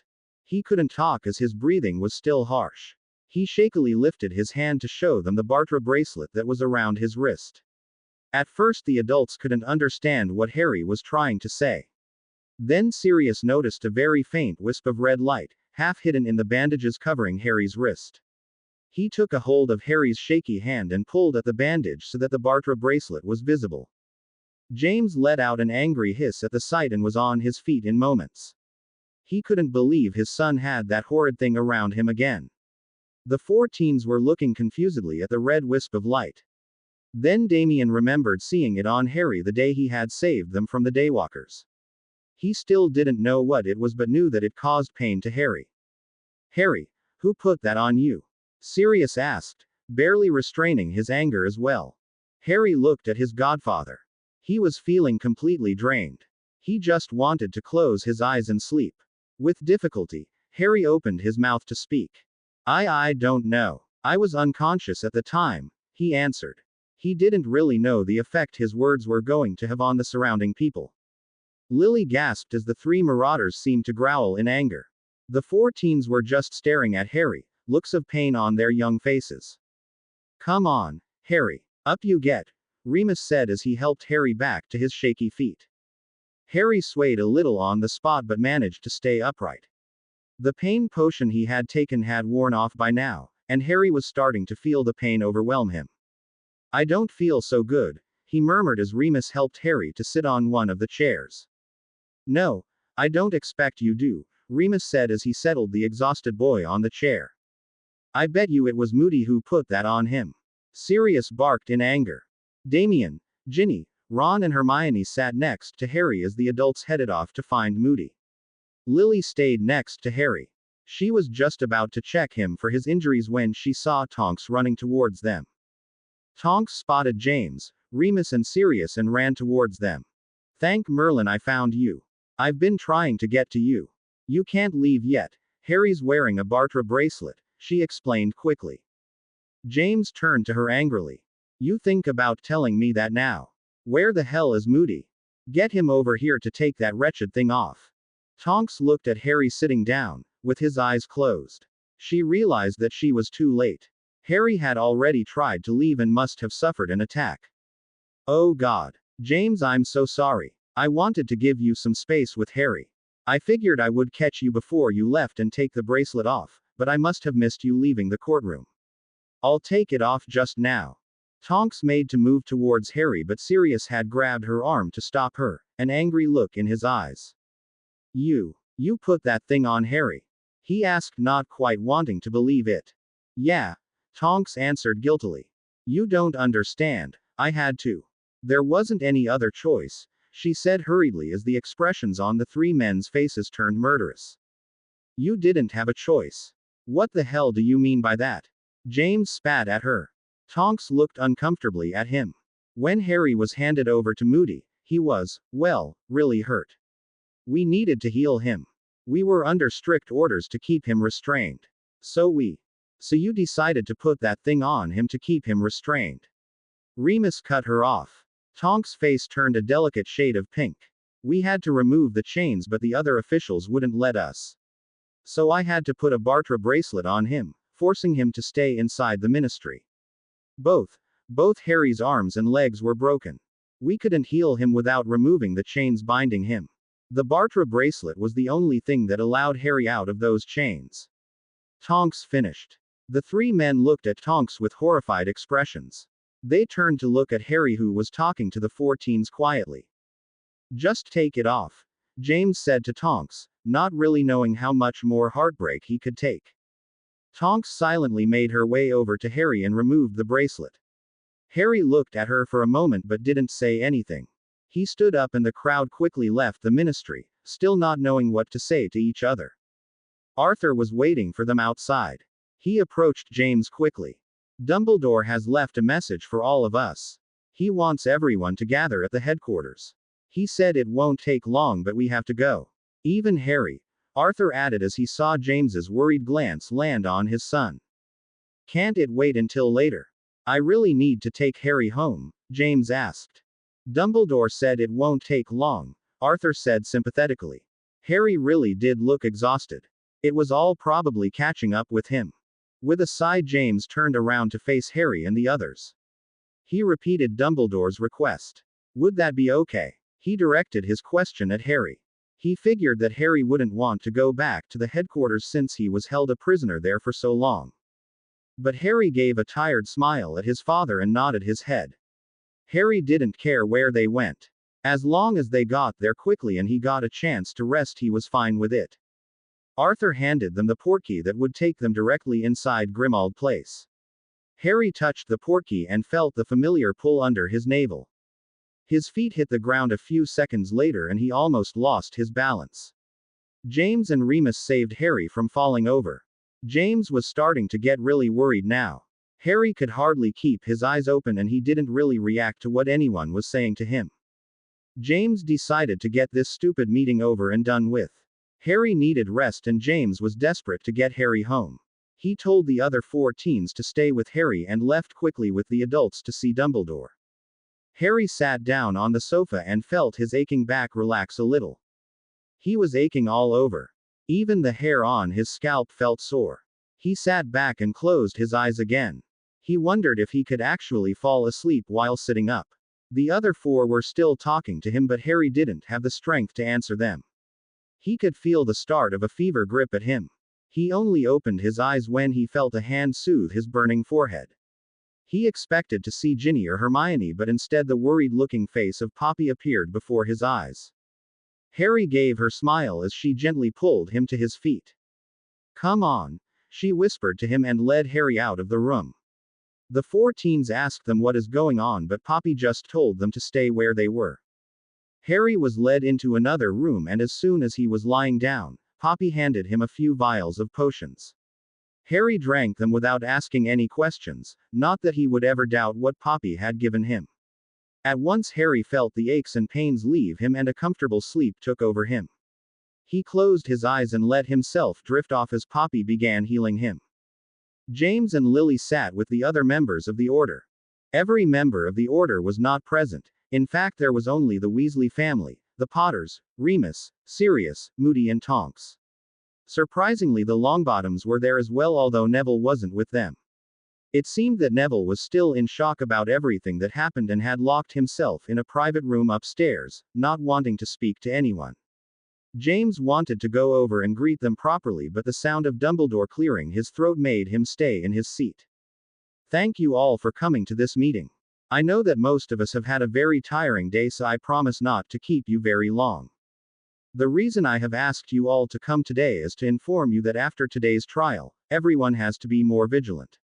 Not only are you going to have Voldemort and his Death Eaters trying to get to you, but many members of the wizarding world may also show their dissatisfaction at the verdict given today.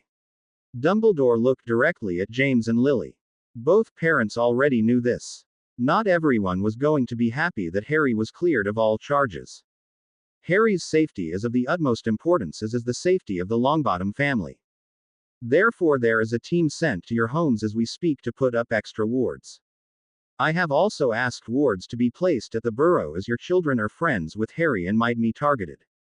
Tonks and Moody will be the only Order members other than myself that will be allowed to visit your homes. Of course, Remus and Sirius are included.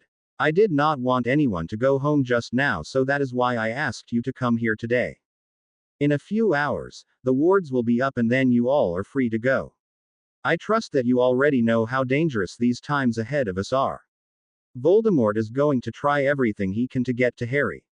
Especially after the truth about Frank and Alice is out. I would advise you, James and Lily, to keep Harry inside Godric's Hollow at all times. Harry won't be happy, but his safety is more important right now. Dumbledore told the parents. James thought about Harry's reaction to being told he was to stay indoors at all times. Yeah, that'll brighten up his day, he thought sarcastically. James agreed with Dumbledore, but he wasn't going to make Harry unhappy. If Harry wanted to go out, then he could go out. He would just have to settle for a group of bodyguards to accompany him. Please make yourself comfortable and I will inform you once the wards are up. Thank you. With that, Dumbledore sat down. James was instantly at his side. Dumbledore, I just wanted to say, I don't even know how to thank you. Harry would never have survived that trial if it wasn't for you. Thank you. Dumbledore smiled at him and gave his shoulder a reassuring pat. Harry helped himself. If he hadn't saved all those innocent people, there was nothing I could do to help him. James smiled at him. He turned to see Lily hugging and talking to Alice. Frank met James's eyes and took a few steps towards him. Suddenly the door burst open and Damien, Ron, Hermione and Ginny came running inside, panicked looks on their faces. Dad, Harry's having another attack. You've got to help him. Damien shouted, tears shining in his eyes. James rushed outside, followed by most of the room's occupants. As soon as he was outside the room, he heard Harry's pain-filled cries. He ran towards the sound, heart thumping wildly in his chest. He burst through the doors and saw Harry thrashing in agony on the bed with a tearful Poppy trying to help him. At once James was beside Harry.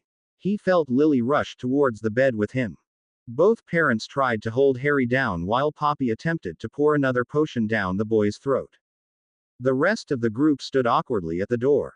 Damien, Ginny and Hermione were in tears. Ron didn't look far from it. Moody, Tonks, Frank, Alice, Molly and Arthur left the room quickly. It wasn't fair on Harry to be seen by strangers while he was in so much pain. Remus and Sirius managed to usher the hesitant 4 teens outside as well, not wanting them to see Harry in so much pain. Dumbledore stood by the door. A grave look on his face. The twinkle in his blue eyes had completely disappeared. Harry wasn't aware of his parents crouching over him, trying to calm him. He couldn't hear them. All he knew was that his head was going to burst open. The pain was ripping through him like fire. He vaguely wondered if there actually was a white-hot poker being held onto his forehead. He wasn't even aware of the agonizing ns that left him as he thrashed wildly. Spasms shook his body and he arched up his back every time a spasm hit him. He had one hand clamped onto his forehead and didn't let anyone pull it away. He could feel hands restraining him and he cried out in pain. No, let go. Let me go. Stop. He shouted in between his cries. James looked at Harry through tears. If they let him go, he would hurt himself as he was thrashing wildly. Poppy tried to pour some more potions into him, but Harry choked on them as he couldn't swallow due to the screams ripping through him. What the hell is happening? Lily yelled through her tears. I don't know. He's never had such a reaction. It must be one of the strongest attacks he's ever had. Poppy yelled back, trying frantically to help Harry. James watched in horror as a trickle of blood began seeping through Harry's fingers. He yanked Harry's hand away from his forehead and saw that the scar on his forehead had burst open. There was blood running down his face as if the wound were new. Dumbledore! Lily shouted as she saw the old wound bleed. At once Dumbledore was at her side. He looked at the bleeding scar and for the first time he looked lost. He didn't know what to do or what would help him. There's nothing we can do, we have to wait for it to pass, he said resignedly. Harry screamed again in agony as his scar gave another painful throb and he freed his hand from James and clamped it over his head again. He wanted it to stop. He would do anything to make the pain stop. He really didn't think he could take any more. James cried out as he saw fresh blood seep out of Harry's nose. Someone, please do something, please make this stop. Lily yelled as she looked at her son, bleeding in agony. It was as if someone heard the anguished mother as Harry's screams stopped and turned to Mo. Ns. He stopped thrashing and his breathing was slowing down as well. The attack was over. James let go of Harry's other hand and watched as Harry tried to stifle his ns. He wasn't quite awake yet. He still had his eyes shut tight and he dropped his hand away from his forehead. Lily gathered her son into her arms and hugged him as she cried. She ed him in his hair and didn't care that Harry's blood was covering her clothes. Poppy handed her a cloth and she began to wipe away the blood from Harry's face. James watched with his heart breaking. No parent should see their child covered in blood and in so much pain. He cursed Voldemort for being responsible.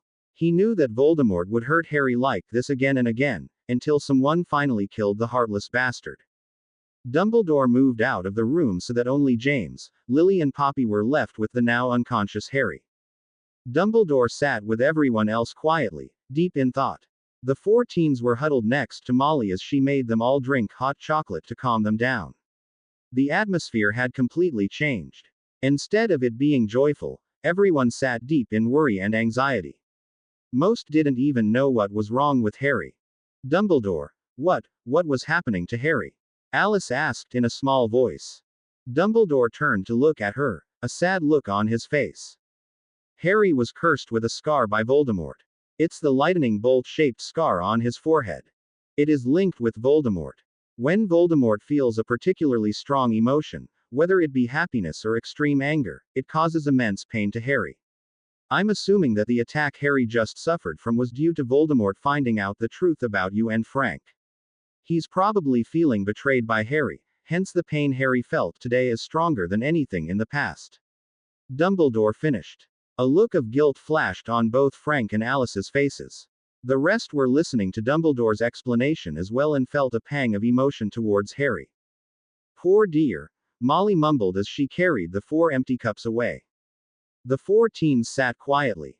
They were so sure that Harry was going to have a normal life now that he was free. It was such a cruel reminder to them that Harry would never be free until Voldemort was still around. James and Lily refused to leave Harry's side. Poppy was desperately trying to get them to leave so that she could finish healing Harry. Poppy didn't want the poor parents to see how badly injured their son was. It was enough for them to see him suffering that horrid attack. They didn't need any more heartbreak. After a few minutes of arguing, Poppy gave in. She really had to get on with healing Harry. She gave James and Lily a stern look before gently turning Harry over onto his stomach. James helped her lift Harry's sleeping form. Once Harry was on his stomach, Poppy gave a last look at the parents before magically removing Harry's t-shirt. James couldn't even gasp at the sight. He felt like someone had punched him in the gut. Harry's back had multiple bruises, making it look like his entire back was one huge bruise. There were also a few small cuts that must have been from the wood splintering his skin when he fell through the roof while dueling with Neville. How Harry had been able to even walk was beyond James. James wished he had listened to Poppy and left the room. He knew that he would never forget this image of Harry ever again. Lily had quickly stridden forward and wordlessly started helping Poppy to rub the healing balm onto Harry's back. Poppy looked at her but didn't say anything. Lily forced herself not to cry. She had shed too many tears. Harry needed healing right now, not more tears. Both Poppy and Lily smoothed the healing balm onto Harry's back, getting a relaxed reaction from the sleeping boy. Lily knew that Harry was lucky not to have broken his spine in such a horrid incident. Before long, the bruises were reacting to the balm and they seemed to lighten in color. Gently, James and Poppy turned Harry over so that more of the balm could be administered onto Harry's bruised torso. Lily was too busy helping Poppy and didn't notice James going rigid next to her. She heard Poppy asking James if he was okay and turned to see him staring angrily at Harry's face. Completely bewildered by his reaction, she looked at Harry's face as well.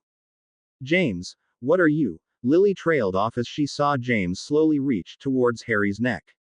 Lily saw James's fingers brush against Harry's neck and realized with a sickening jolt that there were more bruises, in the shape of fingers, around Harry's neck. James' fingers trembled as he gently touched the bruises on his son's throat. Lily felt her legs tremble under her. She sat down on the bed next to her son and fought the surge of emotions in her. How could someone do that to Harry? The thought that someone had wrapped their hands around Harry's neck and had tried to choke him made Lily sick with fury. James suddenly ripped his fingers away from Harry and stormed out of the room. Lily didn't call after him because she knew that James wasn't going to stop. James had never looked so furious in all his life. She saw Poppy reach for the healing balm again and move towards Harry's neck. She looked sadly at her. "He'll be fine," she reassured her quietly. Lily nodded her head and got up to finish healing Harry. Yes, Harry will be fine. Never again was she going to let anyone hurt her son. Never again. James came back to the headquarters a few hours later. He was still shaking with anger and supported a bruised hand. It turned out that James had burst into the ministry and didn't even bother to hex Blake. He just slammed his fist into Blake repeatedly, at as many body parts as he could. It took 3 oars to rip James away from the bloodied up Blake. James was beside himself with rage. He kept on pulling himself free from the oars and leaping onto Blake to throttle him. He was shouting all sorts of things at him, not really aware of what was happening around him. When he finally calmed down, he told the surrounding oars what Blake had done to Harry.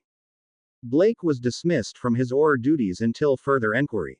Blake left the ministry, still bleeding furiously from the nose and supporting a broken jaw. James wasn't quite satisfied with Blake's punishment but was escorted out of the ministry and was told sternly that he was to stay away from Blake. The ministry would deal with the punishments. James replied with a simple, "If I see him anywhere near my sons, I'll kill him." James came back to the headquarters to find Harry soundly asleep. All his injuries had been taken care of. Poppy told him that Harry was probably going to be asleep for the next few hours at least. James and Lily went into another room to let Harry sleep. As James walked into the kitchen, he caught sight of his younger son sitting with his friends. He smiled warmly at him. In the midst of all this chaos, he had completely ignored Damien. Damien looked hesitantly at him before looking away. James was momentarily confused. He walked over to Damien and gently put his arm around him. "Damie." The younger boy turned around to face him. He had a strange look on his face. "I guess you're talking to me again then?" he asked quietly. James realized with a jolt why Damien had looked at him like that. James had given Damien the silent treatment for the last week or so. He looked embarrassedly at him. He had been unfair on Damien. He was angry at Damien, and his anger was justified, but he shouldn't have treated him like that for so long. "I can't stay mad at you forever," he said softly. Damien seemed to be fighting the urge to argue with him or to just shrug it all off and be on good terms with his father again. He never got a chance to decide as James pulled him into an embrace. Damien didn't even care that his friends were there, staring at him. It felt really good to be comforted by his dad again. Damien had really missed him these last days. I missed you, he whispered to his dad. James lightly keyed at the top of his head, making the boy blush. I did as well, he whispered back.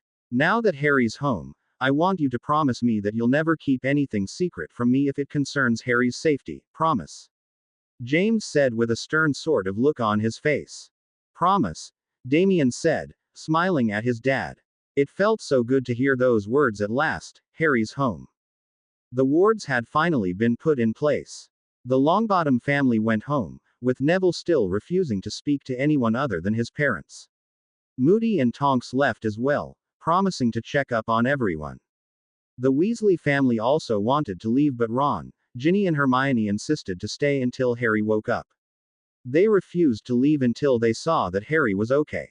Harry had still not woken up after suffering that attack from Voldemort.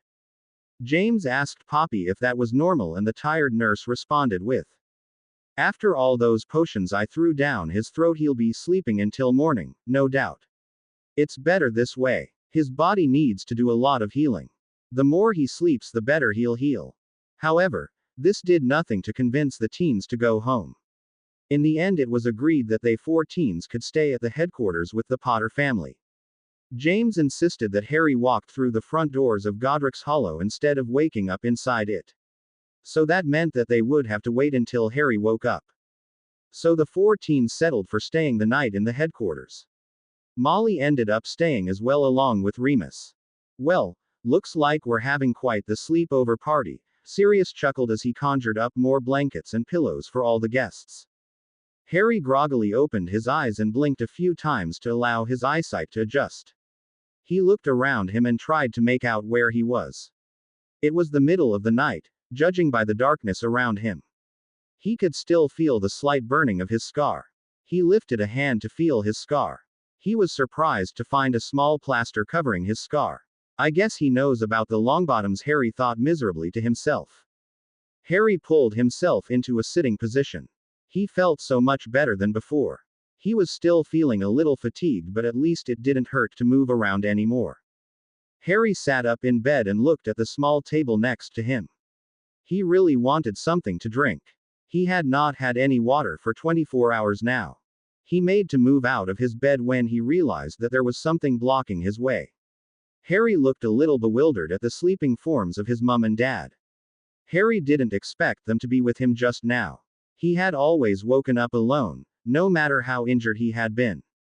Harry found the image of his mum and dad asleep, half on the chair and half on the side of his bed, quite amusing. He laughed quietly at the sight. He got up using the other side of the bed and tiptoed over to the table. He poured himself a glass of refreshing water. Once his thirst was sufficiently quenched, he tiptoed back to his bed. When he climbed into his bed, the movement caused Lily to wake up rather suddenly. She looked up and saw Harry pulling his covers back over himself, sitting up in bed. She sat up at once, all sleep gone from her eyes in moments. Harry noticed her sitting up and turned to look at her. They stared at each other for a moment, not really knowing what to say. How are you feeling?" Lily asked, awkwardly. Harry smiled at her. "A lot better." Lily let out a relieved breath. "That's good," she said, more to herself. "You don't have to do this," Harry said quietly. Lily looked at Harry confusedly. Do what?" she asked. "Stay the night with me. I'm fine now. You guys should go and lie down comfortably," Harry said, not really knowing why he was saying this. He didn't want his parents to leave. Lily only smiled warmly at him. "Don't worry about us. We're very comfortable right here," she said. Lily was enjoying this. It was so nice to speak to Harry and not have him scowl and glare back at you in response. Harry seemed to be thinking along the same lines. His face went a little red and he diverted his gaze from his mum. I wanted to just say that I shouldn't have treated you the way I did. I'm sorry about all that. If I knew." Harry was cut off as Lily moved from the chair onto his bed. She shocked Harry when she enveloped him into a hug. Harry didn't really react until a few seconds later. No one blames you, Harry. You were lied to your whole life. You didn't know how else to act. Please, don't even think for a second that anyone will hold what you said or did against you. Lily let go of him and looked at Harry, emerald eyes boring into emerald eyes. We should just forget about all of that. We have a chance to start from the beginning. Okay, she added comfortingly. Harry nodded to her question, still not quite convinced that his previous actions were going to be forgotten in a hurry.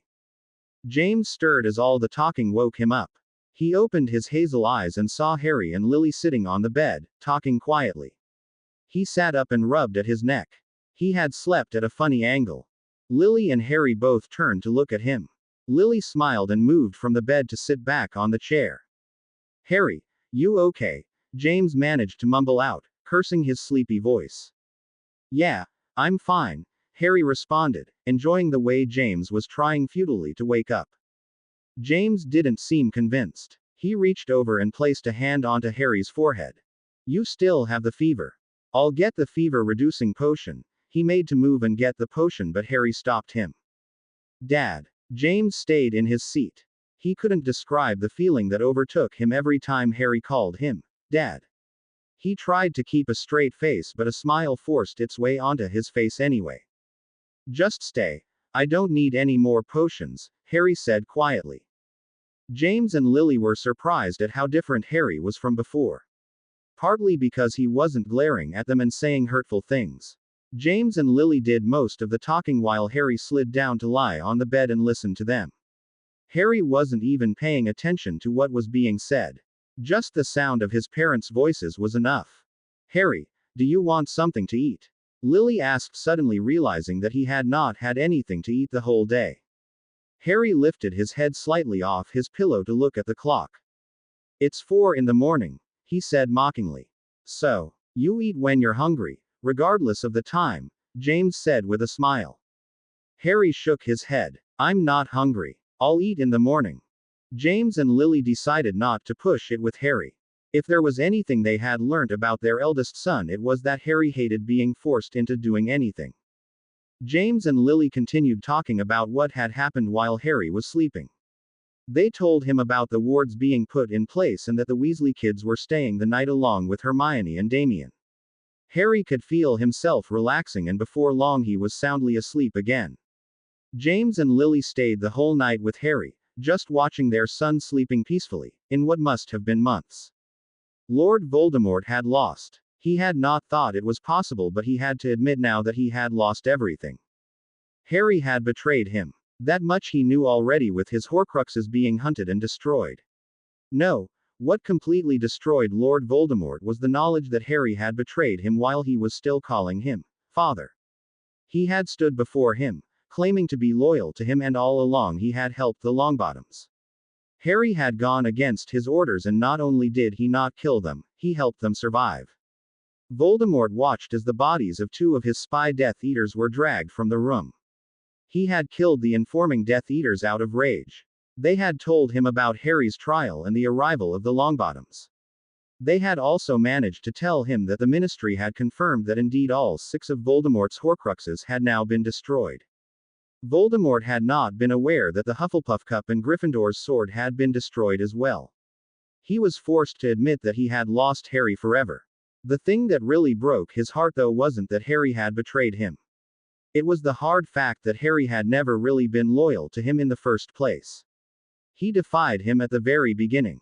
He let the Longbottoms live, he stole the Lehu Justine, and then he left Voldemort's side and began destroying his Horcruxes.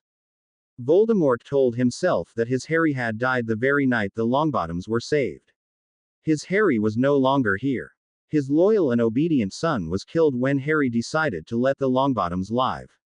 Okay, Potter, you want a war. I'll give you a war. Voldemort made a quiet promise to himself that he was going to make Harry Potter pay. The whole wizarding world was going to witness the wrath and revenge of the Dark Lord. Harry woke up in the morning to hushed voices. No, go away. He's still asleep. He needs to rest. He's been sleeping forever now. Come on, get him up so that he can have some breakfast. Sirius, you're acting worse than a child. Lils, I am still a child, emotionally anyway. Now come on. We should wake him up. I swear to Merlin, if you wake him up, I will skin you alive. Lily threatened. Harry couldn't help the smile that came with such a threat. He opened his eyes and looked at the two arguing adults in the room. He needs some food. How's he going to heal on an empty stomach? Sirius argued with a sincere look on his face. He's got a point, Harry added. Lily and Sirius spun around to see Harry pushing his covers away so he could climb out of bed. Harry, I'm so sorry we woke you. I told Padfoot to keep his voice down, Lily said while sending a glare at him. Sirius, however, just shrugged the glare away and looked at his eldest godson. You okay? He asked, losing the smile that was usually plastered over his face. Harry rolled his eyes as he answered. I'm fine. Everyone has to stop asking me that, he mumbled. Sirius smiled at him. We have breakfast being served downstairs. I suggest we all go and fill ourselves up, Sirius said as he gave Lily a cheeky smile. I really need to shower first, Harry said at once. He could still smell that awful damp smell of the cell Blake had tossed him into. Your dad's just getting some clean clothes for you. Why don't you shower and I'll fetch them? Lily gestured to the door to his right. Sirius and Lily left as Harry walked into the bathroom. After relaxing under the shower, Harry walked back into his room, wrapped in nothing but a towel. He caught himself in the mirror and at once saw the fading bruises on his chest and stomach. His face didn't look too bad. His cheek still held the bruise given to him from Blake, but otherwise he looked okay. He noticed how red and raw looking his scar was. Harry felt a twinge of regret as he thought about the Frank and Alice. Voldemort was not going to rest until he got to them. Harry knew that he was going to be hunted down more furiously now as well. Judging by the pain he had gone through last night, Voldemort was hungry for Harry's blood. Harry pushed all thoughts about Voldemort away. He didn't want to think about that right now. He picked up the pair of blue trousers and slipped them on. The door opened and Lily came inside with Poppy. Harry gave the nurse a warm smile as she rushed over and started checking him again. Good. The bomb seems to be working. Put some more on before getting dressed. I'll apply some on your back. Don't know how lucky you are, Harry. Someone up there really likes you, she commented as she grabbed the healing balm. Lily looked at Harry and smiled, but this time her smile had a little sadness to it.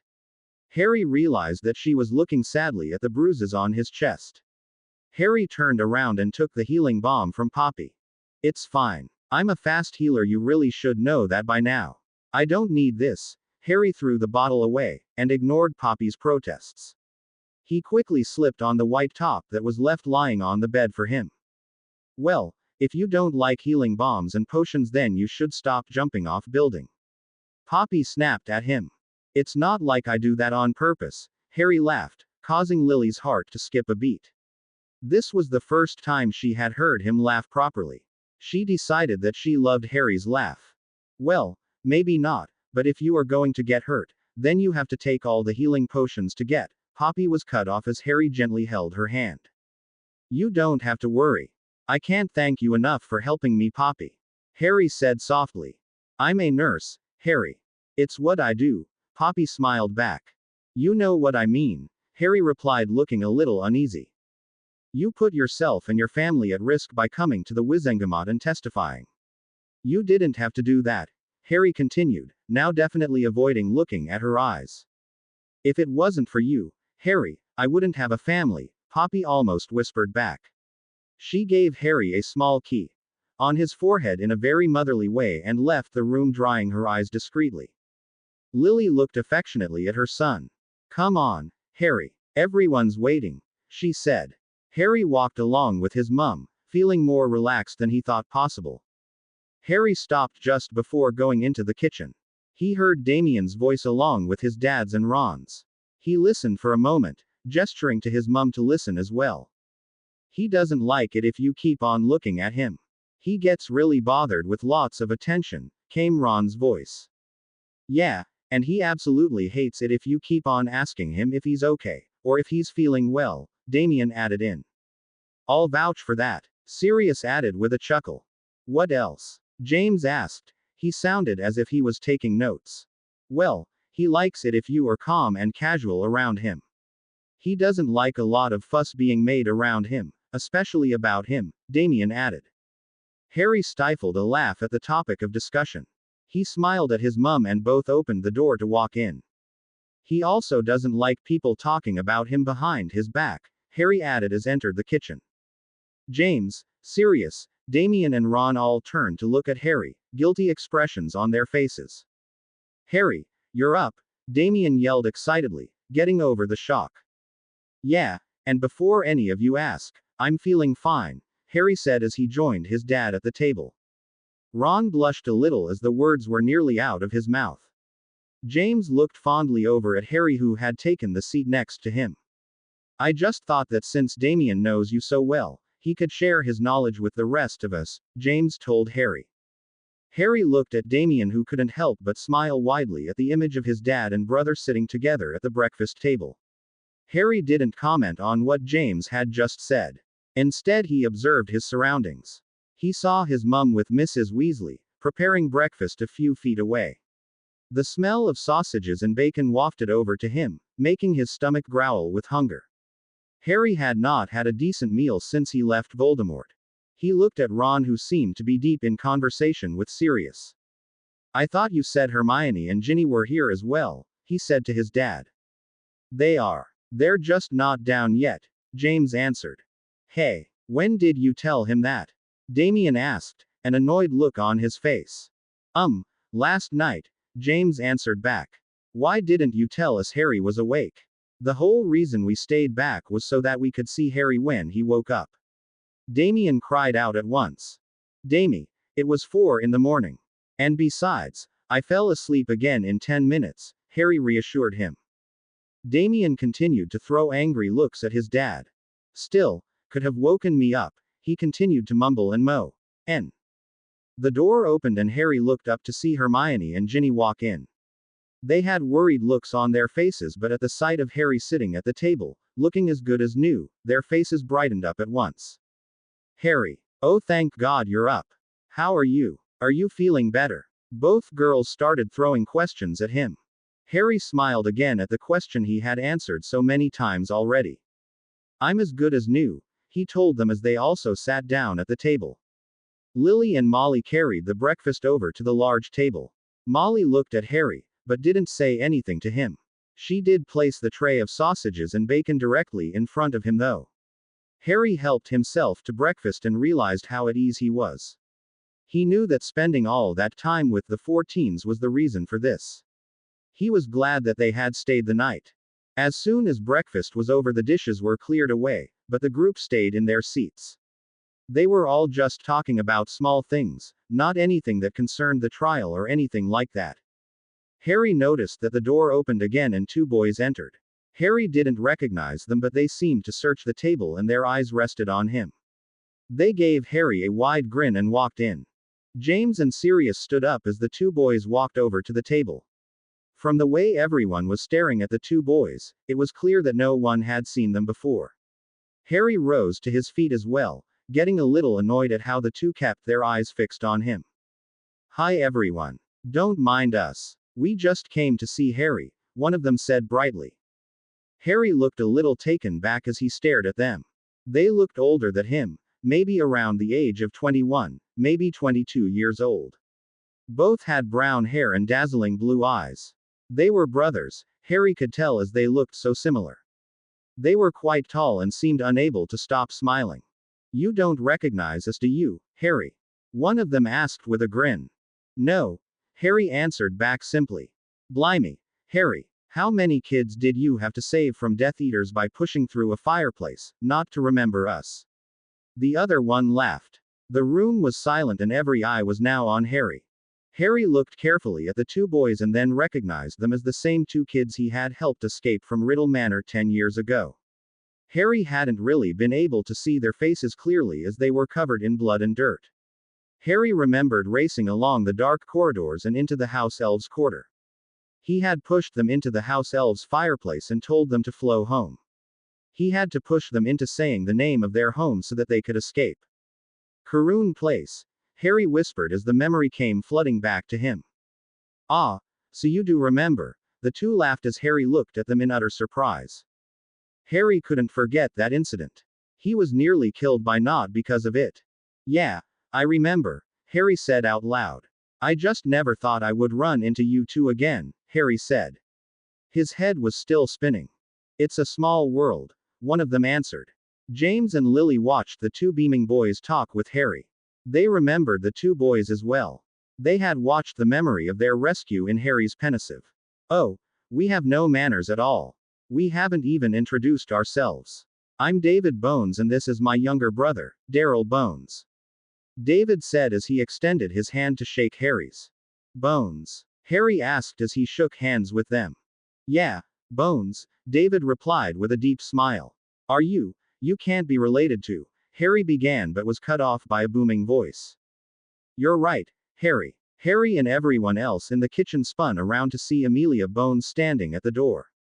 She was looking directly at Harry and was smiling warmly at him.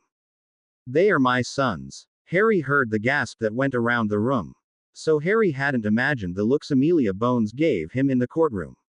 She had been helping Harry since he had saved her sons all those years ago. Amelia Bones walked calmly into the room, never taking her eyes away from Harry. She stood next to her sons and put a hand onto David's shoulder. I always wondered who the strange child was that helped save my children's lives. I had assumed that it was another prisoner who had figured out a way to escape and had, by luck, found my boys as well. I don't know what my life would have been like if you hadn't helped them. Harry found his face burn with embarrassment. He couldn't really take compliments very well. So, that's why you helped me. You gave Dumbledore the chance to fight for me. Harry asked, keeping his eyes fixed at Madame Bones' face. Amelia gave a small smile before answering.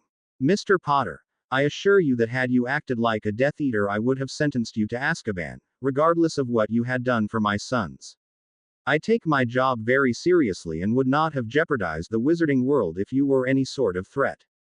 The only reason you were cleared was because you deserved to be. Harry looked away from her. He knew that she was lying. Her judgment had been blinded by the fact that the boy standing trial was the same boy that had saved her sons. I'm glad that I was on the panel of judges though. It seemed like Minister Fudge had already decided your fate. He wouldn't have allowed Dumbledore to fight the case had Mr. Reed and I not intervened. Harry suddenly remembered something that had been nagging at the back of his mind. The file that Dumbledore had presented with evidence that the minister had gave the order to kill certain Death Eaters upon capture. Minister Fudge had looked completely thrown by it. He had even asked Dumbledore where he had got the information from.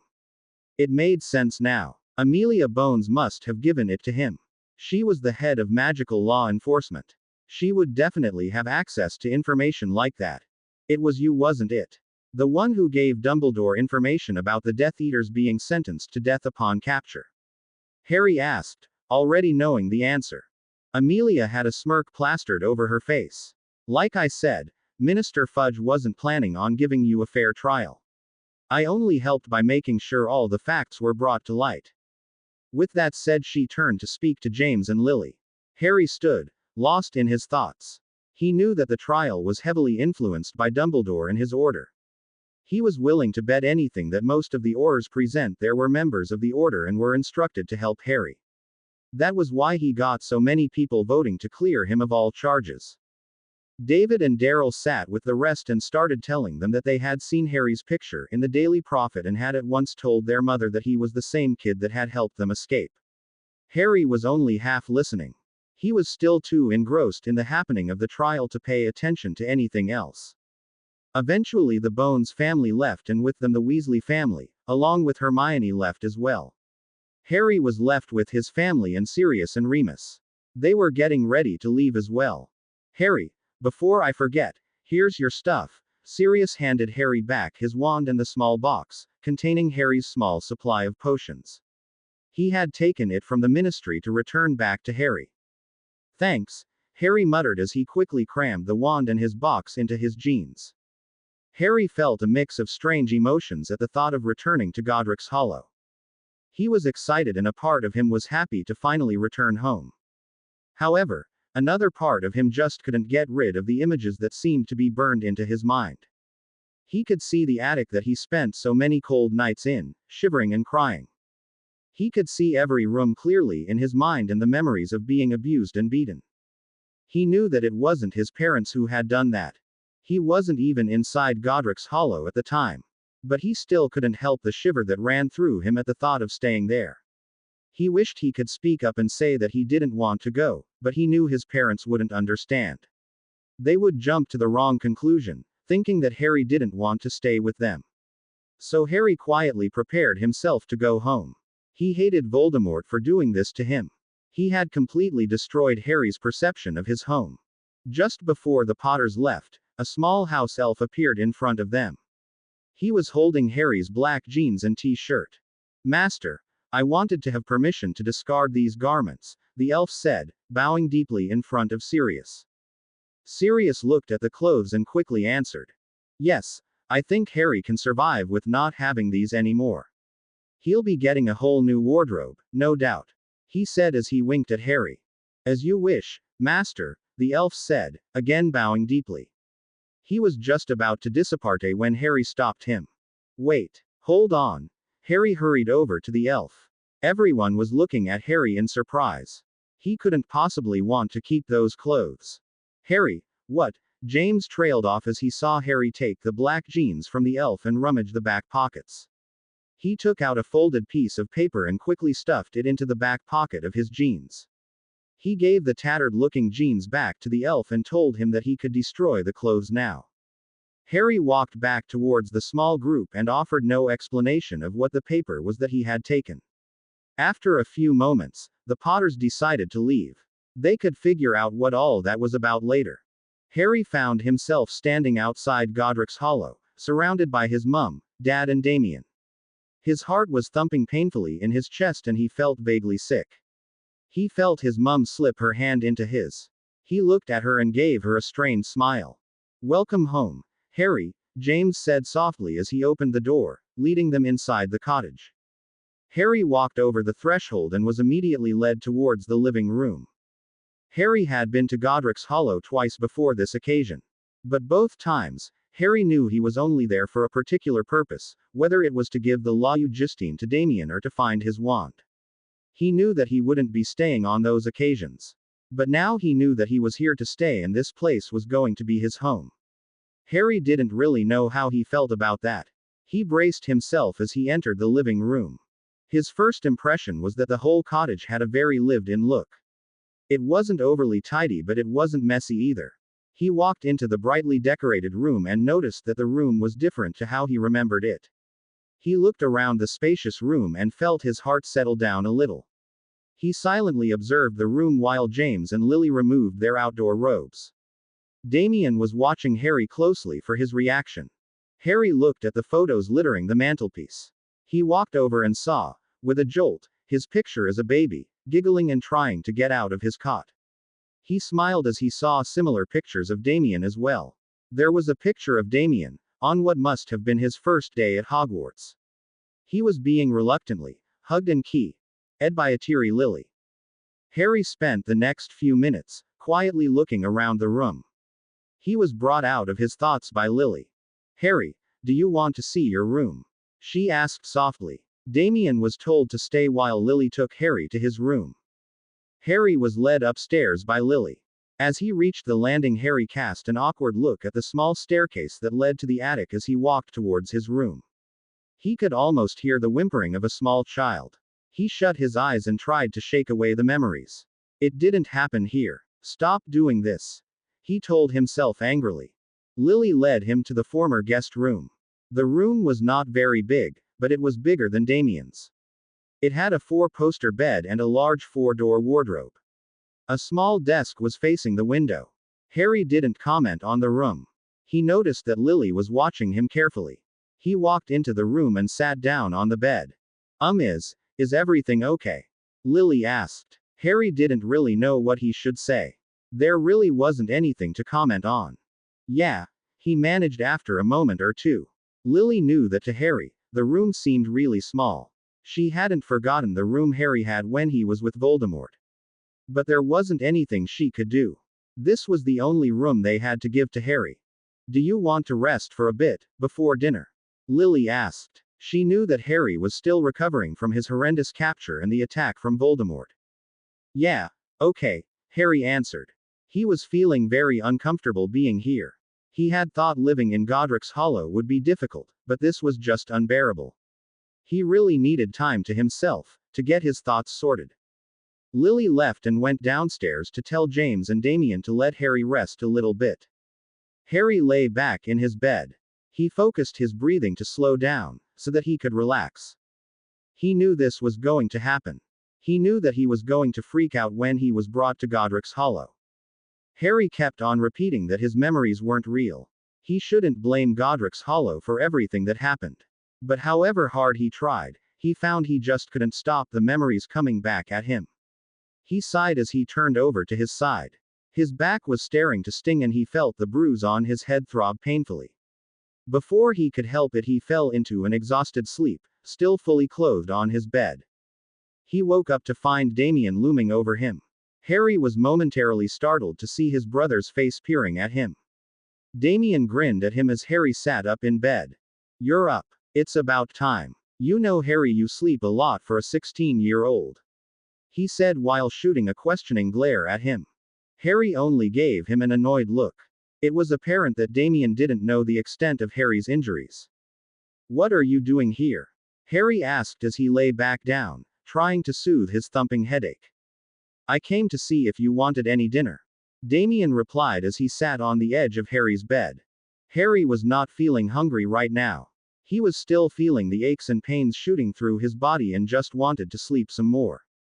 "I'm not hungry." "Okay. Mum thought you might say that. She told me to tell you that she'll keep your plate aside for you, if you want to eat later," Damien replied. Harry could feel his eyes getting heavier again. He only nodded his head in response. Damien gave a worried look over at him. "You sure you okay?" he asked. "What was it you told Dad only this morning?" Harry said as he attempted to give Damien a mock glare. Damien flushed at the memory and answered. "That you hate being asked if you're feeling well. So stop annoying me then," Harry said. "Okay, I'll go, but before I do, don't you think you should get changed?" Damien asked as he gave a pointed look at Harry's clothes. I don't have any other clothes," Harry said as he looked at his clothes. Damien got up and walked over to the wardrobe. He pulled it open so that Harry could see the clothes inside. Harry climbed off his bed and walked over to the wardrobe, full of new clothes. He looked at Damien questioningly. "Mum and Dad bought all this stuff for you when you were at Hogwarts. They figured that once you came home for Christmas and then summer, you would at least have your own clothes," Damien explained. Harry felt his heart constrict painfully at the thought.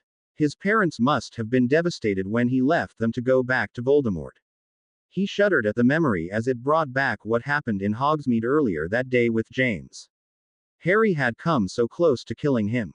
For the 100th time, Harry thanked Sirius for saving his dad. Damien left to tell his parents that Harry was going to rest some more. Harry quickly pulled out a pair of comfortable-looking pajamas and decided to get changed. He crawled back to his bed and thought hard about everything that he had done to make his parents' life miserable.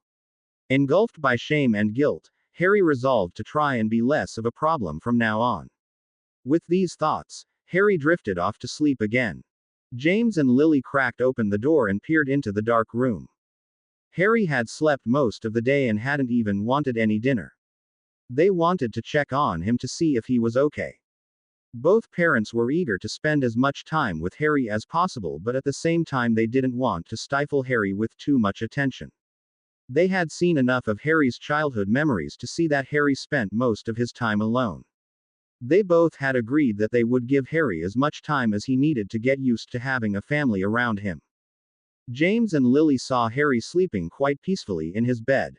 Lily smiled as she saw Harry lying on his stomach. He used to sleep like that when he was a baby, she thought to herself. She walked over and gently, trying not to wake him up, she felt his forehead for his temperature.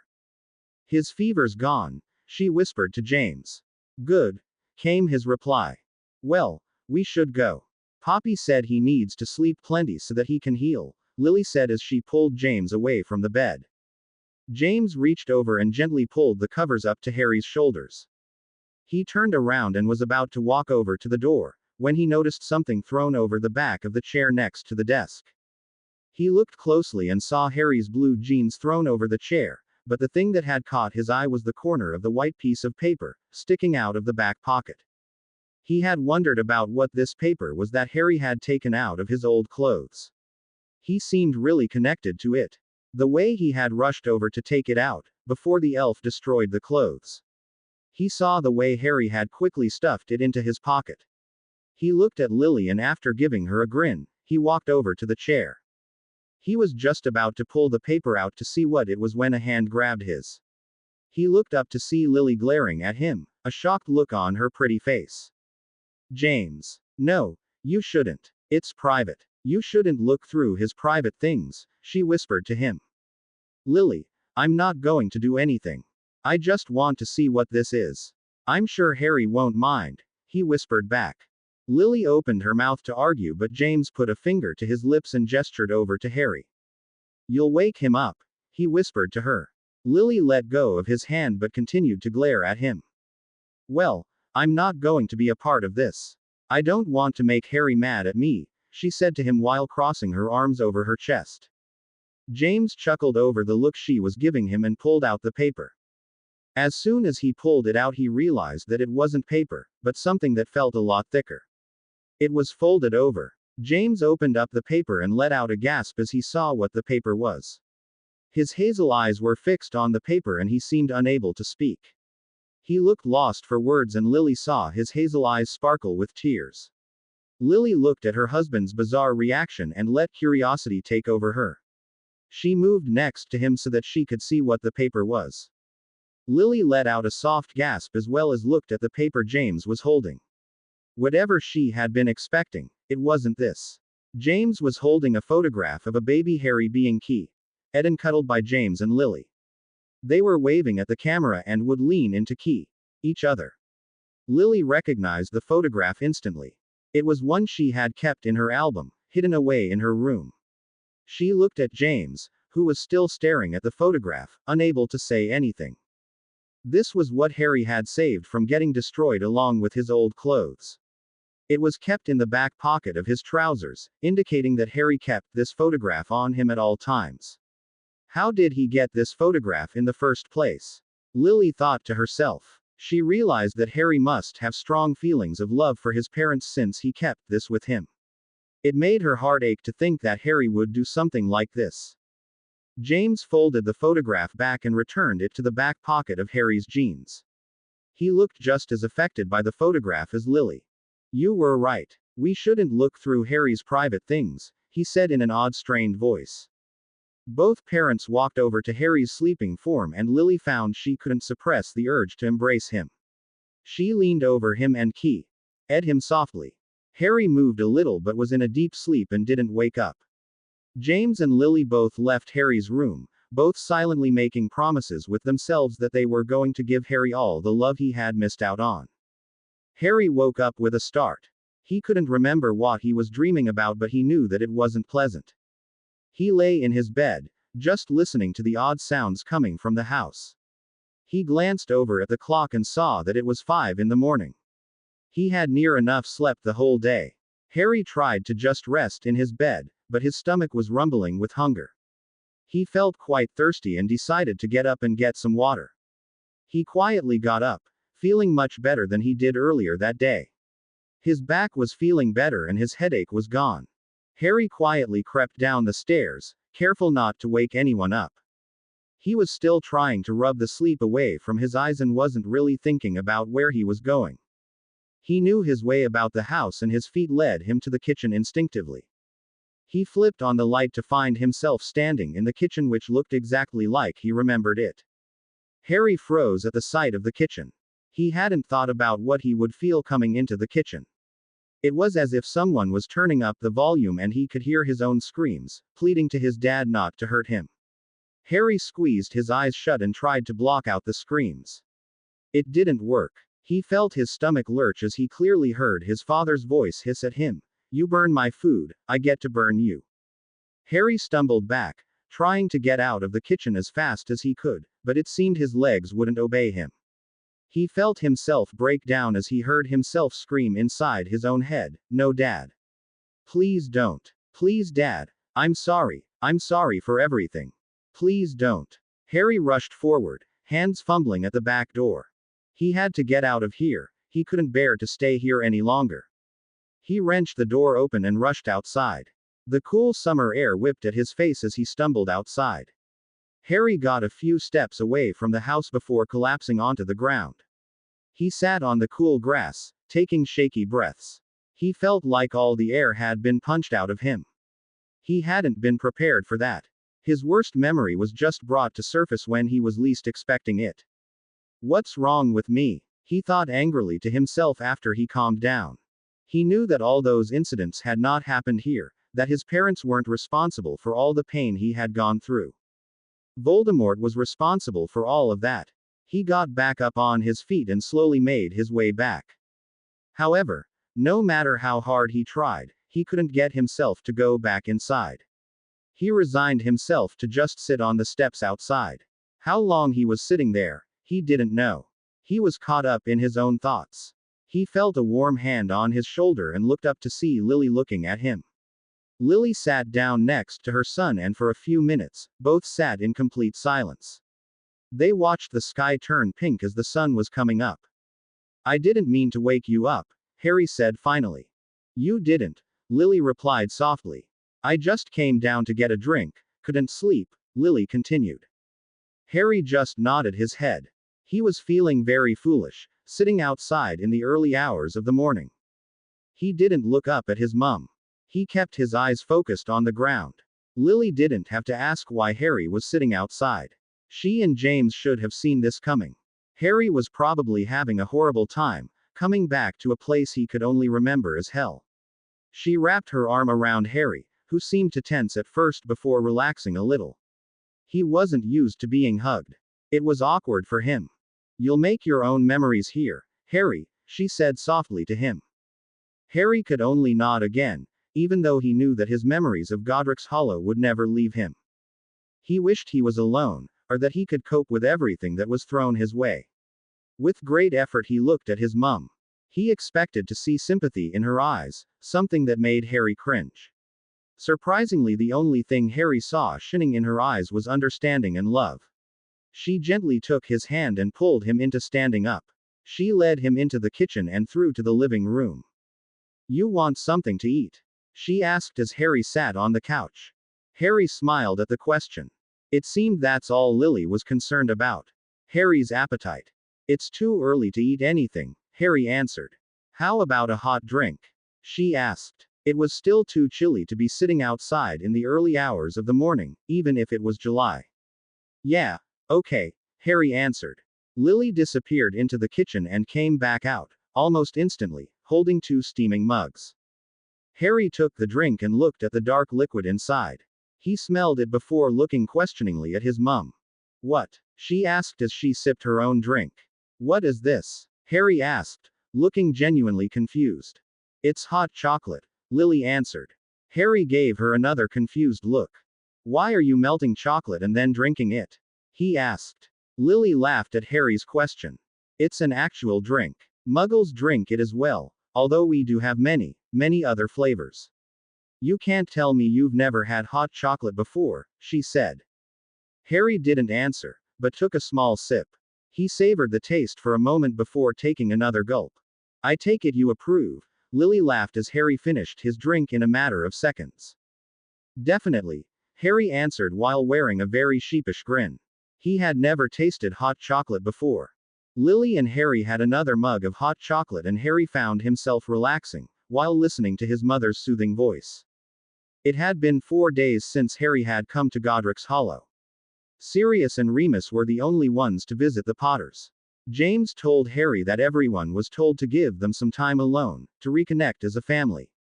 Harry spent most of his time with Damien. He spent as much time as he could outside Godric's Hollow, enjoying the summer in their garden. If anything, Harry's situation worsened as the days went by. Harry started suffering from nightmares. He kept on reliving his horrific memories at night. He would wake up, drenched in cold sweat. No matter how hard he tried, he couldn't free himself from his nightmares. He hadn't suffered like this ever since he was 8 years old. He had stored all these memories away in his pensive, but for some reason it wasn't working anymore.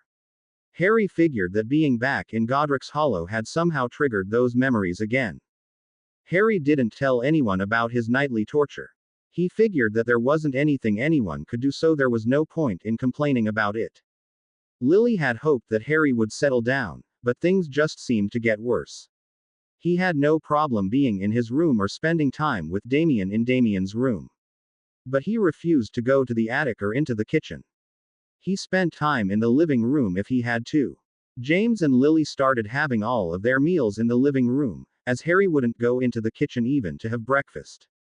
James and Lily didn't know about the nightmares, but they saw the way Harry suffered every day. They noticed the exhausted look Harry had that worsened every day. James and Lily were sitting outside one evening, talking quietly about Harry. "He's not really coping, is he?" Lily said sadly as she turned to look at James.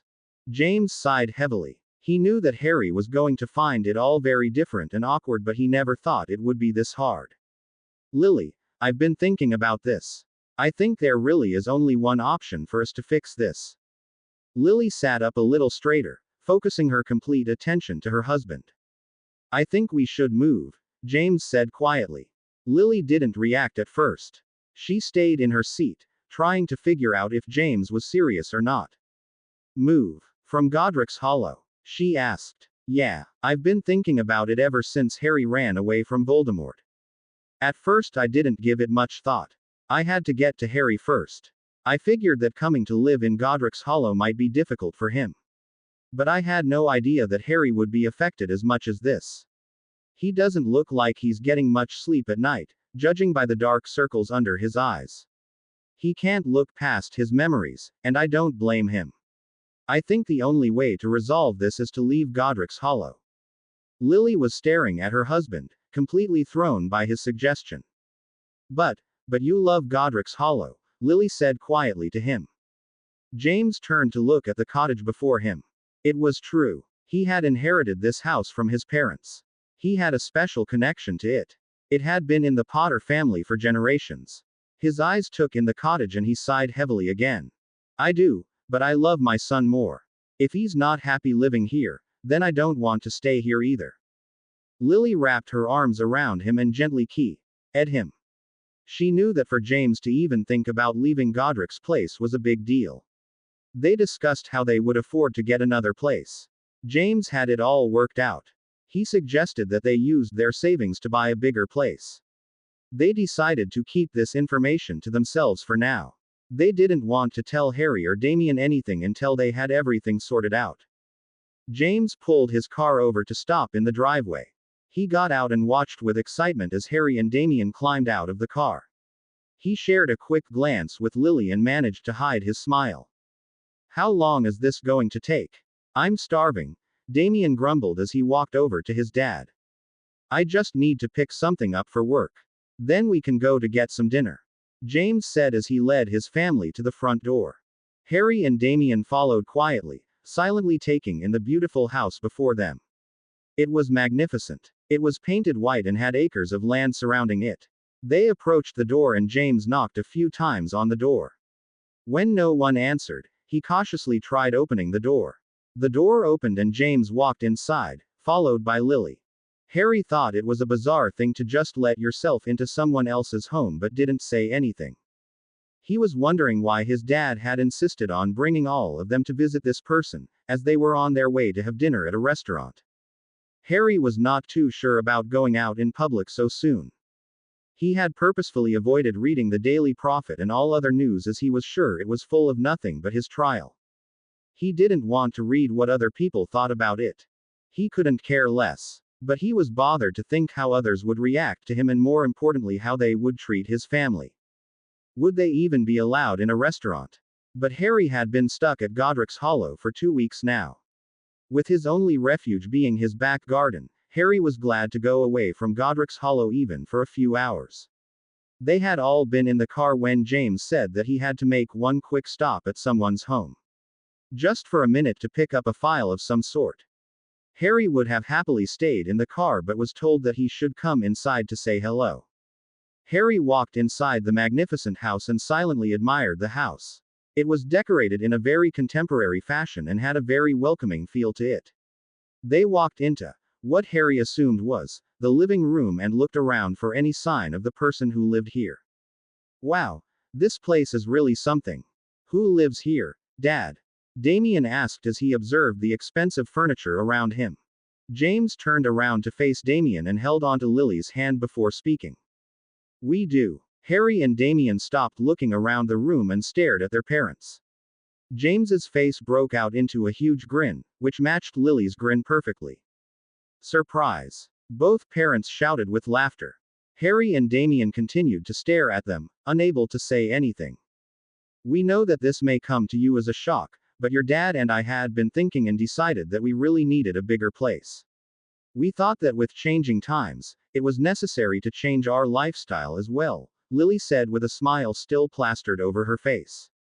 Damien was standing in the room, with his mouth open with shock. Harry, on the other hand, seemed to stiffen a little at what Lily had said. Changing times. Harry knew what she was trying to say. Harry had come back into their lives and this changing of house was because of him. He was responsible for making them leave Godric's Hollow. He stood silently as James tried to explain. We just felt the Godric's Hollow was not big enough to suit us anymore. Your mum has always bugged me about having her own potions lab and this place has an underground lab already built in. There are 5 bedrooms, as opposed to only 3, which means that Padfoot and Mooney can stay over at Christmas and stuff. I have always wanted a place that had its own Quidditch pitch, so that made this house a clear winner, James added with a grin. What? Damien erupted with glee. There's a Quidditch pitch here. Oh my god. Damien at once rushed over to the window to see if he could see the pitch, making both James and Lily laugh with joy. Harry, however, stood where he was. He didn't move at all. James looked at Harry's reaction and seemed to deflate a little. Harry was looking at him with a strange look on his face. He could see that Harry was shocked, but he seemed to be upset about something as well. James felt his heart hammer in his chest. He had done this for him. Why was Harry not happy and excited like Damien was? I know that it's all a bit sudden, but we just wanted to surprise you. Our stuff will be packed and brought by tonight. We'll be going back to bring your stuff. We did most of our packing yesterday. James stopped talking as Harry tore his gaze away from him and looked away. Damien came running back at James. I can't believe this. We're actually going to live here. This is so cool. I mean, I love Godric's Hollow and everything, but my own Quidditch pitch. Oh, wait till I tell Ron. James smiled over Damien's reaction. He wanted to see Harry just as happy as well. He figured that maybe Harry was just shocked, or maybe the house wasn't as appealing to him as it was to Damien. But no, that couldn't be it. He had seen Harry's impressed expression as he walked into the house. His expression had darkened once they had told them that this was their new home. Which one is my bedroom? Damien asked as he literally jumped on the spot with excitement. Well, we have the master bedroom. There is another master bedroom which we're going to keep as a guest bedroom. There are 3 other bedrooms for you to choose from. Just decide among yourselves which room is yours. Lily told him. Damien rushed from the living room, grabbing Harry as he ran. Harry, come on, he said as he tried to pull Harry to come with him. You can choose whichever room you want, Damie, Harry said, still standing where he was. Harry, what's wrong? Damien asked as he realized that Harry was not at all excited. Damien had spent enough time with Harry to be able to tell when Harry was upset, and Harry looked like he was really troubled about something. Damien seemed to lose some of his excitement as he moved closer to Harry. Harry, he asked again as Harry diverted his eyes from him. I'm fine, just go and choose your room. I need to speak to Dad, Harry told him while fixing his dad with a cold look. Damien let go of Harry's hand and looked bewilderingly at his parents. Lily took the chance to leave. She led Damien away and moved upstairs to show him the rooms. Once Lily and Damien had left, Harry cleared his throat. Now that Damien's gone, do you want to tell me the real reason we're moving? He asked his father. James looked at Harry intently before answering. I told you why. We needed a bigger place, so we're moving here. Harry looked away again angrily. James was completely thrown by Harry's reaction. He took a few steps closer to him and asked in a gentle voice, Harry, what's wrong? I thought you would be just as excited as the rest of us to be moving into a new house. Harry looked up at James. Are you excited at the prospect of leaving Godric's Hollow? He asked. James hesitated in answering him and Harry looked away from him again. I thought so, he said quietly. He had made himself promise, his first night at Godric's Hollow, that he was not going to cause his parents any more trouble. Yet somehow he had managed to rip them from their home, forcing them to live somewhere else. It was all his fault. Harry, I'm not going to lie to you. I do feel saddened at the thought of not living in Godric's Hollow anymore, but at the same time I'm really looking forward to living here. Me and your mum were the ones who decided to move here. We made this decision, so we're obviously happy about it, James tried to convince him. Harry looked sadly over at him, making James's heart leap painfully. Don't lie to me, Dad. I know why you've made this decision. You didn't want to leave Godric's Hollow. You were forced to leave because of me. No, Harry, we weren't forced to do anything. We left because, like I said, we needed more space. Plus, this house was offered to us that has everything we ever wanted, so I thought it was a good opportunity, James answered a little forcefully now. So tell me, Dad, if this house really has everything you wanted, how come you didn't move before now? Why did you stay at Godric's Hollow for 16, nearly 17 years? Did you not want to move away then? How is it that you decided to move 2 weeks after I came back to you? Harry asked heatedly. He was trying to hide his anger and hurt, but it was coming out in his voice now. James was starting to lose his patience as well. He had done all of this for Harry and it had all blown up in his face. I don't understand why this is important. Why are you getting upset over nothing? James asked, raising his voice unintentionally. Harry moved away from him. Harry was trying desperately to hold on to his temper, but it was seeping away from his control. Because it's painfully obvious, Dad, that you did this because you think that I'm too weak to live at Godric's Hollow. Because you think that I couldn't cope with living there, so you sacrificed your home because of me. That's not true. I don't think you're weak. I know that you were trying really hard to put everything behind you, but it's not your fault if it couldn't be done.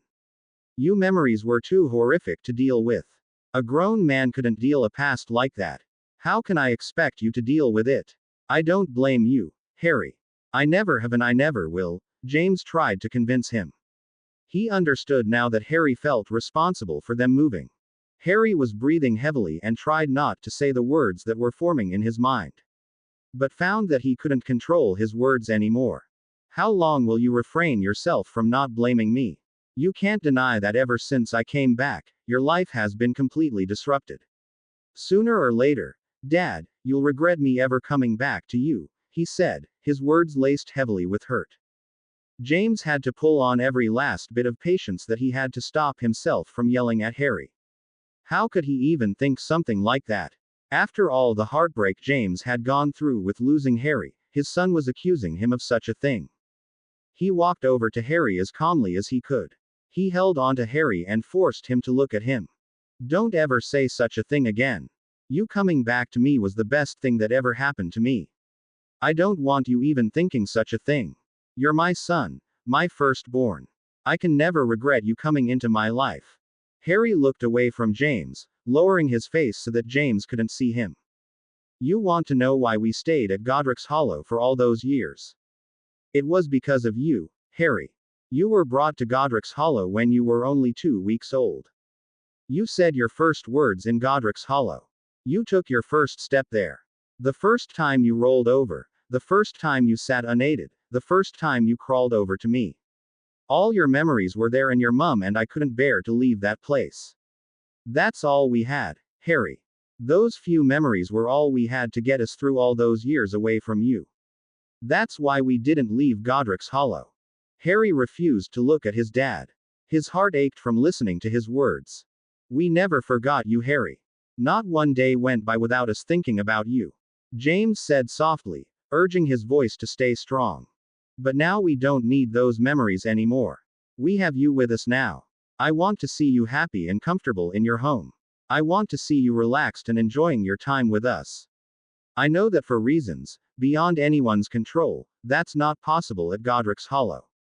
So if me and your mum decided to move away to another house where all this is possible, what's wrong with that? We want to see our children happy and at ease. Harry finally looked up at his dad, trying to make himself believe all his words. He saw the sincerity in his dad's hazel eyes and felt his heart lighten a little. You know that I tried, don't you? I really tried to make those memories go away, but Harry was cut off by James. I know, Harry. I know. You don't have to give any explanations. James said as he put both hands on each of Harry's shoulders in a comforting manner. Harry felt his heart lighten at hearing his father's words. They really didn't blame him. He moved away from James, feeling very foolish over his actions and words. He had completely ruined their first day in their new home. James noticed Harry's red and embarrassed looking face. I think you should hurry along and choose your room before Damien decides to take over all of them. James said with a smile. Harry laughed and looked over at the door. Yeah, suppose I should, he said. He left the room to go upstairs and see the rest of their new house. He stopped at the door and looked back at James. Harry opened his mouth to say something but then changed his mind and left hurriedly from the room. James was left standing in the living room, hoping that from today, Harry would finally be able to live in peace. It was amazing how quickly everyone got used to living in the new Potter Manor. Lily felt like she had always lived here. Even though the house was much bigger than Godric's Hollow, she felt she could manage it much better. Harry and Damien settled in really well and spent most of the day outside playing Quidditch.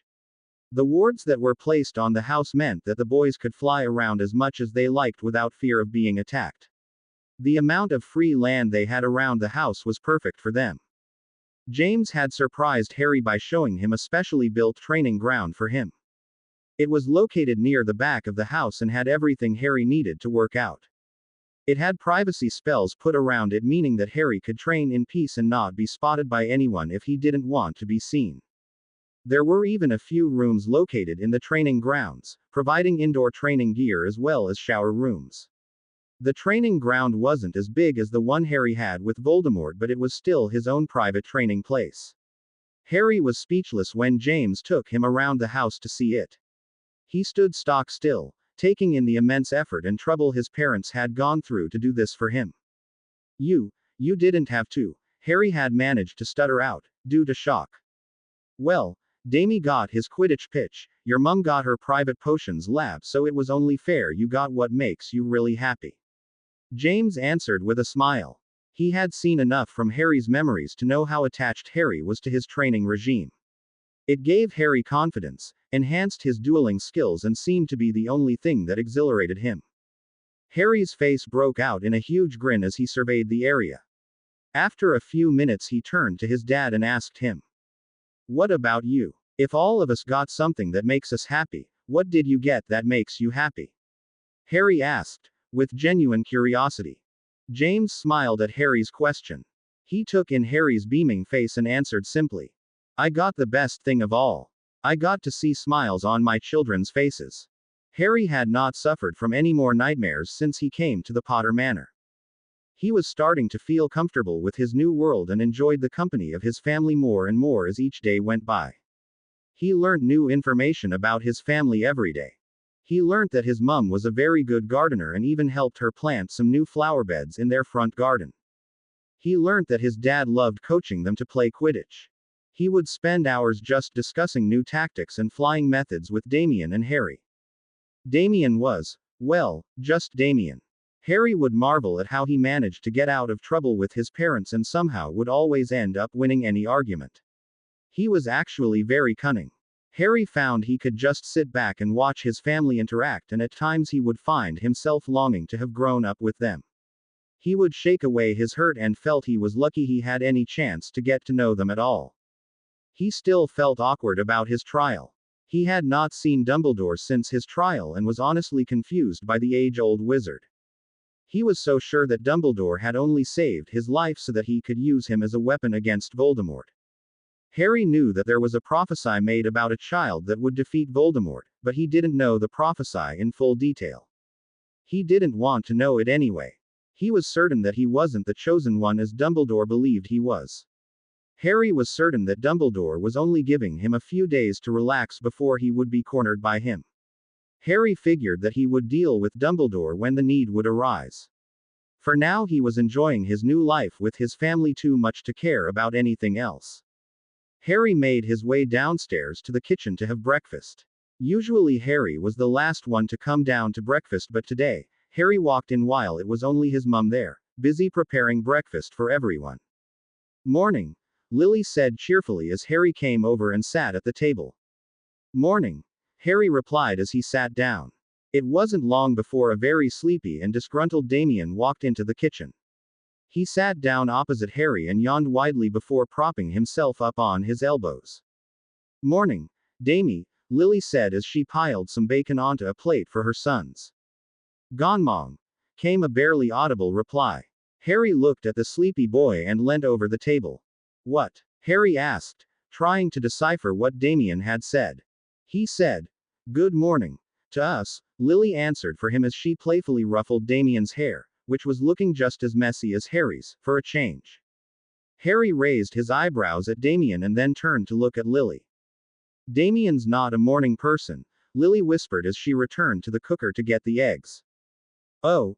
Harry smirked at Damien's half-asleep form. Harry was glad that he was always wide awake in the mornings. He would jump out of bed as soon as he woke up. He silently wondered who Damien took after. His question was answered instantly as a very sleepy and equally disgruntled-looking James walked into the kitchen. "Mo or Ning," James said while yawning. Harry couldn't help but laugh slightly at the sight. James flopped down next to Damien and both father and son looked like they could fall asleep at the table. "Well, glad Harry took after me," Lily said as she sat a big plate of breakfast down in front of James.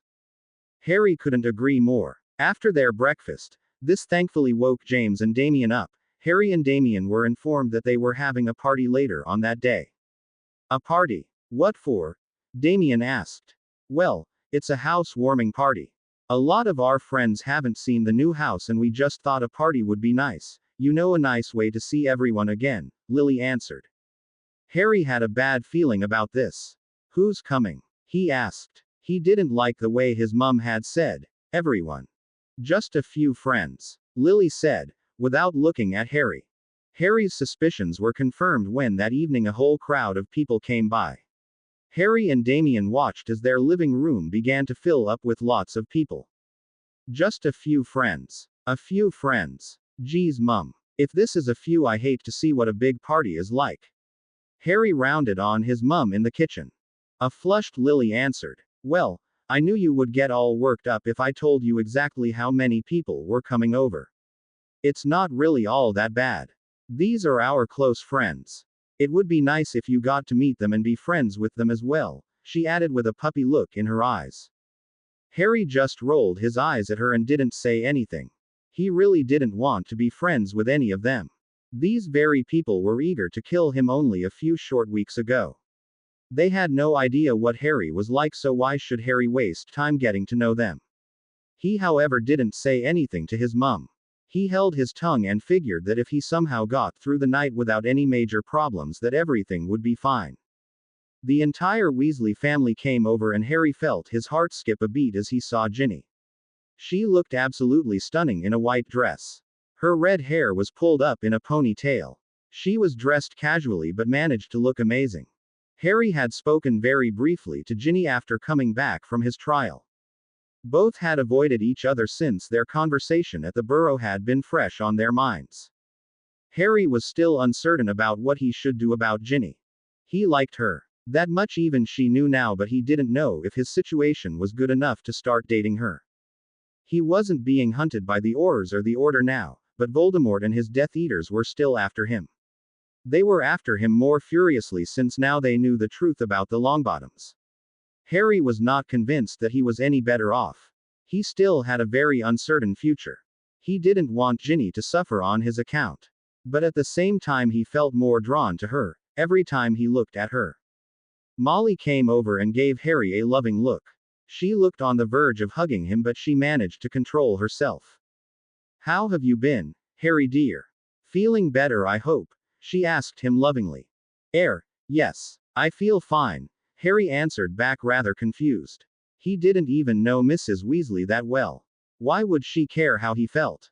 Ron came over and actually surprised Harry by punching him on the arm. All right, mate. How've you been doing? He asked both brothers. Harry grinned in response. Ron had finally overcome his fear of him and was acting like a proper friend. Hermione came over, as well as did a whole bunch of people that Harry didn't recognize. The entire order was here. Harry spotted Tonks and Moody and Kingsley making their way towards him, and he quickly ducked out of view. He wasn't ready to talk to any of them yet. Damien was just saying that he should show Ron and Hermione around the new house. Harry quickly grabbed Ginny's hand, as she was standing closest to him, and said in a hurried voice, Yeah, that's an idea. Let's go. The 5 teens hurried out of the crowded room. Harry ignored most of the hellos he was receiving.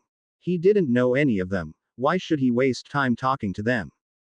Harry realized that he was still holding Ginny's hand as they walked upstairs. He let her go and refused to look at her. Soon Harry and the others had seen all the rooms, and Damien was literally hoping on the spot, in anticipation of showing his friends the Quidditch pitch. The best thing about this house is yet to come.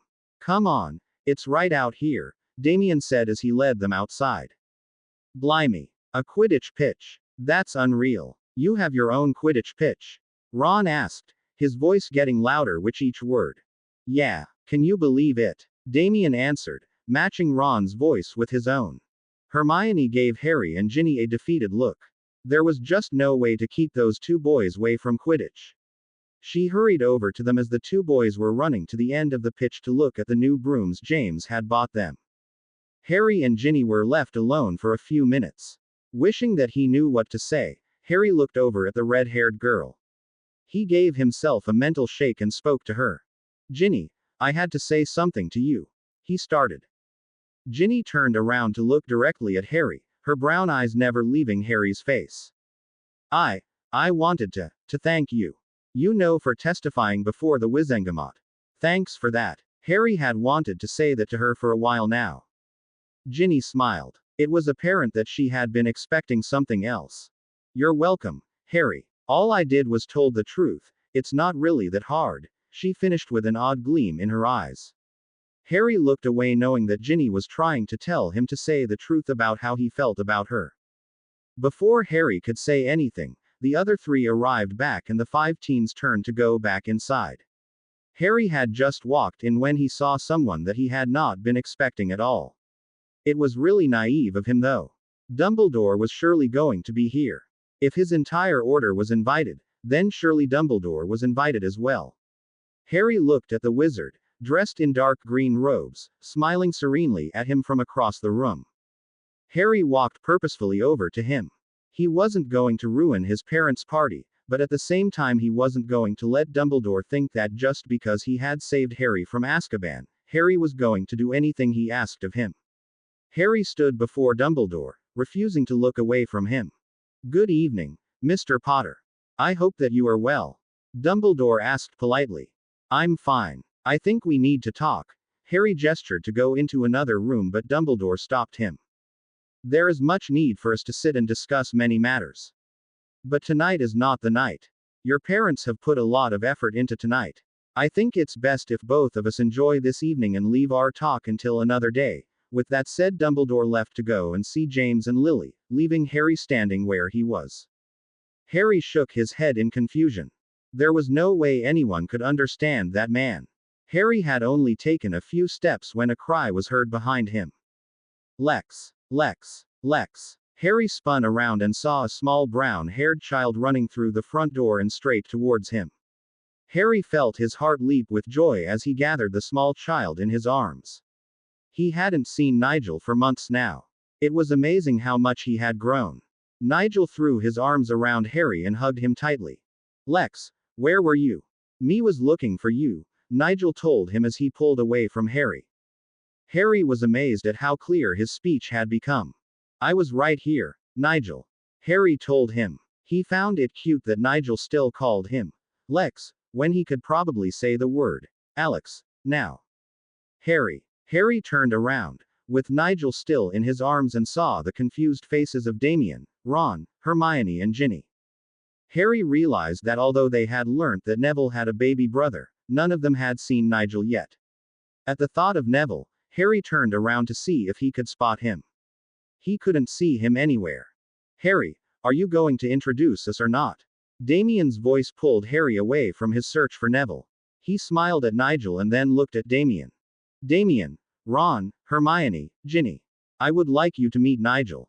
Nigel, this is my brother, Damien, and these are my friends, Harry said as Nigel shied away from the group of strangers.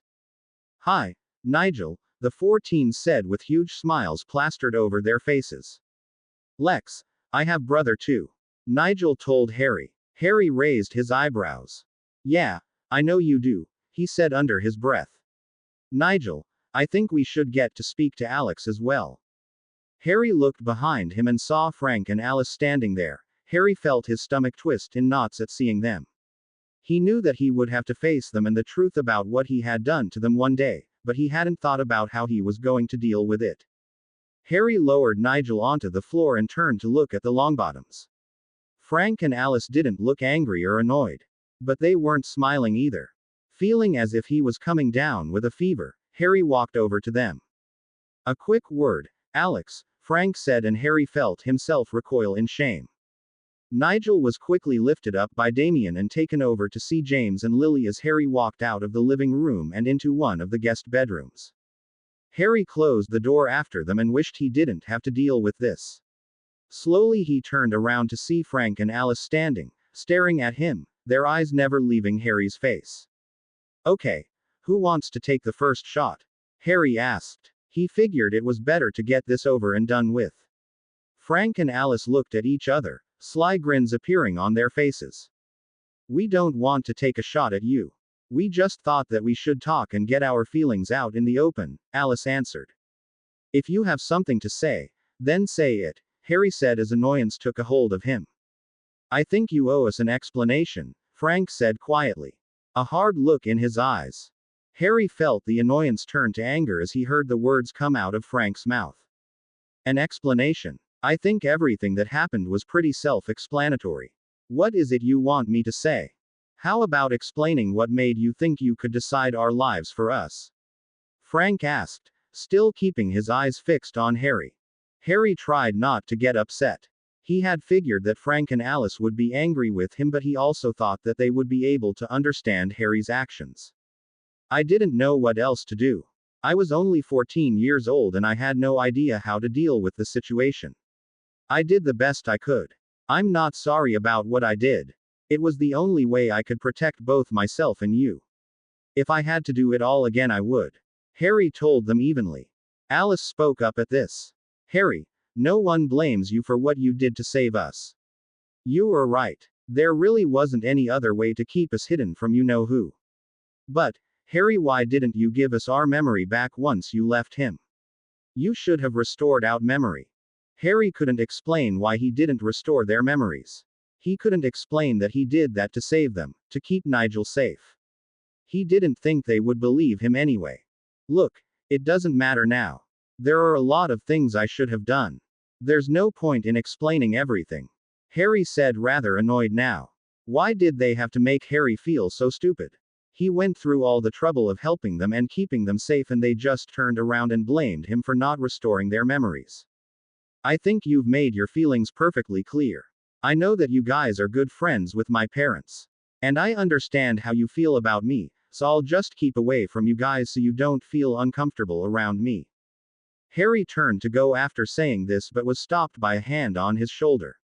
He was turned around by Alice, who was looking at Harry with a small smile. You know, Harry, when Dumbledore restored our memories, we were very angry with you. We had lost near enough 3 years of our life. We had left our son alone in the middle of a horrific war. We couldn't have hated you more. Harry looked away from Alice, vaguely wondering how much more he could take before blowing up. But then we took one look at Nigel and we realized that whatever method you used, or whatever you did it to save his life. We couldn't stay angry with you after that. We remembered how a young boy named Alex had helped us and would come to see us to make sure we were okay. You didn't have to do that.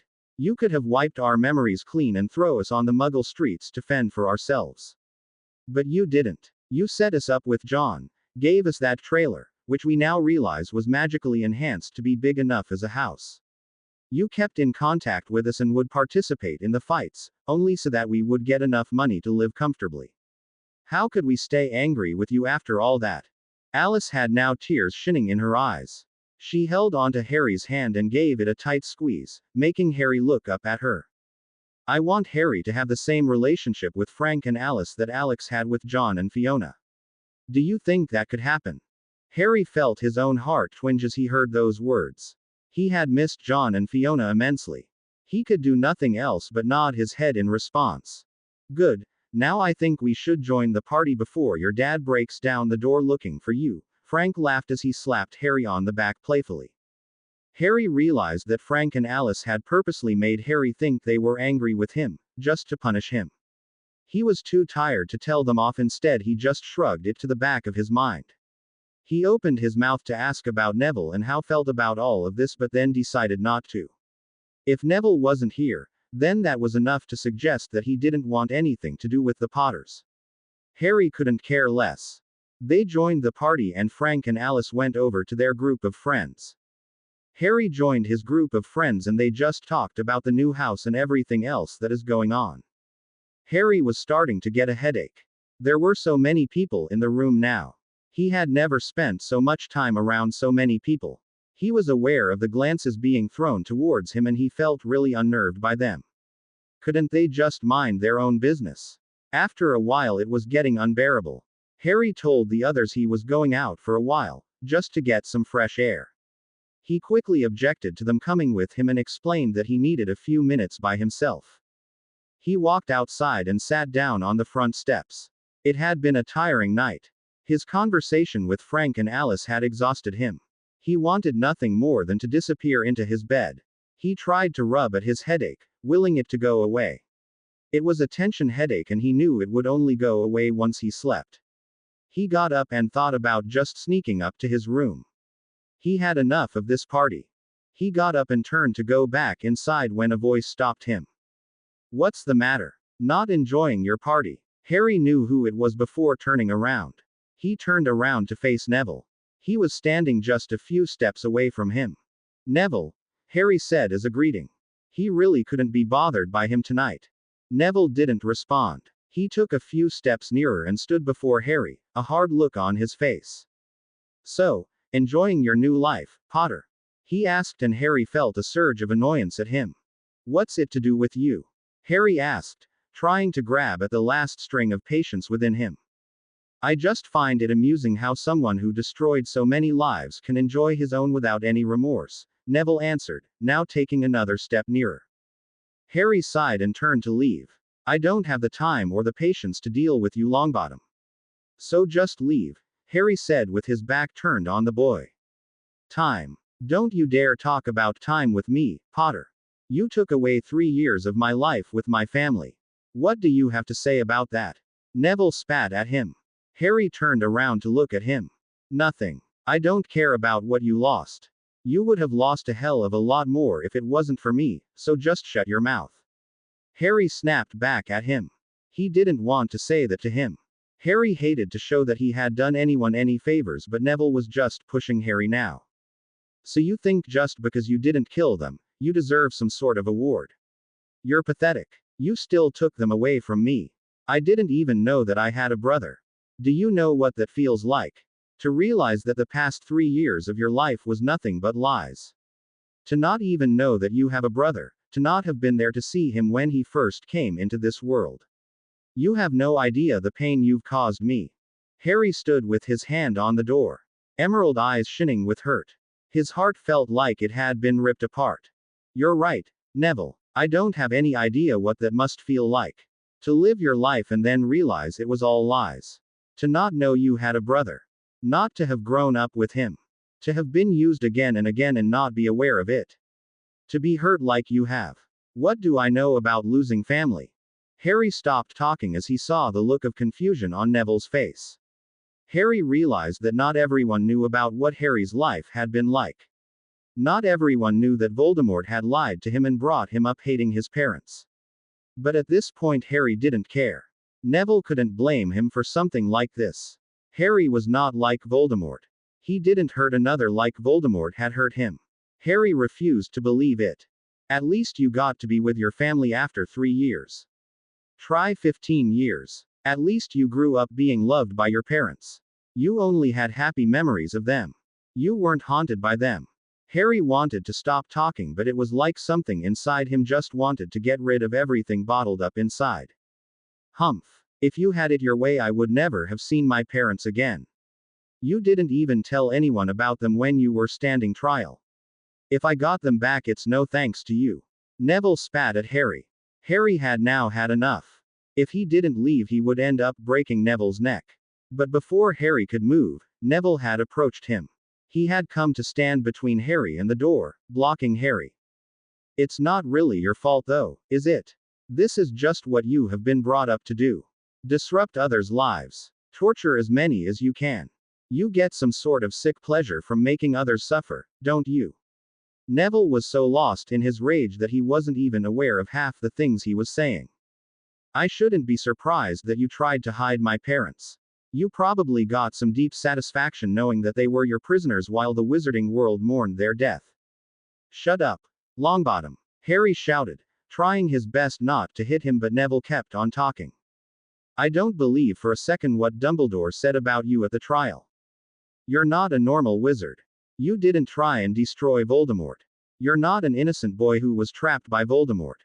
No one is that stupid not to see that they were being used. You wanted to be used by Voldemort. That's why you stuck by him for so long. If you hated killing and torturing others, then why the hell did you do it for so long? You enjoyed being the Dark Prince. You enjoyed killing others, and you damn well enjoyed torturing my parents, and you would have hurt Nigel as well if. Neville was cut off as Harry's hand shot out and grabbed him by the neck. Neville tried to whip out his wand, but Harry had grabbed his hand as well, rendering him defenseless. Neville was stunned at how strong Harry's grip was. He was gasping for breath as Harry pulled him closer. Rage was shining in Harry's eyes, and Neville was sure Harry was going to kill him. Just because I spared your pathetic life once before, doesn't mean I'll always refrain myself from breaking your neck. You don't know shit about me. Keep your mouth shut and I won't have to go through the trouble of shutting it for you. Harry hissed at him. Neville let out a moan of pain as Harry's grip on his wrist had ended up snapping it. Neville was spluttering and had started to turn blue before Harry let go of him with such force that Neville ended up on the ground, gasping for breath. Harry moved away from the boy on the ground and stormed his way into the house. As soon as he came inside, he saw his mum and Alice waking towards the door. She stopped and looked at Harry's angry face. Harry, Lily started but stopped talking as Alice let out a small, oh. She had seen Neville struggling back to his feet holding his broken wrist tenderly. Both of them rushed outside to help him. Harry ignored them and raced to his room, bolting it shut. He knew another moment with Neville would have resulted in his death. Feeling anger and rage pulse through him, Harry tore off his party clothes and threw on his robes. He needed to go from here, just for a few hours to calm down before anyone spoke to him. With that thought in his mind, Harry threw open the window and climbed outside. He was gone by the time James had raced to his room to find out what had happened between him and Neville. James stood in the empty room, heart thumping wildly at the thought of Harry disappearing once again. James rushed downstairs, all the while willing himself to stay calm. He knew that Harry was more than capable of looking after himself, but that didn't stop horrible thoughts coming to mind about what Death Eaters could do to him. He rushed into the kitchen to find Lily, Sirius and Remus standing, huddled together, looking very upset. Dumbledore, Moody, Arthur, Molly and Tonks were standing a few steps away from them. The Longbottoms had just left, and along with them, left most of their guests. It was an awful end to such a perfect night. James rushed towards Lily, trying to keep his voice steady. Harry's gone, he managed to say to them before losing his nerve. Lily's eyes widened with shock as she digested her husband's words. He's not in his room. I can't find him anywhere. He's left the manor. James said now in a panicked voice. Dumbledore and the rest of the Order members quickly joined the small group after hearing James's panicked voice. All right, let's not panic. The boy can hold his ground. We all know that, Moody told them in his gruff voice. All we have to do is spread out and look for him. He won't have gone that far. Even he knows it's not safe, he continued. James bit his lip in worry. Harry wasn't really one to think that rationally when in a temper.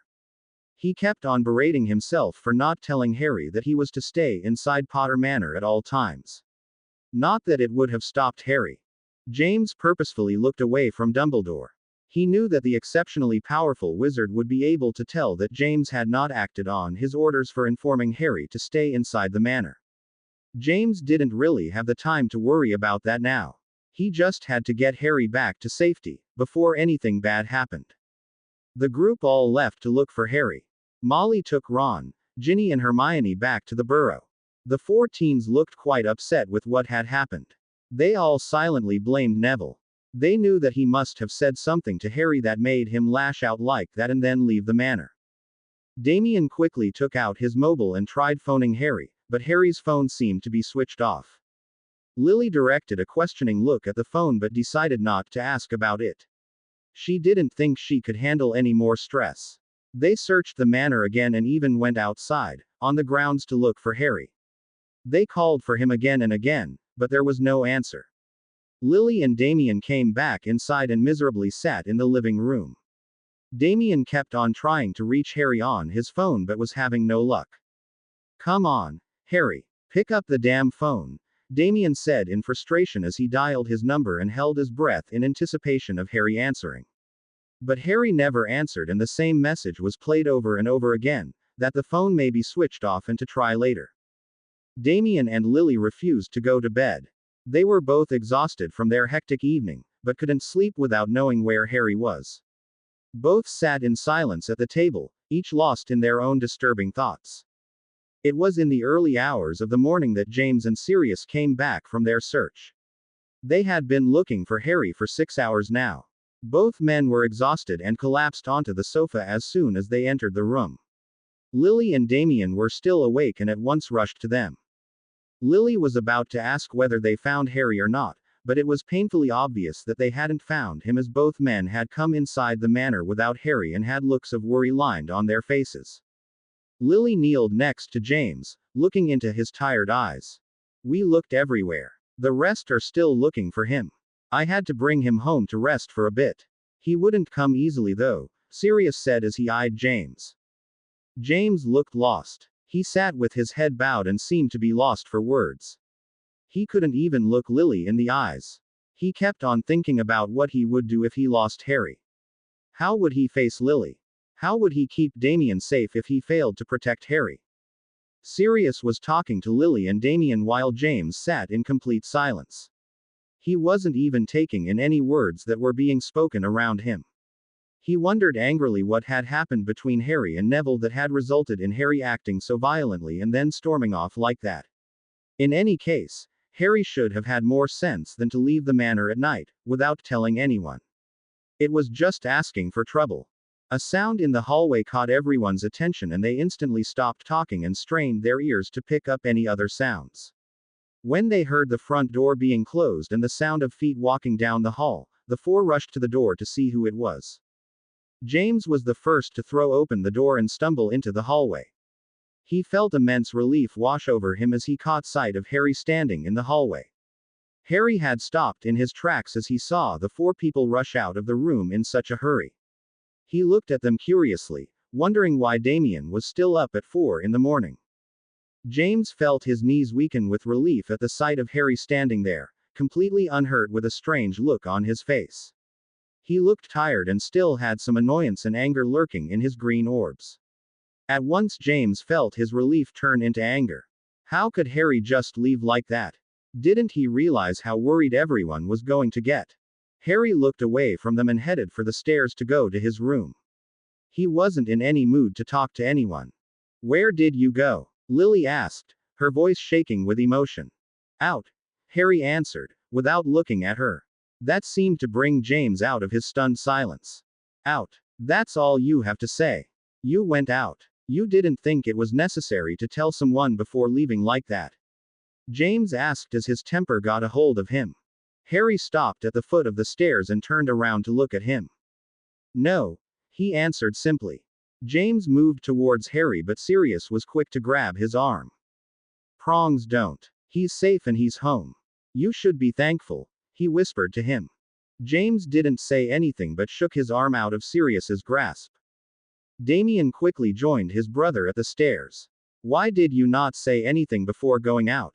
Damien asked. Because everyone was too distracted with the party, so I figured that no one will notice where I am, Harry answered emotionlessly. Of course we would notice. Don't make this out to be like we were ignoring you, Harry, because you know that's not true, Lily said as she too came to stand before Harry. Harry didn't respond and instead turned to walk away. He was too tired to deal with anyone. Harry, Lily started but was cut off. Can't we do this in the morning? Harry asked in an exasperated voice. No, we can't. You have to at least explain why you hurt Neville, Lily said. Harry didn't say anything but his eyes flashed dangerously. He looked away and tried to calm himself. It's not important, he answered. Not important. Harry, you broke his wrist.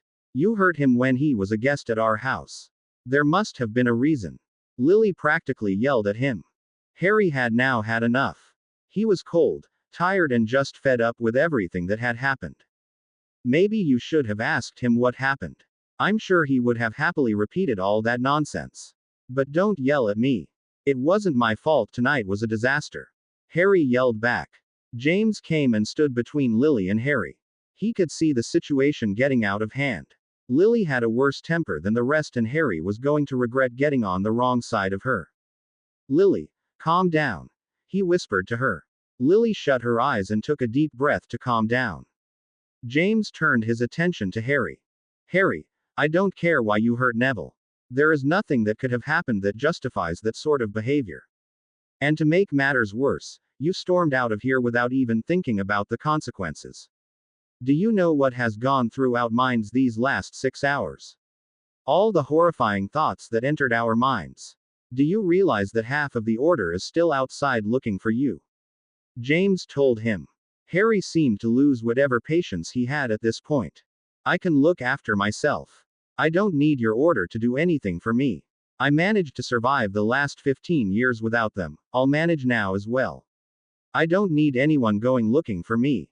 Besides, you guys didn't go out looking for me when you should have. Why bother now? Harry spat at James, his green eyes burning with anger. James and Harry stood silently looking at each other, both refusing to look away. James could clearly hear the accusation directed at him in that statement. Harry was blaming his parents for not being there for him all those years ago. It was apparent that a part of Harry blamed his parents for not looking for him when he was taken to Voldemort. James tried to bite back the anger and hurt that he felt as he spoke to Harry. Don't throw that in my face, Harry. We already explained what the situation was when you were taken all those years ago. No one had any idea that you had survived. We would have torn this world apart looking for you if we knew you were still alive. James told him while trying to steady his shaking hands. Harry tore his gaze away and looked angrily at the floor. Before James could say anything more, Sirius stepped up. Prongs, mate. I think we've all had enough. Harry's home now. He's safe. I'll go let everyone know that he's back. You all should give each other a break as well, Sirius said as he neared the door. He stopped before leaving and turned to look at Harry. Just out of curiosity, where did you go? He asked. Harry looked up at him with tired eyes. Nowhere. I was in the training grounds, he answered. Sirius stood with his hand still on the door. He was staring at Harry with his mouth hanging open. Even James and Lily were looking at Harry in shock. So, all this time we were going crazy looking for you, you were in your own backyard? Sirius asked. Yeah, Harry answered back. Oh, well, next time we have a starting point to look for you, Sirius said as he met James's eyes. James looked away. He knew installing that privacy spell on the training grounds was a bad idea. But, Harry, me and Mum were calling for you. Didn't you hear us? Damien asked as he recovered from the shock of where Harry was as well. I did. But I wasn't in the mood to talk to anyone, Harry answered. And I'm not in the mood now either, so if both of you have quite finished yelling at me, I'm going to bed, Harry said to his parents and left both standing at the foot of the stairs. James and Lily decided not to go after Harry. They would settle this in the morning. They went to bed as well, feeling like they had made the worst mistake ever by throwing this party. Harry was obviously not ready to meet all of their friends. They knew that Harry had grown up in near isolation. Voldemort had only let two of his Death Eaters near Harry. Lucius and Bella. The only child Harry had ever spoken to was Draco Malfoy. That's why they had wanted to show Harry that he had a large group of friends. That he wasn't restricted to only a few people to talk to. They hadn't realized that Harry would become so overwhelmed. They both decided not to ask him about Neville.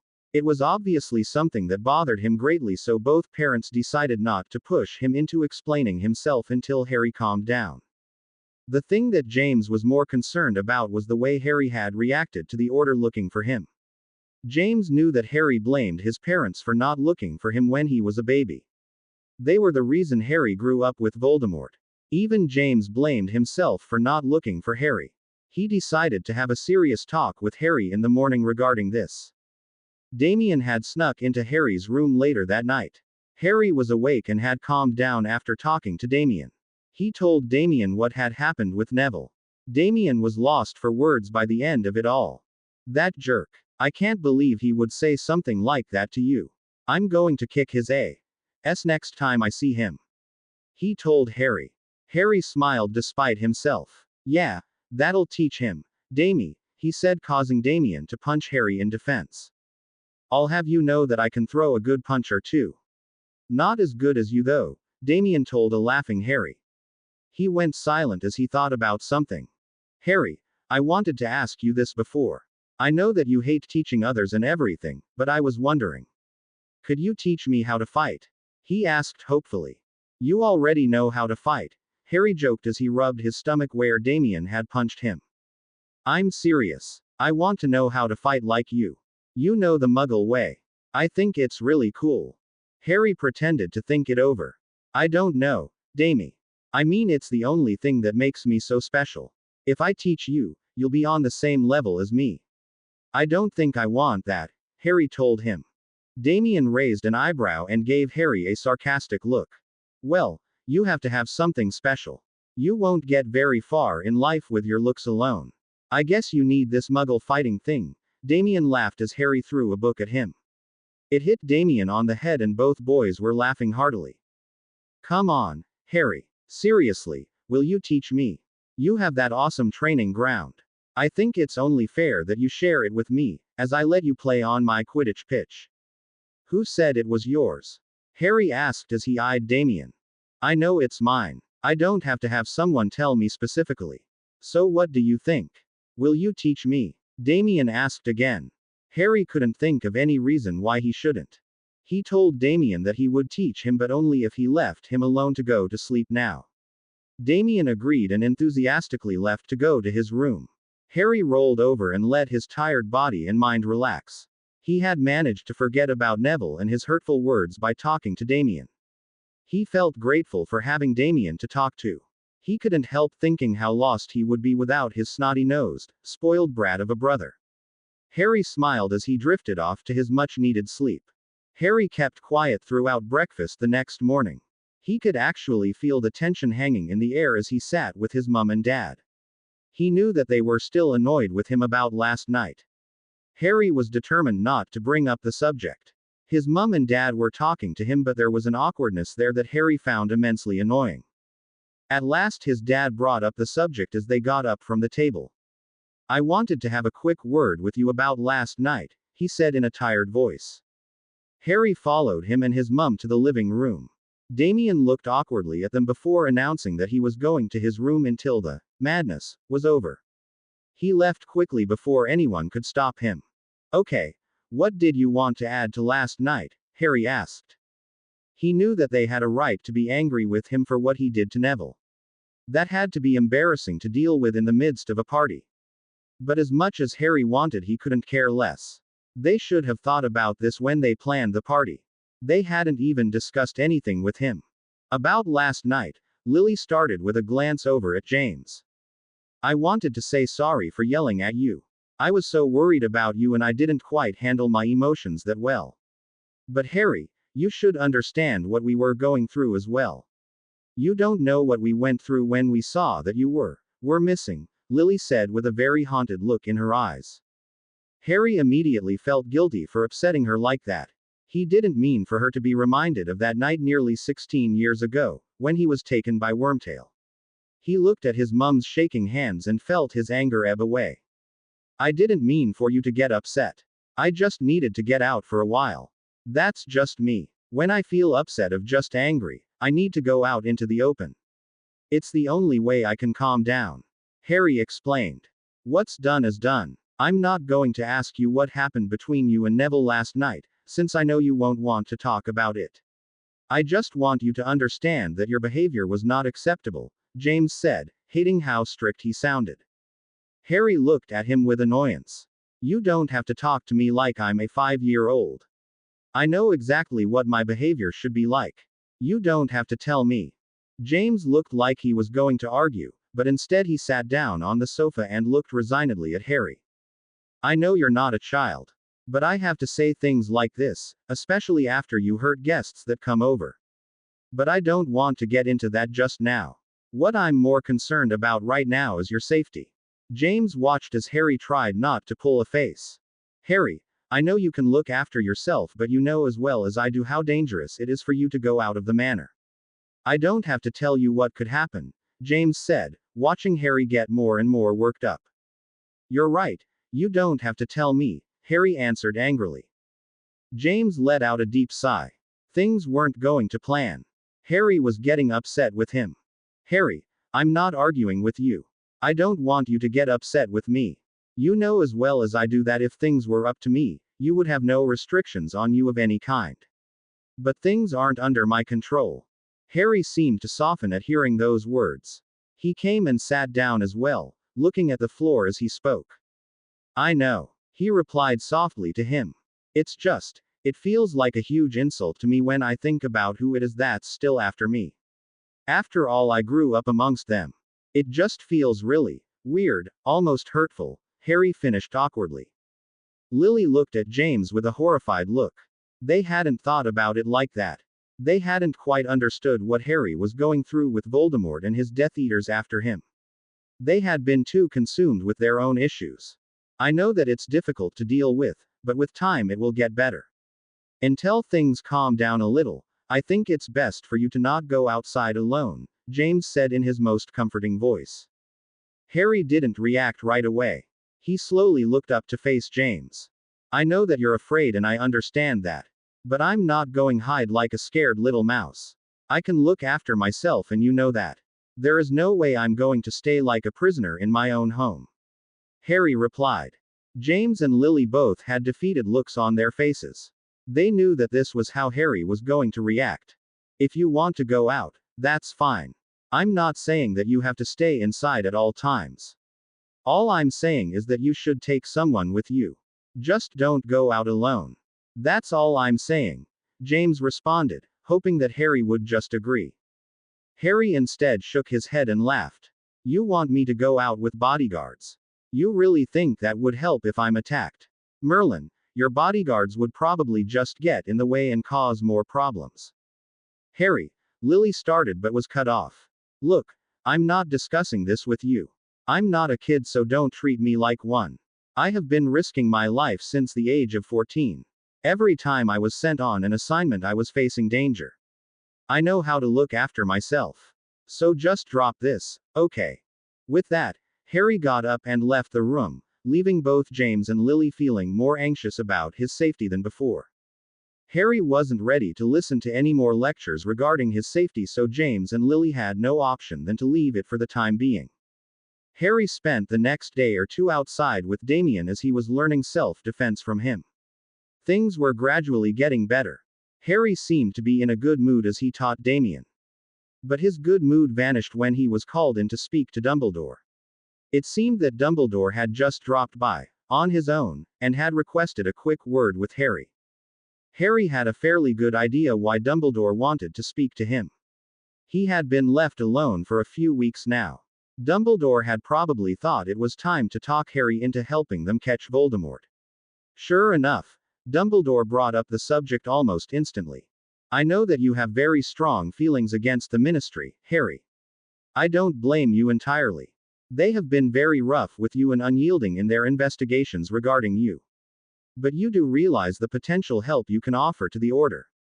If you would be willing to help us, we might be able to capture Voldemort, Dumbledore told him in his usual calm voice. Harry was standing a few paces away from him. He had refused to sit with him and wanted to show clearly that he didn't want to spend any more time than he had to in his company. James and Lily were sitting next to Dumbledore and had remained quiet throughout the conversation. And why do you think that I would want to offer my help? Harry asked as calmly as he could. I want you to understand something, Dumbledore. I know that I would never have been freed from the Ministry without you. I understand that now I have a life debt to you. You saved me even after everything that happened at Hogwarts. Don't think that I'm ungrateful to you because I'm not. Harry saw the small smile spread on Dumbledore's lips at his words. But that doesn't mean that I'll do whatever you ask of me. It doesn't mean that I'll help you or your order or the Ministry to capture anyone. It doesn't work like that. Harry came a few steps closer to Dumbledore's sitting form. I won't be used as a pawn, Dumbledore. I refused to be used by Voldemort and I won't be used by you either. I think as far as this war goes, I've done more than my share. The Horcruxes are destroyed. If you want Voldemort then you can go after him yourself. Leave me out of this. Harry turned to go but was stopped by Dumbledore's voice. I will leave you out of this, Harry, if that is what you wish. But I don't think Voldemort will leave you out of this war. How will you deal with that? Dumbledore didn't want to scare Harry, but it was important Harry realized that he was a part of this war, whether he wanted to be or not. I don't think that is your concern. I will deal with that myself. I'll keep out of his way, Harry said inattentively. Dumbledore gave Harry a sad smile. My boy, if only it was as easy as that. I know that you won't believe me, but I have to tell you this nevertheless. You know of the prophecy, don't you? As Dumbledore said this, Harry noticed the color drain out of James and Lily's faces. Harry nodded his head in response. I do, and I also know what you think. That I'm the prophesized one.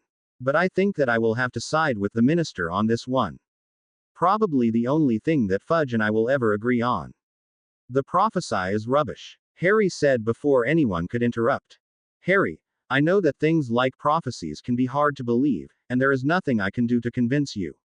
All I can say is that as the prophesy dictates, if you don't kill Voldemort then he will kill you, one way or another, Dumbledore finished sadly. James and Lily both looked at Harry for his reaction. They knew that Dumbledore was hinting that if Voldemort didn't kill Harry himself, then the pain in Harry's scar will eventually kill him. They were expecting Harry to blow up and start yelling at Dumbledore, or to simply storm out of the room. But they were shocked to see the smile spread on his lips as he stared at Dumbledore. You mean my scar? He asked simply. The three adults stared at Harry in shock. They didn't know that Harry knew about the scar possibly resulting in his death.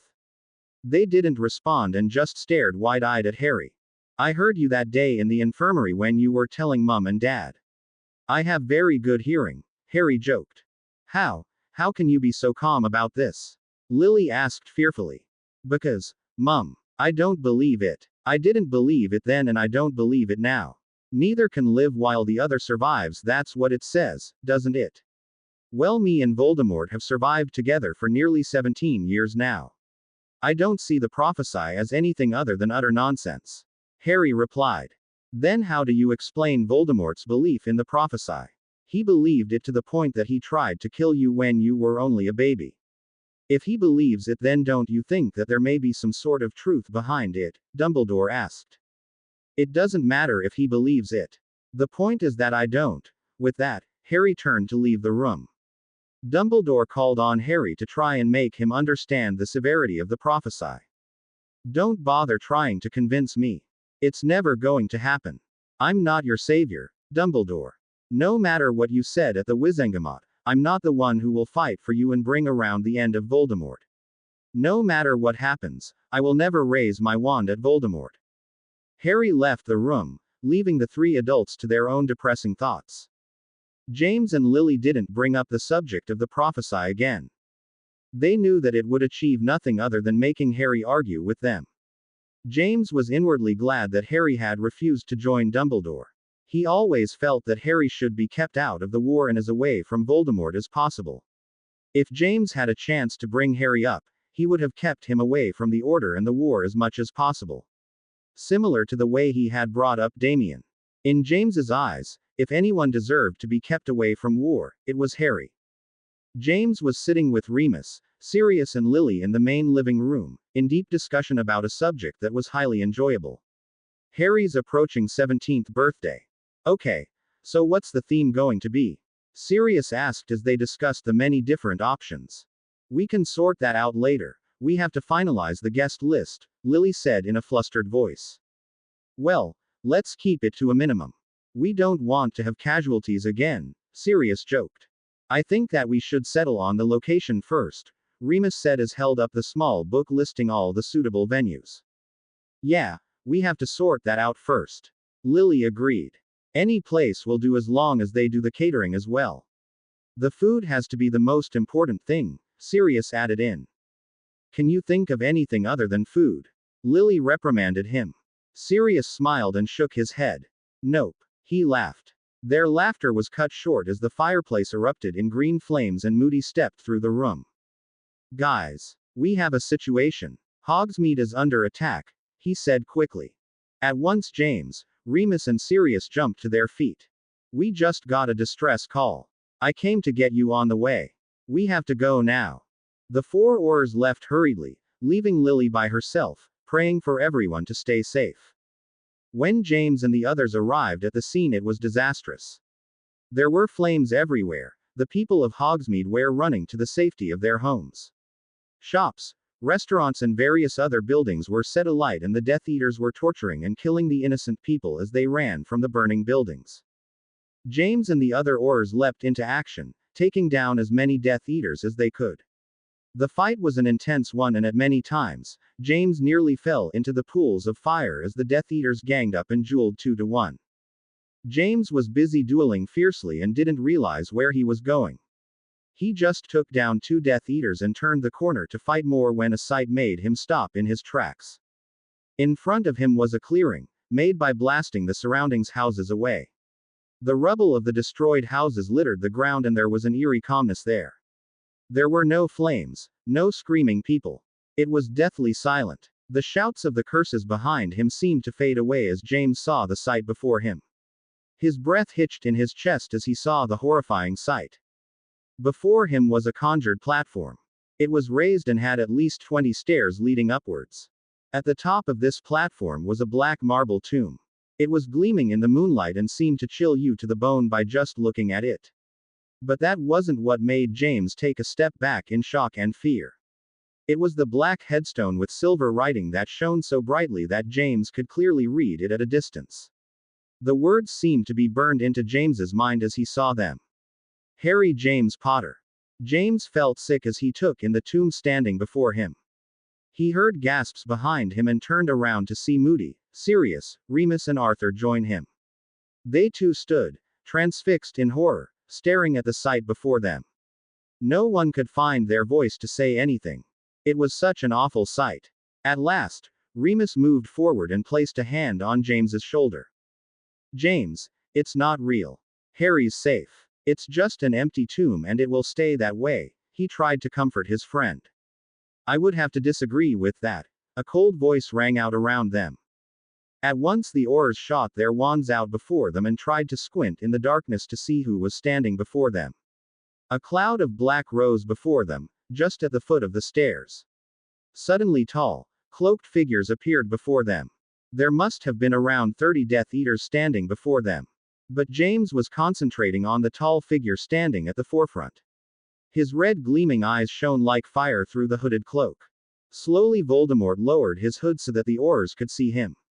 No one had shot any curses but were pointing their wands at each other, Barley holding them still due to rage and nerves. What do you think about my little gift, Potter? I thought it was fitting for him, don't you? Voldemort said in his high-pitched cold voice. James tried to hold his wand steady and aim at Voldemort, but was finding his shaking hands and racing heart wasn't helping him at all. I made all these arrangements so that I could personally show you this. I thought you would like to see it before the rest. Voldemort continued in his sickly calm voice. You can keep on dreaming, you will never get near Harry again. James shouted at him in rage. Voldemort smirked, making James shudder. I got to him once before. What's going to stop me this time? A curse flew from behind James, but it didn't touch Voldemort. He brought up his full body shield and deflected it. Again, James felt sick at how similar he was to Harry. Don't be foolish. Try that again, and my Death Eaters will blast you all into smithereens, he said in menace. I could just kill you all now and be done with it, but I want to see your faces when I exact my revenge. I want to see the hope diminish from your eyes as I kill your savior. Voldemort said, and his voice rose as his anger shone through. He looked directly at James. You will regret the day you took him from me. If you had left him alone, he would have lived. But your meddling ruined everything. You took him away. Remember that when you mourn over him, you will be responsible for his death. Voldemort told James. Before James could send a curse at him, one of the Death Eaters reacted and sent a stinging hex at James, causing his wand-holding hand to be cut open. James dropped his wand and hissed in agony as his hand started bleeding. He looked at Voldemort, wanting nothing more than to rip him apart. The people of Hogsmeade will bear witness to the revenge of the Dark Lord. They will see what happens to those who betray me, Voldemort announced in a loud voice so that the people hiding in their homes could hear. I will drag your son here, and bury him alive. Voldemort hissed in a chilling voice, eyes burning with rage. Everyone will hear his dying screams and there will be nothing you can do to help him. You will watch his death helplessly and the only one you can blame is yourself. Voldemort told him. At once many jets of light made their way towards Voldemort. Everyone, including James, had shot curses at him. James had grabbed his wand from the ground and sent a curse flying at him from his uninjured hand. Before any of them could reach the Dark Wizard, he and his surrounding Death Eaters vanished before them. The sound of Voldemort's cold laughter rang in the air before fading away. James and the others, including Dumbledore, tried to get to the tomb to destroy it, but it seemed that there was an invisible wall around it, not allowing anyone to get near it. The name, Harry James Potter, shone brightly, almost taunting James as he tried desperately to destroy the tomb. They had to admit defeat and leave as James was injured and so were the others. James had to be dragged away by Sirius and Remus as he wouldn't take his eyes away from the black marble tomb. It won't happen, Prongs. We're not going to let anyone come near Harry. We will destroy Voldemort before he can as much as look at Harry, Sirius told him. Remus said similar things to him as they walked slowly back. James didn't respond. There was only one thing ringing in his ears. The words that had made his blood run cold. I got to him once before. What's going to stop me this time? It was very late in the night. By the time James returned to Potter Manor, Harry and Damien had gone to bed. Lily was still up, waiting anxiously for James to return. Lily had told her sons that James had gone to see the Weasleys regarding order matters. She knew her sons, especially Harry, would fret over James going to fight against Death Eaters. James told Lily about the Black Tomb and about Voldemort's threat. Lily sat in shocked silence listening to James, growing more and more fearful. By the end of it, both parents were sitting in terrified silence. At last Lily cleared her throat. It won't happen. He can't do anything to Harry. We won't let it happen. Lily said in a voice that was reassuring herself more than James. James didn't respond. He couldn't help but think about all the possibilities of Voldemort fulfilling his threat. For one, Harry refused to stay inside Potter Manor. He point-blank refused to have bodyguards with him when he did go out. That put Harry at risk right away, and James didn't even want to contemplate the dirty tricks Voldemort could pull to draw Harry out of safety. James rubbed at his temples as he felt the horrid headache pounding at him. He wanted nothing more than to crawl into bed and forget this ever happened.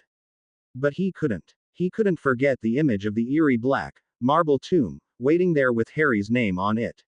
He took of his glasses and rubbed at his eyes, willing himself not to break down. Lily tried to comfort him. It was easier for Lily, she hadn't seen the tomb. She hadn't seen her son's name, glistening on the headstone, she hadn't heard the threat Voldemort had made against Harry. She hadn't seen the fire burning in those ruby-red eyes as he swore to take revenge. It was James who had seen all of that. James slowly got up and headed upstairs. He found himself standing in front of Harry's door. Lily saw him open the door and walk inside. She decided to give James a few minutes.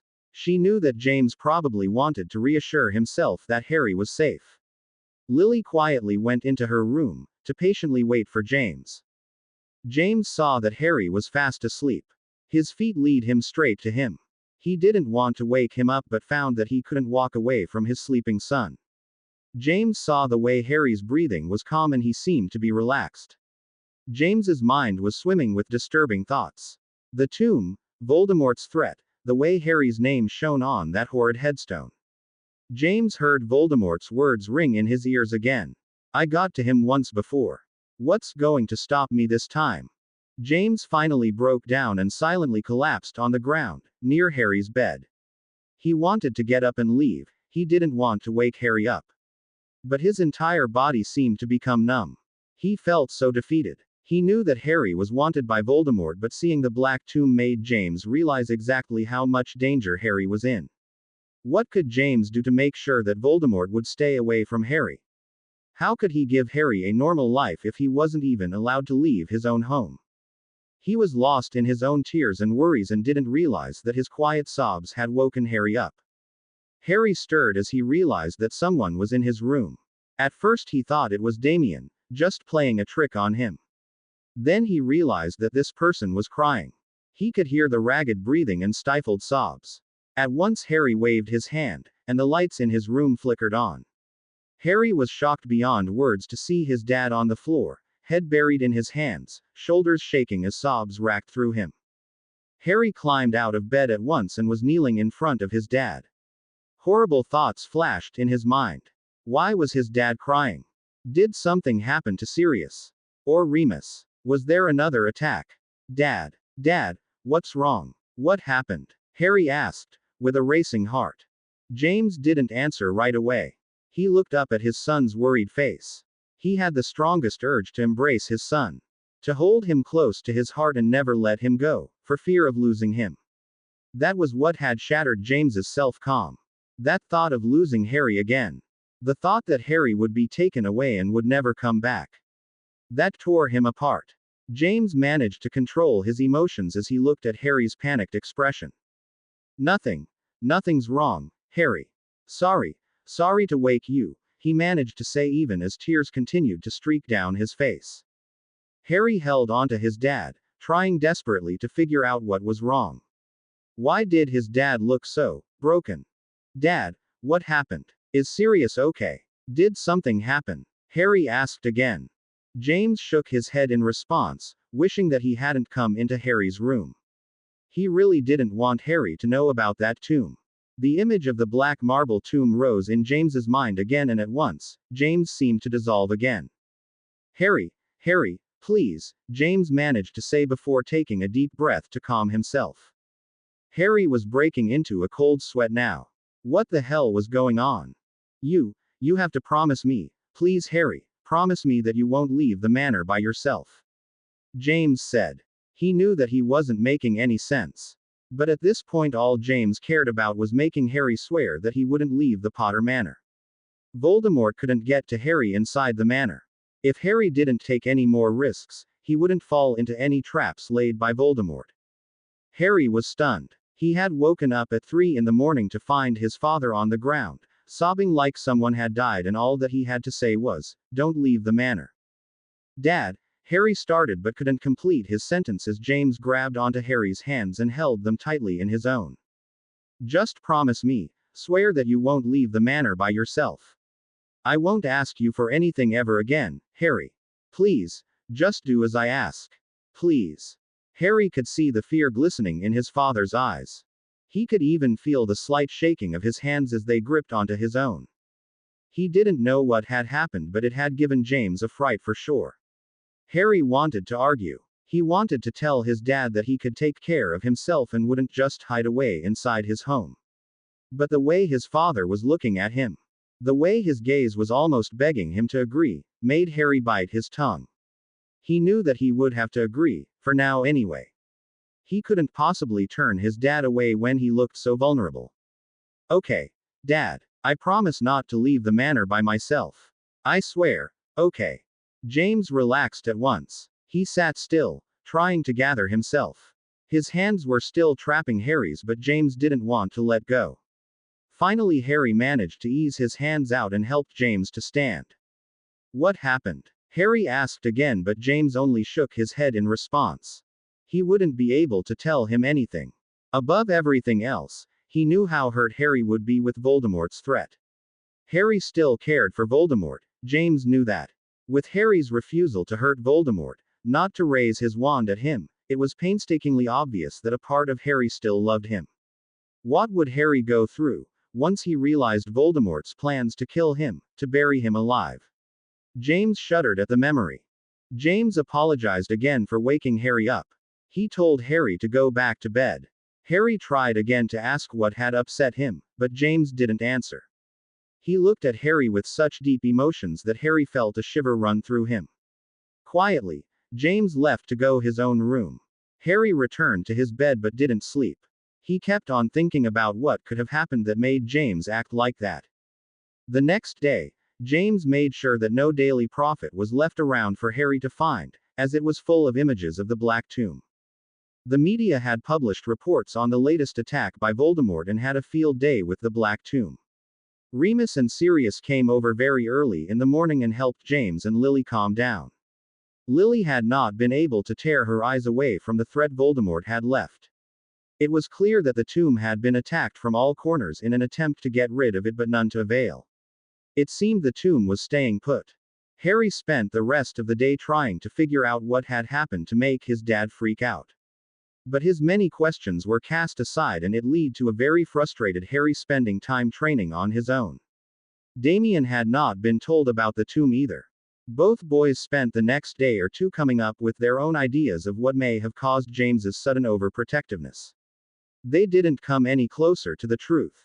Both boys were hanging out in Harry's room, playing Exploding Snap, which Damien had forced Harry into playing, since they were so bored. Harry stopped playing as he heard whispering voices outside his room. Damien stopped playing as well and listened hard. It just seems a tad silly now. No, it doesn't. They were meant for him. He should have them. Yeah, but he can't really use any of them. He's grown out of them. At this point, Harry had flicked his door open and saw his mum and dad standing in front of his door, wearing very guilty expressions. Harry raised an eyebrow at them in question. Hi. We were just trying to sort something out, James said, shooting Lily a last pleading look, which she promptly ignored. In front of my door? Harry asked, with faked innocence. Damien sniggered, but no one noticed. We just wanted to give you something, but we couldn't figure out when would be the best time. So I guess since there is no time like the present, here you go, Lily said as she and James walked into Harry's room. She held out a large box in front of her, which she had been hiding behind her back. James reluctantly held out 2 matching boxes. Damien was instantly rushing towards the 3 cardboard boxes, asking what they were, but Harry stayed on the bed. He knew what was inside the 3 boxes, as finding them had ultimately changed his life. He stood up slowly and walked over to his parents. He knelt down and slowly prized open one of the boxes. Sure enough, they were filled with colorfully wrapped up presents. His mind was buzzing as he saw the presents again. He remembered the shock he had gone through when he first came across them. Damien was staring at the presents. What did you get him? Are all of those his? I want some, he cried. Lily shushed him with a stern stare, but James just wrapped his arms around his youngest son, whispering in his ear that they were presents Harry had missed out. Damien instantly blushed at his childishness and kept quiet. Harry pulled the presents out of the box but didn't open any of them. James spoke up at once. We know that it's really silly and you are too old to use most of these things, but your mother insisted on you having them. They were meant for you, even though we never thought we could actually get to give them to you.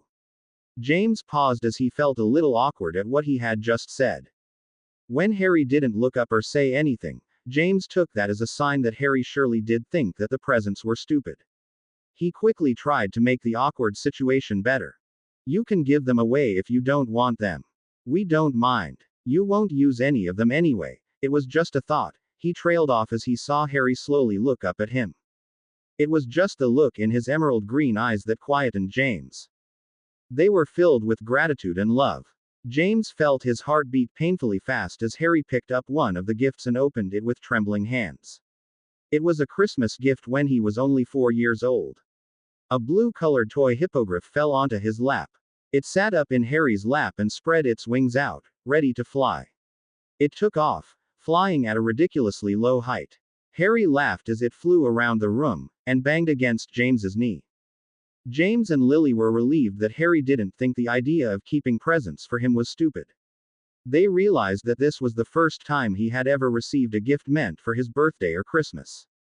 Voldemort had never celebrated Harry's birthday, and any gifts he had ever received were weapons, meant to be used by him to finish off Voldemort's enemies. Harry wanted to thank his parents, but he couldn't find the words. How was he supposed to say thank you for something that was so incredibly amazing? They had remembered him every Christmas and on his birthday.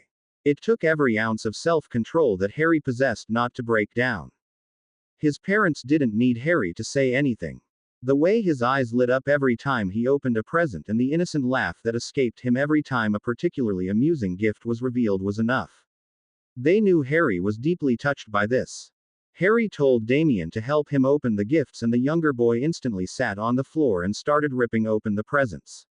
James and Lily watched happily as their 2 sons acted like 5-year-olds, opening presents and laughing at the childish gifts inside. It was a memory that James knew Harry would always look back at with a smile. As promised, Harry had not set one foot outside Potter Manor. He had spent many hours in his training ground with Damien, and was secretly very proud of his younger brother. Damien was a natural fighter, like Harry, and had managed to grasp onto the basics fairly quickly. James had devoted himself to finding and destroying Voldemort. It was just like the time Harry was a baby and the prophecy had come to light.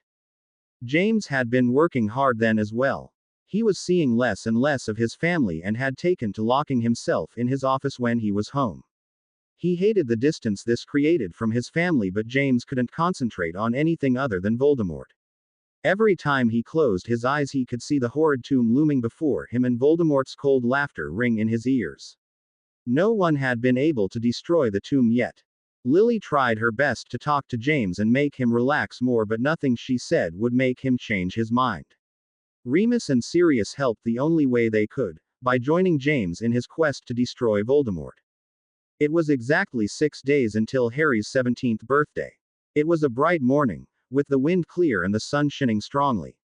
Lily and Damien were outside doing some finishing touches on the front garden. Damien had tried to get James and Sirius to join them, but they had refused as both men were busy trying to figure out how to get rid of the tomb. It was still causing much gossip in the media, and the longer it was there, in Hogsmeade, the more fear it created or the wizarding world. They had just finished going through one theory when the office door opened and Harry walked in. James had hardly had the chance to talk to Harry these days. He took a moment to survey his eldest son. Dressed in his jeans and pale blue t-shirt, he didn't look like someone who could duel and kill men 3 times his age. He didn't look like the assassin Voldemort had brought up. He looked like a normal teenage boy.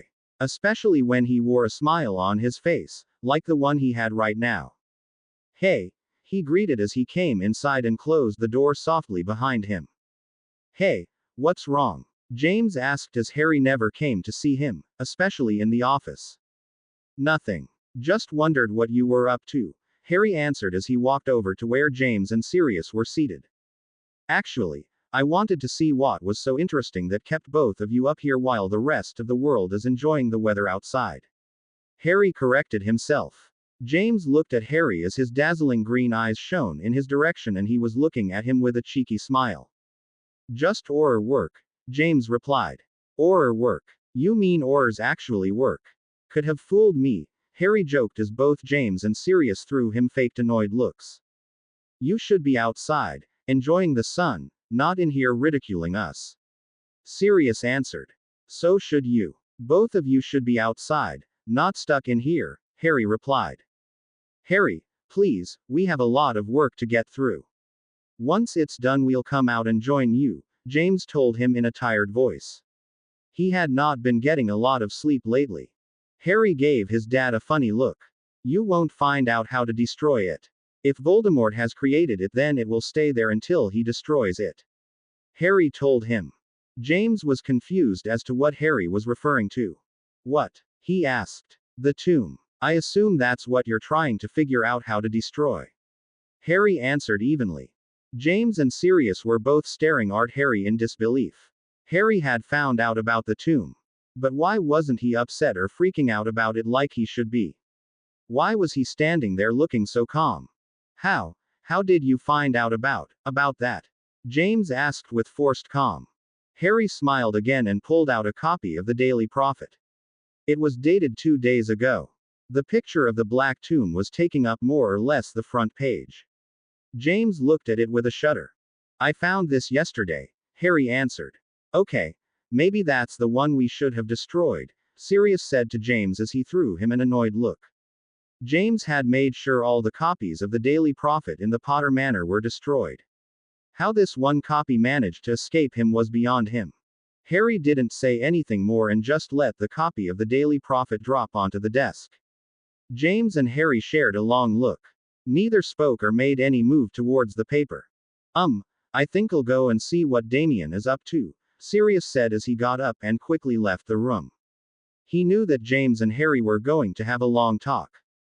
After Sirius left, James took a deep breath. You are probably angry with me for keeping this from you, aren't you? He asked. Harry kept his eyes fixed on his dad before answering. I'm not mad at you, he said. James felt a little relieved at that. He still didn't know how to talk to Harry about this. What was he supposed to say? This was why you made me promise to stay inside the manor, wasn't it? Harry asked quietly. Yes, James answered in a small voice. Harry neared his dad's sitting form. You got so scared of this that you banned me from leaving the house. Isn't that a little extreme? He asked in a casual tone. James looked at Harry incredulously. Extreme? You think my reaction to this was extreme? Merlin, Harry, can't you see how much danger you're in? James couldn't believe how calm Harry was about this. Harry smiled at his dad's reaction, but this time his smile held a little sadness. When have I not been in danger? Apparently, Voldemort has wanted to kill me even before I was born. No one should be surprised by his actions. If anything, I'm thankful that he's gone and done something like this. At least now he's being truthful about his feelings towards me. Harry dropped his head as he finished. James felt his heart skip a beat as he detected the hurt in Harry's voice. This must be so hard for him. Harry, James started as he got up and started to walk over to him. It doesn't change anything. Voldemort doing this, building this tomb, it doesn't change anything. He was after me before this tomb was built, he's going to be after me after this as well. Harry interrupted as James stood before him. Does it change the way you used to think about him? James asked. He had wondered about this. Would Harry be willing to hurt Voldemort after seeing the threat he had made against him? Harry looked at James, eyes boring into each other. Like I said, it doesn't change anything. Harry said quietly. I can't start wanting to hurt him just because he wants to hurt me. It doesn't work that way. I know that if that time ever comes, when I have to face him, I won't be able to. I can't hurt him, Harry finished, desperately wanting James to understand this. James did understand to a degree. Voldemort had brought Harry up. He had made Harry believe that he loved him and cared for him. It was too much for Harry to disregard all of that as lies and for him to consider killing the man he had called father for the last 15 years. James put a hand onto Harry's shoulder in a comforting manner. He squeezed it gently as he nodded his head to reassure Harry that he did in fact understand his feelings. Harry looked at his dad with relief. He knew that his feelings for Voldemort were complicated and not everyone would understand why Harry couldn't kill him. Most would disregard any compassion that Voldemort had shown to Harry as lies and deceit, but Harry couldn't help feel the compassion he felt in return. That wasn't lies. Harry had truly loved Voldemort as his father. He only destroyed the Horcruxes to take revenge on him, not to destroy him. Harry looked at the exhausted-looking man before him. His eyes had dark circles under them and his skin was a bit pale. Harry realized that his dad had been worried sick with this black tomb. Harry felt immense love for his dad. Come on, Dad. Stop trying to figure out the solution to this war. It's not your responsibility. Getting worried over Voldemort isn't going to do you any good. Come outside and enjoy the day with us. Harry said in his casual voice again. Harry, I can't. I really have loads to do, James said as he glanced at his desk, covered in littered parchment. If you come with me now, I'll promise to play Quidditch with you, Harry said, as Quidditch usually won over any argument with James. James still looked unsure as he looked at his desk again. Come on, Dad. I'll let you win this time, Harry said with a smirk. James threw Harry an indignant look as he answered. Excuse me. I don't need you to let me win. I can win a game fair and square, he said as he made his way towards the door. Sure, fair, Harry said as he made inverted commas with fingers for the word, fair. James laughed at Harry's gesture and both father and son headed out of the door, to enjoy the day with the rest of the family. Harry, Damien, get inside now, Lily yelled for the fourth time. When it came to Quidditch there was no way to drag the two boys from the pitch. Lily went back to setting out the table for lunch. At long last the two brothers came inside the kitchen, arguing loudly. Admit it, Damie. You lost, Harry told him as he rested his Nimbus 3000 against the door. You didn't count the last 2 goals I made. That's cheating. The younger boy argued back, face flushed red with annoyance. Harry washed up and sat down at the table, his usual smirk playing across his face. You can't possibly call those things goals. They were atrocious, he smirked back at him. Shut up, Harry. Damien snapped back at him, thoroughly annoyed. Lily spun around at once, a stern look on her face. Damien Jack Potter, I don't want to hear that sort of language being used against your brother. She reprimanded him. Damien only scowled back at her and gave Harry a glare as he was clearly enjoying this. He can't help it, Mum. This is how spoiled brats react when they don't get their way. Harry replied, grinning at Damien's flushed face. Damien kicked Harry under the table, hard, causing Harry to jump, but he didn't make any sound. He only smirked back at him.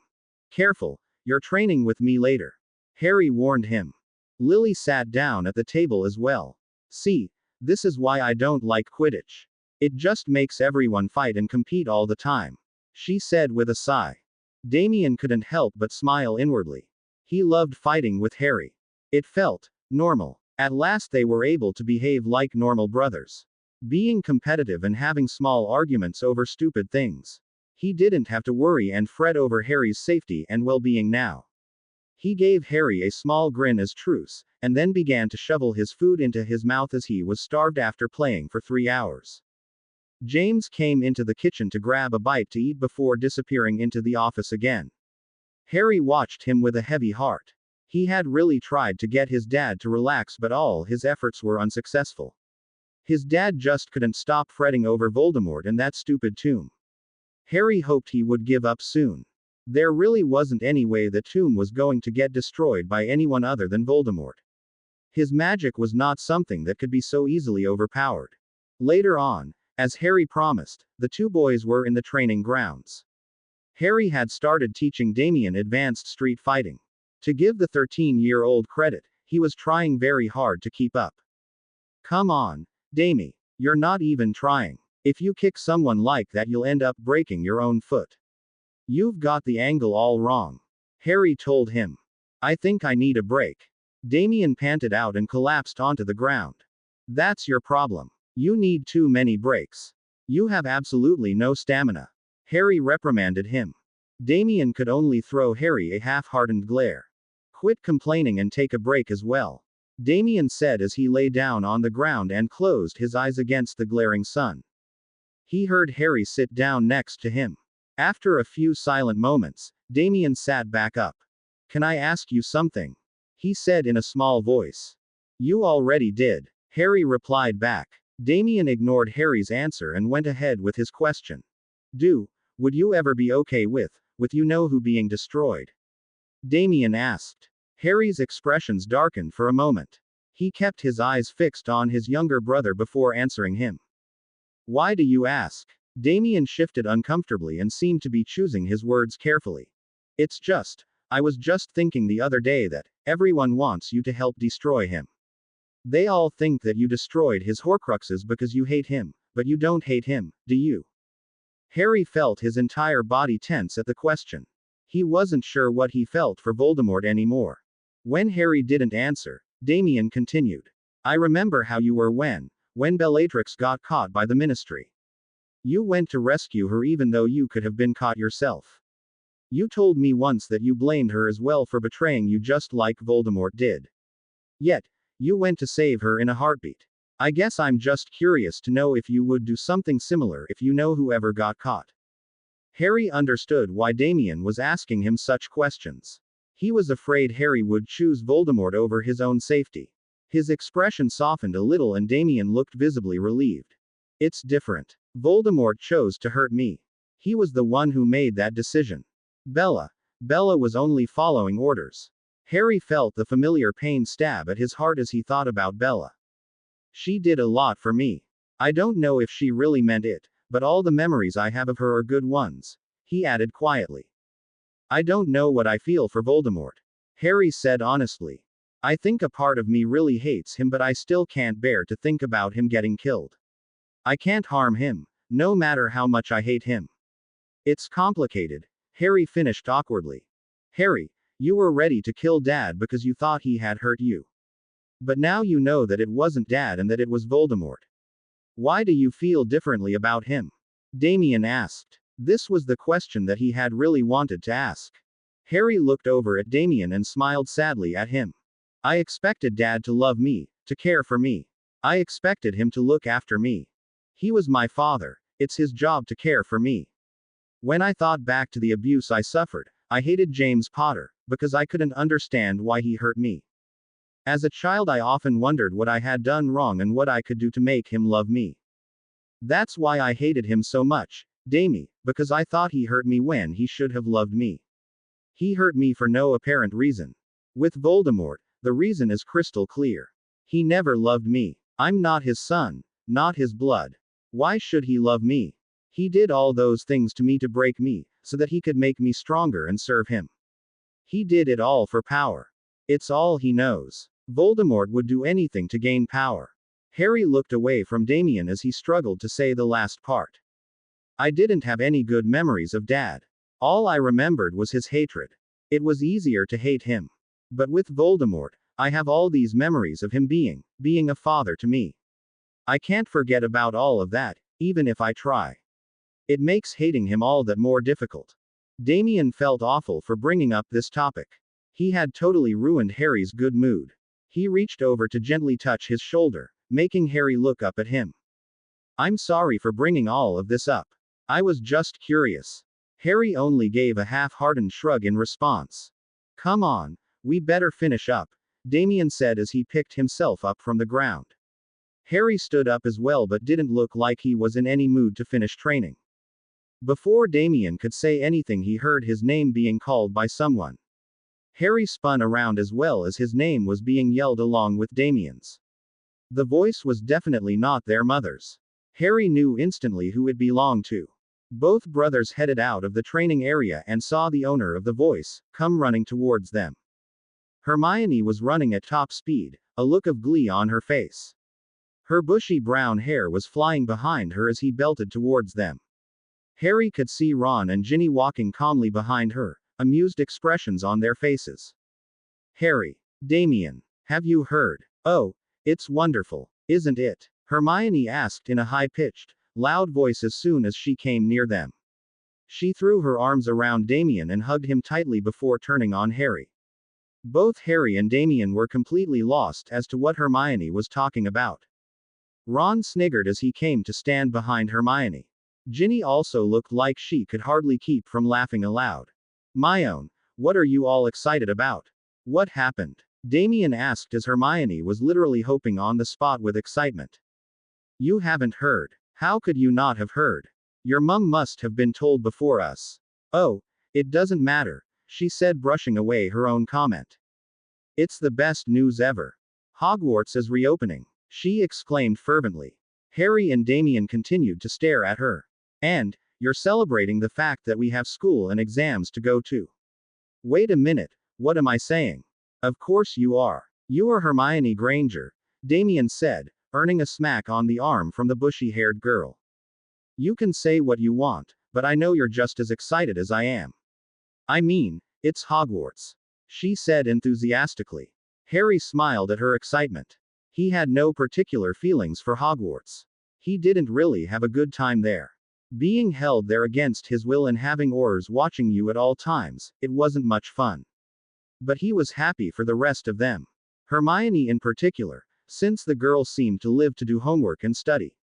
He knew that Hermione was right. Even though they were acting like they didn't want to go to school, Damien, Ron and Ginny were all excited to go back to Hogwarts. We should be getting our letters soon. I can't wait to go back. Can you believe all the catching up we will have to do? Hermione was saying as the group walked back inside the house.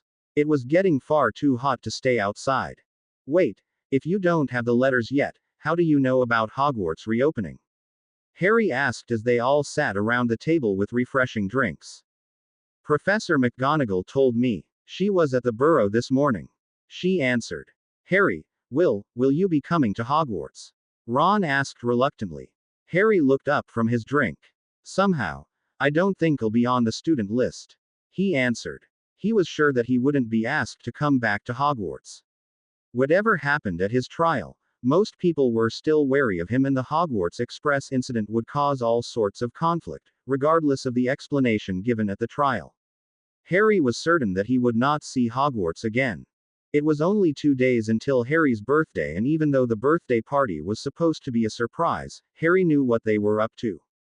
It wasn't really that hard to figure out, as his parents, Sirius and Remus, were forever whispering about it. Harry sometimes wondered if they thought he was deaf, since they would whisper about his surprise birthday plans while Harry was in the same room. Granted, Harry would always act like he was busy doing one thing or another, but he wasn't stupid not to realize they were making plans that involved the party to start as soon as the clock struck 12 midnight.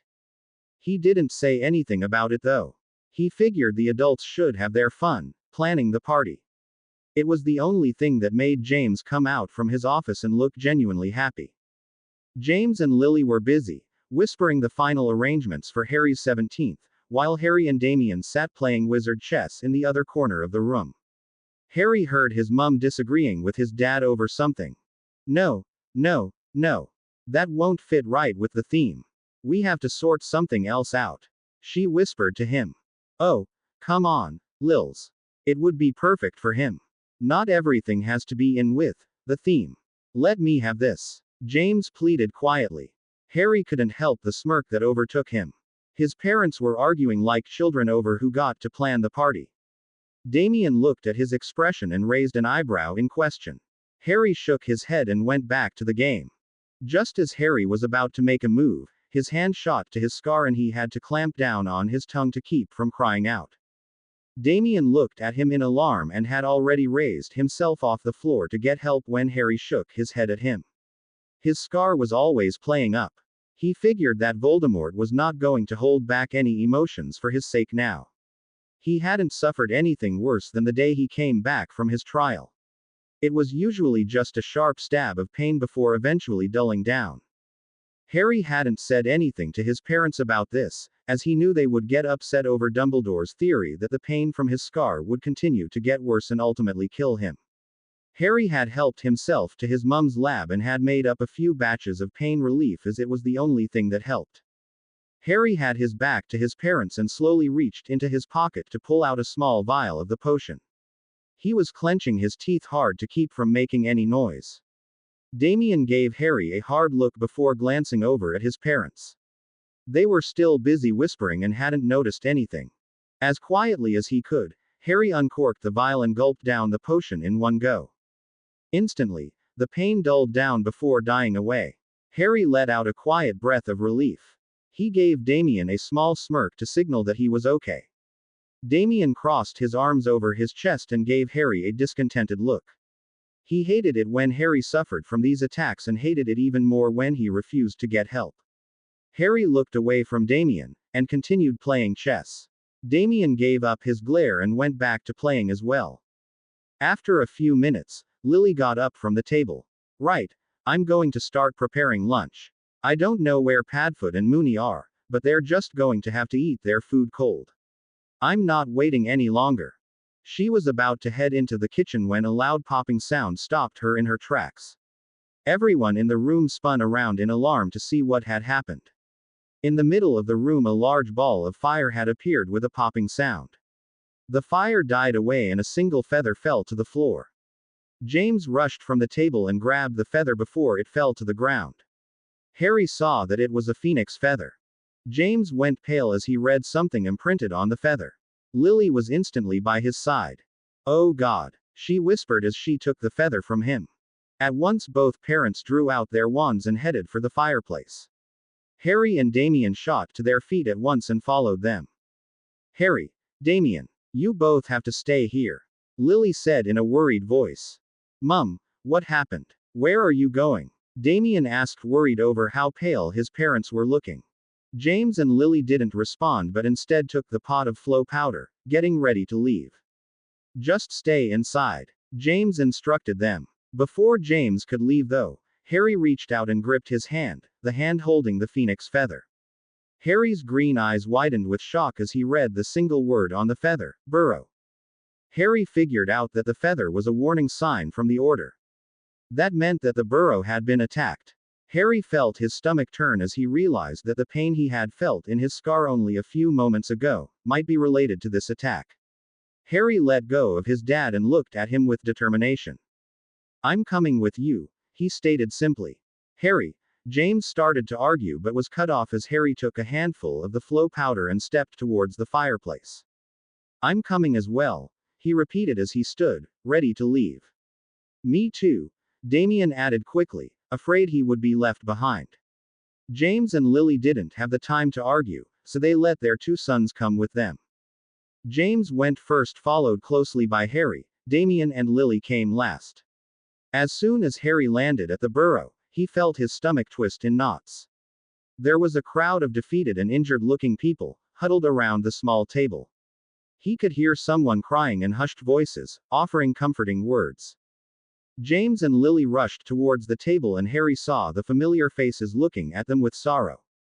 He saw that Remus and Sirius were standing with a bloodied Arthur Weasley. Both Remus and Sirius had blood streaked on their clothes as well. Molly Weasley was the one crying and had Tonks crouching before her, offering her a glass of water. There was another red-haired man with deep scars running over his face. He was trying to get Molly to stop crying as well. Harry figured he was Bill Weasley. Harry felt Damien tug at his arm. Looking around, he saw that Damien was pointing at Ron and Hermione, sitting on the ground, heads lowered and had silent tears running down their faces. A pretty, blonde-haired girl was trying to get them to get up and sit in the chairs, but Ron and Hermione seemed not to hear her. Harry saw Damien run over to them, trying to find out what had happened, but Harry already had a sickening feeling about what could have happened. His heart nearly ripped out of his chest as he realized that Ginny was missing. He looked around again, desperate to see the red-haired girl, but she was nowhere to be seen. He looked at the table again and saw that Dumbledore was crouching beside two utterly defeated-looking people. Frank and Alice were sitting motionless, tears streaked their faces as Dumbledore whispered words to them. "What happened?" James asked as gently as he could. Tonks looked up at him and stood up, still clutching the glass of water that Molly had not taken. "We were attacked. I don't know how, but somehow, the wards on the burrow just collapsed. There were so many of them. I've never seen the Death Eaters attack like this. They were so prepared. They just came, and the fight was over in a few minutes. We didn't even get time to call for help," Tonks finished sadly. "What do you mean it was over in a few minutes?" Lily asked, fear evident in her voice. Harry felt his heart beat more painfully. This was it. Tonks was going to tell them who had died. Tonks didn't answer the question. She looked at Frank and Alice and broke down. Remus took over from her. The Death Eaters didn't randomly attack the burrow. The wards were brought down purposefully by them. They came for a particular purpose. Remus couldn't finish either as he stopped to take a shaky breath. Mooney? James questioned, feeling fear grow within him. Frank looked up at James with red-rimmed eyes. He spoke in a broken, hollow voice. They took Nigel. Harry was still standing near the fireplace, but he heard the whispered words. He felt like the ground had been taken from under his feet. Nigel. The Death Eaters had taken Nigel. They came for him. I don't know how they knew he was going to be here today, but somehow they knew. Nigel. Nigel was outside with Ginny and Hermione. We just saw the men apparating and we all ran outside to fight them. The Death Eaters kept us from reaching Nigel. They attacked us while 4 of them tried to take Nigel away. Sirius was doing the explaining as the rest looked too ill to say anything. Ginny was the one who was holding him. She refused to let any of them near Nigel. She did everything she could, but the 4 Death Eaters just attacked her viciously, Sirius continued. Molly let out another sob, making Harry's heart leap painfully at the thought of what happened to her. She wouldn't let go of him. Her hands were bleeding because of the curses those bastards threw at her, but she still wouldn't let go. She brought up a shield to protect herself and Nigel when the Death Eaters tried to stun her and take him, but the shield didn't hold for very long. One of the men shouted that they were running out of time. The Death Eaters knew that help would arrive soon, so they took both of them. They got through her shield and just grabbed her and Nigel and Porky'd away, Sirius finished brokenly. Oh God. James ran a shaky hand through his hair as he tried to think of something comforting to say. Molly and Arthur dissolved into tears again, as did Frank and Alice. James and Lily looked as sick as the rest of them. No one could understand what these parents were going through better than them. Lily hugged Alice and tried to comfort her. Damien was trying to get Ron and Hermione to stop crying as well. Harry stood in the midst of all this, feeling his own heart break. Nigel and Ginny. Both of them were at Voldemort's mercy now. He shuddered at the thought of what he could do to them. This was the reason Harry had not said anything to anyone about his feelings for Ginny. This was exactly why he had stayed away from her when he came back to his parents. He knew that she would be targeted because of him. It all seemed pointless now. She was taken by Voldemort, and Nigel, Merlin, he was only a child, just 2 years old. Harry felt his legs tremble under him. He moved away from the fireplace, just in time as it turned green and Fred and George tumbled out of the fireplace and hurriedly ran to their parents. They embraced them quickly before demanding to know what had happened. They were told by their brother Bill what had happened, only moments before Percy arrived by Flo as well, looking very shaken. Harry moved to one corner of the room, wishing he could just disappear so that he could think about this. Soon the burrow was full of people as the rest of the order arrived. The story of Ginny and Nigel was repeated again and again. Harry stayed in one corner of the room. He was vaguely aware of what was happening around him. His mind felt numb, and every time he thought about Nigel, his heart twisted painfully. He didn't know what he would do if anything happened to him. Green flames erupted again and Harry watched as Neville came hurriedly out of the fireplace. His eyes met Harry's for an instant before Neville looked away and spotted his parents. Alice stood up and embraced Neville tightly, all the while crying into his shoulder. Neville's face turned pale as he was told by his sobbing mother what had happened. Once Alice had finished, she collapsed back onto the chair and let Frank wrap his arms around her. Neville was beyond shocked. His little brother, his baby brother, had been taken by the most evil wizard known. His eyes scanned the room, landing on Harry again. Neville's eyes narrowed at Harry, but he quickly looked away. He approached Dumbledore and stood directly before him. "What do we do now?" he asked in a strained voice.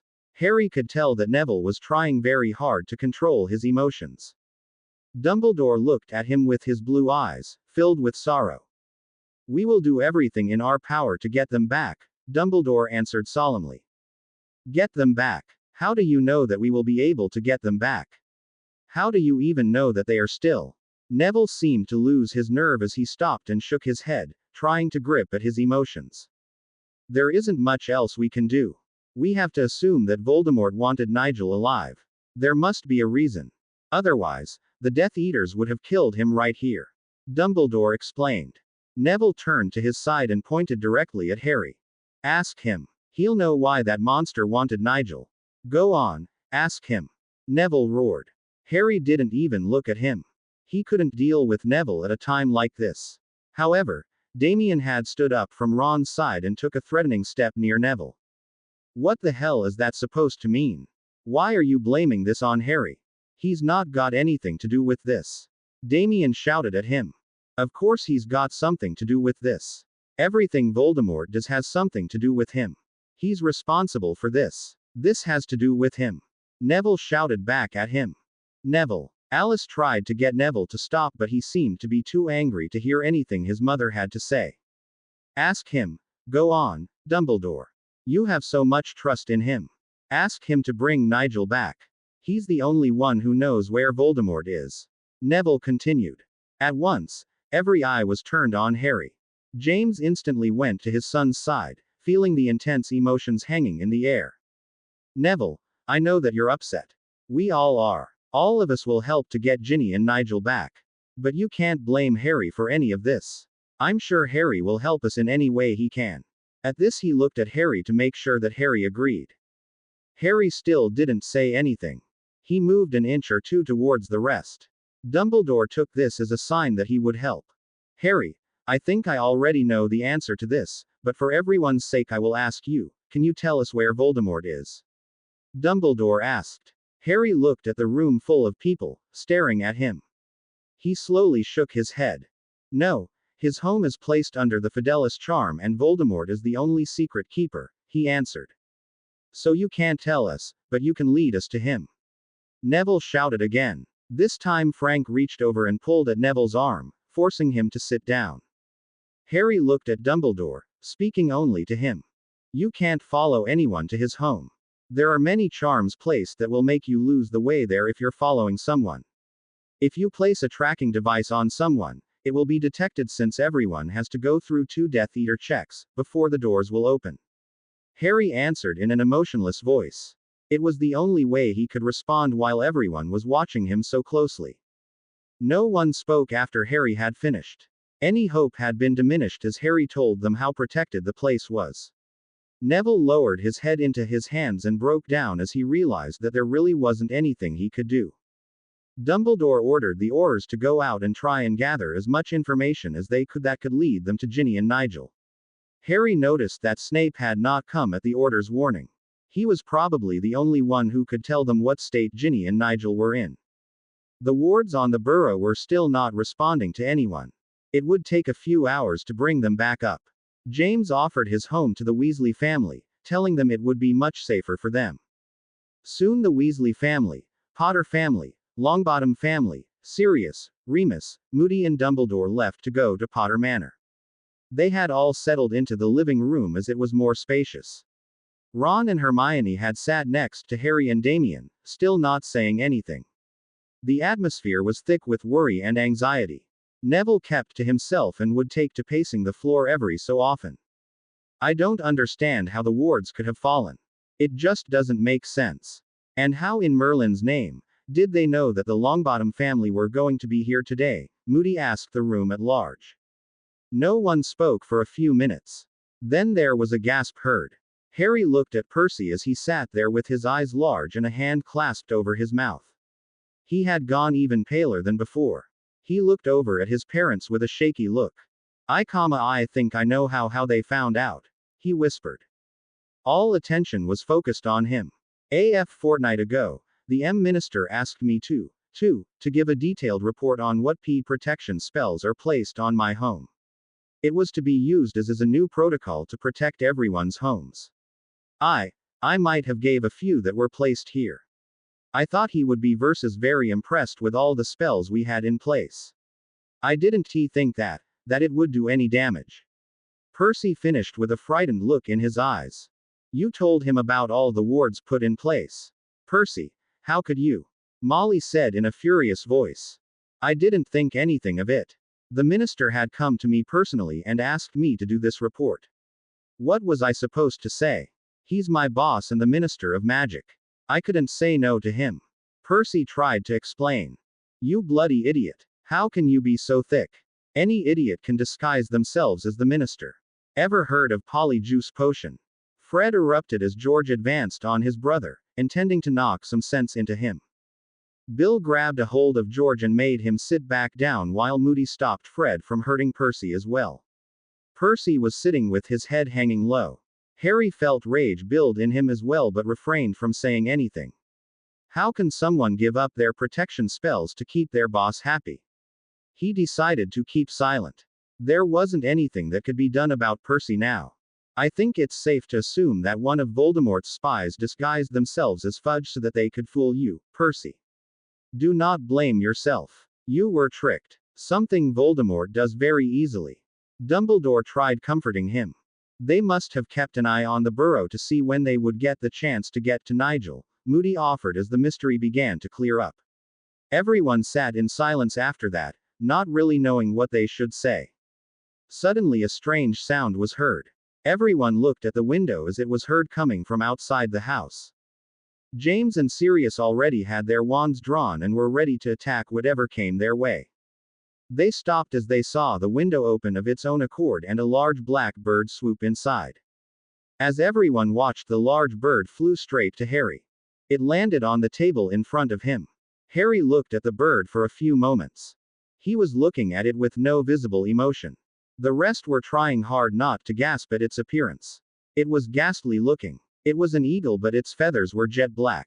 Its eyes were blood red and it was staring at Harry with an almost loathing look. Damien recoiled in his seat at the sight of it. There was no doubt in anyone's mind as to who the eagle belonged to. Harry himself had seen it many times. It belonged to Voldemort. Slowly, Harry reached towards it and took the black-colored envelope from its beak. The eagle took off instantly, not waiting for anyone. Harry held the black envelope in his hands, staring at it. The silence in the room was deafening. Everyone held their breath as Harry turned the envelope over and tugged it open. At once the envelope soared out of his hands and rose in front of him, similar to what a howler does. It opened up and turned into a cloud of black, through which an eerie green skull appeared, a serpent protruding from its mouth. The dark mark. A cold voice rang from the black cloud and filled the room. I can assume by now you have become aware of the current situation. I don't have to tell you what will happen to that brat and the blood traitor if you disobey me. You are more than aware of my ways. I have no interest in the two, even you know that. If you want them to live, you will do as I say. Come back to me. If you don't come back by sunset today, you will receive the mangled bodies of the girl and child by sunrise tomorrow. The choice is yours. Remember, by sunset today. You know how much I hate lateness. The words echoed through the room, and as soon as the last words were finished, the black cloud turned to a ball of fire before disappearing. Harry sat still as the words played back in his mind. No one knew what to say or do. So that was why Nigel was taken. Voldemort had taken Nigel as he knew that Harry would be forced to give himself up for the child's sake. Voldemort probably saw Nigel as the reason Harry turned against him in the first place. When Harry refused to kill Frank and Alice, that was the first time Harry had gone against a direct order from him. At last, Dumbledore spoke up. We know that both are alive. That is good news. We just have to come up with a way to rescue them from Voldemort. Harry looked up at the wizard before turning his emerald eyes to the window. There was 3, maybe 4 hours until sunset. What could they possibly do in those few hours to save Ginny and Nigel? Apparently, Moody was thinking along the same lines. Dumbledore, I don't think we have that much time. Voldemort has given us only until sunset today. We have to figure out a way that will allow us to follow Harry. Moody said in an urgent voice. At once James reared up his head and glared at Moody. What did you say? Follow Harry? No, Moody, I don't think anyone will be following Harry anywhere because Harry's not going anywhere. James hissed at him. Moody looked at James and turned to speak directly to him. There really isn't any other way. We can't figure out where Voldemort is and where he is keeping Ginny and Nigel. He wants Harry. We have to give in to that. It's the only way, he explained. Whoa, who gave you the right to decide that? Harry's not going anywhere. We're not going to give in to that monster, Sirius said at once, standing up in anger. Damien looked at Harry to see how everything was affecting him. Harry was still sitting down, hands clasped together, head bowed down. He seemed to be deep in thought, almost oblivious to the argument happening over him. Potter, Black, you're not understanding me. I'm not suggesting that you give them Harry. All I'm saying is that we have to let Voldemort believe he's got Harry. We have to let him think that if we want to save Ginny and Nigel, Moody tried to explain.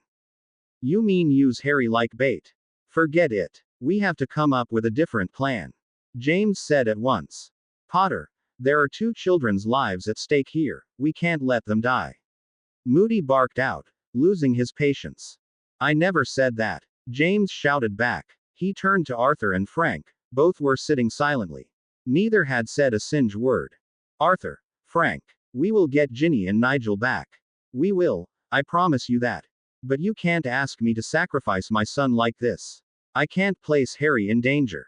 Voldemort will kill him the moment he sees him, and most likely he won't spare Ginny and Nigel either. We have to come up with another plan. Please, don't ask me to put Harry into danger. Arthur and Frank both looked at James and gave him a small nod. We would never ask you to endanger the life of your child just so that we could save our children's lives, Arthur said in a hoarse voce. Dumbledore began to form a meeting, coming up with different ideas. Harry stood up and slowly walked towards his room. He seemed to be in a trance. He had not uttered a single word since arriving at the burrow. James caught Harry's arm just before he left the room. Harry, I know that you're probably feeling guilty, but don't. This isn't your fault. Just trust me, okay? Everything will be okay. We will bring Ginny and Nigel back. I promise. Harry looked at his dad as if seeing him for the first time. His eyes lingered on his dad's face, as if he was taking in every detail carefully. Harry, James said as the look in Harry's eyes was staring to scare him. Harry looked away before looking over at Molly and Alice, both who had tears streaming down their faces. He slowly looked at James again and gave him the smallest of nods. Just stay inside, James whispered as Harry headed towards his room. James gave Damien a nod to go after Harry and look after him. Damien got up and left quickly. Ron and Hermione got up and left with Damien, wanting to get away from all the crying. Damien knocked once on Harry's door before entering. He expected Harry to be sitting on his bed, or sitting at his desk with his head in his hands. He wasn't expecting Harry to be pulling on his black cloak over his dark robes.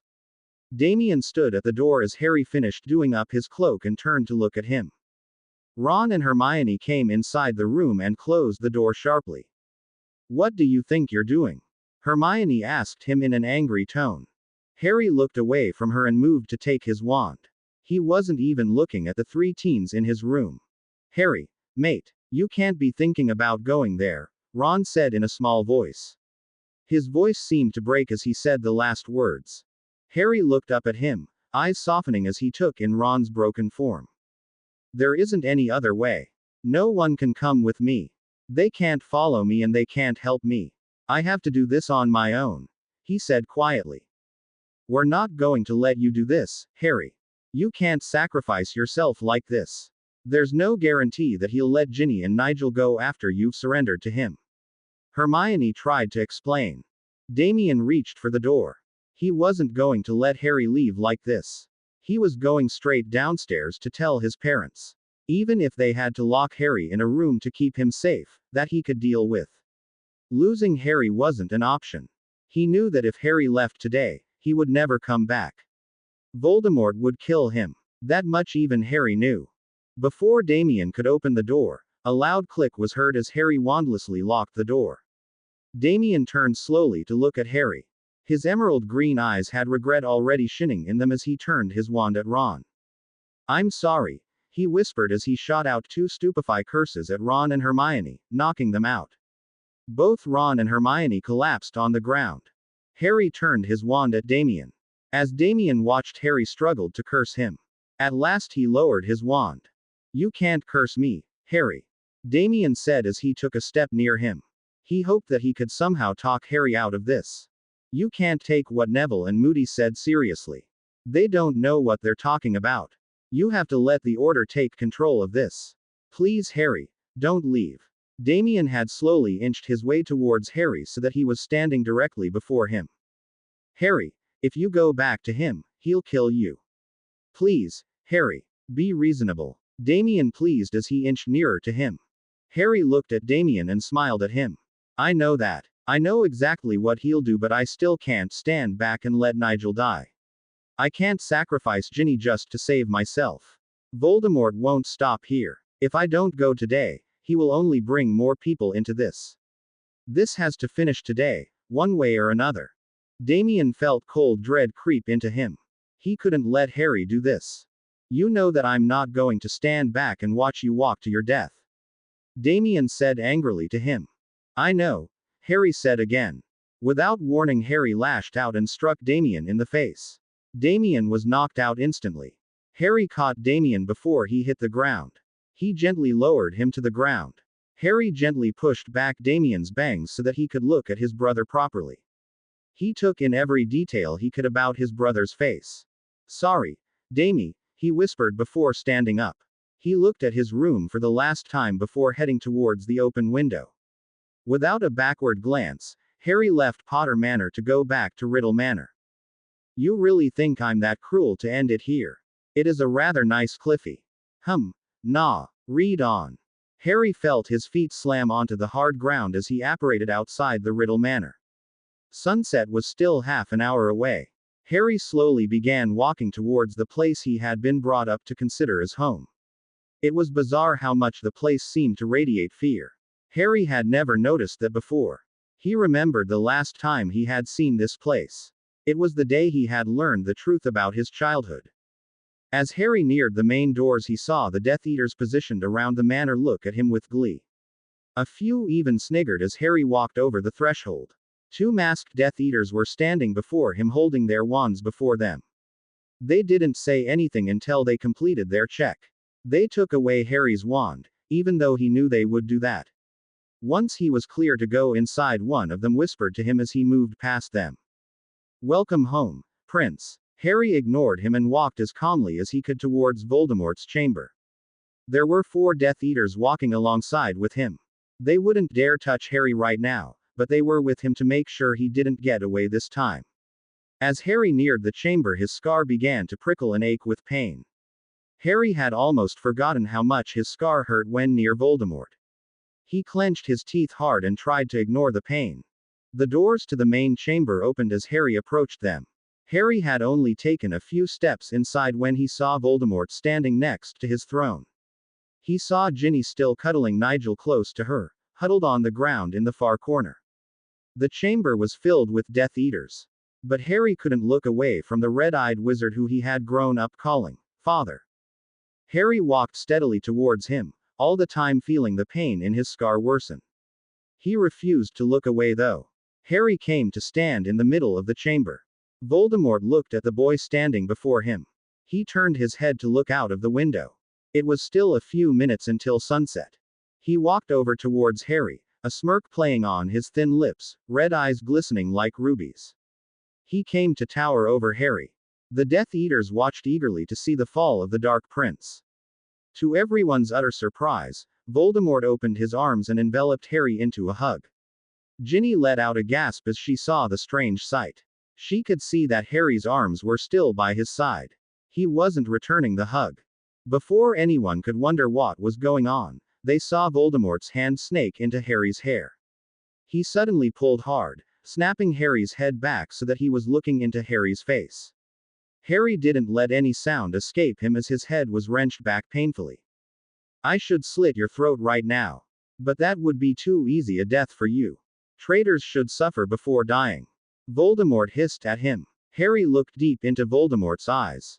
He didn't respond. He wanted to ask who the real traitor was, him or Voldemort.